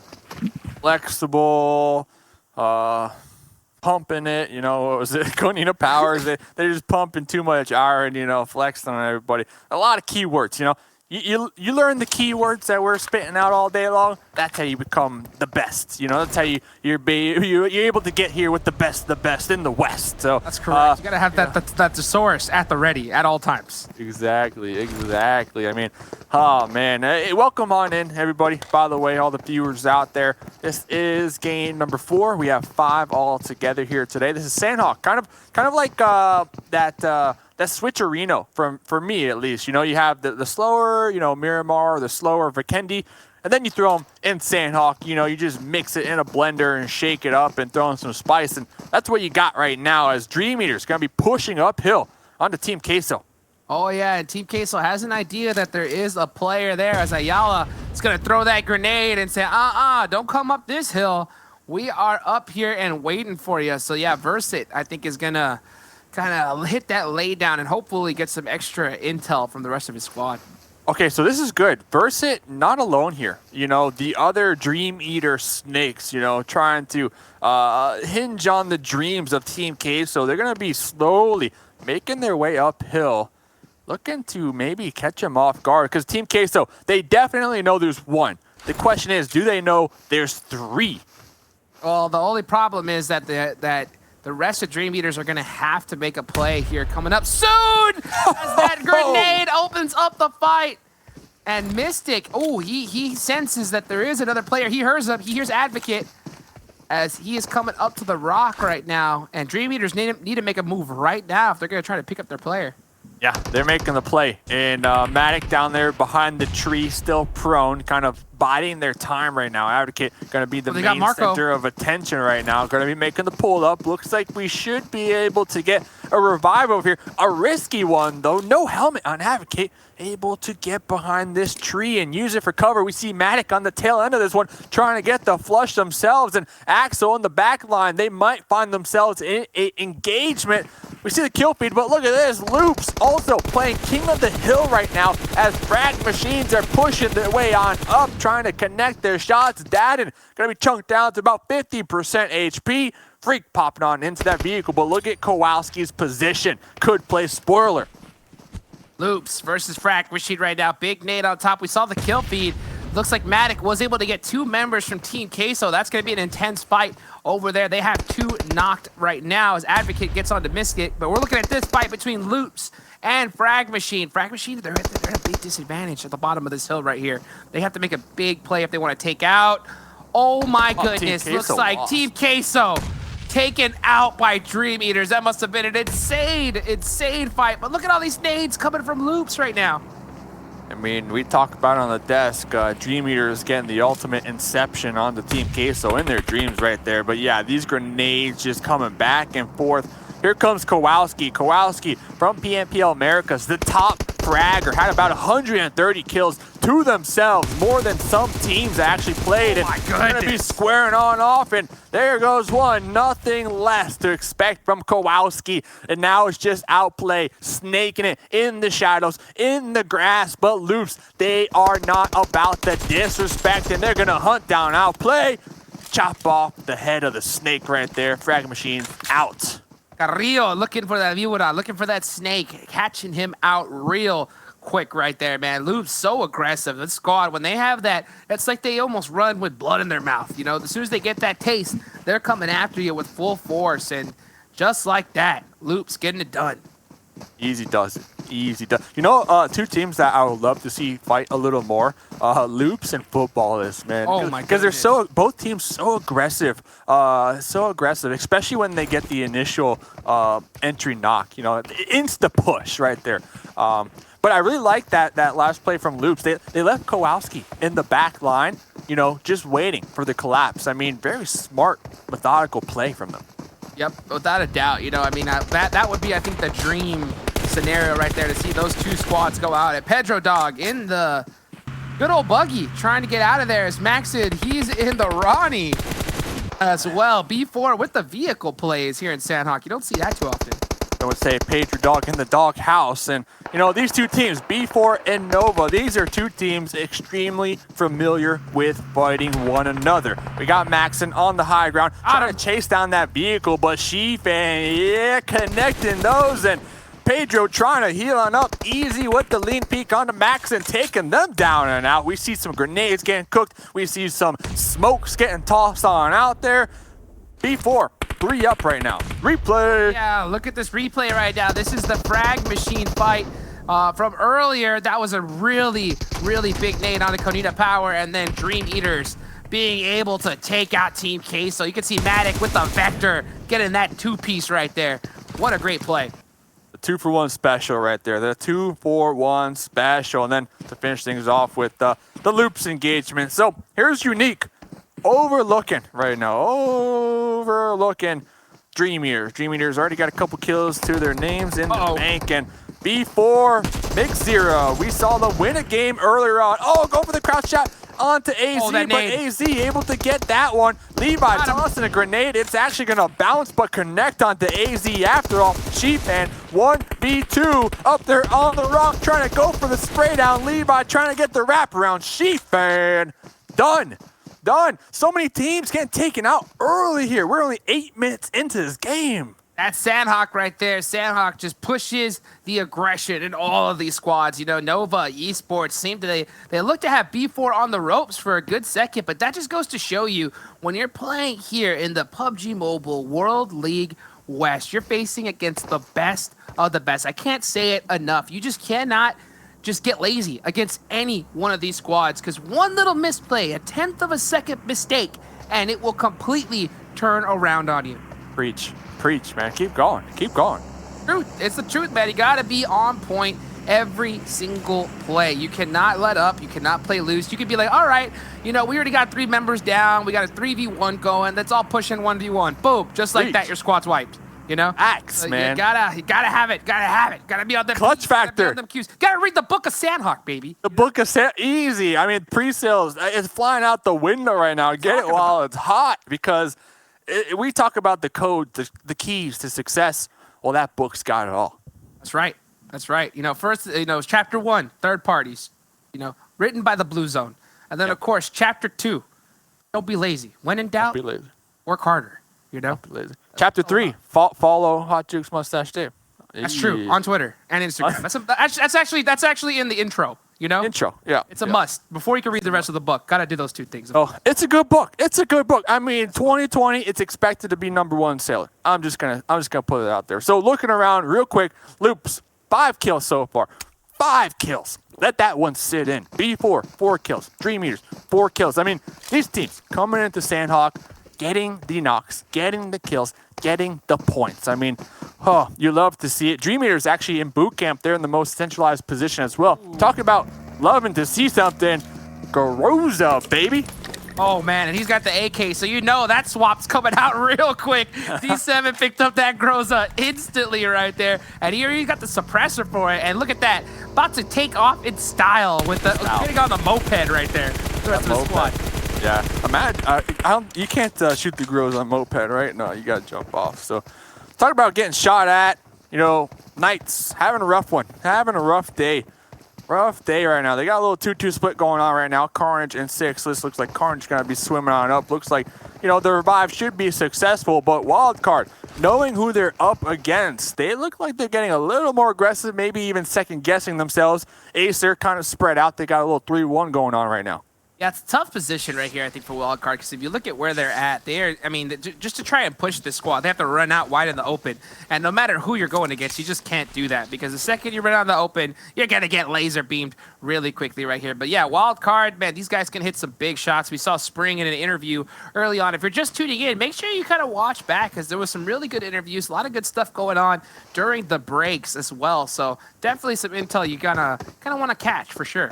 Yeah, and watch back at the desk. I mean, you got Glitter, you got Seven, you got Jason. I mean, replay it time and time again, because they are just dropping the knowledge. So That's just correct. rewatch everything, really. That's right. Yeah, and I want to see a power rankings of which one of these people on the desk predicted the most teams correctly. Oh, hey. Okay. I think that's what we need. We need to get one. So someone in the chat needs to be keeping track of this, you know, and see who so far has been the most correct when it comes to predicting these teams winning. I mean, I got my prediction. Oh, yeah. I mean, it's Glitter. It's Glitter. Making the comeback. You know, it might have been a little off when it comes to PMPL Americas, you know, with the Ace 1 prediction game in and game out. But hey, we're at the West League now. We got it. We got it down locked. I mean, you got Seven guessing wild card every game when they're not even playing. So you got to kind of scratch your head sometimes, you know, like who's really. You know what? Hey, I'm just joking. It's Seven. No, it's true. It's true. It's true though, because you know, Wildcard. I think he sensed that the Wildcard interview was coming up. True. Right? True. Right. True. So because of that, they did the remake. The Wildcard interview came through. So I think it was just a little bit of a miss of a sensation coming from 7WG. But you know what? If there's anything that you know that Seven's got, he's gonna have them flower shirts all day long. Hey, you know? A quote from Seven. You know that I live my life by. If you make it a mind game, then it's a mind game. That's true. That's true. Truer words have never been spoken. Any mind game, if you're gonna play a mind game, it will be a mind game if you let it be a mind game. Exactly. WG 2020. Yeah, 28. It got my vote. Talking about getting votes, this circle definitely not getting the vote when it comes to the Knights and Wild Card. This could be a fight that we see. We did see a couple aqua rails, the jet skis over there on the side of the Knights. They could opt to kind of, you know, hop in those bad boys, get their sunglasses on and their sun lotion, get those crates and, you know, pull up to those cliffs near boot camp. But will they do it? That's up for debate.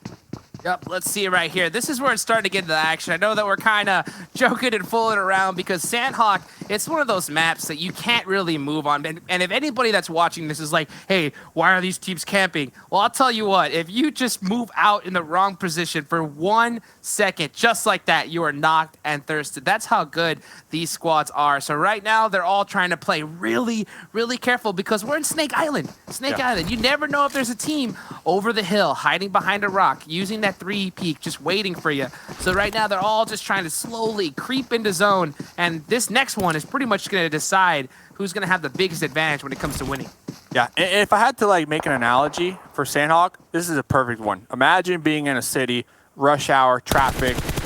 It's, you know, the light turns green. Everybody speeds up, but then the light turns red right before you get to the intersection. Like, that's Sanhok. You know, green, red, green, red, green, red. And it's every single circle pretty much. So we see Loops right now attempting to gatekeep headquarters. Don't forget, headquarters, they got a Garuza, they got a crate, but look at this. I mean, they're going for some interesting plays, trying to wrap all the way around boot camp in the water, on the shoreline, trying to avoid the conflicts right now.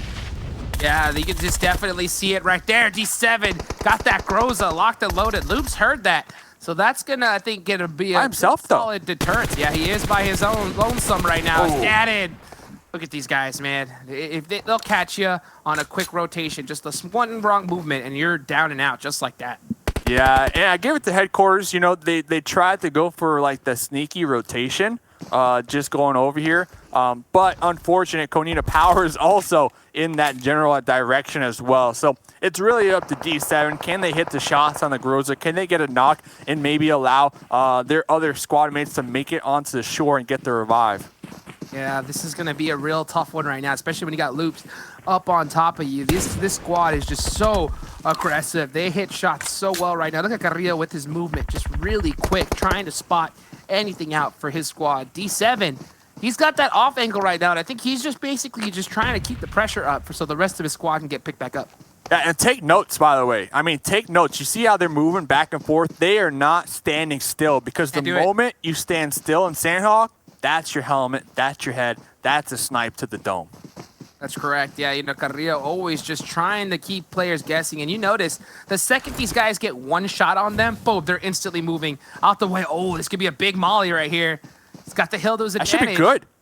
That should be good. D7 is going to be forced to kind of push on out from their cover right there. Oh, shit. Even burn up. Look at the zone.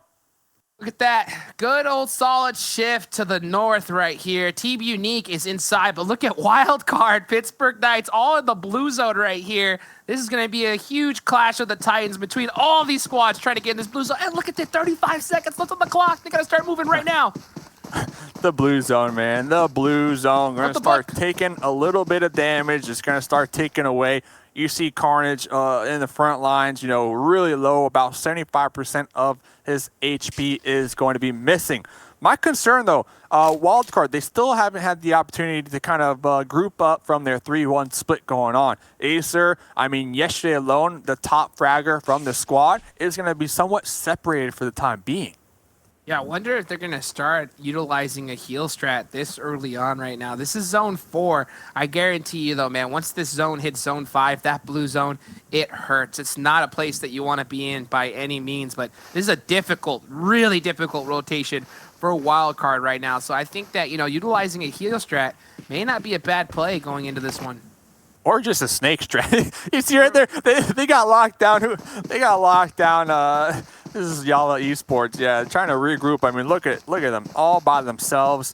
Fortunate for them, the next zone does going up. The blue zone going to start pushing on in. So you have KHK Esports. They're going to opt to also reposition on this one. Yeah, you know, Yala Esports, formerly TRD, they competed in both the 2019 PMSPO spring and fall splits. They won the 2019 Pringles Cup. But look at Anas taking the shots. This on the KHK. This is risky. This is risky, but I do believe Yala Esports, they will have the support from the squad mates. So one of them is going to be knocked. Anas could play spoiler, but taking those initial shots and not getting the knocks, I mean, they're going to be giving away their position right now. And here comes the blue zone. It's coming. Grenades as well. It's risky, but they got no choice because of that blue zone. It's coming, and they are being ganked. Oh! Huge nade from Anas right there to help open up the fight for his squad, but he's got 2 more members gatekeeping them right now from KHK. There you go. Yala making the push. I mean, they're in the blue zone, taking shots at everything, trying to connect onto Konina. Power's in the buggy, in the front lines. They're taking every single fight they can get, trying to get as many points as possible. Oped returning the favor, going to be spraying back there in the blue. Anas still behind the tree, moving tree to tree, getting ever so closer. And there you go. Another grenade coming on out, another shot coming on out. KHK Esports, they were caught off guard big time. And not to mention, the next zone has already come up. We're into zone 5 right now, and this zone hurts really bad. It's not a circle that you want to stay in the blue by any means right now. So Anas needs to get into this blue zone as soon as he possibly can. But look at that, 20 seconds left on the clock. Oh, and Alpha Legend, that's going to be it right there. What, on a positive note, though, Alpha Legends, they don't get that kill point because the blue zone was the person or the thing that got the knock right there. So Alpha Legends, they might be a little mauled. They're molding right now. They're a little angry about that one. So they're trying to take the shots out there in the blue, in the smokes, trying to get some points. They got 3 so far. Well, here we go. We're going to see a whole bunch of teams go out right now because somebody else that's angry is Pittsburgh Knights and Team Unique as the zone hard shifted again down to the southwest right here. So huge break for B4 Esports at headquarters, but the rest of these squads are going to have to run into it right now as this zone closes. The snake got, crouching, the snake got right behind one of the enemies from Unique. Hot on the case, Detective Sixless. The thing is, there's other squad mates from Unique. Sixless gonna open up the engagement blue zone on their tail end. J7 will be spotted.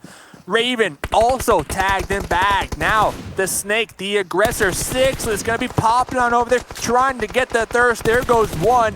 Memphis over there in the safety of the zone will be taking some shots on a Sixless. Sixless behind the rock, behind the cover, healing on up right now, but ProLord in the sightlines right there. Sixless right there. Oh, another one! Another one! He's just trying to get all the points he can right now. He's out of zone. He's got no heals left. Trying to get every point he can for his squad, but that's it. Pittsburgh Knights eliminated his team number 6. Got 2 points, though. Got 2 points. Got 2 points. So, you got Unique Frozen cooking some grenades, talking about teams trying to get points. Oh, cooking that one a little too much, ricocheting off the rock, and yeah, now you got the full attention of Loops. 4 members from Loops, to be exact. 8 kills already on the board right here for this Loop squad. They just end up having 1 knocked, but it looks like they're going to get this pickup right now. Zone's closing, though. This is zone 6. They do not want to be in this blue zone for any longer than they have to be. Yeah, and then not only that, you got Team Umbra still alive. They got 3 alive. They're going to be making their approach, making their move here. They're going to be collapsing right on top of Loops. And Loops, yep, trying to deal with Frozen still. I mean, there's grenades getting tossed right near them, so they know that there's enemies near. Federal, AKM, no scope, iron sights will be trying to take the shots, but Vindex with the drop down. Vector able to get one. Can they get another one? Frozen in the blue, trying to run on up. Good play. Spoiler right now. Onto the side of Loops. Uzi lock and loaded. Here comes the spray. Able to connect onto Kowalski. Leo, super low. Blue zone, like you said, taking out another one from Loops. Now Dadden, the lone survivor out of that whole fight from Loops. Oh, well, that tree is just not thick enough. He does not have enough room to hold down. He's trying, though, to survive as long as he can. Alpha Legends getting third-party from all over the place, and they're out of there. Pedro Dog saying, who let the dogs out right now? We'll be getting some kills on the side of B4. Alpha Legends getting pinched with the blue zone to their side, and B4, they got the engines revving right now. Team Umbra, they're in it. They're in it. They have a couple rocks. I really like the rocks that Team Umbra are playing right now. Dadden seems to be at the disadvantage out of all these players right here. Oh, yeah, he is right now. He's trying to get up, but he's already secured at least 3rd place for his team, and especially with how many kills Loops have, it's still a good performance regardless right now, as PRZ from Team Umbra trying to catch the toes from B4 Esports underneath that building. They recognize that, though, so B4 is going to hold this building really hard right now. They're going to hold it. They're going to hold it, but this next circle will be the deciding factor. And I got to say, they're probably going to have to push on out, and there's not a lot of cover on the side of B4. So they're going to need to have the information. They're going to need to be ready to just spray and connect those shots onto the 3 enemies out there in the distance. One grenade could be the deciding factor. But remember, Dadden from Loops, what can they do over there from their off angle? Oh, it looks like a member from PRC with the huge nade on the B4. Oh my goodness, knocks 2 of them. ProLord going in to try and knock out Levi. The last member here, huge play for Team Umbra. ProLord just steaming the building, kicking in the door. Here's the FBI taking them down. Dadden just watching it the whole time. Knows for a fact where ProLord is. Knows for a fact where PRZ is. So it's a 1v2. Looks like Dadden's position will be compromised. ProLord gonna be taking some shots onto that tree. The 2v1. Can Dadden clutch it on out from Loops? Well, we're gonna find out right now. Blue Zone's gonna start push on in. Dadden peek in the corner. Yep, eliminated. Team Umbra, first place, winner, chicken dinner. Huge win for Team Umbra, one that they really needed right there. PRZ with 7 kills in the books right there. That was a crazy grenade right there to open it up onto B4. And then, man, we just saw ProLord just running in full straight, got that Uzi out, able to finish it out right there. Great plays from Team Umbra. You get the double knock with the grenades. You need to make sure to get the thirst. And ProLord is like, I am not going to allow this solo to get my finishes, and just sending it like whoop, right on into that building. B4, they didn't even see what was coming. Man, it was just a great play overall right there. And this is what I'm talking about when it comes to Sanhok. It is anybody's game. It's so hard to predict who the winner's going to be because those zones are so chaotic. So many different teams just clashing onto everybody. But what a match so far. I can't wait to see what the desk and Jason, of course, have to think about this one. We'll find out exactly what they have to say right after this short commercial break.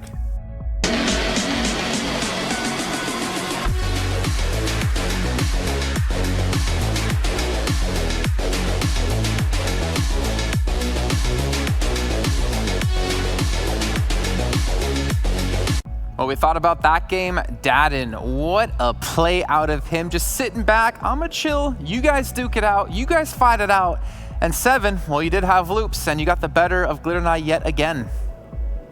I know. I think we need to have my boy Mustache Dave listen to our predictions a little bit closer there, as Loops did end up in second place. And to be honest, something that I do have to agree with what Jukes was saying is those zone shifts hurting teams a lot, and that's why Loops ended up with just 1 player there at the end with that, and that didn't play that perfectly, just waiting until everybody got into some action over there. I think at that point, Umbra being able to go ahead and come out with that win from B4, I think the final zone was huge.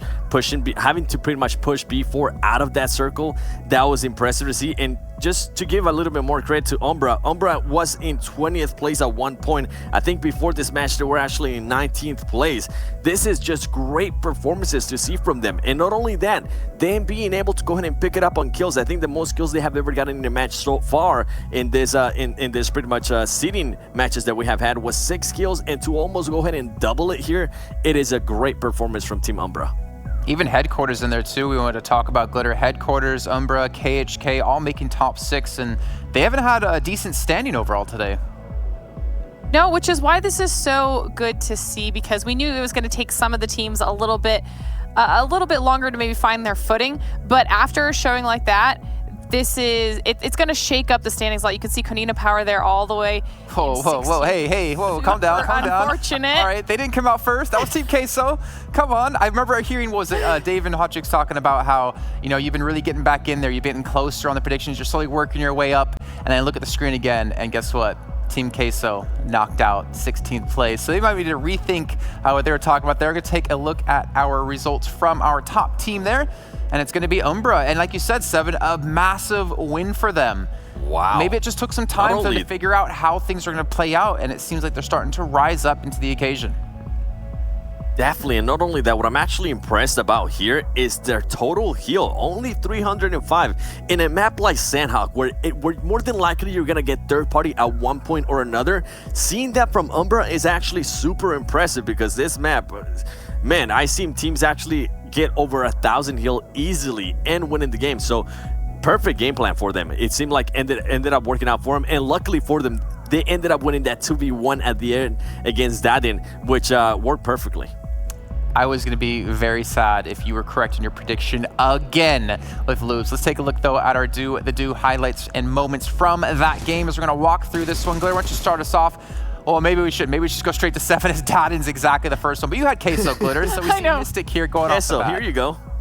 Yeah, see, and this was really unfortunate. They did start off, and I think they were able to get at least a couple kills, because they had more points than they did get one. Did, Jason? Thanks for rubbing it in. But it was you know what? Every team's gonna have one of those games where sometimes it's a rough start. They did not have a good fight after they were able to pull down one of those kills. They were taken out by Dream Eaters, and we were talking about that. I was happy for Dream Eaters. That was another. They wiped out their whole squad. They got 4 kills off of that, which was good for Dream Eaters standings overall as well. I mean, so like, yeah, it was a bummer that my prediction didn't work, but I was also super happy for Dream Eaters and how they played that fight out.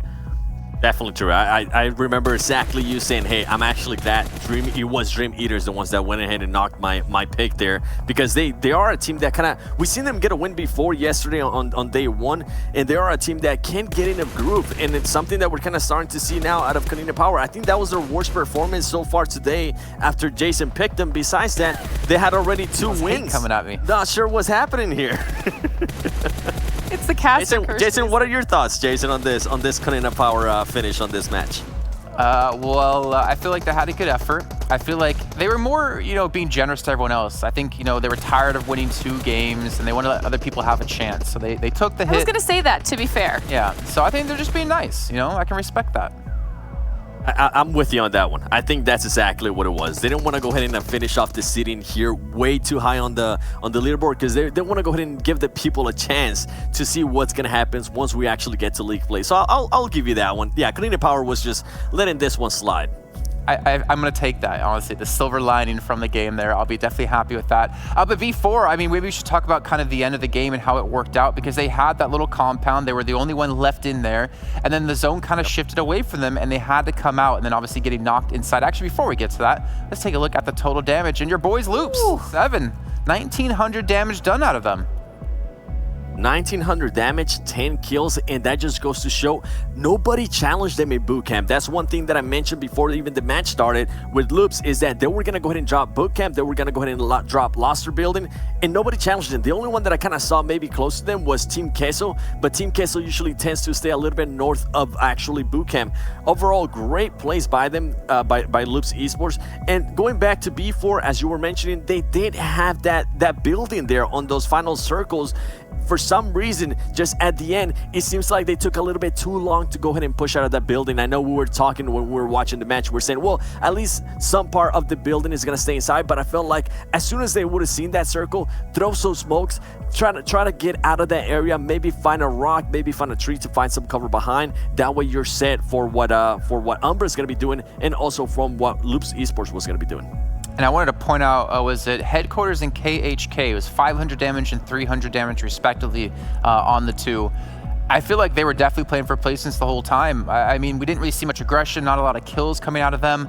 But let's see how it's affected things. For Team Umbra in particular, I'm curious to see where do they go on the leaderboards. And we should, oh no, we're not seeing them just yet on the top 10. I was almost hoping to see them just bust through, but that kind of shows how far behind everyone else they were. But at least Konina still gonna be sitting in first place, but Loops have been able to steal away a second, Glitter. I think what's incredibly impressive, if you just look at the overall ranking right now for the entire first page, a lot of these teams are at the 7 match mark, and they're still second place, third place, fourth. Like, this is crazy that these teams are performing this well points-wise compared to people that may have had an extra match over them. I mean, I love seeing Konina still holding on to first, Loops doing really well for themselves, but that overall is just an impressive first page. And also important to see that was their last game, right? So now it means we have teams like Loops that could potentially overtake them. Wildcard could potentially overtake them. But then again, Obviously, it's just going to be seeding, but we'll see too Mumbra. I mean, they started on 27, and now they're up to 11th place. That's not a bad shoot-up for them, but they're still going to have that one more chance. Definitely, that is a huge jump, and I'm glad actually Glitter got to mention in regards to the matches. For somebody that might be new watching PUBG Mobile Esports, keep in mind to those matches, especially once we go into league play and we go into Super Weekend, because you want to keep a close eye on how far away they are on points, and also if certain teams have more matches placed, because at some point they're going to have to sit out, which is going to give other teams a chance to go ahead and pass them. But Team Umbra, I think being able to go ahead and jump, they're 9 places, that is super impressive. I think earlier they ended up with 3rd place, and now here being able to come back and get that 1st place with kills, that is huge for them. It's the Cloud9 treatment at the end of PMPL there. But speaking of Cloud9, they are still struggling here. I do wonder though if this is more of like a feeling out phase. We heard from Kevin from Yala earlier on. It was kind of like, let's just get a feel of how everyone's playing, and then going into the league play when things are going to matter, they'll definitely step it up. But we do have yet again the John Madden effect coming through, or the 7 Madden effect coming through. What do you got for us? Don't worry, I got you. Let me know when they're hiding my camera. There you go. There it is.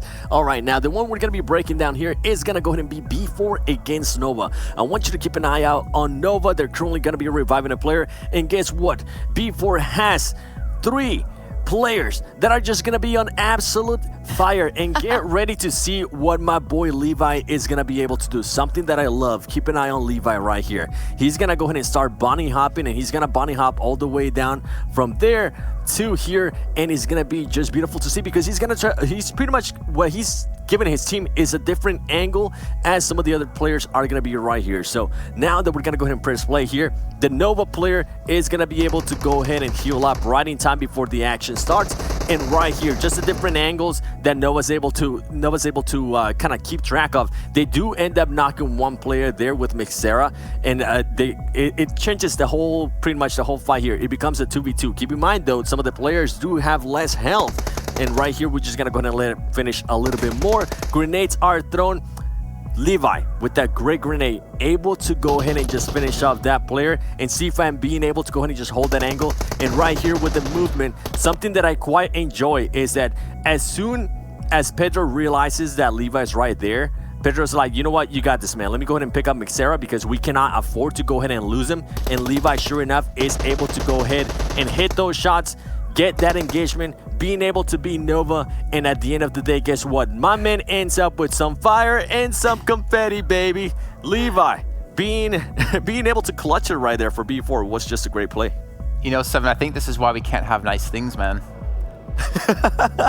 I'm wondering if you're sitting there during the game just seeing, okay, what extra things can I add into it? I'm expecting some more coming into the next few days. But yeah, I mean, we talked about B4. Glitter, you mentioned them quite a few times. Even a team that you're looking at as having a really good performance throughout the entire day. And I think they've shown that they're really aware of how to push into positions. Also, their nades have been pretty on point. I was actually going to say the same thing about nades as well. Today, specifically, I feel like we've seen more, but very successful ones specifically. And it's a really good use of utility that you love to see in PUBG Mobile, and it's also super important just in general for all these pros. But B4 is actually, while they haven't pulled down a win outside the Vikendi today, they have been so consistent that their average points per match is right up against everyone that's in that top 3 position. And so B4's put themselves in a nice spot for the rest of today, and just for seeding in general, to really move forward strongly into league play. Well, speaking of the rest of the day, we do have one more match to come up today. It's going to be back on Erangel, and we're going to have Group E taken out of the mix here. But who's going to be in Group E? We need to remind the people at home. Group E is going to go ahead and be Alpha Legends, Team Queso, Uter Killers, and Konina Power. So another strong team. Teams that were kind of starting to pick it up there. Alpha Legends, I feel like Alpha Legends was finally starting to wake up. And just going back a little bit to the viewers currently watching this, keep in mind, this is all for seeding. You might see teams like Cloud9 towards the bottom right now, Pittsburgh 9's towards the bottom. And that's not something, if you're a fan of that team, don't be alarmed by that. They could be using this couple matches here in a way as scrims to try to feel like and test out what teams are going to be doing. Teams from other regions are going to be doing that they might not be used to, which hopefully we don't see starts like that from those teams when we actually start league play, because that can definitely backfire. Well, we will be going into our last one of the day. Remember, you can still sign up for the PMCO Fall Split. It's going to be ending today. We have over 60,000 teams signed up. And obviously, this map, it should be a map if you play PUBG Mobile at all. You're going to know inside and out. I would love to see, though, Glitter, some more bridge camping, some gatekeeping here. I think we saw, through PMPL and PMCO last year, how insane teams can be to really lock players out of different parts of the map. So what you're saying is you want a military island ending? Why not? Why not? Make it exciting. You're just like, we've seen some of those in the past, and they can be very, very messy. Like you said, not only will there be gatekeeping on the bridges, but trying to cross that water just gets so dangerous if you're not one of the first teams to do so, and if you don't have a boat, like, it can be really, really messy. So you are just potentially throwing some stuff at the players right now. Well, we'll see if we're going to have any of that happen yet again. Remember, there's still giveaways going on, and there's a special one indeed. If you're watching over on YouTube, or even if you're not watching over on YouTube, head over there and make sure you subscribe. Once they hit 2 million subscribers, they will be giving away randomly to the subscribers some permanent sets. And of course, the Jason set 7 is going to be calling in a few seconds. I think this is amazing. And honestly, I need to make sure to remind myself to do this right after, because I think we're getting extremely close to pulling that off. But one thing, looking forward to Erangel here, and in general when we get into league play, because this is the last day of the opening weekend for Me7, is the fact that will teams stick to drop spots and stick to the way they've been playing here, not necessarily in terms of aggression, but in terms of their rotations, in terms of where they want to start things off? Or do you think we're going to see, over this little bit of a break we have, teams drastically change things? I wouldn't say drastically change things, but you might see teams actually starting to adjust on other things. And going into predictions here, as I've just heard that we're going to be starting the match here. Jason, you know what? Tell us your first prediction. You told us Kalina Power earlier. They ended up in 16th place. What you got, Jason? I'm going to go footballist. I got to. All right. Glitter? I'm going to go with wildcard. Oh, I was actually gonna. You know what? I'm actually picking wildcard because they are playing this next match. You can't pick wildcard though, because you let everyone go before you. I can't. You have to pick a different team because you went last. Okay, all right. You know what? I'll go ahead and pick Loops Esports. Okay, we're sticking with Loops. They performed well last time. We're going to kick you out of here. We're going to bring in our commentators, and we're actually going to get their opinions, their predictions for once, because they have been sitting there, I think, just begging for it. They want to do a little competition between all of us, and we'll bring them in right now. We'll see you guys later on. Mustache Dave, Hot Jukes. Let's start off with you, Mr. Hot Pants. Who is taking this game? I'm gonna go with Cloud9. Why not? You know, it's the last game. They usually perform good at the end, so let's see, hopefully they make it done. Mr. Dave. Hey, what's up, man? Who are you going for? I'm going for me. I'm at the end. That's what I'm talking about. I'm the winner. All right. This is why we can't have nice won things today, as well. and that's the truth, Jason. All right, why don't you guys take it away here, and we'll hop into our final game of the opening weekend. All right. If you're not first, you're last. All right. Mustache Dave in first place. Jukes, you know what I mean? I mean, we got the band back together. This is the 10th game of the opening weekend. It feels good. Hey, I got the shake, you got the bake, baby. Let's go right here. Erangel, one of my favorite maps. These are like we've said it multiple times. These players, they know this map so well. This is probably, in my opinion, the most competitive map that we're going to see inside of professional PUBG Mobile play. But here we go. Good, solid playing path right down dead center, coming from north to south. So these players are going to pretty much have all their drop locations available. Yeah, and this is the final map after this. The groups will be seeded for the remainder of the West League. So, very important game for all these teams. I mean, Konina Power, they had, 2 chicken dinners out of the last 9 games. They had 50 total kills. And, insane. Yeah, and to put that into perspective, second place is Wildcard with 1 chicken dinner with 29 kills. So, Konina Power fragging out here the last 2 days. And yeah, the last match where they had 21 kills, it was right here, right on Erangel here, just a few matches ago right here. So I'm really looking forward to see how this one is going to end up turning out right here. Wildcard going to Severity. They're all by their lonesome right now. So this is a really good drop location. First zone ends up popping onto the east side right here. So all these players, they're going to know this side of the zone really, really well. It's going to be a simple rotation for Wildcard and all these teams, I believe. Yeah, something that really stands out to me, Footballist bullied B4 out of their drop spot Novo. They got bullied hard right here. I mean, B4, all of PMPL Americas, Novo. That was their spot. And Talk about teams getting bullied. Sixless on the bike, passing by one of the members from Tempo Storm. You got headquarters in the area as well. And wow, we still got 2 players from the Knights in their parachutes. Yeah, so they're trying to do that good old-fashioned late drop right now. But one thing I want to say, though, is I got to give it to B4. You know, they're looking to avoid a fight early on, especially with as strong a team as football is. But they recognize that military base is going to be wide open. And in my opinion, to be honest, lately, crate loot, it ain't it. It ain't what it used to be. You know, it ain't like the good old days, at least in my opinion. So I think that military island is going to be a good choice for them. And if I'm not mistaken, I haven't noticed a team that drops there, or at least makes it their tried and true drop spot within the last 2 days. So, you know, I agree with you 100%. Better loot. I feel like it's easier running up and down the rooms compared to jumping on top of the crates as well. I mean, me and crates, we just don't get along because the whole squad will drop crates. I'll get on one crate, get a gun, and I'll fall off trying to drop to the next one. So, the worst feeling ever. It's the worst feeling. I need practice though, but yeah. Man, you see that level, you know, well, back in the day, you'd see level 3 gear, but now you'd probably see, you know, that one M4 that you probably wanted so bad, and you just try to go and jump, and you misclick the jump button, and you just fall down, and I gotta re-jump again. The crate curse is what I like to call it. But yeah. And when you play in pubs with randoms, they end up stealing it too. What's up with people running on top of each other in public games? You know, getting the same loot. Like, go to your own building. Get out of here. Bad etiquette. It's bad etiquette. You know, I think that that's something that just as they play longer, and hopefully, if anybody's watching here, go follow some of these different players. You know, good old-fashioned Twitch streams, everything like that. You're going to learn about this good etiquette, you know, because you want to make sure that you guys spread the loot out and share. Sharing is caring.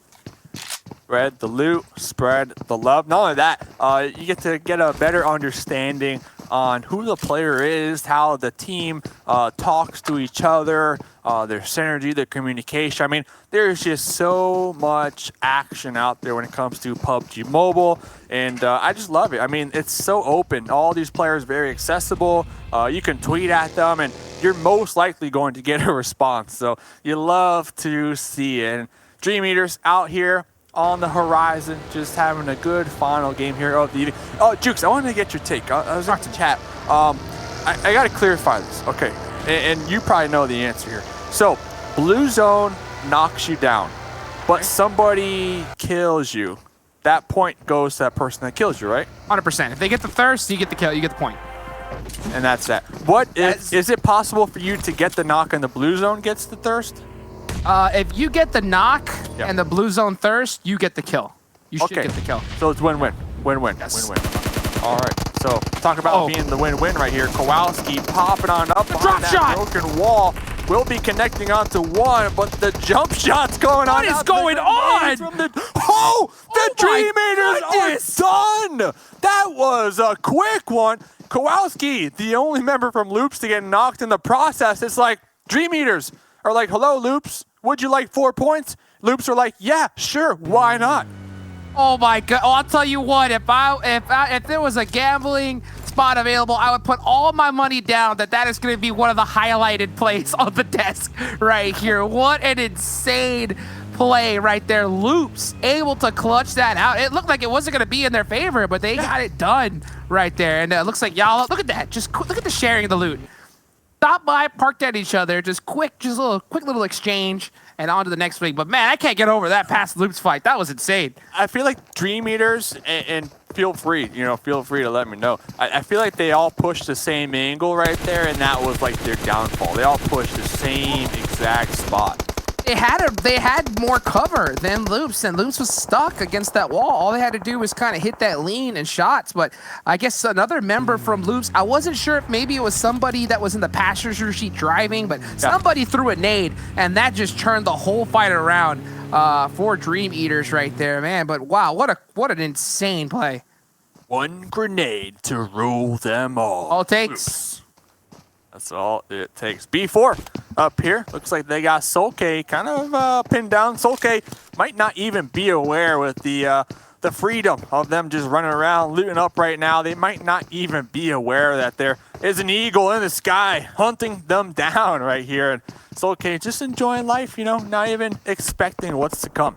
Oh, and there it is right there. You called it out. Oh my goodness. It's like an eagle, you know, stalking its prey. Solke thought that he was okay. Mouse. He's not okay. Yeah. Listen, Jason asked, who's the winner? I mean, it's clear. Dave. I mean, Dave. You nailed it. Perfect. You know, you're a winner too. Done. You're a winner too. I just want to let you know you're a winner. Oh, hey, you know what? Winner by association. That's what I'm talking about. If I'm shining, you're shining. We all shine. Hey, we win this. Hey, we win the Super Bowl. We all get rings. That's what I'm talking about. Even if you're on the bench, you get a ring. So it's a win. I'd rather be on it. the bench, honestly, at that point. But hey, to each his own. Hey, I'll tell you what. If I was in the Super Bowl and if I got a ring and if I was on the bench, 10 years down the lines, I'm telling my kids I was the quarterback. You know. Exactly. I mean, I remember that one pass. That one. Oh pass man, 10 years ago. Clutched it. 5 seconds left on the clock. I got the clutch factor. You know, I got the clutch factor. Oh man. Oh, so yeah, teams looking to get some rings here. Headquarters, one of them, without a doubt, without a doubt. Tempo Storm as well. You know, without a doubt, looking to get the rings because you know what? Respect comes in diamonds, and in order to get those diamonds here in PUBG Mobile, you gotta get the chicken. Gotta get the chicken. That's the only way to get it done. You know, it's either time to put up or shut up. Gotta hit some big shots. And when you're going against all these teams like this, you gotta just be on point. You cannot be, you think that, all right, we can just play separate, you know, try and just hit some decent shots. Not gonna happen. As you can see, Shifan hitting the gas really, really hard on this buggy. Yeah. And I think that with that blown out tire, he's gonna opt to pick up that US that's right ahead of him. I might need to take that bad boy to the shop, you know, get that oil changed, get the tires rotated. But yeah, a lot of teams coming into this final game, definitely trying to walk it like they talk it. And I'm really happy that y'all at Esports have been able to kind of pick up the speed, pick up the tempo, and pick up that momentum here today. Because honestly, yesterday, they were lackluster. And I was getting worried for them. Next zone does going up. Oh, not looking too bad. Yep, good old. This is a good zone that every single one of these players knows well. Potato Hill, right dead center. Tempo Storm seems to be kind of holding down that area. B4 have already rotated for military up through that bridge right there. So there's going to be a great solid rotation for them. Footballists, I think, recognizing now that they're a little too late, are going to opt to maybe go for a boat or possibly swim across this one right here because that bridge, that's a risky bridge if you're trying to cross it this late in the game. And I respect it. I mean, I respect it from Footballists. They have to know that bridge might be camped. There might be some teams in that area and just going for that. So, I mean, of course they know because they lost Solke over there. So you have to assume that the camp is strong with that one. And ooh, look at this one. This is a nice pink skin. I mean, it's pretty bright, you know, if other people were to see you driving up here, and especially the dead woods. But hey, style, you know, the drip, the drip is strong. Yeah, you know, and that just goes to show you the confidence, right? Because some players and teams, they're like, you know what? I'm going to switch my outfits. I'm going to switch my vehicles according to each map. He's like, nah, bright pink. I'm going to let you know this is where I am. As Tensa finds Pyro with the headshot out the vehicle. The headshot. Speaking of that, I need to, after this, I need to go and unlock those Yamaha bikes, man. I need to get those Yamaha bikes, man. The three-wheeler, super sick. Talking about being super sick, though. Beowulf with the VSS taking some shots onto two members on the roof of that yellow. And yeah, after losing Pyro right there, Beowulf making the call. Let's just pull back just a little bit here on top of Potato Hill. I can't lie, though. Those shots from Bayo, they had pain behind them, you know? After losing Pyro like that, like those were just revenge VSS shots. Just trying to see, like, you killed my buddy, you know? Killed him. Trying to get some revenge back onto Tempo. But yeah, Tempo not having any of it, saying, yep, we got Pyro. What are you going to do about it? Nothing you can do. So sad. The tears, you know? The tears. I saw them. Bayo's tears, though. A hot commodity, you know? Doesn't cry much. Very rare. Very rare. Very rare. Catch that later. So, looking on over here, the Knights. Carnage. Pretty low, but should be able to heal on up. Looks like they're going to be hunting down SWAT 69. Checking out the live season standings. Okay, cool. Look at that. Dream Eaters are already going to be out because, you know, not every team is playing this game. Rotating lobby, of course, but pretty interesting stuff.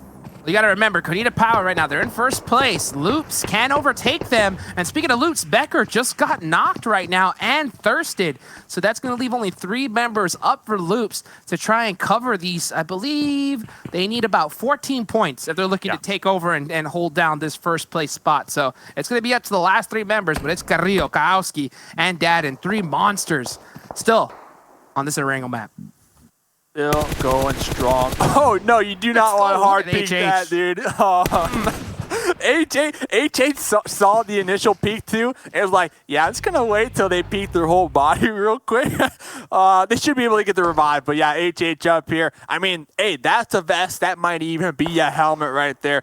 You do not want to be peeking on H8. That just goes to show, you know, anybody in the chat to say, oh, this team's camping, blah, blah, blah. Look at that. I mean, you can't even peek the slightest little pixel. Otherwise, you're going to get knocked. And look at this zone as it has had a good, solid hard shift to the east side right now. Big break for Pittsburgh Knights. I know that they're really happy about this one. Cloud9 as well as SWAT 69. The rest of the squad going to have to get into this zone quickly.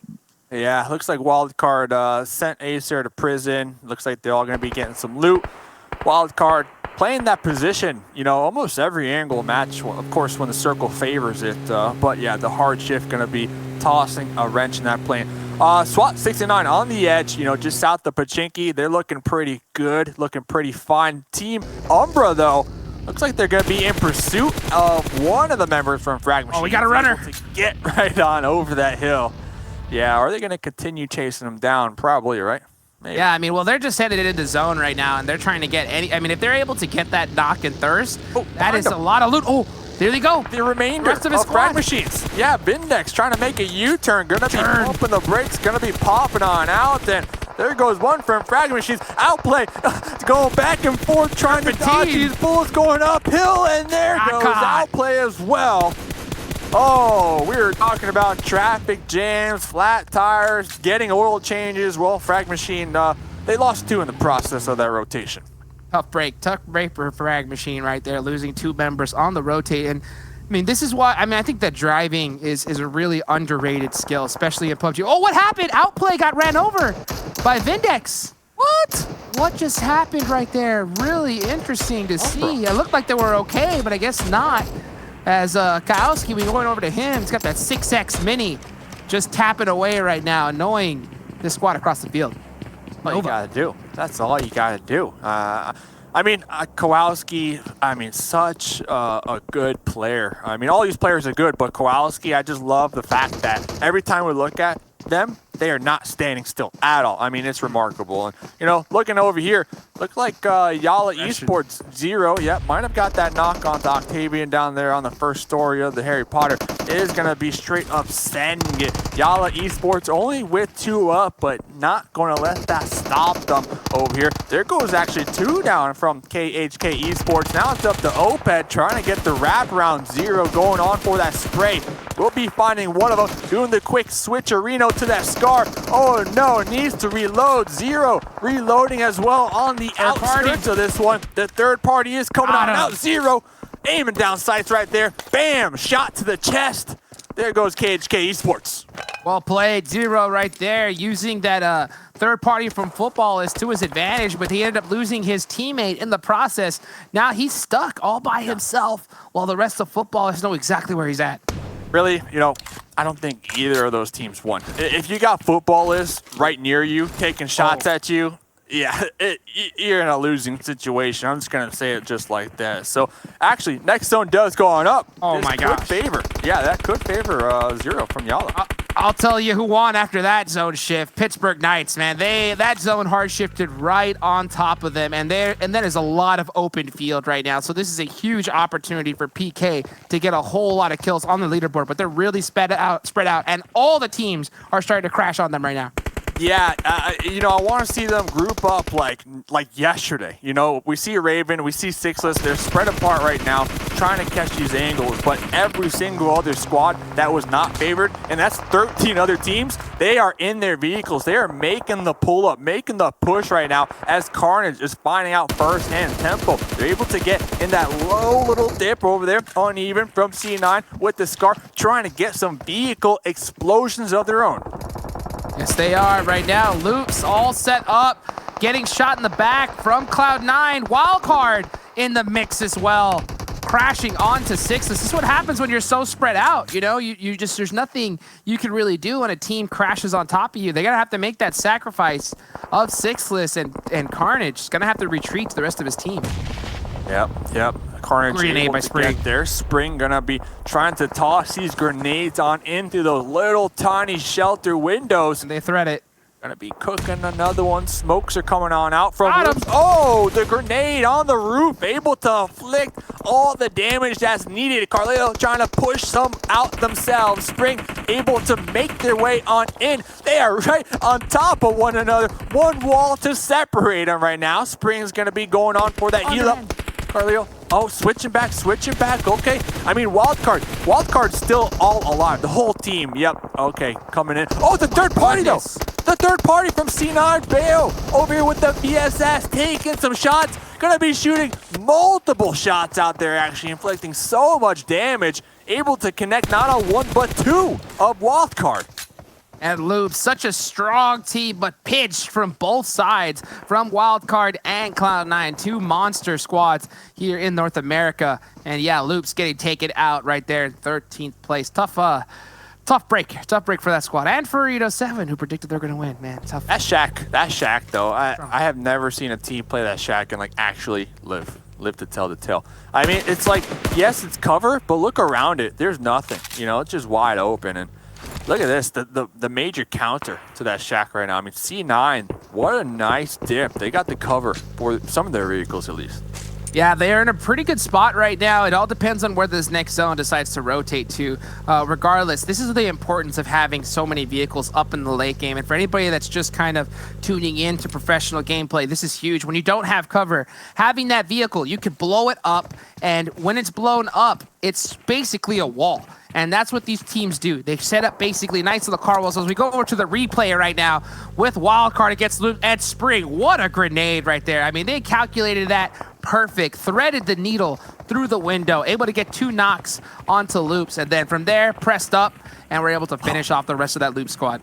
Yeah, and one thing to note, Wildcard, yep, they got both the revives, so they're all up. They're looking good. They're looking healthy. Umbra over here making a little mini red zone themselves onto 2 of the members from Nova, and that's going to be flushing them on out, while the other duo from the squad is on top of the roof trying to retaliate right now on the Team Umbra. He's got that 6X M4, probably one of the best setups you could possibly have in PUBG Mobile right here at HCL, hitting some big shots to kind of stop the pressure, you know, to give his team a little bit more room to rotate, as this zone has shifted further down south onto Tempo and Wildcard. So all these teams are going to have to rotate from the north down south.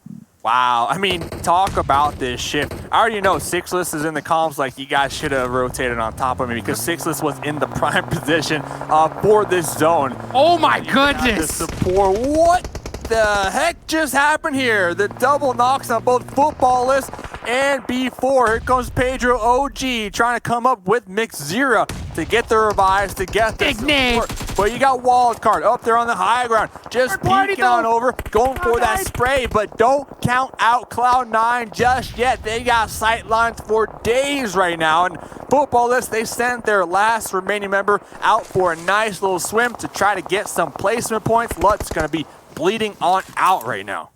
Pedro, dog, he's got that M249 though, as that drop landed right on top of them, but Nova, easy, putting some work onto this B4 team. They are stuck right now, just trying to smoke out and survive, doing everything they can to live right here, and it's not going to be easy. Nova, the backstab. But you know what? The backstabbers might get backstabbed. We got Yala Zero making the pull-up. Oh, he's pushing. Pedro, M249 going for that spray. Can they connect? Sam will be spotted and taken down, but Sam, Levi, Slicky, I mean, it is all out mayhem. The kill feed is just popping off right now, and that's B4. Oh man, that would have been the craziest shot if Slicky was able to get that one right here. But moving over, we're looking at SWAT 69 inside the building right now, trying to get any kind of sight lanes they can on this other squads. Got the vehicle already locked and loaded, ready. Pressing on the Umbra. What? Crashing the vehicle, trying to close the gap, going to be making the breach Umbra trying to fight off both SWAT 69 and Headquarters. They have quite the challenge ahead of them. Big respect to King using that mutant burst fire as well. That 7.62. That sucker hurts. And now you got up here 2 more members alive for Team Umbra on that second story. Can they survive these grenades though? And they do it. We saw Slicky in the kill feed on the Cloud9, a sniper legend getting that headshot. Really huge play right here as SWAT 69 is trying to take out Umbra. It's not going to be an easy situation though. SWAT 69, they have 4. Umbra with 2. We see the grenades, we see the splash damage. PRZ cooking this one. The smoke's gonna be underhanding that one. Damage is coming out on both sides. And to make matters worse, the next zone saying yoink, hard shift out there to the east, and it does not look like Headquarters are moving anytime soon. They're gonna try to third party this one for sure. Yeah, Team Umbra doing all they can right now to slow this push, smoking the stairway, throwing nades, pre-nades, but now they have to fight this. They have to go. 5 seconds left on the clock. This is zone 6. They can't afford the blue zone. I wonder if SWAT 69 at this point just start doing a heal strat. That's probably their best option right now. I mean, SWAT 69, they do have a buggy in US to work with if they can send it, but they're going to risk getting backstabbed. PRZ, the last remaining member right now for Umbra, chunked down pretty low, has 3 first aids, has 9 bandages, and here comes the push right now. All right, SWAT 69 able to eliminate, but is it all for nothing? Headquarters going to be pushing out as well. Mad's going to be hitting the grass, hitting the dirt, getting the shots. Can they connect onto problems? The 1v1, they're both just spraying, and there we go. Headquarters coming out on top. Man, so close right there. I would have liked to see SWAT 69 just go for the heal strat at that moment, especially considering where that zone was. I think they would have gotten a lot more positions if they did so, but opted to just fight their way out of it. But man, Headquarters just able to hit those shots on the laydown. Dude, talk about hitting those shots. 7 called it. He said wild card. They're going to win the chicken dinner in the final game with at least 13 kills or more. I mean, looking at this right now, wild card, have 13 kills. So talk about having that crystal ball. Footballist, solo, finally making it on the shorelines. And here comes the crash. Slicky going to be able to defend against the pull-up from Tensa from Tempo Storm. And you got Carnage in the tail end of this with the Scar taking some shots as well. It's a bloodbath, Hot Jukes. It's a bloodbath. Oh, yes, it is. And now here comes HH24 into the mid. Not sure what happened right there. He jumped out and seemed to got stuck. And yeah, dude, just like that, Spring taking him out right here. Looks like it'd be Wildcard versus Cloud9. Spring, and yeah, Cloud9, they've been chilling. They've been chilling out here. You made mention of their vehicles earlier on and how important it is to keep those bad boys up and at them. And now they're using them for cover over here. Acer is going to be pushed down the hill just a little bit. Looks like Sam going to be doing the same thing, but don't count out Headquarters as they still got skin in the game. Oh yeah, they still got, anytime you got one member up, anything can happen, especially considering all these teams and the high level that they play at right here.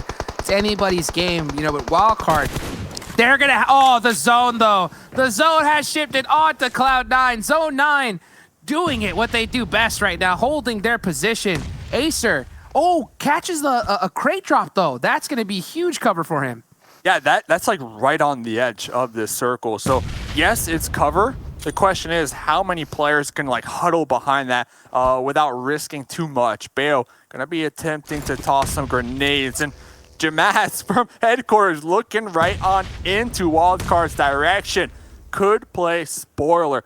Cloud9, they are so grouped up right now. One grenade could be disaster. And these grenades from Acer are bouncing right on over their head. Adar is going to be chunked down just a little bit. There goes another one. Uneven, about 2% HP. Beowulf trying to retaliate. Oh, here comes Jamaz. But Jamaz coming on out, popping their heads up from the grass. Bale with the VSS right there. 2 teams remaining. They do it. 14 kills. The revive coming on out. They're trying to get Adar up, and see you later. Beowulf will be able to pick up those first aids, heal on up. It's going to be a 2v3. It's going to be a challenge, but Bale spotting out Sam the Snake in the grass, but Sam with the fire on the Bale first, making this a 3v1. 15 kills on the side of Wildcard. Can anything stop him? Uneven. Not able to do so. Wildcard. 6 kills. Oh, 6 kills.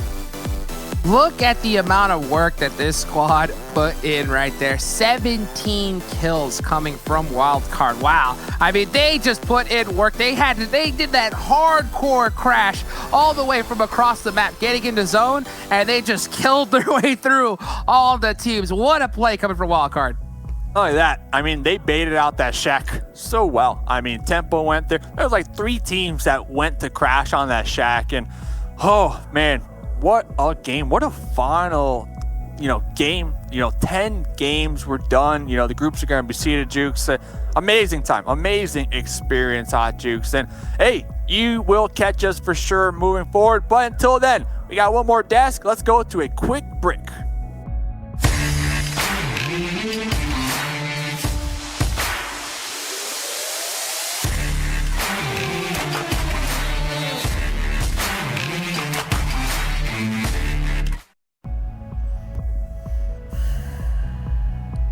This is the face of a defeated man. I don't know what you're doing. I know you're so happy, Seven. You were technically out first. Glitter. Again, Wildcard is coming through big for you.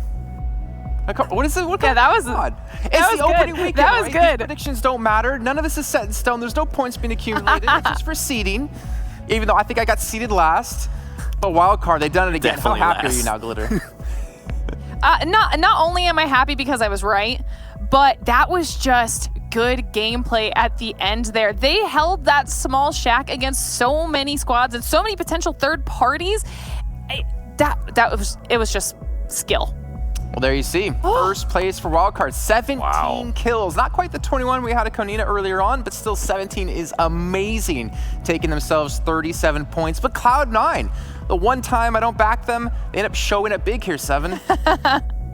Yeah, you know what? I'm not even going to say it because it was a great pick there by Glitter. Make sure you follow her on Instagram. She's not receiving enough marriage proposals right now. Glitter Explosion on Instagram. There you go. You got your And then another one actually that we have been pretty consistent to be focusing on the results there is Headquarters. Headquarters, I feel like today they finally stepped it up a bit. Same with Team Umbra. They brought a completely different gear here into the second match of seeding. So hopefully they can go ahead and continue that momentum going into the later matches. Teams that were a bit quiet, Nova Esports, and going back to the first page that we got a chance to see was Cloud9. I feel like Cloud9 had an amazing match as well. They did end up getting, in a way, kind of gatekeep by Wildcard and what Wildcard was doing, and Wildcard was just using so many grenades. We're going to be able to break some of this stuff down here in a little bit, but Wildcard was just on a completely different level here on this Erangel. B4 even having a very rough game there as well. We've seen them really shine throughout most of the day. Let's take a look though at the stats from Wildcard from that last game. 3.3 thousand damage done, Yes. 17 kills, 16 knockouts. Glitter, just glow, come on. I mean, they're only the second team so far that we've had that have broken that 3K total damage barrier. You see that they managed to stay under 1K total healing, and they didn't even have to third party that much to do it. They literally converted all of their knockouts and only ended up with 1 additional kill on top of it, which means they were putting in work. They were, like I said, they were getting third party. They got rushed. They held so many people and so many teams at bay that is a well-deserved win. Wasn't there a moment where a Tempo actually kind of rushed them down towards that shack on the cliff side, and they had a player off the side just waiting for them to come in and was able to finish them off? I think that's, we talk about baiting, that's a smart bait. Oh, it definitely wasn't. It was actually Spring that just kind of waited it out. He knew that it was going to be happening at some point. Tempo Storm rushing. I believe it was HH24. He tried to get off that buggy, and Spring, the IGL of that team, the man with the neck, he was able to just go ahead and completely destroy everybody. So the man with the neck? It's an inside community joke. Okay, well, I'm going to have to ask you about that one later on. Let's take a look at our top players, though, from that last game, and it's pretty much just going to be all wild card. Yeah, I knew it. Come on, just rub it in even more than I'm just terrible at predicting. Oh, my God. Look at that. I mean, look, damage. Look at how evenly spread it is across the board, though, Glitter.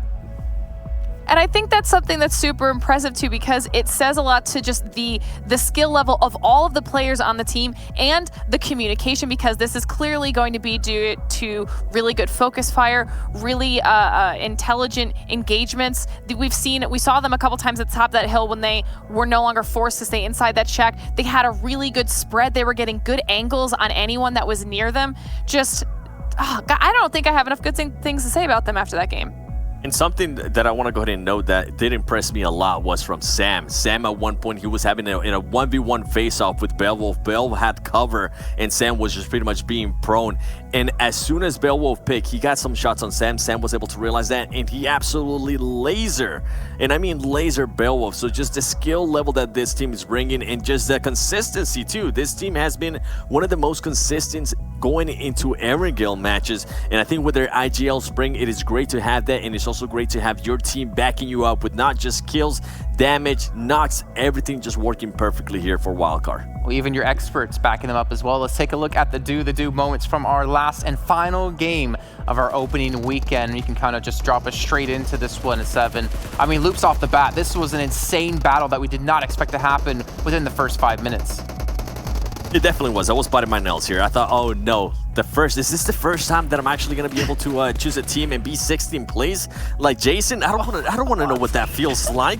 And luckily for them, they were actually able to go ahead and clutch it up. And Tempo, another team that we seen them frag out over and over again. And I feel like today was one of the quieter days for them. And I've seen this before from Tempo Storm. So hopefully in the future they can go ahead and be a little bit more consistent, especially with league play coming up. And right here, I don't remember exactly who that was, but just overall great engagements, a lot of aggressiveness. Something that we've been talking about throughout the whole opening weekend here is just how aggressive teams are going to be being here. And this grenades, don't worry, we're going to be covering that in a special breakdown in a little bit with maybe some special effects coming your way, so stay tuned for that. But I know, Glitter, I know you wanted to go ahead and mention something about this because it was your team beating my team. Yeah, and I didn't want to have to rub salt in the wound, but it was a really, really good engagement on Wildcard's part, regardless of who picked whatever team. Like I said, this was that entire area with the shack, and they had the edge here of the cliffside where they were able to shoot down at so many other teams. They were getting third party at a bunch of different times from Cloud9, and they were able to keep Cloud9 off their backs after they pushed in on Loops and were able to clear Loops out of that shack. That is not an area that should be easy to hold, and Wildcard did make it look like it was easy. Yeah, and something that I enjoy out of Wildcard, even though you just mentioned it, was they were getting third party a lot, meaning that a lot of their players were going down. But something that we've seen from other great teams is how you were able to go ahead and recover from that, right? If you do have players down, how are you going to be able to recover for that, especially right here, Spring? Waiting that out perfectly and being able to go ahead and beat HH24, and then they switch their whole focus. They know, hey, you know what? Nobody's going to be coming from this side on the top of the hill. Let's just go ahead and focus on Cloud9. Let's go ahead and start spreading out. And they did that perfectly. They used those pretty much whatever cover they had, they used it perfect. And right there, that was the play I was talking about between Sam and Beowulf. Sam, just an absolute laser. Overall, great plays. Once again, Wildcard. I'm pretty sure my boy Wiki Gaming is going to be happy to see that chicken dinner from that team. I'm not gonna lie, not only was it a great play in general, but the amount of nades we saw being used constantly throughout that game. I swear we had like a standoff from both teams, just throwing nade after nade after nade. Let's take a look at the total damage, and honestly, I'm wondering to myself here, guys, how much of this was from nades alone? Wildcard 3.3K. This is one of those games where we actually not seeing a lot of damage from all the other teams. I think earlier in the day we had a game where we had almost 1,000 damage per team, but here right now with Wildcard, just 3,300 damage. That's by far the second most damage so far that we've seen here, and I cannot wait to see what's going to happen coming into league play. Some of the other teams, though, to go ahead and mention, Pittsburgh Knights. Pittsburgh Knights, I think, is one of those teams from North America that I expected a lot more, especially here on the opening weekend. Maybe, hopefully, they were just using it as scrims, as we were saying for other teams. They were just using to test out stuff, since they do have 6-less in their squad now, and hopefully going into league play, they changed that gear, they turn it on, and they're able to go ahead and be in the top 5. And just one small note off of that as well, too, from that damage chart. One thing I did want to point out is that we saw Footballist on there with only 300 and something damage, I believe, but still 4 kills to their names. So talk about making really, really good use of your damage output, because those kill points are going to be incredibly important for the entire league play portion. Well, we do have a head-to-head here that I think you're going to possibly hate, 7. Wildcard up against Loops. Maybe not so much as we're doing an accumulated total. Thank you, production. Yeah, last match didn't work out too well for the ABCE. I mean, it's still pretty equal, but again, I feel like 7, Wildcard really came through big today. Oh, definitely. I think Wildcard over and over again, they have showed that they are a team that came here to play. Even going back from the first game, I can't remember exactly how many kills they had. I think they had 13 kills on the first match that we played on opening weekend. So they're a team that wants to go ahead and just continue a consistency. A lot of these teams, especially Wildcard going back to PMPL Americas, they were a team that got very hot, but they were not able to go ahead and follow through that. Unlike other teams like Loop Esports, once they get hot, they're able to go ahead and stay consistent, not just with placing, but also with kills. So hopefully going into league play here, I want to go ahead and see Loops Esports go ahead and continue to be consistent, get those skills, and Wildcard, go ahead and show us again what you were able to do here on opening weekend, because it was amazing. And even looking at like damage received, Glitter, there was a massive difference. I think it was like over 1,000 damage difference between Wildcard and Loops. And what does that kind of say to you, I guess, about how the teams have been playing so far? We've actually seen that a couple times now, where the players are able to do a really good job of that management of taking the damage and creating those angles so they don't have to necessarily put themselves in those situations. And that's just going to really lend itself to some strong gameplay later on in the league. And now we're going to hear into what we love to see, and that is going to be my boy Spring in Wildcard, just going to be raining grenades. And I mean, grenades after grenades. That man's going to go ahead and throw one here, and then guess what? The team is going to go ahead and back him up, and there's just going to be so many soccer balls in that little shack right there. But overall, what actually... something that I want to go ahead and showcase here is Kowalski. Kowalski had a smart play. He wanted to go ahead and stay outside of this shack because he knew that they were going to be throwing a lot of grenades inside that shack. But for some reason, as soon as he decides to go back, guess what happened? That's right, you're gonna get blown up. So I wish, hopefully Kowalski, if you're watching this, I wish you would have just stayed outside of that. That way you would have been able to get a different angle, because guess what? You would have been able to get an angle right here, maybe on Slicky or maybe on Spring. But Wildcard was just way too much. I think this whole match, there were just way too much with the grenades, the placement of the grenades, how they were throwing it. And I know when we were watching this, Glitter, we were just amazed at how aggressive they were with those grenades. I think that's another thing that's super important just in general in PUBG Mobile as well, is noting how important your inventory management, your resource management is in these situations, because the amount of grenades that Wildcard had on them, whether they were frags or smokes, is what really allowed them to have as strong of a showing here against Loops. If they didn't have that, Loops would have technically had, you know, some pretty hard cover over them, and I don't think that it would have been as easy of a fight for them to take. But they were able to dish out so much damage to Loops from the get-go that they instantly knew they had the opportunity to push up and take that cover away from Loops. And something that I wanted to go ahead and notate there towards the end was Sam and Spring that were rushing Carrillo. Carrillo being the PMPL Americas MVP, is that he was doing an amazing play there by himself, being able to go ahead and just kind of hold him up. But overall, I think Wildcard just being too powerful, man. Too powerful. Just glitter. You know what? Confetti all over the place there for Wildcard, because they ended up getting that chicken dinner. So congratulations. And one thing you mentioned, actually, when we were watching that, and you were very aggressive about it, I remember hearing you say, Cloud9, why are they third-partying Wildcard again? Doing it time and time again, as you saw there at the very end. And one thing I wanted to say, by the way, about the grenade usage was that we saw them using so many grenades to get kills. The only way they're able to possibly continue to do that is they're picking up more grenades off the people they're killing. So to have that kind of steamroll thing happen where they can constantly pick it up more and more utility use was phenomenal. We're gonna take now a look at the overall settings, I believe, to see where the teams have settled out across the board. And this is the final game. That was it. We're done with the opening weekend. Wildcard Gaming taking the #1 seed. Konina Power coming in with second. Loops with third. And to start off with you, Seven, this is something you talked about, Konina Power, Loops. Like two of these teams you were looking at to really butt heads when it comes into the league play.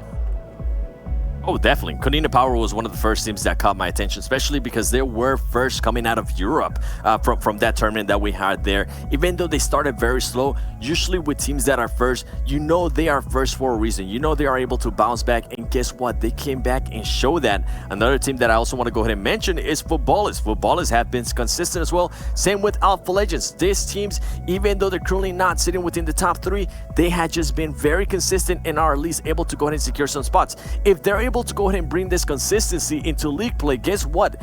As long as they get into the top 16, they're going to be able to go towards where they want to be, which is the Super Weekend. So teams that are currently outside of the top 16, like Swag 69, Jala Esports, UDR Killers, and KHK, hopefully they can go ahead and take the experience that they got here from the opening weekend into the upcoming league play, and ultimately, if they can qualify there to the Super Weekend, that'll be even perfect. I also want to give a shout out to Team Umbra. This team was, what, 20th when we started off the day, Glitter? Now they're in 11th place. They've definitely stepped up when it mattered. My question is to you, is this the initial signs of them? Is this a team that's going to continue to grow as we get through into this tournament? You know, I hope so. That was one of the teams that I wanted to point out on those overall standings as well, because that's a significant jump from not only in the standings, but literally from their gameplay in day one to today. They have clearly figured something out that's working for them, so I'm hoping that they can continue that momentum going into league play this week. Well, I do want to say one last thing before we head off for our opening weekend to be done and get into league play starting in 2 days, is that obviously you haven't seen the groups just yet, but what you can do, head over to Esports PUBG Mobile over on that Twitter account, and you'll be able to see when the groups will be released, and you'll be able to see where your favorites are going to be lying. I'm really curious to see how these top teams are going to be matched up against each other, because that's going to be really important as we progress throughout these next days. Also, if you guys have some friends and you want to participate here and maybe get your chance to play in the fall split, maybe have Glitter to predict you to take yourself a chicken dinner, you can still sign up. Today is the final day. We have over 60,000 teams signed up at the moment, but that doesn't mean you don't have a chance to get in there and get into the money. Make sure you guys do just that. And lastly, big shout out to Seven, big shout out to Glitter as well for joining me here on our virtual reality desk, as well as Hot Jukes and Mustache Dave, because they were a big part of today. We'll be bringing in 2 more casters coming into next week. I'm sure you already know who it's going to be, and we're going to see them in a few days' time. Thank you again all for tuning in. We'll see you guys on Tuesday at 11 a.m. PDT for some PUBG Mobile World League action.